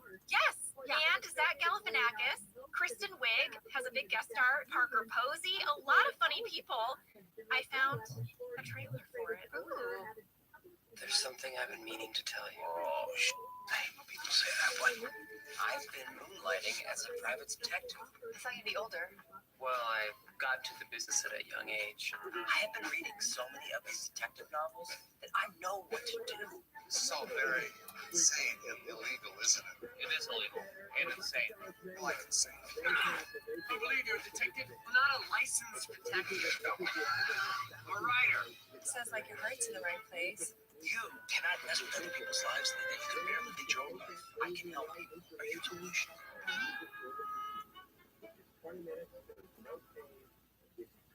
Lady, I watched the first episode. I was so intrigued. I mean, it's kind of like Mom Detectives, except he lives in New York and he's a struggling writer. I know. It is like Mom Detectives, but I feel like his is more like serious cases. Like ours is going to be like, where did that stray construction cone go? Yes. He also, I think he's going to be solving the cases. Oh, well, we're never going to find the Yeah, construction so there's cone. differences. There's still room for Mom Detectives. I won't be worried. Yeah. Now we have the scene that is writer-director Brent Forrester's favorite scene. It is the scene where Andy approaches Aaron for his leads, and she's hitting him. And she's like, colder, warmer. Oh, we used to do that as kids. And then if you were really going the wrong way, you'd be like, freezing! You have frostbite! Now you're a block of ice. Yes. But in this case, as he's approaching her chest, she's like, warmer. And he's like, really? And then she's like, lower. And he's like, and then they're under her keyboard. She's such an odd bird. Well, Brent sent in an audio clip breaking down the comedy elements of the scene. My favorite bit of comedy in the episode is Andy and Aaron doing the hot or colder game at the reception desk. Why is it funny? Well, first of all, it's physical comedy, which is so often is more powerful than the clever dialogue we try to create in the writer's room. There's also this very interesting dynamic, something I sometimes call unintentional self-revelation. Okay, whenever a character reveals something that they'd rather hide, it's funny. So Andy misinterprets Aaron saying hotter as a sexual come on. He's revealing that he has sexual feelings towards Aaron. That's what's funny about it. Notice also though that Aaron, by not understanding that she's doing double entendre, reveals unintentionally that she's a bit dumb and clueless. So it's a double unintentional self-revelation with physical comedy. Guaranteed to be funny. It's comedy science. There you go. He should teach a course called Comedy Science. He should name his class Comedy Science. Brent, because you just sort of spelled out that scene like in an equation, but it makes perfect sense. I think we just changed the name of Brent's class. Welcome to Comedy Science. I like it. Dwight is finally back from his very important sales call, and Jim is looking for a lead under a Lincoln Town car because of a clue Michael gave him. Dwight thinks it's hilarious. He thinks Jim is the butt of a joke until he realizes the leads are here, and Michael didn't tell him. And let me tell you, he's going to go into that office hot. He sure is. He's going to try to get his leads from Kevin. He chokes Kevin. The scene, they sold it so well. And then he's going to realize Kevin threw away the leads. He's going to look in the trash. It's empty. He's going to lick the trash bag. It's a brand new trash bag. Brand new, he knows from licking it. So he's going to have to run down to the dumpster and dive in. Just like, talk about parkour. Just like a whole flip into it. Well, according to Randy, they completely steam cleaned and fully sanitized that dumpster, and they put something soft in there for him to land on. But that's Rain just jumping into that dumpster. I was so impressed. There's nothing in the dumpster, and he's like, what day is it? And Kevin says, wait a second, it's Ghost Whisperer. Oh yeah, so it's Friday. Trash day. Jenna, this is sort of how, I feel like I give directions or no dates. I'm kind of like Kevin. I'm like, oh, you turn left at the tree. The tree, the one that has the wonky limb. I don't know what the street's called, but look for the wonky limb tree. And also, Friday is Ghost Whisperer. Ghost Whisperer, for those of you who don't know, was an American supernatural television series which ran on CBS from 2005 to 2010. I didn't know the show, but here is the summary. Okay, it stars Jennifer Love Hewitt. That's right. She plays Melinda Gordon. The series follows her. She has the ability to see and communicate with ghosts. While trying to live as normal a life as possible, she is married and owns an antique store called Same as It Never Was. And Melinda helps the earthbound spirits resolve their problems and cross over into the light. But her tasks are sometimes difficult. It was very popular. This I know. It had a lot of big names in it. Oh yeah. Yeah. Well, it's apparently one of Kevin's favorite shows. Well, when they realize it's Friday, they realize that's the day that the trash truck comes. Michael's gonna try to run after the truck as it goes down the street. We had a fan question for Maria B in New York. Did you have to rent that garbage truck that Michael ran after? Good question. Randy said yes. Our transportation coordinator rented a trash truck from Cinema Vehicle Services. And the driver of the trash truck was Mike Stork, who you remember was our limo driver in shareholders meeting. Yep. He's driving stuff for us. He is. Did you notice at 13 minutes 41 seconds when Michael is trying to recruit everyone?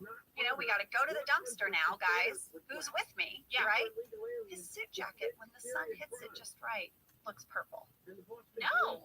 Yes, look at this. I took a screen Purple grab. sunsuit. It looked navy to me for the rest of the episode, but when the sun hit it just right, wait till you see this. It has a little sheen to it. I couldn't help but laugh because I thought to our costume department how they put such detail that Michael's suits were like a certain material. Look at, like, tell me you see purple. Oh yeah. Yeah, that has some purple undertones. And when the sun hit it, for sure. So here's the thing. The only person who's willing to go to the dump with Michael is Dwight. Yeah. Dwight says, you know what, I'm going to go with you because you'll probably mess it up. Yeah. So we go to our dump that's really in our warehouse. And I have to say, I loved all these scenes with Michael and Dwight at the dump. I did too. I loved it when they said, well, this place has really gone to hell. like what did it start out like? Yes. Well, while they're at the dump, Michael says, Dwight, you've changed. You suddenly care so much about money. And I love this runner where Dwight says, you know, he'd be doing so much better without Michael. He could have taken that job at Home Depot where he could be number 2 at Home Depot. But instead, he went with Michael, and now look where they are. They start throwing trash at each other. So much trash. Big trash. Big spool. That's my favorite part of the scene is all of the spool, quote unquote, throwing. We actually had a fan catch from Michelle G in Oregon. Hi, office ladies. Every time I watch this episode, I am oddly fascinated by the giant spool at the dump. Was this in the script? No. The spool was not in the script. It just specified that they would throw trash. I want you to know at 17 minutes and 23 seconds, there is a second spool. What? There were 2 spools. There's 2 spools, guys. One that they're throwing at each other, and one, if you look behind Dwight, spool number 2. Well, Jenna, have you ever been to a dump? I have not ever toured a dump. My Uncle Carl used to drive a dump truck. Okay. And my sisters and I would love to ride in it with him. It was a big old truck. And we What's went that? to the local dump many times. I have questions before you even get to the dump. Okay. Was it a trash truck that like automatically put the trash in the back, or did he have to get out and do it manually? Because like when I was a kid, they didn't have the ones that had the little arm. No. You had to get out and throw the trash in. This was like old school. You're correct. This was before the fancy trucks that have the arm that comes out and picks something up. Okay, because see, I was curious because I think if you were a kid, it would be fun if he let you operate the little arm. Oh, yeah. Right? That would have been really cool. No, this truck didn't have that. Okay. Predates that. But I was fascinated by trash, and I guess I always have been. And for this episode, I have some trash facts for you. I love trash facts. So according to the internet, and I looked on a few different sites, and most of these surveys were done between 2019 and 2020. Okay. So the average American produces 4.5 pounds of waste every single day. Wait. Every day? Every day. 4.5 pounds. That's the average American. However, the amount of trash that is going into our dumps right now is at its lowest level since 1960. Oh, do we know why that is? I think Is it recycling? I think we have these initiatives now for recycling and reusing. Here are the three things that make up more than half of the garbage in all of the United States landfills. Okay. Food waste, plastics, and paper products. Michigan is the state with the most trash per capita, with Indiana and Illinois ranking second and third. That's per capita, right? California has more landfills than any other state in the nation, more than twice as many, in fact, as every other state except Texas. Wow. Yeah. The largest landfill currently in America is the Apex Regional Las Vegas, Nevada landfill with 2,200 acres. Wow. I'm not done. That's me turning my paper. I hope you're still with me. I'm on the edge of my seat. All right, Jenna, the next part is a little bit of a quiz. I'm going to ask you how long it takes different types of garbage to decompose. Okay. Okay. Should we get our quiz music? I'm not going to get any of these right. Sam, you're welcome to play. All right, first question, you guys. How long do you think it takes paper to decompose? Since we are the people's paper people. I'll say 2 years. I'll say, I like that answer, 2 years. 2 to 6 weeks. Oh! Okay, 2 to 6 weeks. The pessimist in both of us coming out early. second question. How long would it take a cigarette butt or a wool sock to decompose? Well, first of all, I'm surprised that cigarette butt and wool sock decompose at the same rate. I know, they're lumped together here in this survey. But I'm going to say 5 years. This time I'll join you. I'll say 5 years. 1 to 5 years. Hey, we got that one. Very nice. Learning curve. Okay. Batteries. Are we not supposed to even throw those away? 10 years? I'm going to go big and say 20. 100 years. 100 years. Yep.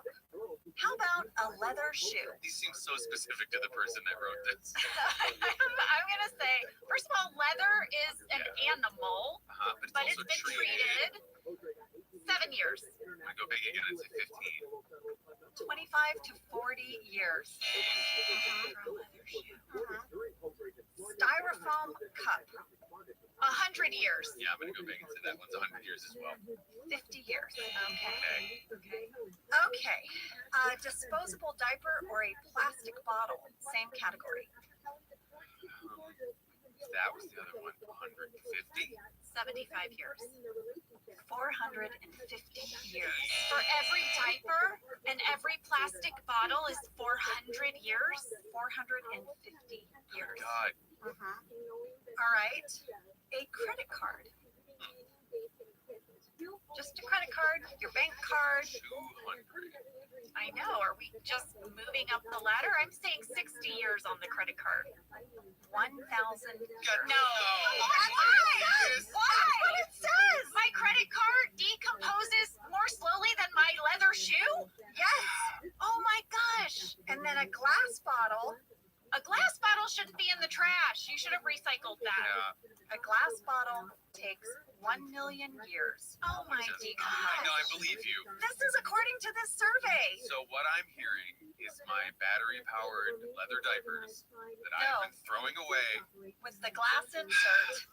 That you bought with your credit card. Which every time I make a purchase, you guys throw your credit card away after you make a purchase, right? Always. Every time? Yeah. Always. But think about though, you get a new card, you cut the other one up, you put it in the trash. Yeah. So, I mean, trash statistics, guys, it's mind blowing. Angela, I loved your trash facts. Thank you. I am going to put the link to this article I read in stories so you can look at it yourself. There's a very nice diagram here with objects and how long it takes for them to decompose. Wow. I will say this, my trash facts were based on studies in the United States. So I don't know where the biggest landfills are globally, but those are your stats for America. I love that. You know, I believe if you don't follow this, Recyclops comes for you. Yes. That's right. My goodness. Well, let's see. Where are we? Oh, we're in the break room with Jim and the sales team, and they are trying to figure out what can they do to to kind of get their coworkers back into their good graces. Maybe they could share their commission. Jim texts Pam. She suggests getting them new iPods, which, by the way, have been discontinued. You cannot buy iPods anymore. It was just in the news, which, podcasts are named after the iPod because they were a thing that you could listen to on your iPod. They are no longer going to exist. Craziness. Wow. Yeah. They were such a big deal for so long. Like if you got an iPod for Christmas. Yes.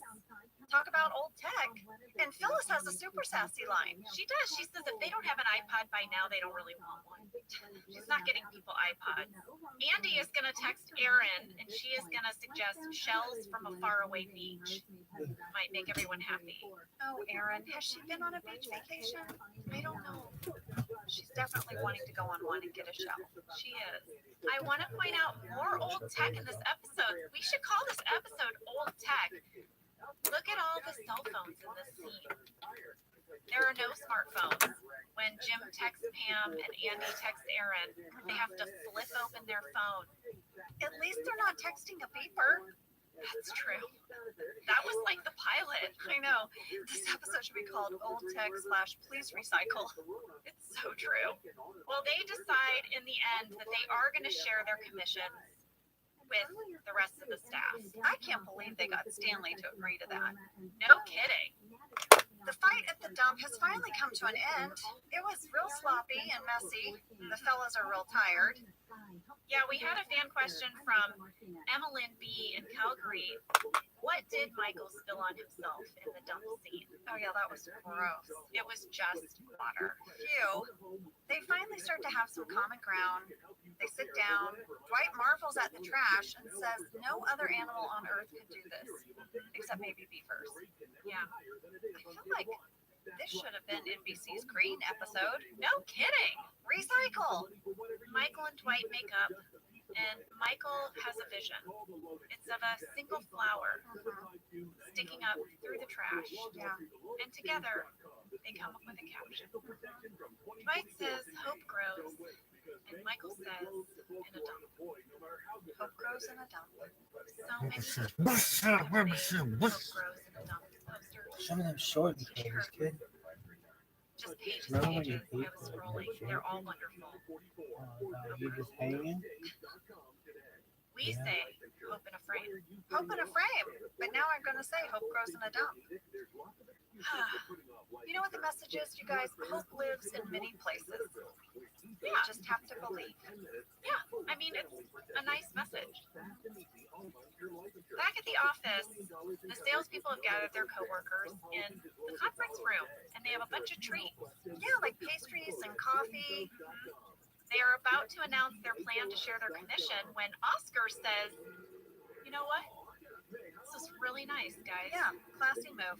And they all realize, oh my gosh, it just took some pastry.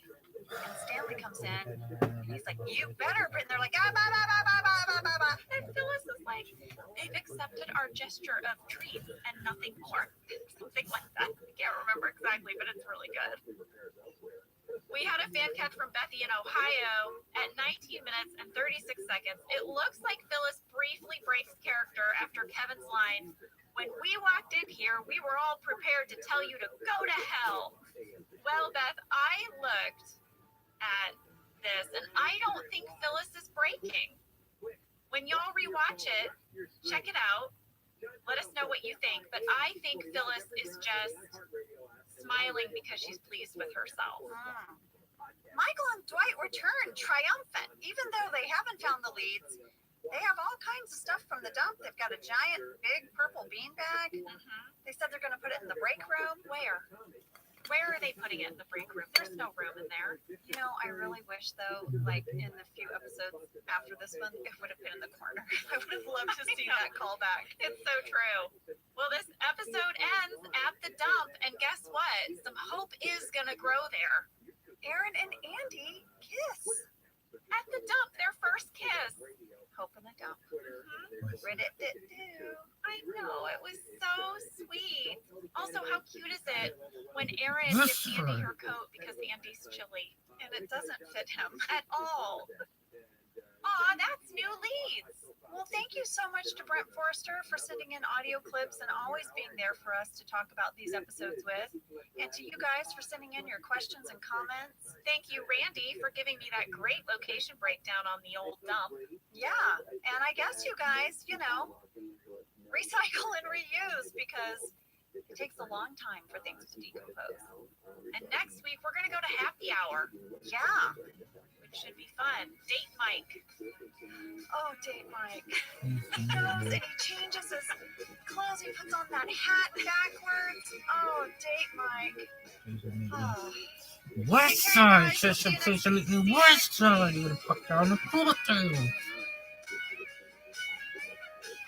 Thank you for listening to Office Ladies. Office Ladies is produced by Earwolf, Jenna Fisher, and Angela Kinsey. Our show is executive produced by Cody Fisher. Our producer is Cassie Jerkins, our sound engineer is Sam Kiefer, and our associate producer is Ainsley Bubico. Our theme song is Rubber Tree by Creed Bratton. For ad-free versions of Office Ladies, go to StitcherPremium.com. For a free 1-month trial of Stitcher Premium, use code OFFICE.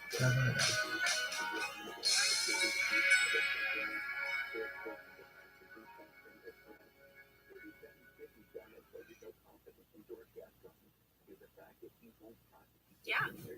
All right, are you ready for fast fact number 2? I guess so. All right, moving on really quickly.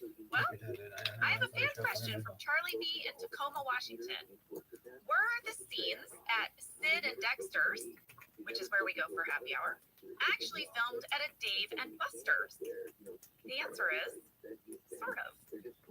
It was a former Dave and Buster's that is now called Jillian's. It was at Universal City Walk. Do people know what Universal City Walk is? Well, we have Universal Studios, and they actually have sound stages where people are filming regularly different TV shows, movies. But then in the back of the studio, you have a whole theme park, like up on this hilltop above it. And there's all the rides and everything. Yeah. And then the Universal City Walk is kind of like this big outdoor mall that's filled with restaurants and a movie theater and Jillian's. Inside Jillian's, they had all those games, all the arcade games and pool tables. But there were 2 games that we had to bring in because they were specified in the script and they were not actually at the location. Which ones? Wait. I'm gonna guess. Okay. Cool. The dance thing. Yes. Okay. The basketball hoop thing? Nope, that was there.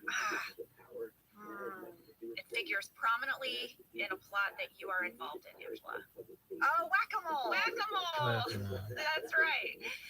That was info thanks to Randy Cordray. And then I also asked Matt about shooting at this location because I was like, Matt, you finally get to direct an episode and it's not at Dunder Mifflin. The majority of it happens at this location that we've never gone to ever. And the wheels come off whenever we go on location. Oh, we don't travel well.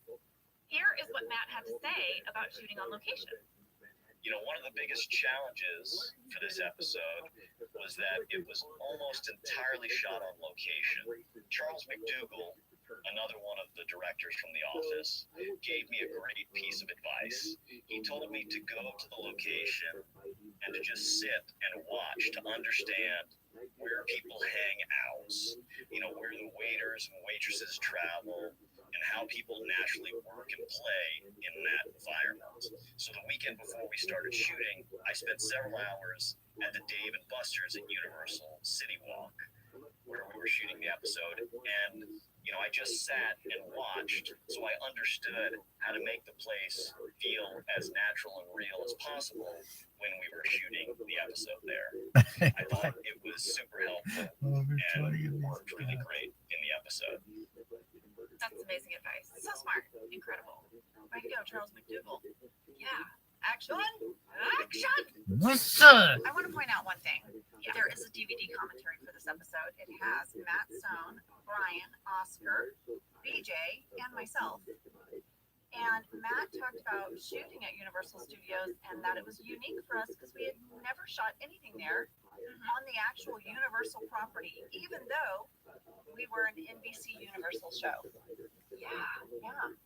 You know, the name Sid and Dexter's, the reason we called it that, there's a special reason. Matt sent in an audio clip about that too.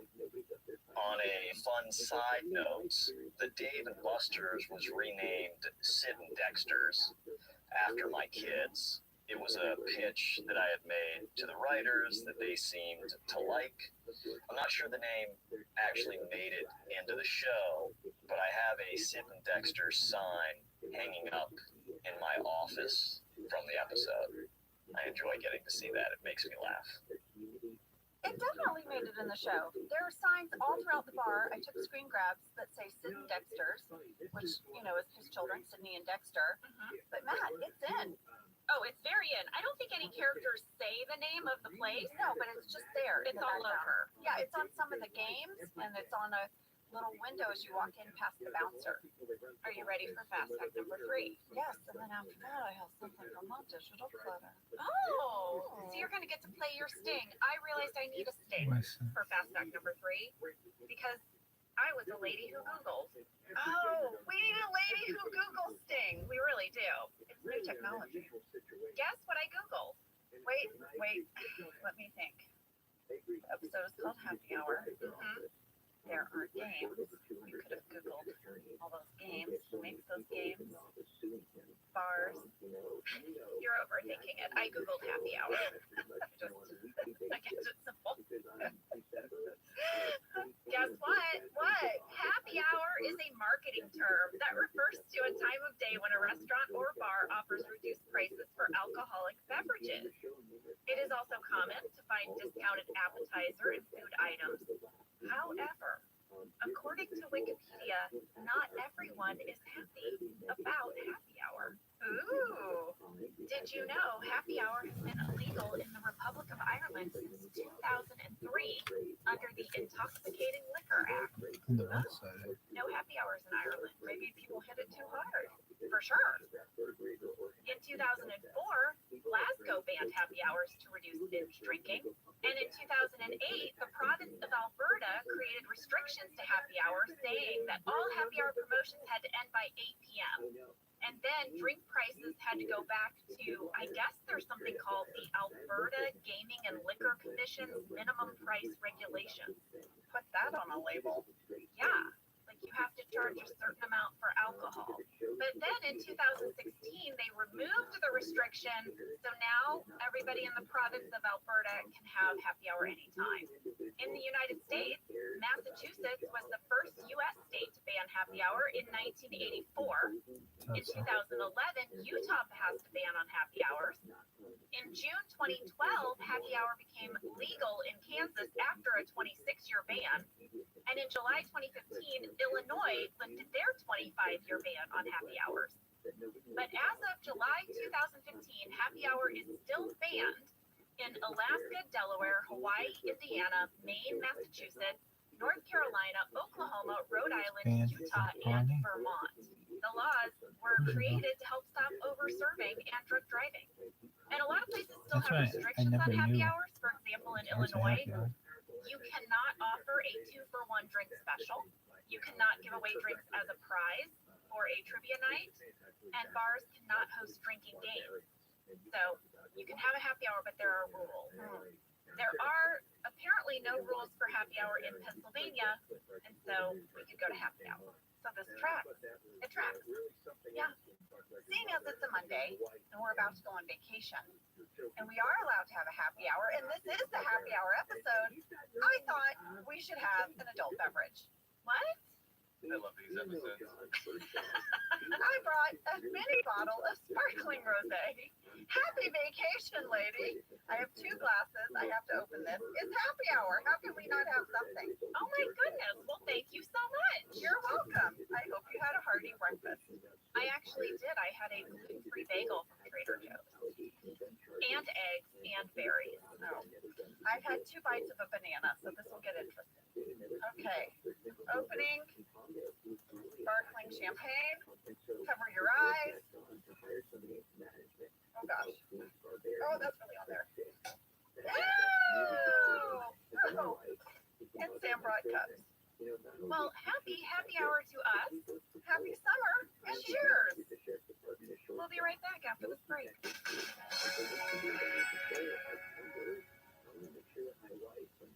Whether your resolution is to save money, eat better, or stress less, HelloFresh is here to help you do all three. Yes, you guys, I love HelloFresh. Jen and I both love it. You know why we love it. And guess what I made the other night? What? It was so delicious. I made their pub-style shepherd's pie. I've made it. Yes, it's so good. White cheddar and the thyme mashed potatoes. I know it very well. It's a family favorite. Well, you know, Josh normally makes dinner, so this was my turn, and I made this, and he loved it, and I was so happy. I was like, I made a shepherd's pie. I'd never made one before. It's so good.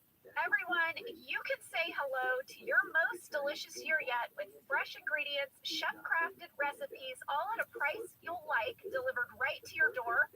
Go to hellofresh.com/officeladiesfree and use code officeladiesfree for free breakfast for life. One breakfast item per box while subscription is active. That's free breakfast for life at hellofresh.com/officeladiesfree with code officeladiesfree. HelloFresh, America's #1 meal kit. We are back, guys, and before we break down this cold open, Jenna, would you like to know what you were doing this week? The episode was filmed. Okay, I think it's time for Angela's Digital Flutter. I went digging into my emails. We filmed this in February 2010. The shooting draft was dated February 22nd. On February 24th, you emailed me and said, Angela, we have next Friday off. I looked ahead at the schedule. So like you. Could you go with me to look at wedding dresses? And you sent me a bunch of photos. You'd already been looking a little bit, but there was one other place you wanted to go. And we did go together, and I took a bunch of photos of you trying on dresses that I then emailed to you, and one of them is the one you picked and you wore on your wedding day. Oh my gosh, I love that. You have to send me these pictures. Okay, I purposely got them all ready to show you, but I will send them to you as well. So I remember for a short time while trying on the wedding dresses, and this is reminding me of my obsession with trying to put a flower on my lapel for a book tour. I really wanted to wear a fascinator. The things that, you know, the British royal family wear, the things that are like, they're not really a hat, they just sort of pin to your head, and they have like a big plume of a feather. And they kind of like a floofy. Yeah, or maybe they have like a, you know, like a netting that goes over the eyes. Yes, you were really into that. And then you were also very into a sash. You decided you needed a dress with a sash. Bring in the sash back, lady. Look at this. I have so many more. Oh my gosh. Yes, well that is what I wore. That is my dress. There were lots of photos. I have to post a few if you're okay with it. Yes, it's very fun. Okay, I like it. Well, that was what was happening the week this episode was filmed. I love it. Well, in this cold open, what is happening is, well, what's going to eventually happen is a push-up contest. Michael sets a new record, 25 push-ups and 1 girl push-up. And then he challenges everyone to do better than he can. And the prize is you get to go home. So at first when he floats this idea out, people are ignoring him. But when he says the prize is you get to go home, people drop to the ground. Fan question from Leah J. in New Albany, Indiana. Angela, I have to know, did the script tell you to do your push-ups with your legs crossed? I almost spit out my drink when I caught it. It's exactly how I would think Angela Martin would think it is appropriate for a lady to do push-ups, but I didn't recognize that until I saw the scene. It was just a brilliant detail, and I love it. Angela, was it a choice, or is that just how you do push-ups? It was a choice. It was not in the script. They didn't tell me how to do a push-up, just that my tush had to be a little higher so that Michael is like, you're disqualified, you know? So I was wearing a skirt. I'm Angela Martin. I was like, I bet Angela Martin would try to be dainty even if she did these push-ups. So I just made the choice to cross my legs. Amazing. Thank you. It's an example example of how well we knew our characters. I love that. Well, thank you, Leah, for noticing. We got another fan question from KDG in Greenville, South Carolina. In the commentary for this episode, BJ teases that the cold open used some movie magic to help Stanley in the push-up scene, but he wouldn't spill the beans. What exactly did Leslie have to go through to film this scene? I was not there, but my first thought was there is no way that they would make any of us do multiple takes of 25 push-ups. I mean, that would be insane. Yeah. If you notice, John does like one half of a push-up and just says 19. Oh, we gave John so much crap for that because, over in the accounting department, we do push-ups and we're in this wide shot. Yeah. They couldn't hide us. Yeah. So we had to do a few push-ups every take. And John only had to do one. And we were like, you Oscar and I were actually sore. And we weren't doing 25, but we had to do a few every time. And we shared on the commentary. We did 20 takes. Oh my gosh, how many push-ups would that be if Stanley had to do 20 takes of 25 push-ups? Someone do that math. I'm tired. Too many. A lot. 25, 50, 500? Too many. 500! Too many. It's very funny to me because of all of us, John was the one who actually did push-ups every morning. I know. And then he only had to do a half a push-up. And then there Oscar and I doing push-ups. Brian was laying face down. I don't know if you noticed that. On the ground. He shared on the commentary. And as soon as he shared it, I was like, oh my gosh, I remember that. He had separated his shoulder. Oh, that's right. Yeah, the day before we filmed this, he had a steroid injection in his shoulder and was in quite a bit of pain. So there was no way he could do a push-up. So he got to lay face down. Good thing Kevin, would probably do that. Well, I reached out to Dave Rogers, who was our editor for this episode, and also to Randy Cordray, and they told me how Stanley did all of his push-ups. So, first of all, I want to say there is a citation on Dunderpedia, which I love, that claims that we used a green screen in this scene. Oh, no, we didn't. I was there. Yeah, no. Randy said not true. Not true. Also, you were there. But what they did do was they built like a mini seesaw. And Leslie could lay on it, and then it was sort of covered up by his jacket that was hanging. And both Randy and Dave said, if you notice, you mostly only see the top half of him doing the push-up. And his body was supported by this plank. I want to point out something. So, yes, Leslie didn't have to do 25 push-ups each take, but we had to lay on the plank, and they were sort of helping him elevate his torso. He still was in a plank position, guys. Like, that was still strenuous. Oh, yeah. I mean, he was still doing a form of a push-up. Yeah. Even though they were giving him a little bit of support. Yeah.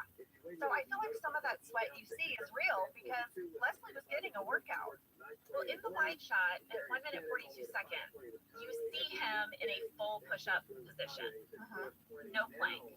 And then there are some really quick edits that are just masterful. You see him go down, and then they push in, and you only see feet around him when he comes up. That's because they played that footage in reverse. Oh, so smart. Yeah. And then they quickly cut to a wide shot of him fully up and everyone cheering. That's how he did it.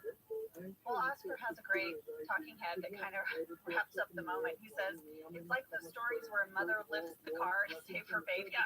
Like Stanley is so determined to go home. He does 25 push-ups. Do you think you could do 25 push-ups right now? Heck no. Really? Why is that surprising to you? What about on your knees, like the knee push-ups, not a full push-up? Could you do 25 of those? No. You sound like you think you can. I don't know if I can. I know I can do 10 to 12. I bet I could do 10. I don't want to do it though. We're not moving. I'm sitting rosé and like I'm not moving. But here's the thing. I'm very competitive. So if you were like, we're gonna do 10, I would just because I'm like stubborn and I'm like, I won't do it. But I'm not doing it. Now you're gearing me up. No, we're not. I'm also very competitive. I know. That's why we're great business partners. But we're gonna agree right now to not do it. Here's what we're agreeing to. What? We can do 10.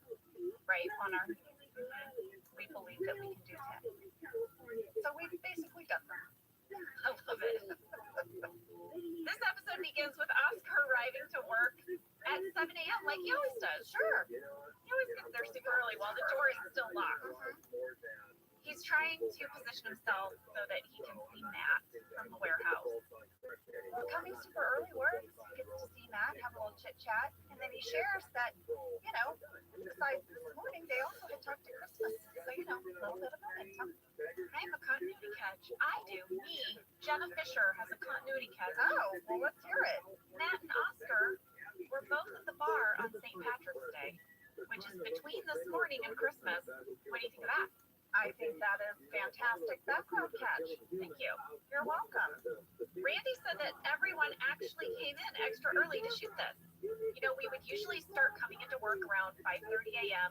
and we would be shooting by 7. He said that on this day, Matt really wanted to get that very early morning light in the sky to sell that it was early morning. You could have sold it. Well, we were rolling by 6:12 a.m. Oh my goodness. That meant you and I maybe got to sleep in a little though. Maybe so. Well, later that morning, Oscar is going to go into Daryl's office. This is one of my favorite scenes of the whole episode. I thought that Craig and Oscar just crushed it. It's so awkward. There's like all of that dead air between them. And BJ shared on the commentary that he really loved how slowly the scene played out. Like they really wanted all of those awkward silences. This is one of those character combinations we haven't really seen, and I love it. And they have moments throughout the episode that are so good. I have some questions about the stuff on Daryl's desk. You do? Yeah, let's hear it. I got a little distracted. Here is what I saw. There's a mailbox. It's like a little fakey mailbox that might also be a bank. Like a piggy bank? Yeah. And then there's a baseball. Not a real baseball, but like a baseball replica that might also be a bank.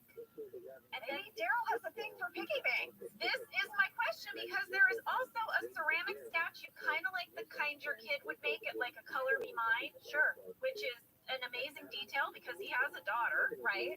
I think the statue is also a bank. Does Daryl collect banks? That's adorable. I'm saying, I just think it's so cute if he collects piggy banks. I'm going to be on the lookout. I need to know. Between the awkward silences and all the piggy banks, Oscar's like, you know what, we should all go out, like the warehouse and the office. And he's like, when's the last time? Yeah, we went to happy hour. And Daryl's like, has that ever happened? So Oscar is on a mission. He's trying to have some time with Matt, but he's gonna set up this whole happy hour outing. And Daryl's like, all right. So now Oscar's gonna go around the office and invite everyone. Phyllis's response is hilarious. She says, you know what, I saw a new drink on TV, so yeah, I'd like to try that. I'm gonna go. In her talking head, she says, I love going to bars with Bob. I tend to wear something low cut and get men to flirt with me, and Bob beats them up. And then she looks at the camera and goes, what? The what wasn't scripted. I went to the shooting draft because that's my favorite part. I know, me too. It wasn't scripted. Phyllis improvised that. That's brilliant. What? Jim says he'd love to join for happy hour, but Pam is probably just gonna want to have a night in. But Andy insists that Jim call Pam right now, this minute, and ask her. Oh yeah, Andy's like, no. I call BS on that. Pam's gonna want to go. And she does. She's so excited. We got a fan question from Maddie B in Akron, Ohio, and many others who said, at 4 minutes and 44 seconds, Jim has a talking head where Pam is over the phone talking to the camera crew. It kind of sounds like she says, Creed, Brian, Stanley. Did Jenna say Brian on mistake? Does she need to be talking about Kevin? Or did the script say Ryan and Brian just slipped out by accident? I want you guys to hear it. So some of the co-workers were thinking of going out tonight, but I told them, Do it.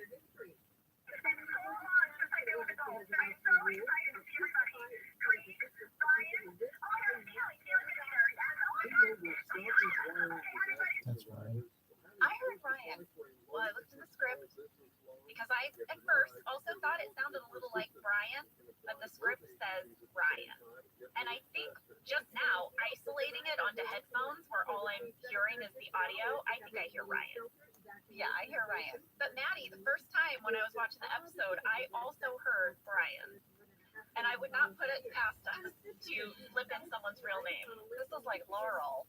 Remember that? No, what was that? Oh my gosh, you guys. Sam, Cassie, what's Laurel? The whole thing that went viral of like, do you hear Laurel or Yanni? Remember? Oh, I do remember this. This was like one of the What? bluer white dress moments. I remember Yes. this. Wait. Can we play that for Jenna? Yes, please hold on. Hunt that down. Laurel, tell me what you hear. Yanni. Yanni. Yanni. I hear Laurel. So do I. What do you guys hear? I hear Laurel. I hear Laurel. Yanni. Yanni. Do we hear Laurel because right before we played this clip, we were all thinking Laurel? And because I said Laurel, but is there another one that we could use? When I heard it, I heard Laurel the very first time years ago.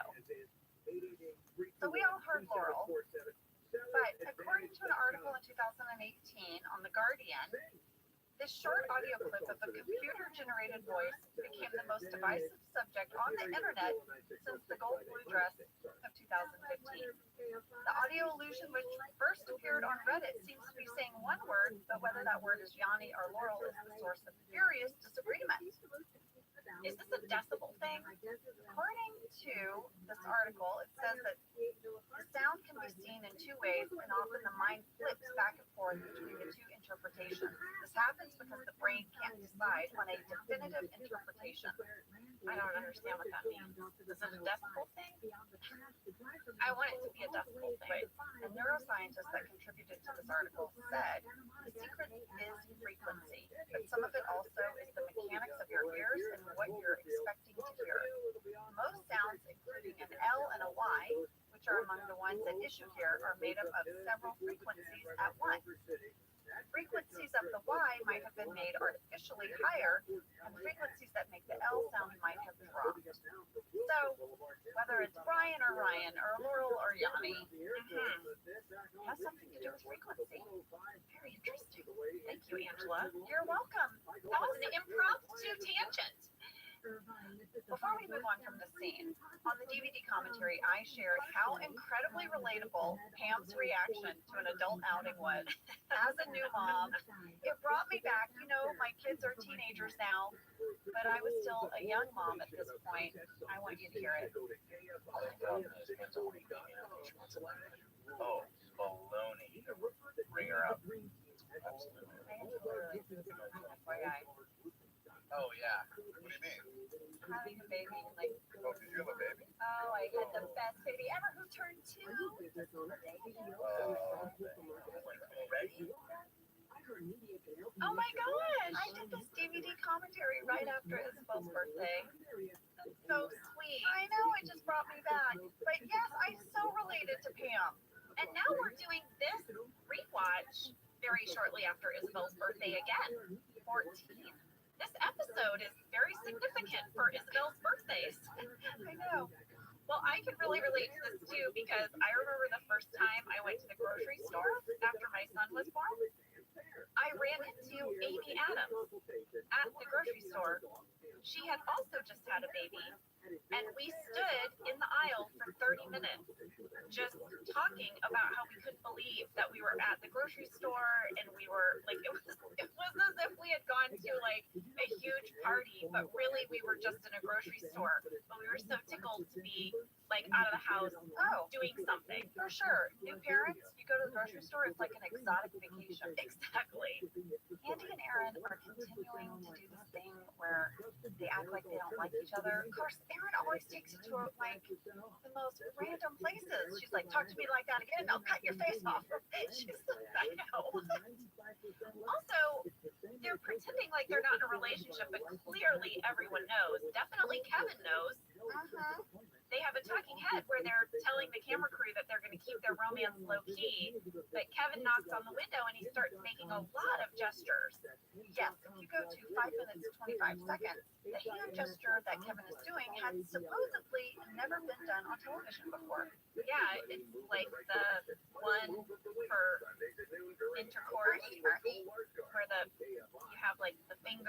the circle. Yeah. You know, Randy sent me the exact note from the NBC broadcast standards and practices. What did they say? This was after they submitted the shooting draft, where in the shooting draft it says that Kevin is going to make sexual gestures in the background. The note said, page 9, scene 17.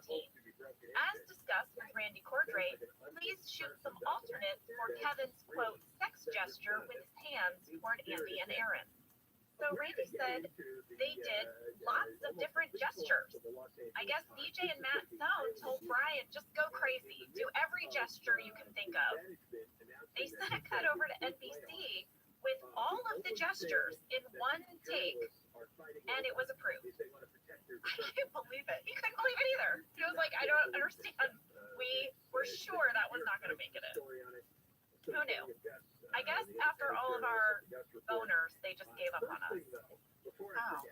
They were tired. I mean, after Phyllis got flushed in the parking lot, they just let it go.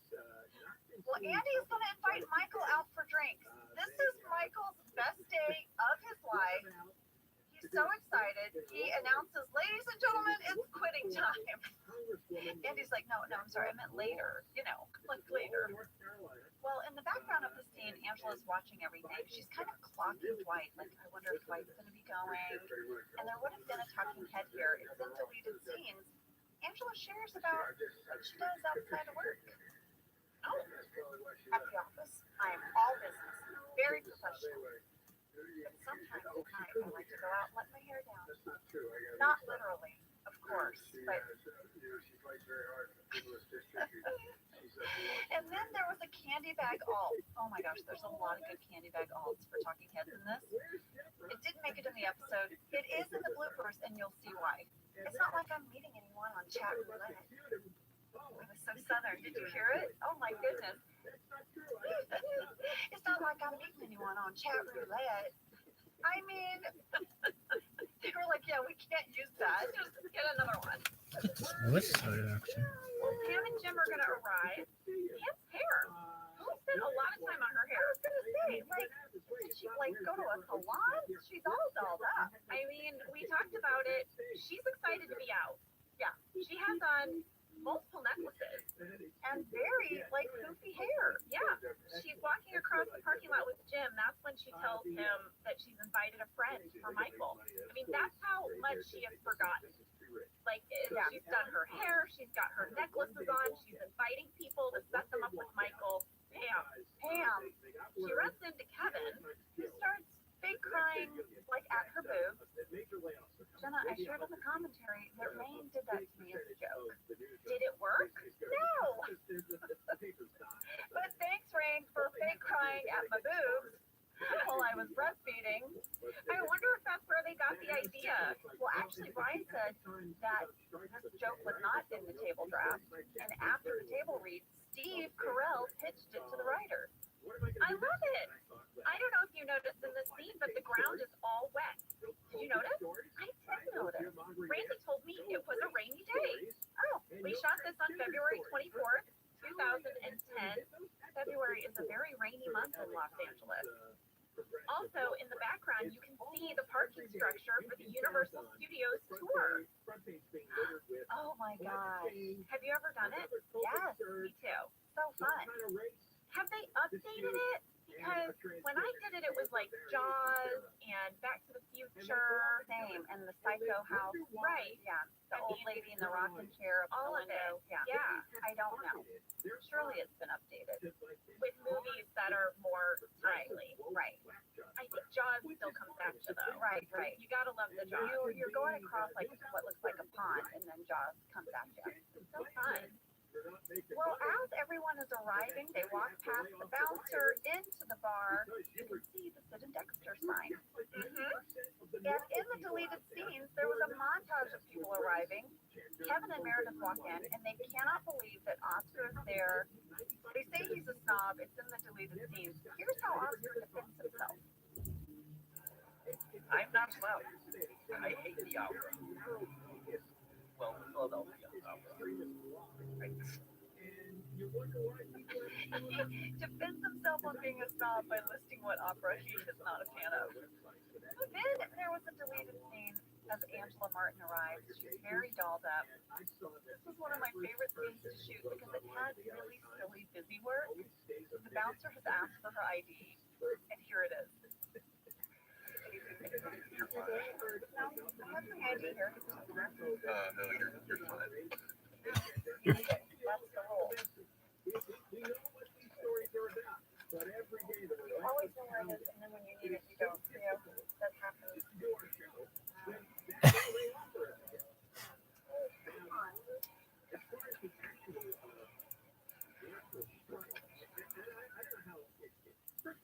It is almost a minute of me going through my purse.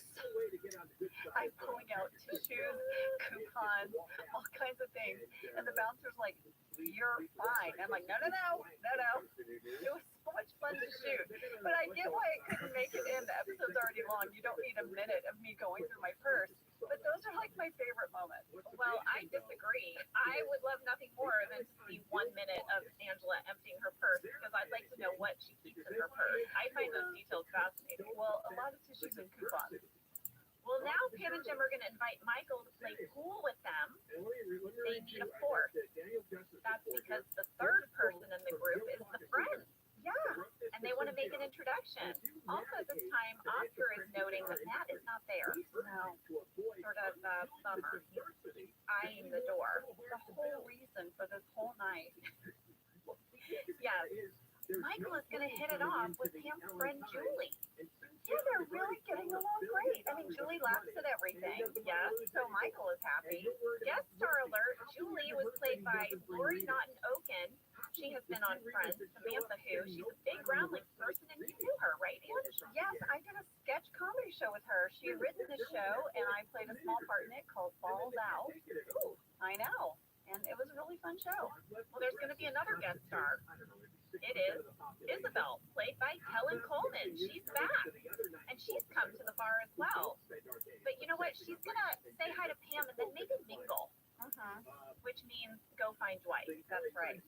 At 7 minutes 57 seconds, you might notice Angela's bright red lipstick. BJ shared on the commentary that he really wanted Angela to seem like she had tried to go all out for this evening to get Dwight's attention. He wanted her to wear the brightest lipstick that our makeup department had. And he said he thought that this is what Angela would think you'd do. Like maybe she's seen a soap opera, like how you get your guy, how you go to a bar, put on hot red lipstick. And he also shared that he was bummed because he wanted the lipstick to be even brighter red. And that was all the makeup department had. Wow, even brighter. Yeah, it really stands out already. I know. Well, Pam's friend Julie is going to have a talking head where it's clear she kind of likes Michael. Yeah. We had a fan catch from Corin F. in Columbus, Ohio, who says, starting at 8 minutes 52 seconds, when Pam's friend is doing her talking head about Michael, you can see Jim laughing at something Pam said. Was this a genuine reaction to something Jenna said, or was this planned? Are they acting? Either way, it's a very cute background moment. I think it's just you two in the background. Oh, no, this is 100% us in the background, just chatting. Well, I'm very proud because I've clearly said something that has made John noodle. Because the noodle laugh, I know, he totally turns into like this like gelatinous thing that flops around when he's really tickled. Yes, I don't know what I said. Steve is there as well, but I'm very proud. I'm clearly hilarious. And there it is in the background. Proof of funny. Thank you. We also got a fan question from both Kyle T. in Houston, Texas, and Alana D. from Ontario, Canada. They asked, why did Pam keep trying to set up Michael? It didn't work with her landlady, and look how he treated her mom. Why? That's very valid. Very valid. She has clearly forgotten something has happened to her while she's on maternity leave. She has mom brain. I guess so. You know when you're tired and you're up all night and you're just like, oh yeah, that sounds great. I don't know. I think mom brain also sometimes gets you just like an optimism. Yes. That is I don't know. You suddenly, you want to see the good in people. Yes, exactly.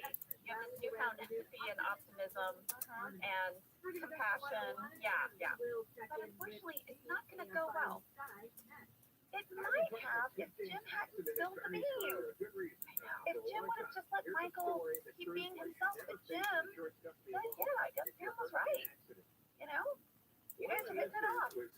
Light bulb. Michael's like, what? I'm on a date. Yeah. He's going to turn into Date Mike. Let's take a break because there's a lot to unpack here. And we will do that.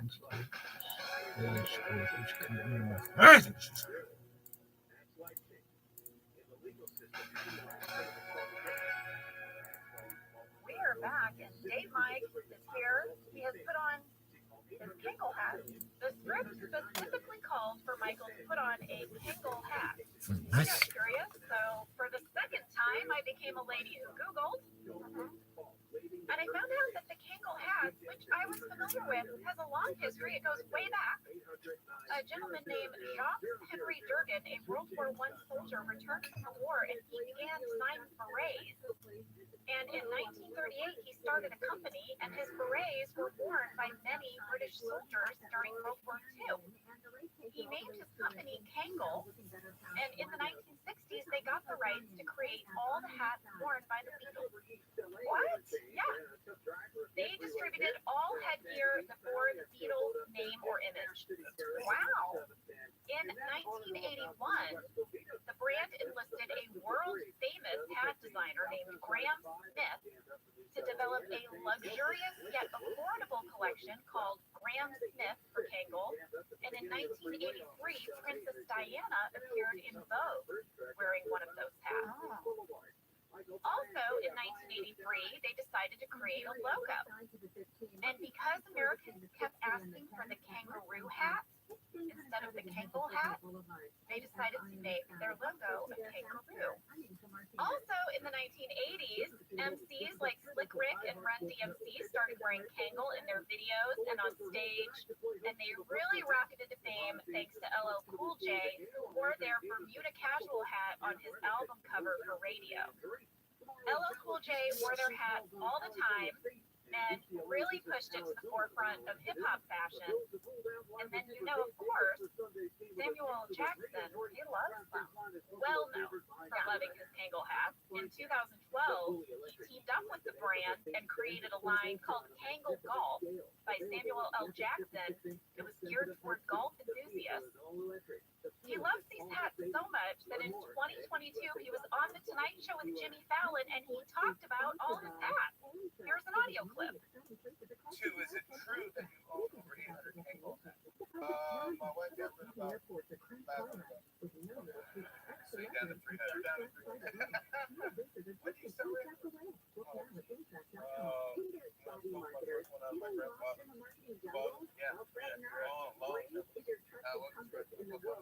My grandma? Yeah. No, like a fatty hat. How about that? He has 300. His grandfather had one. I mean, I have to think he has more now. Since 2022, do you think his wife let him add to it? Maybe it's like the thing where you add one but take one away, so you get new stuff. Right. There was quite a bit of debate in the writer's room about the difference in regular mic and Date Mike. Okay, BJ talked about it on the DVD commentary. He said there were pitches to make Date Mike even bigger, and his clothes more extravagant. Like in one pitch, they had him wearing a dragon T-shirt or some Ed Hardy clothes. But Steve said he thought it was less of a wardrobe change and more of a personality change. So they went with a Kangol hat. Well, I loved it. When Michael returns, Jim and Pam are surprised. They notice the shift right away. I improvised the line, "Why are you wearing a hat now?" So I went to the table draft draft, like you said, Angela, and originally he had changed his shirt, and Pam had a line where she said, "Why are you wearing a different shirt now?" But then by the shooting draft, that had been taken out, and there was just nothing. Pam didn't have a line there. But I think I must have remembered that shirt line, which made me laugh, and so I added, "Why are you wearing a hat now?" Well, I loved it. I loved Pam and Jim's reaction. They know now everything's going to go south. Michael has this big swagger. He's spinning this pool stick around. At 9 minutes 40 seconds, when Michael shoots the pool ball and it goes flying at you guys, yes, not sound shared, but Steve really did that, and thankfully they got it in the first take. Oh my gosh, yeah, I didn't remember that. You guys ducked for real. Well, meanwhile, Kelly and Ryan are about to finish the 10th round of their dance game. Just as Aaron and Andy are approaching, we had a fan catch from Claire L. in Toronto, Canada, who says when Ryan and Kelly say they lost at 10 minutes 37 seconds, the screen shows that their dance round is actually still going on. It's true. Randy told me that they turned off the sound for the machine, but they kept the graphics going. They added all the music and arcade sounds in post-production, so it sounds like their game has wound down, but if you catch the screen, it's still going. I have two things to share about the actual games and what we were doing. Brian said that he really was playing that racing game, and that it was actually really fun, and he played it for hours because he had to be in the background. Oh my gosh! And then in the deleted scenes, I thought it was so fun. You find out that Meredith is really good at playing pool. She keeps sinking all of these shots. She's a total pool shark. Was Kate actually sinking the shot? I doubt it. It looked really good. I don't know. Can I tell you something? Are you really good at pool? Yeah. Really? You're also good at poker. You're good at like bar sports. My father-in-law, recently on a trip to Texas, we rented a house together, Lee's whole side of the family, and there was a pool table, and he was kind of surprised that I was such a good pool player, and he said, "I have to ask, like, you went to an all-girls high school, you have no brothers, you're not much of a drinker, how are you so good at poker and pool?" I have the same question. When I was in high school, my friend Stacy and I, by the way, Stacy, the inventor of the Tan Baster, oh yeah, the two of us in high school, we got a little obsessed with pool after we watched the movies The Hustler and The Color of Money, Paul Newman. Yeah, those sweet blue eyes. So you watch these movies and then you're like, I'm gonna learn pool? Yeah, we went to a pool hall in Kirkwood, Missouri, and we learned how to play pool. And our plan was that we were going to go on the road and we were going to hustle people. This was our grand plan, to become pool hustlers. So when you weren't playing field hockey, we were going to be professional pool hustlers. Okay. We got very good. I believe it. And I really enjoyed this episode because it was my chance to kind of show off some of my skills. My husband's very good at pool, and he wants a pool table. I'm like, what? So we're not going to have a dining table, so you can have a pool table? I'll be over all the time. Well, it might happen. Oh, I want to say something about this arcade dance game. Would you be surprised to know that they are not playing Dance Dance Revolution? I feel like this is like a leading question. I don't know the answer. That's the only game I know of with them. Me too. Yeah, that's it. Okay, no. There's another one. It's called Pump It Up. It is the other music video game dance series. It's by a Korean arcade game producer. The original version of the game was released in South Korea in August of 1999. Here's the difference. Dance Dance Revolution only has 4 squares that you can step on, and they're in like a plus sign. Yeah. Pump It Up has 5 things you can press on. You can press the middle square, and then it makes like an X. Yeah. I took screen grabs. My mom detective did. And it's not Dance Dance Revolution, it's Pump It Up. That's what they're playing, and they had to bring it in. I know this happens later in the episode, but when you see Creed dancing on that thing, he really was. And we did a bunch of takes, and I remember we were like, wait, I think Creed's like getting lightheaded. We need to give him a break. He's been dancing for a long time. Yeah, when I was trading messages with Matt, he was like, I think we almost killed Creed because he did so many takes of the dancing game. And he was was going all out. Randy said that they also had a graphic made. You don't see it in the episode, but it shows that Creed has all of the top 10 high scores on the leaderboard. That's awesome.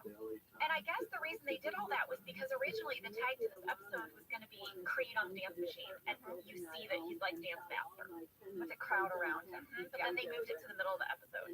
Coming up next is probably my most famous meme that I'm a part of. What? No, there are more famous memes. No, not for me. Come on, I am telling you. For real, this is the most famous meme I'm in.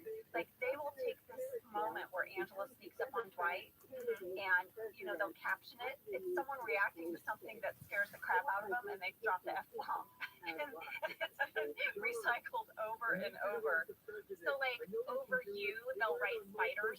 Yeah, they'll write, like, something that is scary. Their phobia, basically. Yes. I titled this scene Lurk Much. Should we set it up? Yes. Okay, well, Dwight and Isabel are walking through the arcade. They're flirting, chatting. Angela, in her bright red lipstick, is just all up on their heels. And then, after Isabel walks away, Dwight is completely shocked that Angela was standing there and has a very large reaction. Lady, we got mail. Fan question from Desi C. in Stillwell, Oklahoma. In the scene with Dwight and Isabel walking and Angela following close behind, Isabel seems to be of equal height to Dwight, making Angela look so small in comparison. Was this done intentionally or just a happy accident? I looked up actress Helen Coleman, and her height, according to IMDb, is 5'9" and a half. But standing next to Rain, she looks almost to be the same height. It was intentional. You know, Rain is 6'3", Helen is very tall, and I am 5'1". Wardrobe purposely for this episode put me in flats to really accentuate the height difference. Normally I wore heels on the show. I'm in flats. BJ also shared it was his idea that only the top of my head would be visible as I walked behind him. I went to the shooting draft, and here's how it describes the scene. Dwight and Isabel stroll the arcade area looking for a game to play. Angela trails behind, only the top of her head in frame. Amazing. Well, I will add that I remember Helen was in heels. They put her in some, like, 3-inch, kind of, not wedges, but, like, thick-heeled shoes so that she would be super tall compared to you. We got another fan question from Xenia W. in British Columbia. Dwight looks utterly shocked by the sudden appearance of Angela Martin behind him. His reaction was so genuine, down to the bleep swear word he dropped. Was Rainn Wilson not expecting Angela to show up, or was this a scripted moment?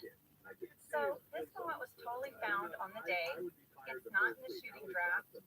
BJ shared in the commentary that they pitched it to Rainn, and he was reluctant to do it because he thought it might seem too broad. But then they were like, let's just give it a try, just give it a try. And then I remember they told me to get as close to like Rainn's like arm, like just to sort of be way down there by his elbow. And so I was trailing him really closely.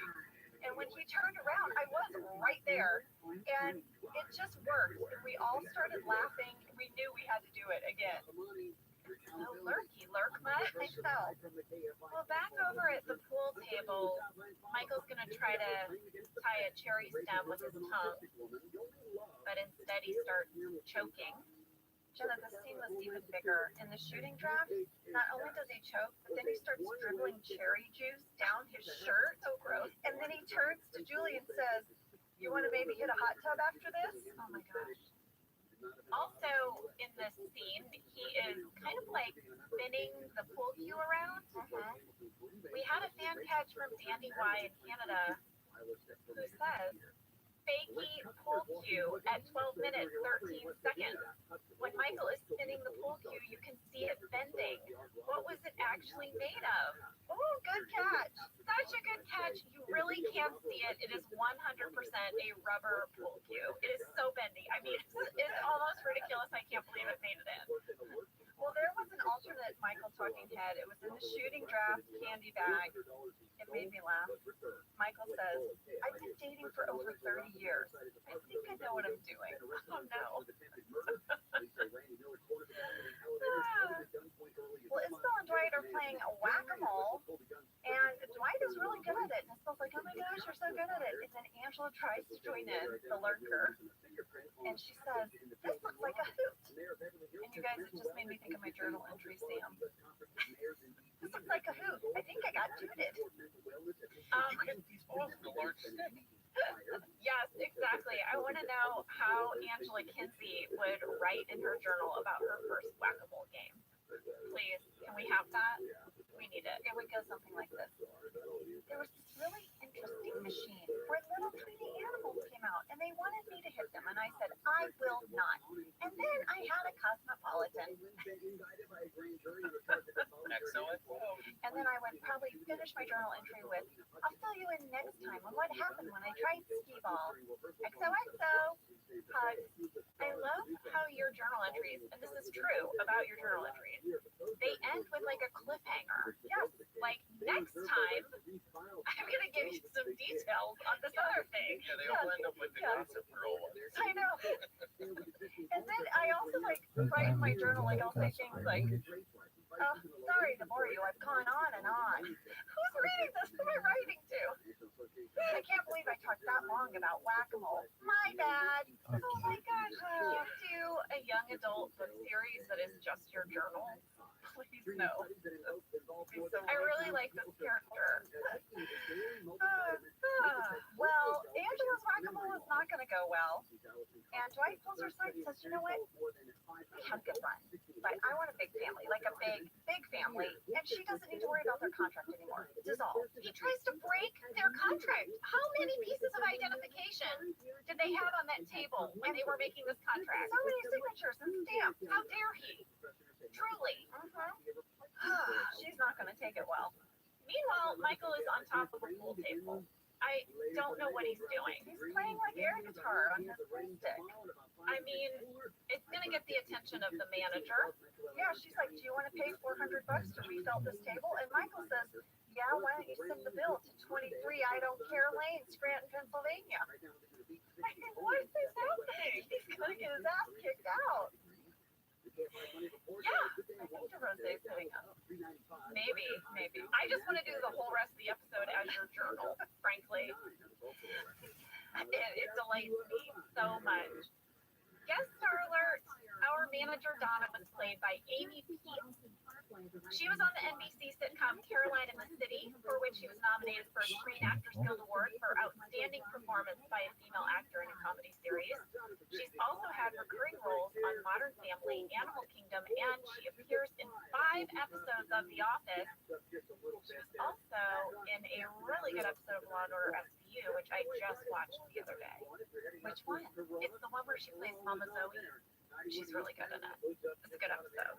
During the scene, Pam and Jim are kind of trying to get Michael to calm down, and Pam wants to continue the pool game. I have another improv brag.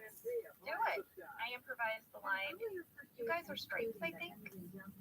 My scripted line was, I think she handled it pretty well, but instead I said, you guys are straights, I think. And you know why you said that? Because I know about the whole shark. Yeah, I am, and I know that one person is straight and one is solid. I know that. Sounds like one of my journal entries. You know what I want to find? What? I've got to have a journal entry about my plans to become a bull shark hustler.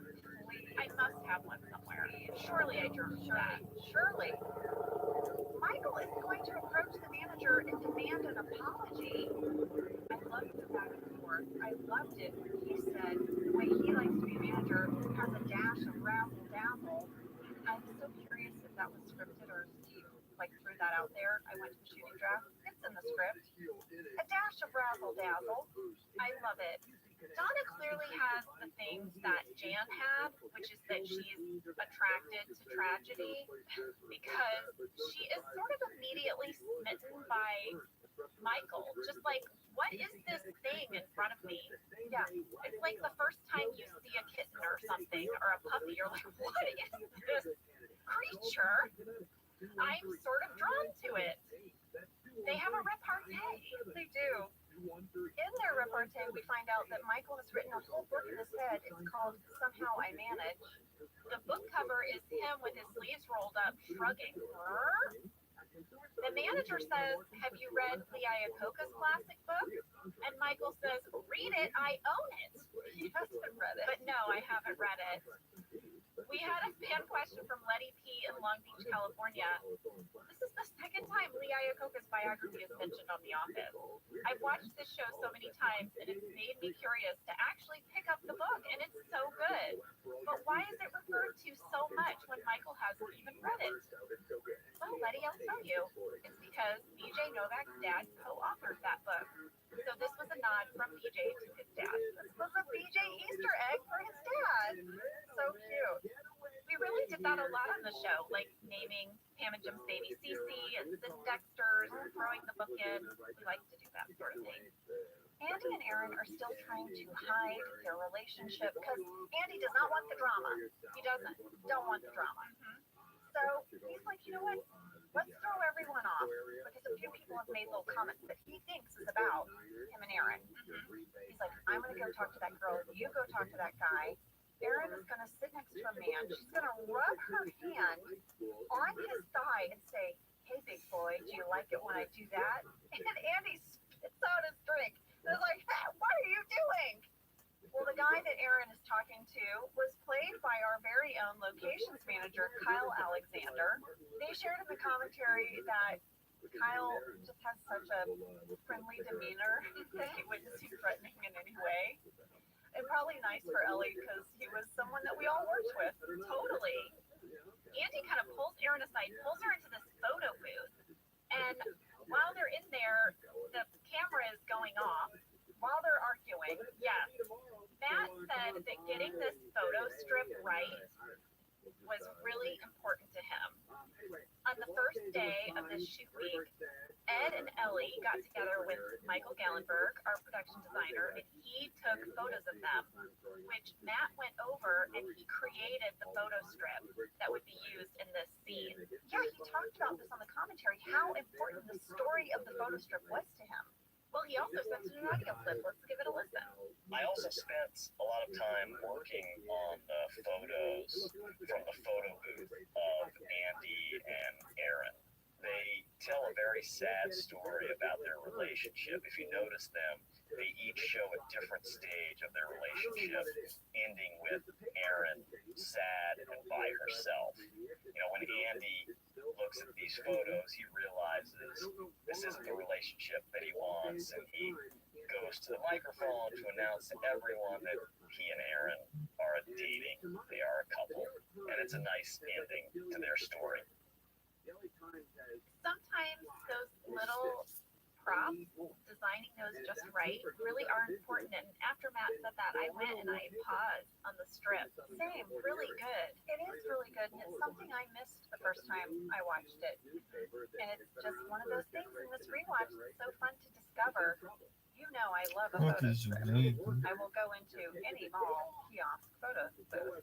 Ladies, the cover of our book is a photo strip that I saved for 18 years. Yeah, that you insisted that we do. I know. I tried to do the cough at our age thing. It didn't work. You know, where you say like where you cough something that you kind of want people to hear.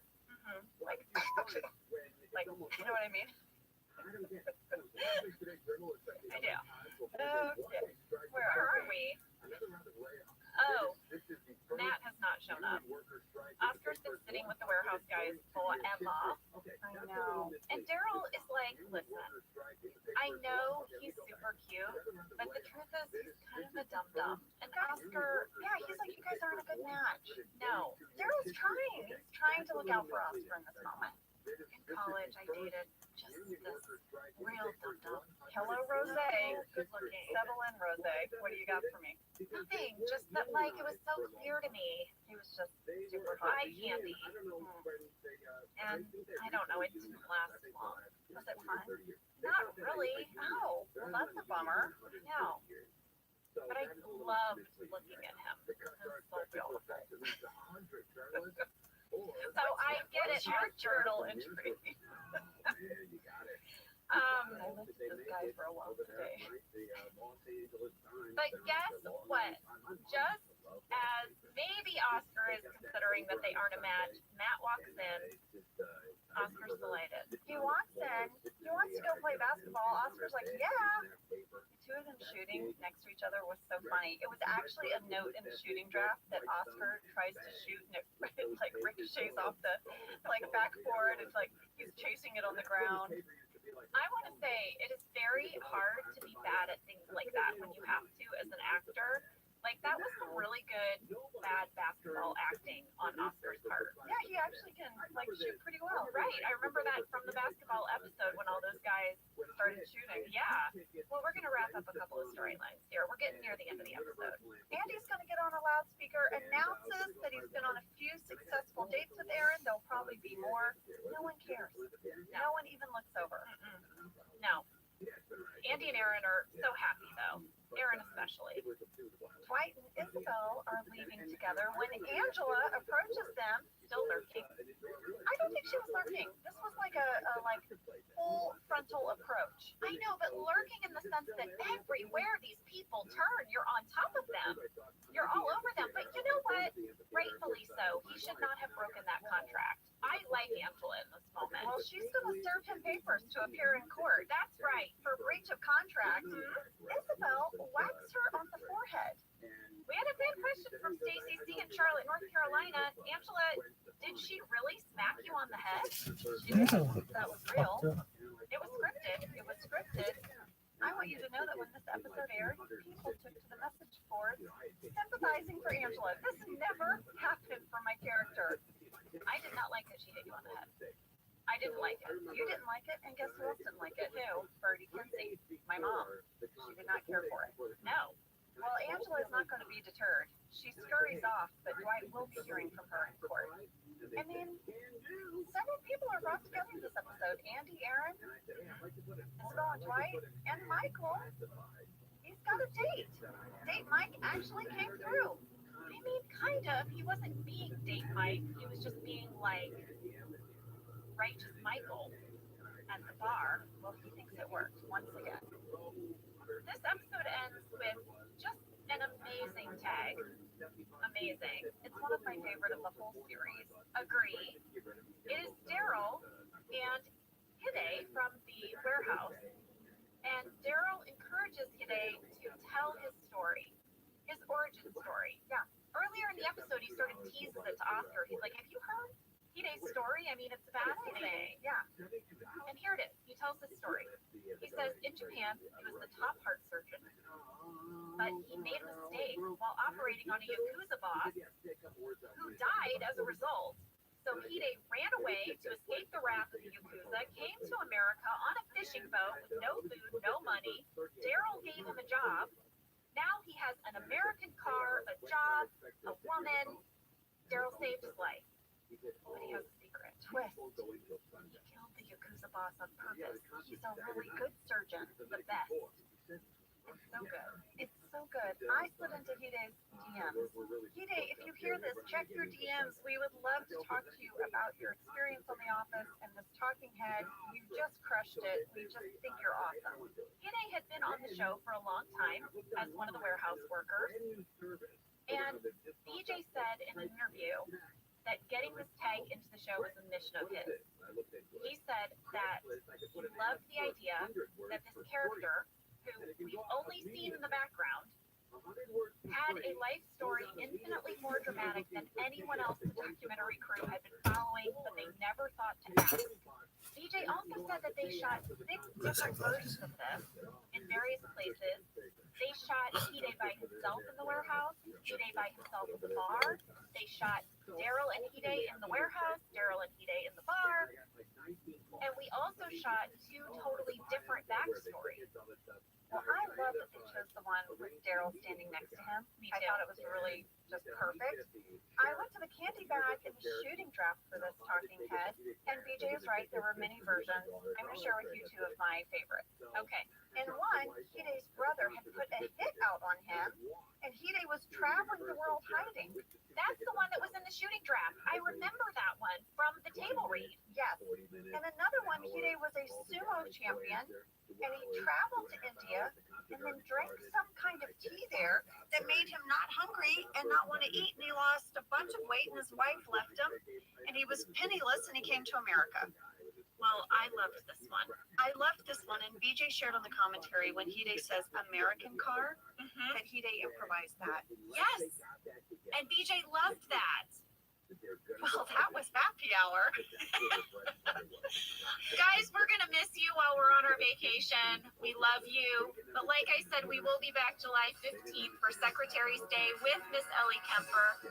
We just want to say thank you to Matt Stone for his audio clips, and of course Randy Cordray, who always gives us the behind-the-scenes details. And we hope this week you guys have a little bit of razzle-dazzle and a great week. Love ya. Bye.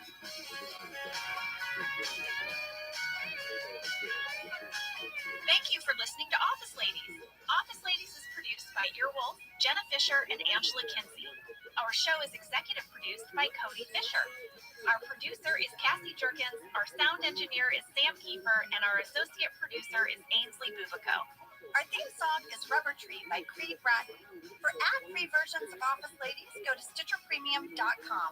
For a free 1-month trial of Stitcher Premium, use code OFFICE.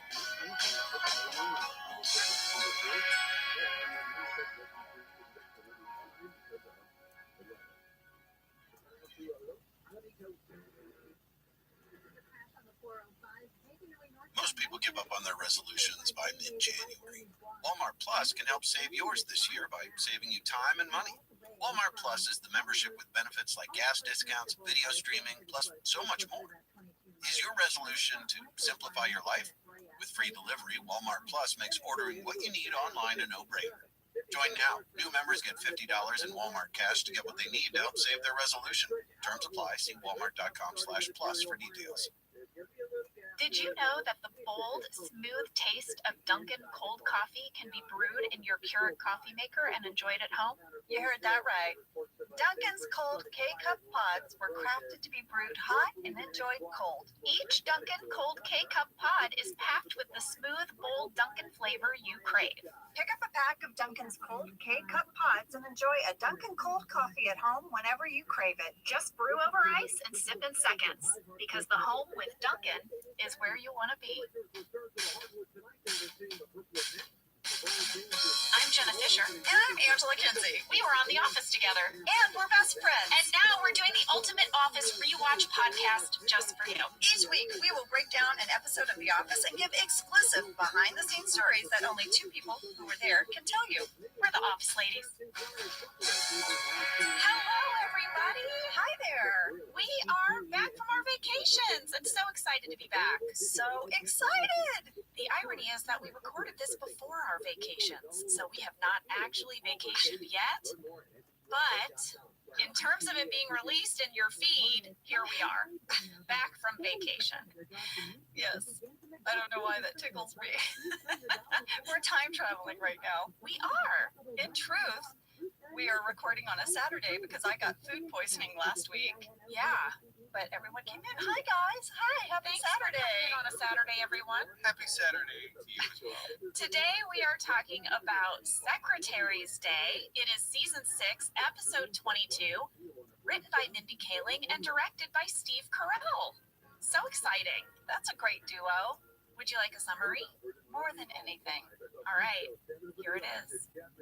Andy tries to make Secretary's Day special for Erin. He encourages Michael to take Erin to lunch, during which Michael accidentally reveals Andy's past engagement to Angela, something Erin did not know about. Meanwhile, a spoof video circulates likening Kevin to Cookie Monster, which Gabe finds offensive, and he flexes his authority to squash it. I love that you called it a spoof video. What would it be? Maybe like a parody video? Are they not the same?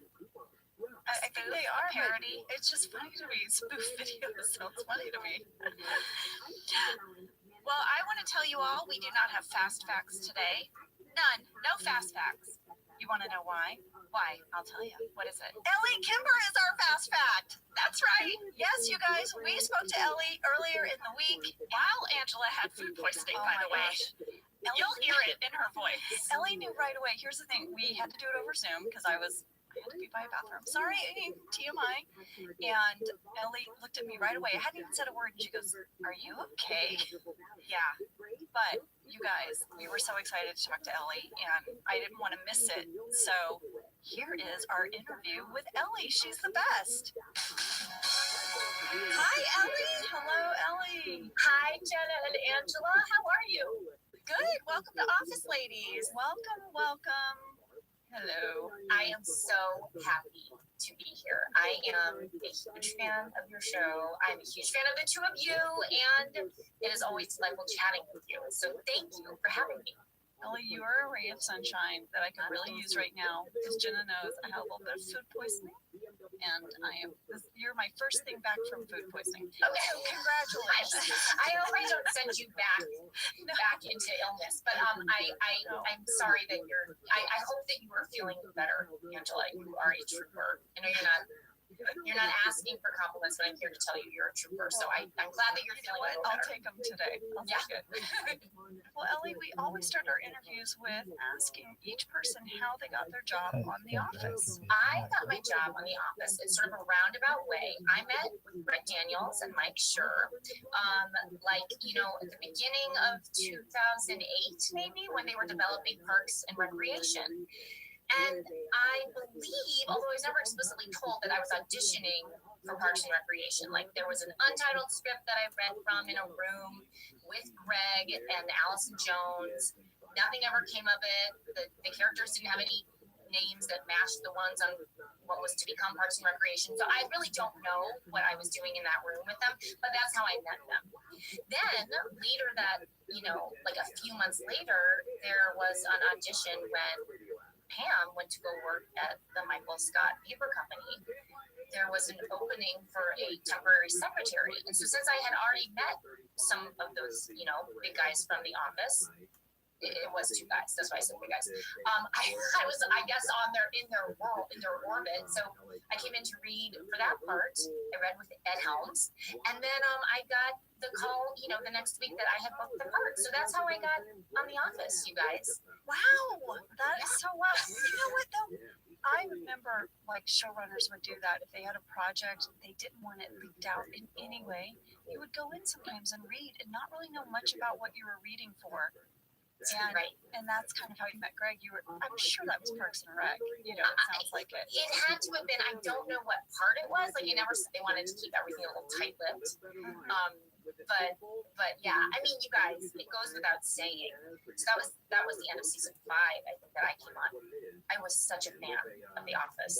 So it's like, I mean, I watched it with my family. I watched it, by myself. It was surreal actually meeting you guys for the first time because I was so familiar with the show. It felt like I already knew you. You played it so cool though, Ellie. I know. I would have never known. You were super like, hey, what's up? You didn't go crazy. Oh, well, that is my finest performance because I was like, my heart inside was just like beating a million miles a minute with a sitcom. They're in your living room every week. You feel like you know them. I'm sure this happens to you all the time where people feel like they know you very well, even though you've never met them.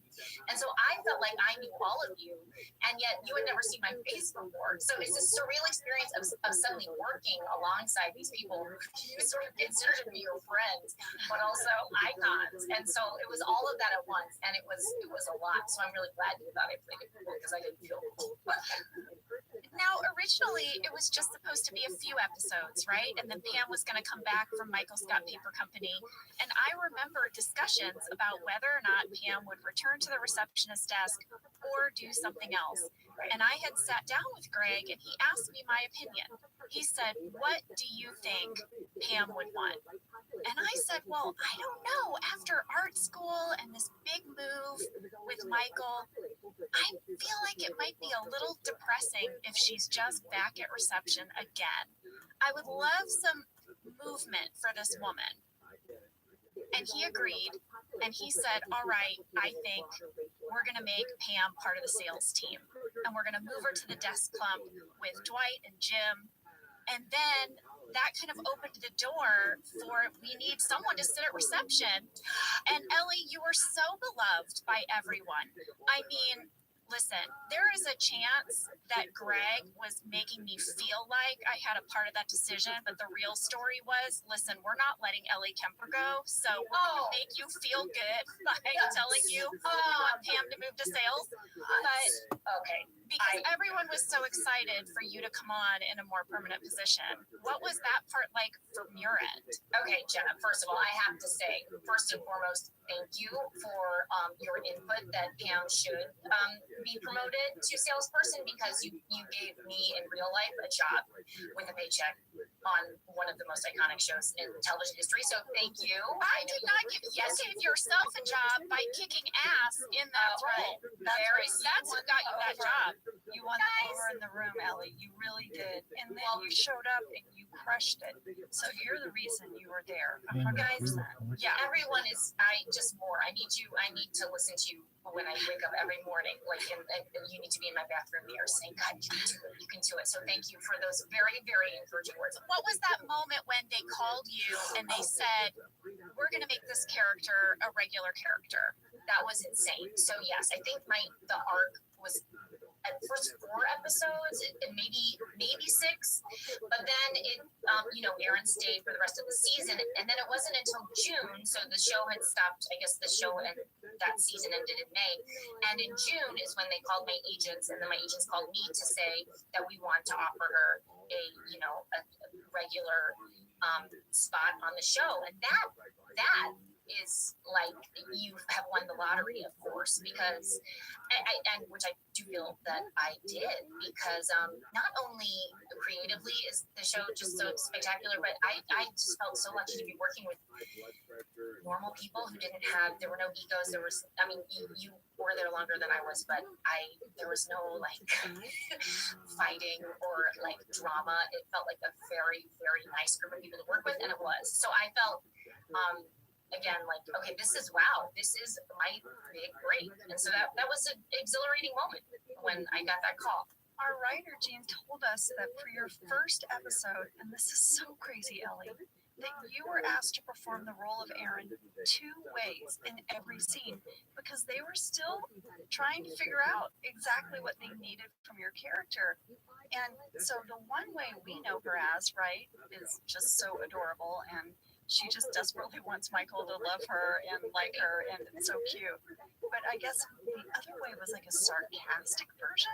Do you remember this? I do remember that. And I'm glad you brought that up, because I do remember that specific direction, which was, we haven't really figured this character out yet.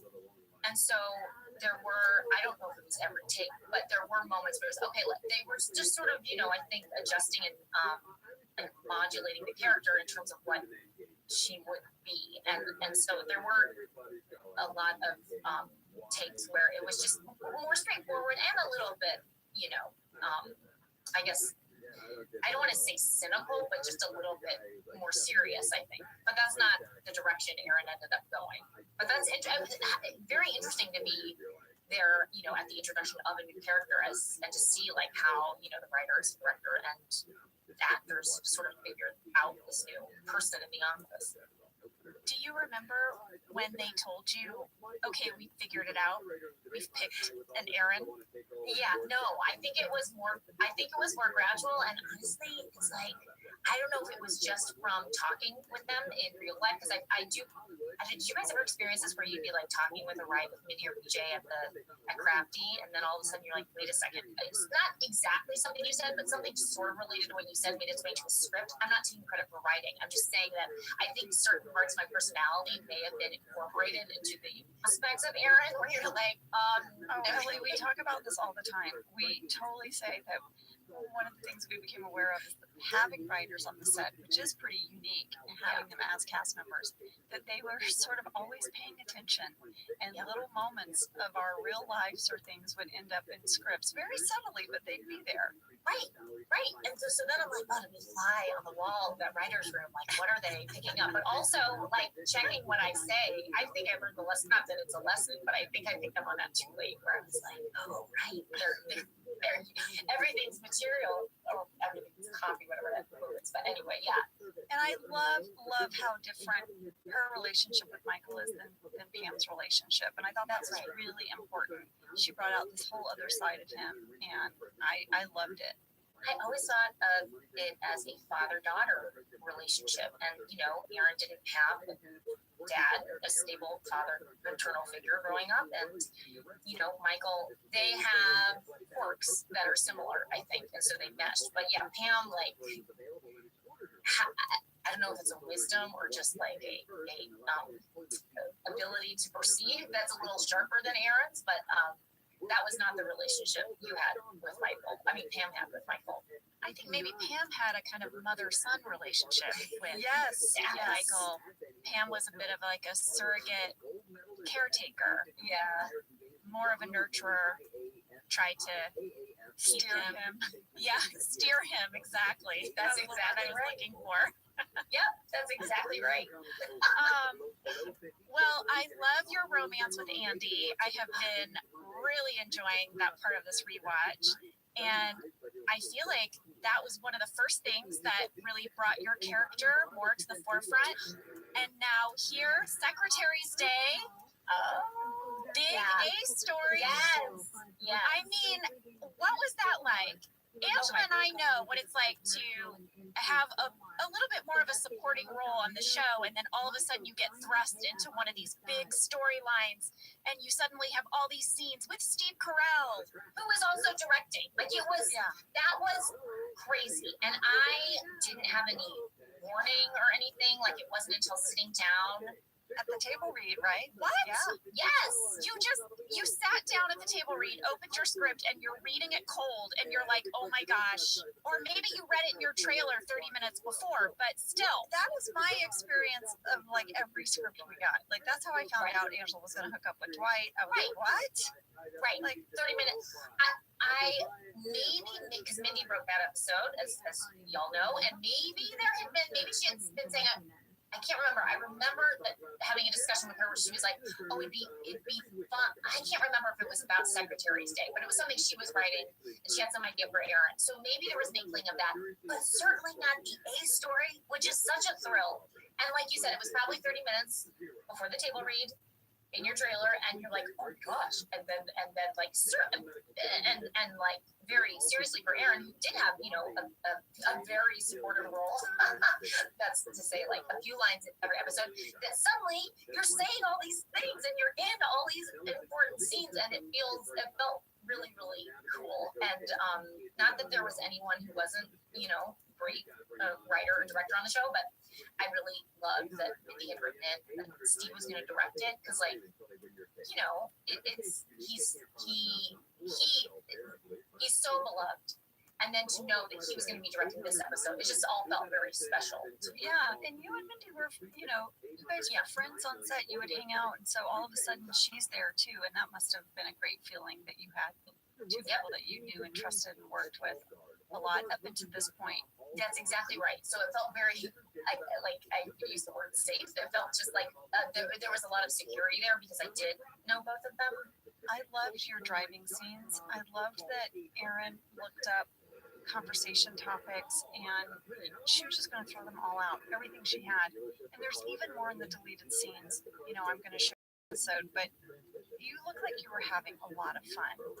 Lady, that was like, again, it feels like something that you offer as a prize at an auction. You're like, oh, you can, I mean, I know that I do this professionally, but it still felt like, you know, something that, oh, you get to, so the prize is you get to ride in a car with Steve Carell. You're acting. He's also directing it. And then you get to say these like really crazy, absurd, and funny things to him. And like, you know, and there were just, as I recall, there were a lot of just like, you know, alts. And, you know, it just, we kept doing those in the restaurant and in the car. And like, I think there had been one driving scene with Michael Scott before that for Scott's Tots, and that was, I think that was the other time I had been driving with him. But yeah, they're such a funny pair. it's fun to see those two characters together. There were a few moments where Steve as Michael just is exasperated on how to connect with Aaron, and it's like so painful for him, and it was so funny to watch him do those scenes because we don't really see Michael like that. Michael just constantly wants everyone else's attention and approval, so to see him not wanting someone's attention is really funny. It's like I was thinking the exact same thing. I just rewatched it and seeing him be exasperated, you never see that. He's always the one exasperating others. And so for him to be out, annoyed, and I'm not sure that's the right word, but is really rare and hilarious. Ellie, we got this fan question. It's not even really a question. More of a comment. Reagan H. from Boston, Massachusetts wrote in to say, shout out to Ellie Kemper for this episode because every single line that she delivers in the restaurant scene is Emmy worthy. Emmy worthy. She loves your performance. I have to agree. I agree. Excuse me again. Bring Reagan into the bathroom mirror. I don't know how I'm going to set this up, guys. I want to look in the bathroom mirror and how your face is coming out and saying encouraging things to me. I think you're on to like some kind of app. I think I am. I think you are too. I think you should sell this. It's going to be something that projects up there and they're just holograms coming. I'm working on it. That's incredible. Those lines were written by Mindy, and it's easy to deliver lines that, as we all know, that are written so brilliantly. And they were just like, I think there were a couple times when Steve was like, okay, and then, because we all know there was room for improv. I found that to be so scary, like doing a run or whatever, because I think there's so much pressure on. And there were a few. I don't think any made it into the show, but I remember I was like, I don't want to do that during the TV scene. But it was such an opportunity for Aaron, and then it was just like every line that was written was so pitch perfect. So thanks for sharing that, Jenna. But half of the work was, in the writing. Well, my other favorite scene is in the conference room after you throw cake in Andy's face, and it hits him with like a flank. Like it is and such it couldn't have hit him better. Like his eyes are completely covered. terrific aim. Thank you. Really well done. But then you have this breakdown. You just and the emotion underneath it, and what's so great about it is just how you really grounded it in some real emotion and real hurt. It was never just like sort of like an over the top comedic take on it. It was so it just really broke my heart for your character. I love that scene. Yeah, well, thank you for saying that. I remember I do have vivid memories of that day and episode because it is the first time Aaron really has an emotional moment and a full-on, like you said, breakdown. And I was very nervous about that because not only from an acting point of view, which was just like, okay, you need to find these feelings in there and you need to dig deep on this day, but also I was really intimidated to do it in front of all of you guys because I did, again, there's always that element of like, I joined halfway and like everyone I just did not want to derail any trains. So I was like, okay, this is going to be, the first time doing this in front of this group of people, something more serious. And so I just was very, very anxious that day. But I do remember making the target of his face and feeling like, okay, good, we're not going to have to clean up the cake and do it again. I would have been. Did you only hit him with cake one time? I feel like yes. I want to say yes. Amazing. I don't want to brag and I don't want to rewrite history. That may not have been the case, but I just remember feeling happy that it didn't go on the wall, but there wasn't a massive cleanup. And I remember there wasn't. When I watched that scene, everyone's reaction seems so genuine that I feel like it was the first take because we're all like, oh, I feel like there's two things happening. One, as actors, we're reacting to this moment, but then as just humans, we're like, Ellie nailed him. I agree with Angela. That is definitely a real reaction to the cake hitting his face in that scene. I could not have faked that reaction. That was. You're phenomenal actress. You could have. Rewatch the scene for the reactions. It's just us. I'm gonna rewatch. I was gonna say I was so excited because Angela and Aaron got to have a scene together, which rarely happened. I know. And I mean, at front reception, sitting over there in these hushed tones, and I remember that we had that scene, but Ellie, I had forgotten the dialogue. You know, like I knew I was basically saying to you, you don't need to be worried, right? And then when I watched it, I was like, you're throwing up for the wrong reasons. And our dialogue was so ridiculous, but the sentiment was so real. That's exactly right. And then to see that Toby had been there the whole time, it's just like, it's so funny. And it's also, and in my memory of it before rewatching it, I thought it was longer and had more substance. Like that is inconsequential, but that it is like, it's quick and it's mostly about throw up. Yeah.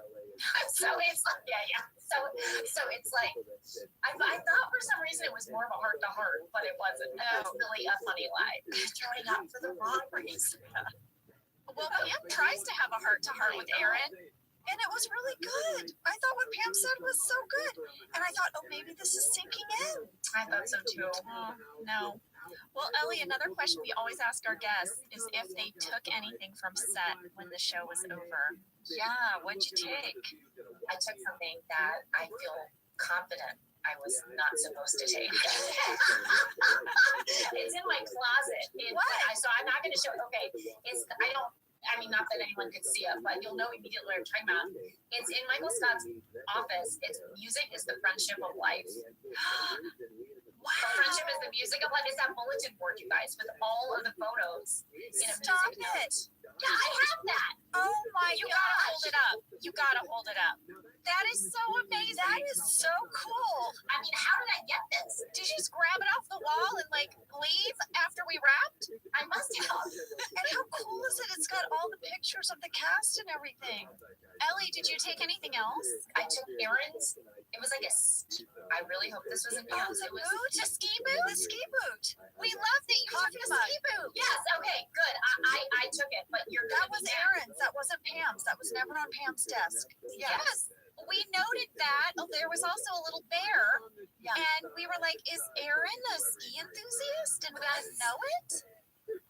Was that question ever answered? I don't think it was ever brought up. We're gonna continue to rewatch, and we were curious if you ever were revealed as a skier. I want to say no, but I mean, maybe we'll, uncover something that none of us remembers. I'm glad we all have a little piece of the show. It was such a big part of our lives.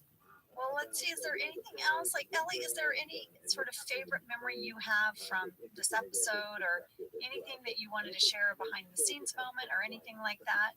I was just going to say my favorite part of this episode is the end. I felt like that when Michael is trying to cheer Aaron up on the bench outside. And it's a really, really tender moment, I thought, where it is this dad saying, like, you can do better. And I mean, I've had those moments in real life where my dad is, like I'm getting over a breakup or whatever. And my dad, who's, not normally emotional like that, would try to help me feel better. And that's what this felt like with Michael and Aaron. And it was just a great moment because, we were shooting it and it was a scene between the two of us. And it just felt like Steve Carell is also saying it's going to be okay. And it felt like a part of the cast in real life. And it felt like I'm in the fabric of the show now. And it just felt very special. So to be able to do that, of course, is something that I'll remember forever. And it was, I remember that as being my favorite moment from that episode, to answer the question. I love that. And it was such a sweet way to end the episode. I know. Yeah, I love those moments when Michael gets the opportunity to rise to the occasion, and he does. I know. And that was one of those moments. I loved that scene between the two of you. I loved it. And I remember talking to Greg at the end of the series and just talking about the show as a whole. And the thing is that, like, it's such a funny show. Like, that's why I started watching it with my family. Like, it's immediately relatable and really funny show. But it's so rare because it has such heart, at the center of it. I know it's all been said before, but it really does. And in a way that's so different from shows both then and now, which, makes it, I think, stand apart. And I'm saying this as a fan, like, before being on the show. I just, whether I consciously noticed that or not, it had to resonate in some way. So, that's my take on it. Ellie, what are you up to now? Can you share about what you're up to? The last thing I worked on was a movie for Netflix, which is a date TBD. It's called Happiness for Beginners, and it's honestly about a woman who finds love. So talk about heart. There you got it. But it's a hiking movie. It's based on a book by the same name, Happiness for Beginners, and we'll wait and see when it is released. But they haven't named a release date yet. So that's mostly what I'm working on and figuring out what's going to be next. So that's it from these parts. Well, we will let people know when that movie comes out. Thank you, Jen and Thank you Angela. so much for coming on the show today, Ellie. You're so fun. Yes. You guys, I was looking forward to this on so many levels. It was such a pleasure chatting with you, but I really wanted to, obviously, congratulate you on your book, which is like number one. Like, congratulations. That's huge. So, you make it look easy. So, hats off. That's really incredible. But thank you very much for having me, you guys. I adore you, so I was very much looking forward to this. You made my day, Ellie. You made my day. Angela, You brought me back. listen, Angela, trooper, that's a lot. Oh, my Lord. Thank you so much, Ellie. My Lord, my Lanta. Isn't that what they used to say? My Lord, my Lanta. He said my Lanta. Love you so much. Thank you, ladies. I hope we'll see you soon again in person. I hope I get to see you soon in person, too.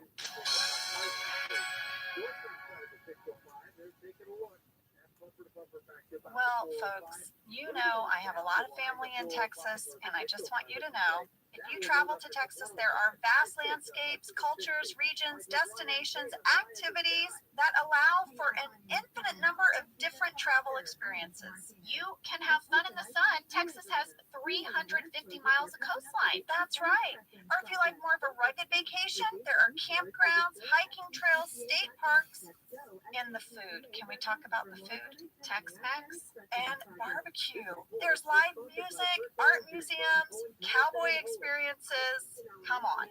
Right now, Travel Texas offers a one-of-a-kind online trip builder that allows users to generate a custom visually led trip matched to their unique interests. So you go in there and you click your interests and it'll say, here's where you want to go in Texas. Visit traveltexas.com/get-your-own to get the only trip to Texas that matters, yours. That's traveltexas.com/get-your-own. Jenna, I think you know this.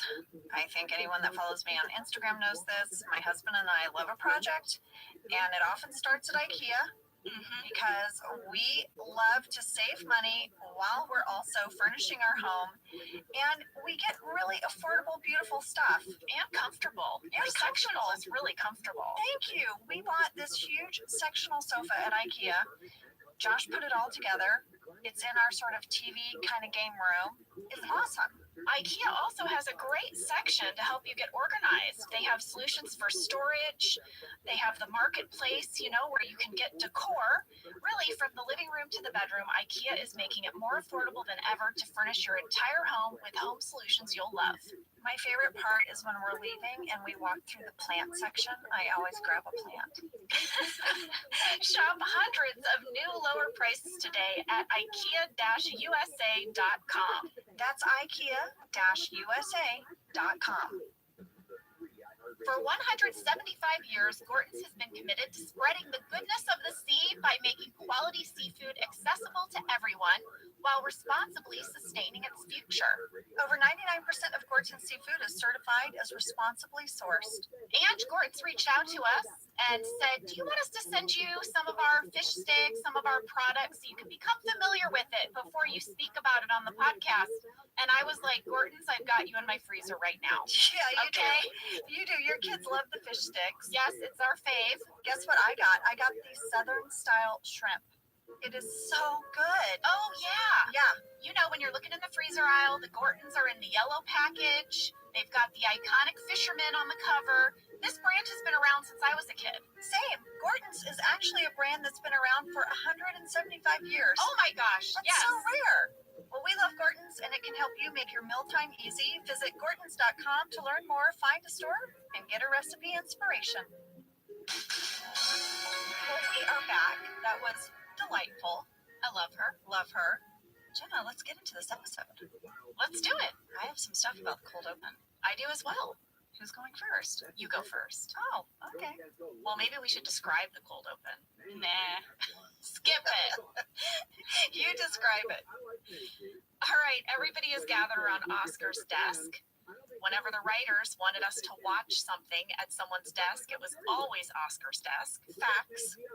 And what they are watching is a Cookie Monster video, but Cookie Monster has Kevin's voice. Yes. So, per Randy Cordray, this was actually scene number 15 in the shooting draft. It was not the cold open, but in editing, they did some rearranging. Well, I went to the shooting draft, Jenna. And guess what was the cold open in the shooting draft? What? I love that I'm saying guess, because you're going to be like, I have no idea. You can tell I'm feeling better because everything tickles me. Everything is like wonderful. Every little thing about life is making you happy right now. Yes, it is. Yeah. Okay, here's what the cold open was. Interior conference room morning. Toby is running a meeting. He is energized and excited in a way we've not seen. He holds up a small booklet. Toby says, A Citizen's Guide to Radon. This book could save your life. Yes, Toby's obsession with radon. Yes. That was the original cold open. It will eventually end up in the episode The Chump. But the one we went with, as Jenna shared, was when Oscar dubs Kevin's voice. Jenna, there were many, many alts for this scene. First of all, it started with an Oscar talking head that did not make it to air. This was the Oscar talking head. Oscar, I was listening to a message Kevin left me, and I thought for a second it was Cookie Monster. So I edited this together at home. And then that would have led in to the scene with everyone gathered around his computer. Oh, okay. I know. Fascinating. I think it is. Oh, Lord. Here were some of the alts they gave to Brian. Oh, my gosh, Jenna. Oscar, I'm going to be late today. I'm stuck in a drive-thru behind a bus. Bye. Hey, Oscar, I'm at the dentist. Turns out I have a cavity. Can you save me some cake? Bye. Oscar, I'm pushing the volume on my phone. Do I sound louder? Oscar, do my hands feel sweaty to you? Wow. Those were all in the shooting draft. That means Brian, as Kevin, read all of those. Yeah. So I wonder how they decided which one was going to win. I bet they just dubbed them all and then sat around and watched them and decided. Well, the two that made it in did crack me up. The first one is Oscar. Toby said he left my Girl Scout cookies on my chair. Have you seen them? Wait, I'm sitting on them. Bye. And then the second one is Oscar. What's the difference between a chimichanga, a chalupa, and a tostada? Call me back ASAP. Amazing. It's funny, all of that is happening in the scene. But the thing I wrote down in my document is this. I need to talk about Ryan's outfit. I know. That's what I wrote down. He has on an untied bow tie. Here's the crazy thing. I found an interview that Mindy Kaling did for OfficeTally.com right after this episode aired, and she talked about the untied bow tie. Oh, Mom Detective, I felt so validated. Do it, Mom Detective, do it. She said, quote, I take a lot of pride in the choice of Ryan's undone bow tie, which is the infuriating style of some hipsters and hipster musicians. It has such annoying connotations of, I partied so hard, I am this unkempt, or I don't even care what anyone thinks of me, I am an iconoclast. Both of which are perfect for the smug Ryan. Because, by the way, it was in the script that he's wearing an untied bow tie. Like, this was a Mindy Kaling detail, and I totally noticed it, Mindy. I want to know where Mindy was when she saw someone that looked like that, and she was instantly, like, ticked off. Like, how dare you? Yeah, she was like, Ryan. Well, Randy Cordray told me that getting permission to use the Sesame Street characters was not easy. It was a very long process. I remember this, Jenna. I remember there was like scuttlebutt, like, what if we can't get it? They're like being kind of sticklers. Yeah, he said that it started off really easy, and Mindy confirmed this as well, that they had a conference call with the Children's Television Network, which is now called Sesame Street Workshop, asking if they could use Cookie Monster. And they had kind of shown them the outline of the script, and they were like, yes, you can.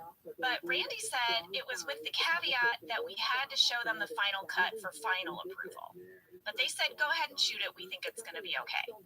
Well, I guess after we shot it and showed it to them, they said no. Yeah, that's what I remember. So they set up another conference call with Greg Daniels, Paul Lieberstein, Steve Carell, and Randy Cordray with the senior executives at the New York headquarters of Sesame Workshop. Uh-oh. Greg and Paul said, listen, this parody is really innocent. We are not making fun of Cookie Monster. We're making fun of Kevin's voice.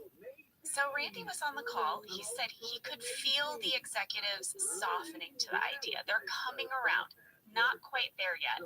Until, dun dun dun, Steve Carell volunteered to appear on Sesame Street in the scene of their choosing.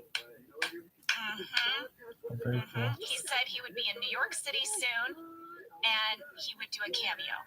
Steve knows how to work it, and they were like, yes, I found his cameo.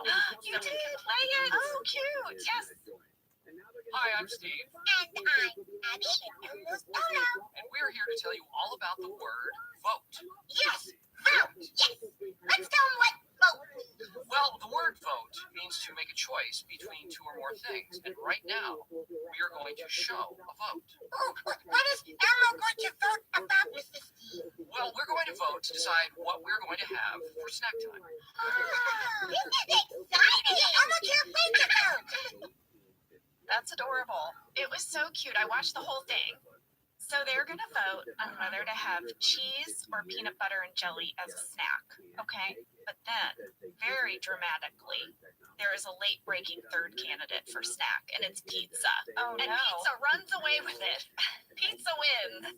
But it's really cute. But that is why we were able to use Cookie Monster and the Count in our episode because of Steve. Well, that is stinking cute. I love that Elmo calls him Mrs. Steve. I know. Kevin is very upset by all of this. Yeah. Everyone else is tickled. Dwight says, send me a link to that. And everyone's like, yeah, send me a link, send me a link. Kevin appeals to Angela, who is beside herself happy. She says, this is my favorite day. And we got a fan question about it from Selena R. in Long Island, New York. In these later episodes, it seems like Angela becomes more emotional and humanized. Do you agree? If so, Angela, how did you interpret this? How'd you feel about it, both now as a viewer and as an actor? In this episode especially, I felt like I saw so much growth in her character. I couldn't imagine Angela doing some of these scenes in the earlier episodes.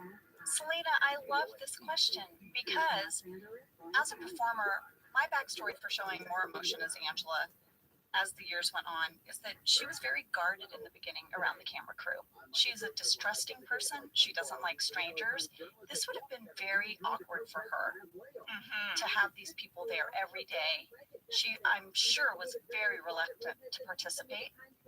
And so as the years grew and she became more comfortable, she just let her guard down a little bit more and showed more of her emotions. Right. So it's not like Angela is changing. It's just she's changing how much of herself she is revealing to this crew. Exactly. It's so funny because we never really talked about it. It just kind of happened. Yeah, naturally. Yeah, for all the characters. Thank you for that question. I thought that was great. Andy has a very exuberant talking head. He's super excited. It's Secretary's Day. He's made a banner. He's decorated. He said he's so excited for everyone to celebrate Erin. He really wanted everyone to know to celebrate her. Listen to what he did. He sent an email blast, a text blast, a good old-fashioned talk blast, and a snail mail blast.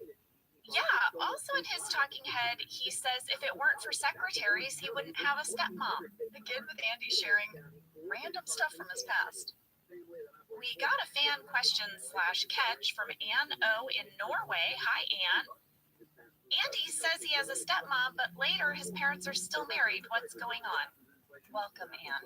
Welcome to the mystery of Andy's backstory. It's true. I had to say Ann's catch because I think we were all thinking it. Yeah.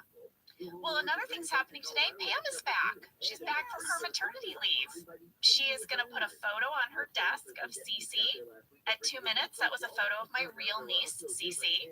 Oh, cute. She's also going to notice that her plant died. Jim said he didn't even know it existed. That made me laugh. Because I feel like my husband would do that. I have all of these plants. Whenever I travel for work, I'm like, okay, 2 things. Change out my hummingbird feeders and my plants. I always am not sure what I'm going to get when I come home. Well, Dwight said he chose to let it die. Welcome back, Pam. Fan question from Caitlin C. in Iowa. Is this proof that Pam was buying all the plants for the front desk? Oh, I like to think that. I do too. Well, there was more to the scene. At 25 seconds, what would have happened, it was a deleted scene, is that Pam would find a very old box of cupcakes. That was a gift, like a baby gift, that was left on her desk for weeks. It was covered in fruit flies, and she had one of her drawers that was full of maggots. Oh my gosh. Pam's dialogue would have been, ugh, who left cupcakes on my desk for 6 weeks? My drawer is filled with maggots. To which Dwight jumps up, runs over to the drawer protectively, and says, those are mine. I was breeding maggots for personal use. I have nothing to do with the fruit flies, though. Did we shoot that? Yes. I have no memory of that. It's in deleted scenes. That's crazy to me. Crazy. But this is what was happening on Pam's desk while she was away. Her plants were dying. There were fruit flies and maggots in her drawer. Randy did share for this deleted scene. We used Bob Dunn's animal rentals for flies and maggots. Trainers were Megan Fraser and Kevin Kinzer. So now Andy is really going to do everything he can to have Erin have this great Secretary's Day. And that starts with going to Michael and asking Michael, what do you have planned? What are you going to do for her? Wrangler. And Michael says he's going to give her $15. Oh, I had a Rabbi. Andy says, I think maybe step it up. Like, why don't you take her to lunch? What's your project trying not to die? I want to spend a lunch with Erin. I don't know. It's like Andy said, I think you should get a root canal.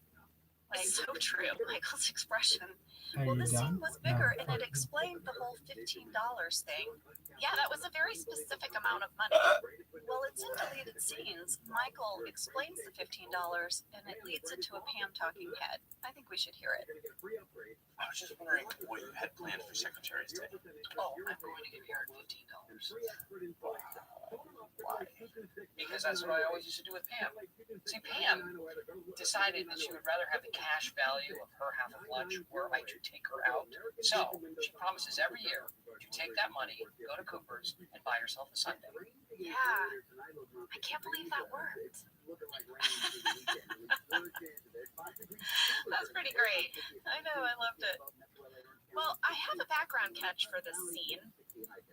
You know, earlier at reception, one of the gifts that Erin got for Secretary's Day was like a little stuffed dog. Did you notice?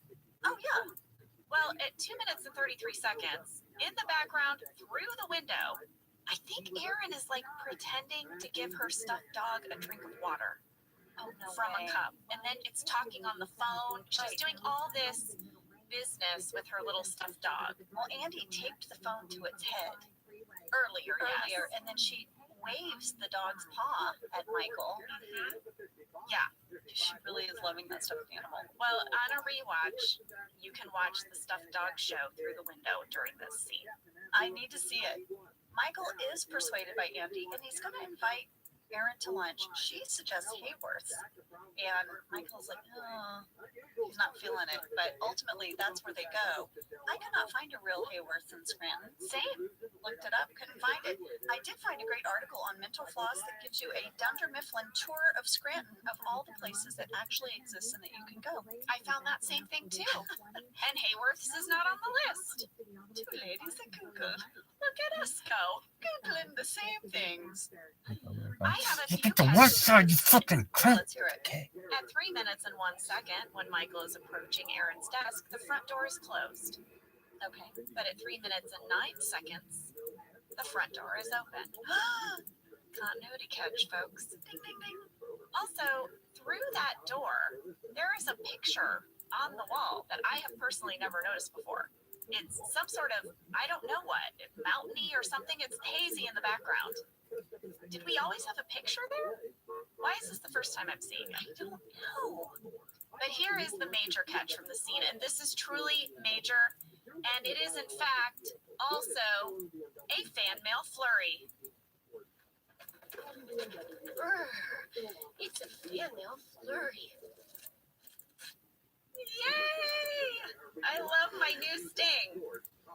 At 3 minutes and 4 seconds, Anna H. from Columbus, Ohio, Rudy D. from Utah, and Amanda H. from Boston, and many more all said, Aaron is wearing purple flower earrings in this episode.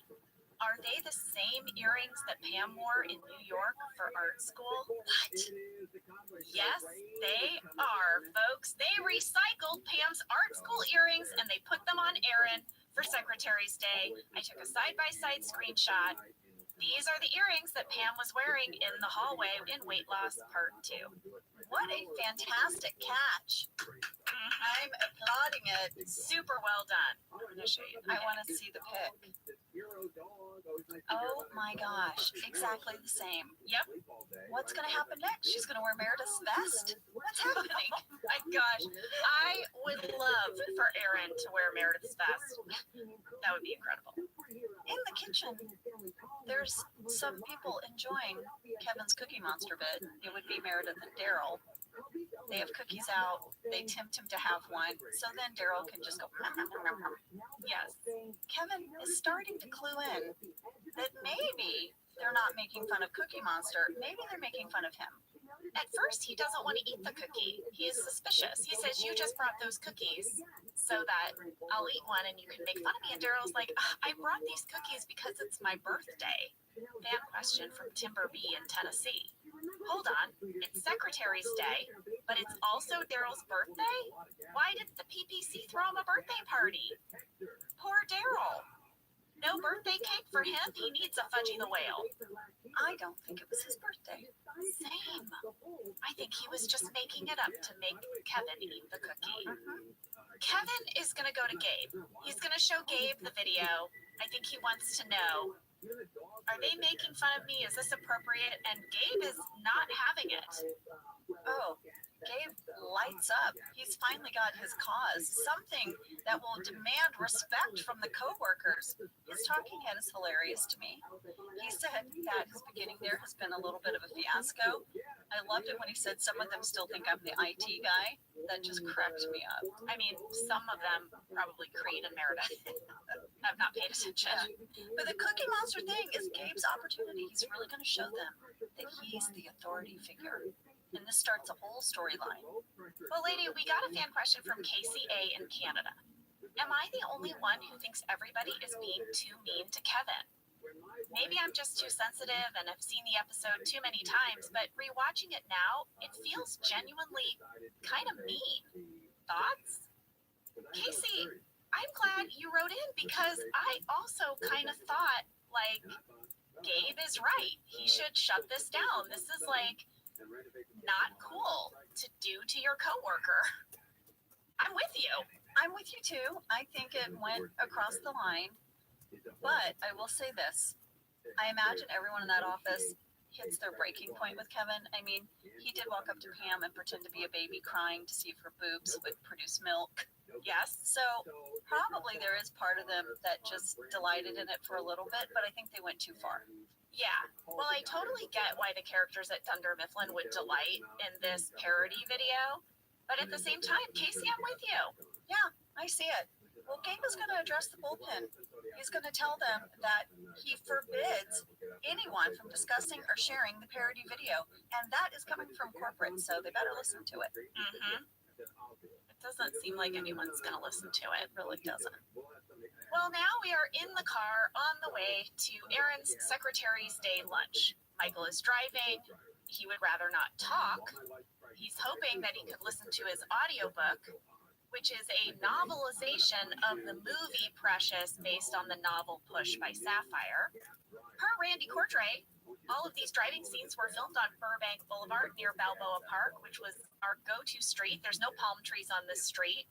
I love that it was someone's job to drive around the vicinity of where we shoot, looking for stretches of road with no palm trees. Like, that was their job. They're like, go find me a street with no palm trees.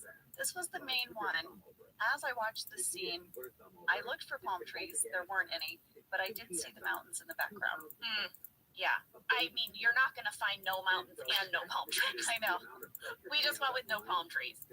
Steve was not actually driving in the scene. The car was being towed behind one of those camera insert cars.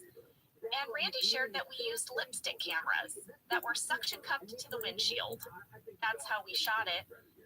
Randy also shared that lipstick cameras were often problematic, and whenever we could have a camera operator in a vehicle with us, that was preferred.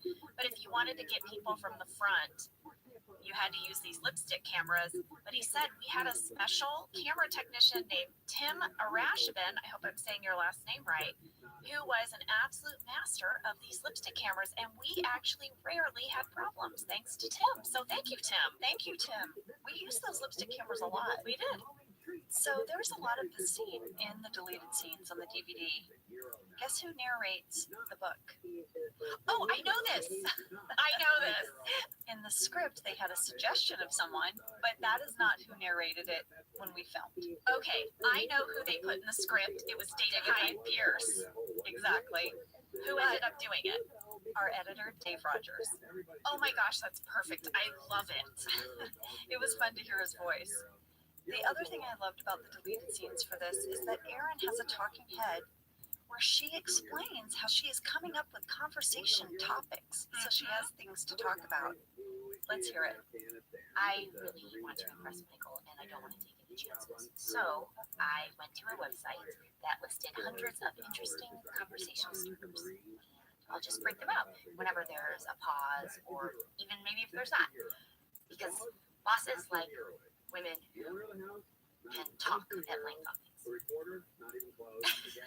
So that would have played before the car scene. And while she's searching on this website for these talking points, all of these advertisements keep popping up, these pop-up ads, and she's having a hard time clicking on her article. It's just a funny background detail. It's at 2 minutes, 25 seconds. Randy shared with us that all of the motion graphics were created by Henry Sain. Wow. Well, you're going to see a few of these conversation starters coming up in the car. Erin says, so what decade would you have chosen to be a teenager? And then we're going to get to the restaurant for a very awkward lunch. And Erin is going to hit him with this. Do you have a favorite age or month? Michael does not know what to do with this. She goes on to say, how many pillows do you sleep on at night? Well, you know, in the script, Michael had a response to that got cut out in editing. Oh, what'd he say? Michael says, none, just my body pillow. And then he changes the subject to Andy. But that line did not make it in the final cut, but I think that's very funny. I just imagine Michael always sleeping on that little bench at the end of his bed. It's hard to picture him in the actual bed after that scene. I know. Dinner party. Well, Erin is going to continue to overshare, if you will, at this lunch. She's just talking and talking. She can't stop. Yeah, she said she used to work at a Taco Bell Express, but she couldn't hack it when it became a full Taco Bell. It was just too stressful. We had a fan question from Beth W. in New York City who loves that line, wants to know who wrote that amazing joke. Mindy Kaling said that Danny Chun wrote the Taco Bell Express line, and it's one of her favorites in the episode. I looked it up, the difference between a Taco Bell Express and a Taco Bell, and I see why it might be more stressful for Erin. Taco Bell Express, if my memory is correct, there's no seating area. No, it is to serve, quote, hungry customers on the go. It's a grab and go, and it also has a smaller menu. It's just the tacos and burritos. Look at that. And so, yeah, if you went from grab and go to a seated restaurant, when I worked in fast food, I have to say, like 50% of it is just cleaning up that dining room. I bet, you know? People are messy. People are messy. You know, the trash cans say thank you. And I used to say, you know, that's for you, the guest. They're not thanking me, the employee, for throwing your stuff away. They're thanking you. That's what, carry your stuff over and throw it out on your way out. Maybe trash cans should have a longer message, like thank you for not being a total a-hole and putting your trash where you're supposed to put it. It's literally on your way out of the restaurant. You have to pass by it anyway. Clean up after yourself. If you make the mess, clean it up. My gosh, how hard is that? I don't even know where we are now. I do. Okay, so this scene, Jenna, was even bigger of Aaron just talking and talking. There was part of it that just really cracked me up. It's in deleted scenes. It's about what's in her purse. You have to hear it. My foster home never had a desk, so it's like I don't mean that I didn't like my foster home. I did like it. I just didn't have a desk there. So sorry. I know I feel weird. I think I'm nervous, and you'll feel like I'm weird, but my blood sugar is really low. You know, I didn't have my bar this morning. I thought I'd go in the bar my first, but it turns out I put my TV remote instead. See, there's no woman nutrition to take that, or I just wanted you to know it was real. No folic acid. Can you imagine eating your TV remote for breakfast? I don't know if it would kill you, but it wouldn't even taste good to begin with. But I don't know. There's so many things about being a receptionist that I can't just pick one and say that it's my favorite. But you probably feel the same way about being a boss. You can't pick one. Did you have a favorite age? Age or month? Yeah, like a favorite month. Like April when I was 7. I don't have a favorite month now. It's sort of like every month is different. I could listen to it forever. It's so delightful. It's such a wonderful free association. She holds up the remote control. She fishes it out of her bag. And the look on Steve's face as Michael when he's like, what do you want me to do with it? What do I do with all of this? We got a fan question from Jenna R. in Los Angeles, California. Hi, Jenna. And what's Where did they film Michael and Aaron's lunch scene? It was filmed at a restaurant in Encino called Boca, which has since closed. It is now called Monaco Encino. And Randy even sent us a photo from their location scout. So what they would have done a week prior to an episode where we have to shoot something on location, everybody would get in a little van, the director, the writer, the producers, the camera operators, and they would go around to like 3 or 4 restaurants that are options to shoot at, that our locations manager, Kyle Alexander, would have found. And they would sit in them and they would talk about, like, we could put the camera here. This is what you would see if you put the camera here in this location. And then after that, they'd pick the one they like. Randy sent us a picture from the location scout. You can see Steve in it. You can see our first AD, Rusty, talking about how they might shoot the scene in the background. And then Randy is sitting at a table pretending to be Michael. And our second AD, Jenny O'Keefe, is sitting pretending to be Aaron. Oh, I love that. It just warmed my heart. Oh, we'll have to put it in stories. Definitely. Well, I think we should take a break because when we come back, Michael is going to put his foot in his mouth. Oh my gosh. He sure is. And Aaron is going to have quite the reaction.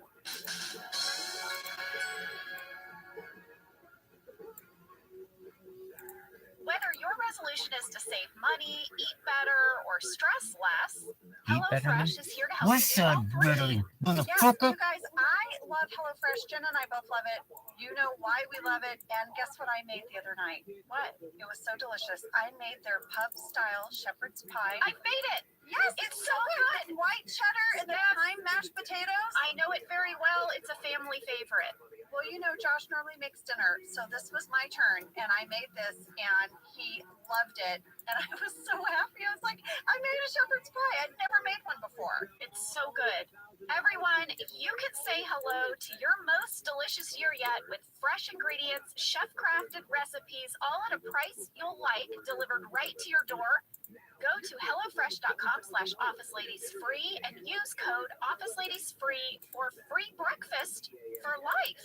1 breakfast item per box while subscription is active. That's free breakfast for life at HelloFresh.com/OfficeLadiesFree with code OfficeLadiesFree. HelloFresh, America's #1 meal kit.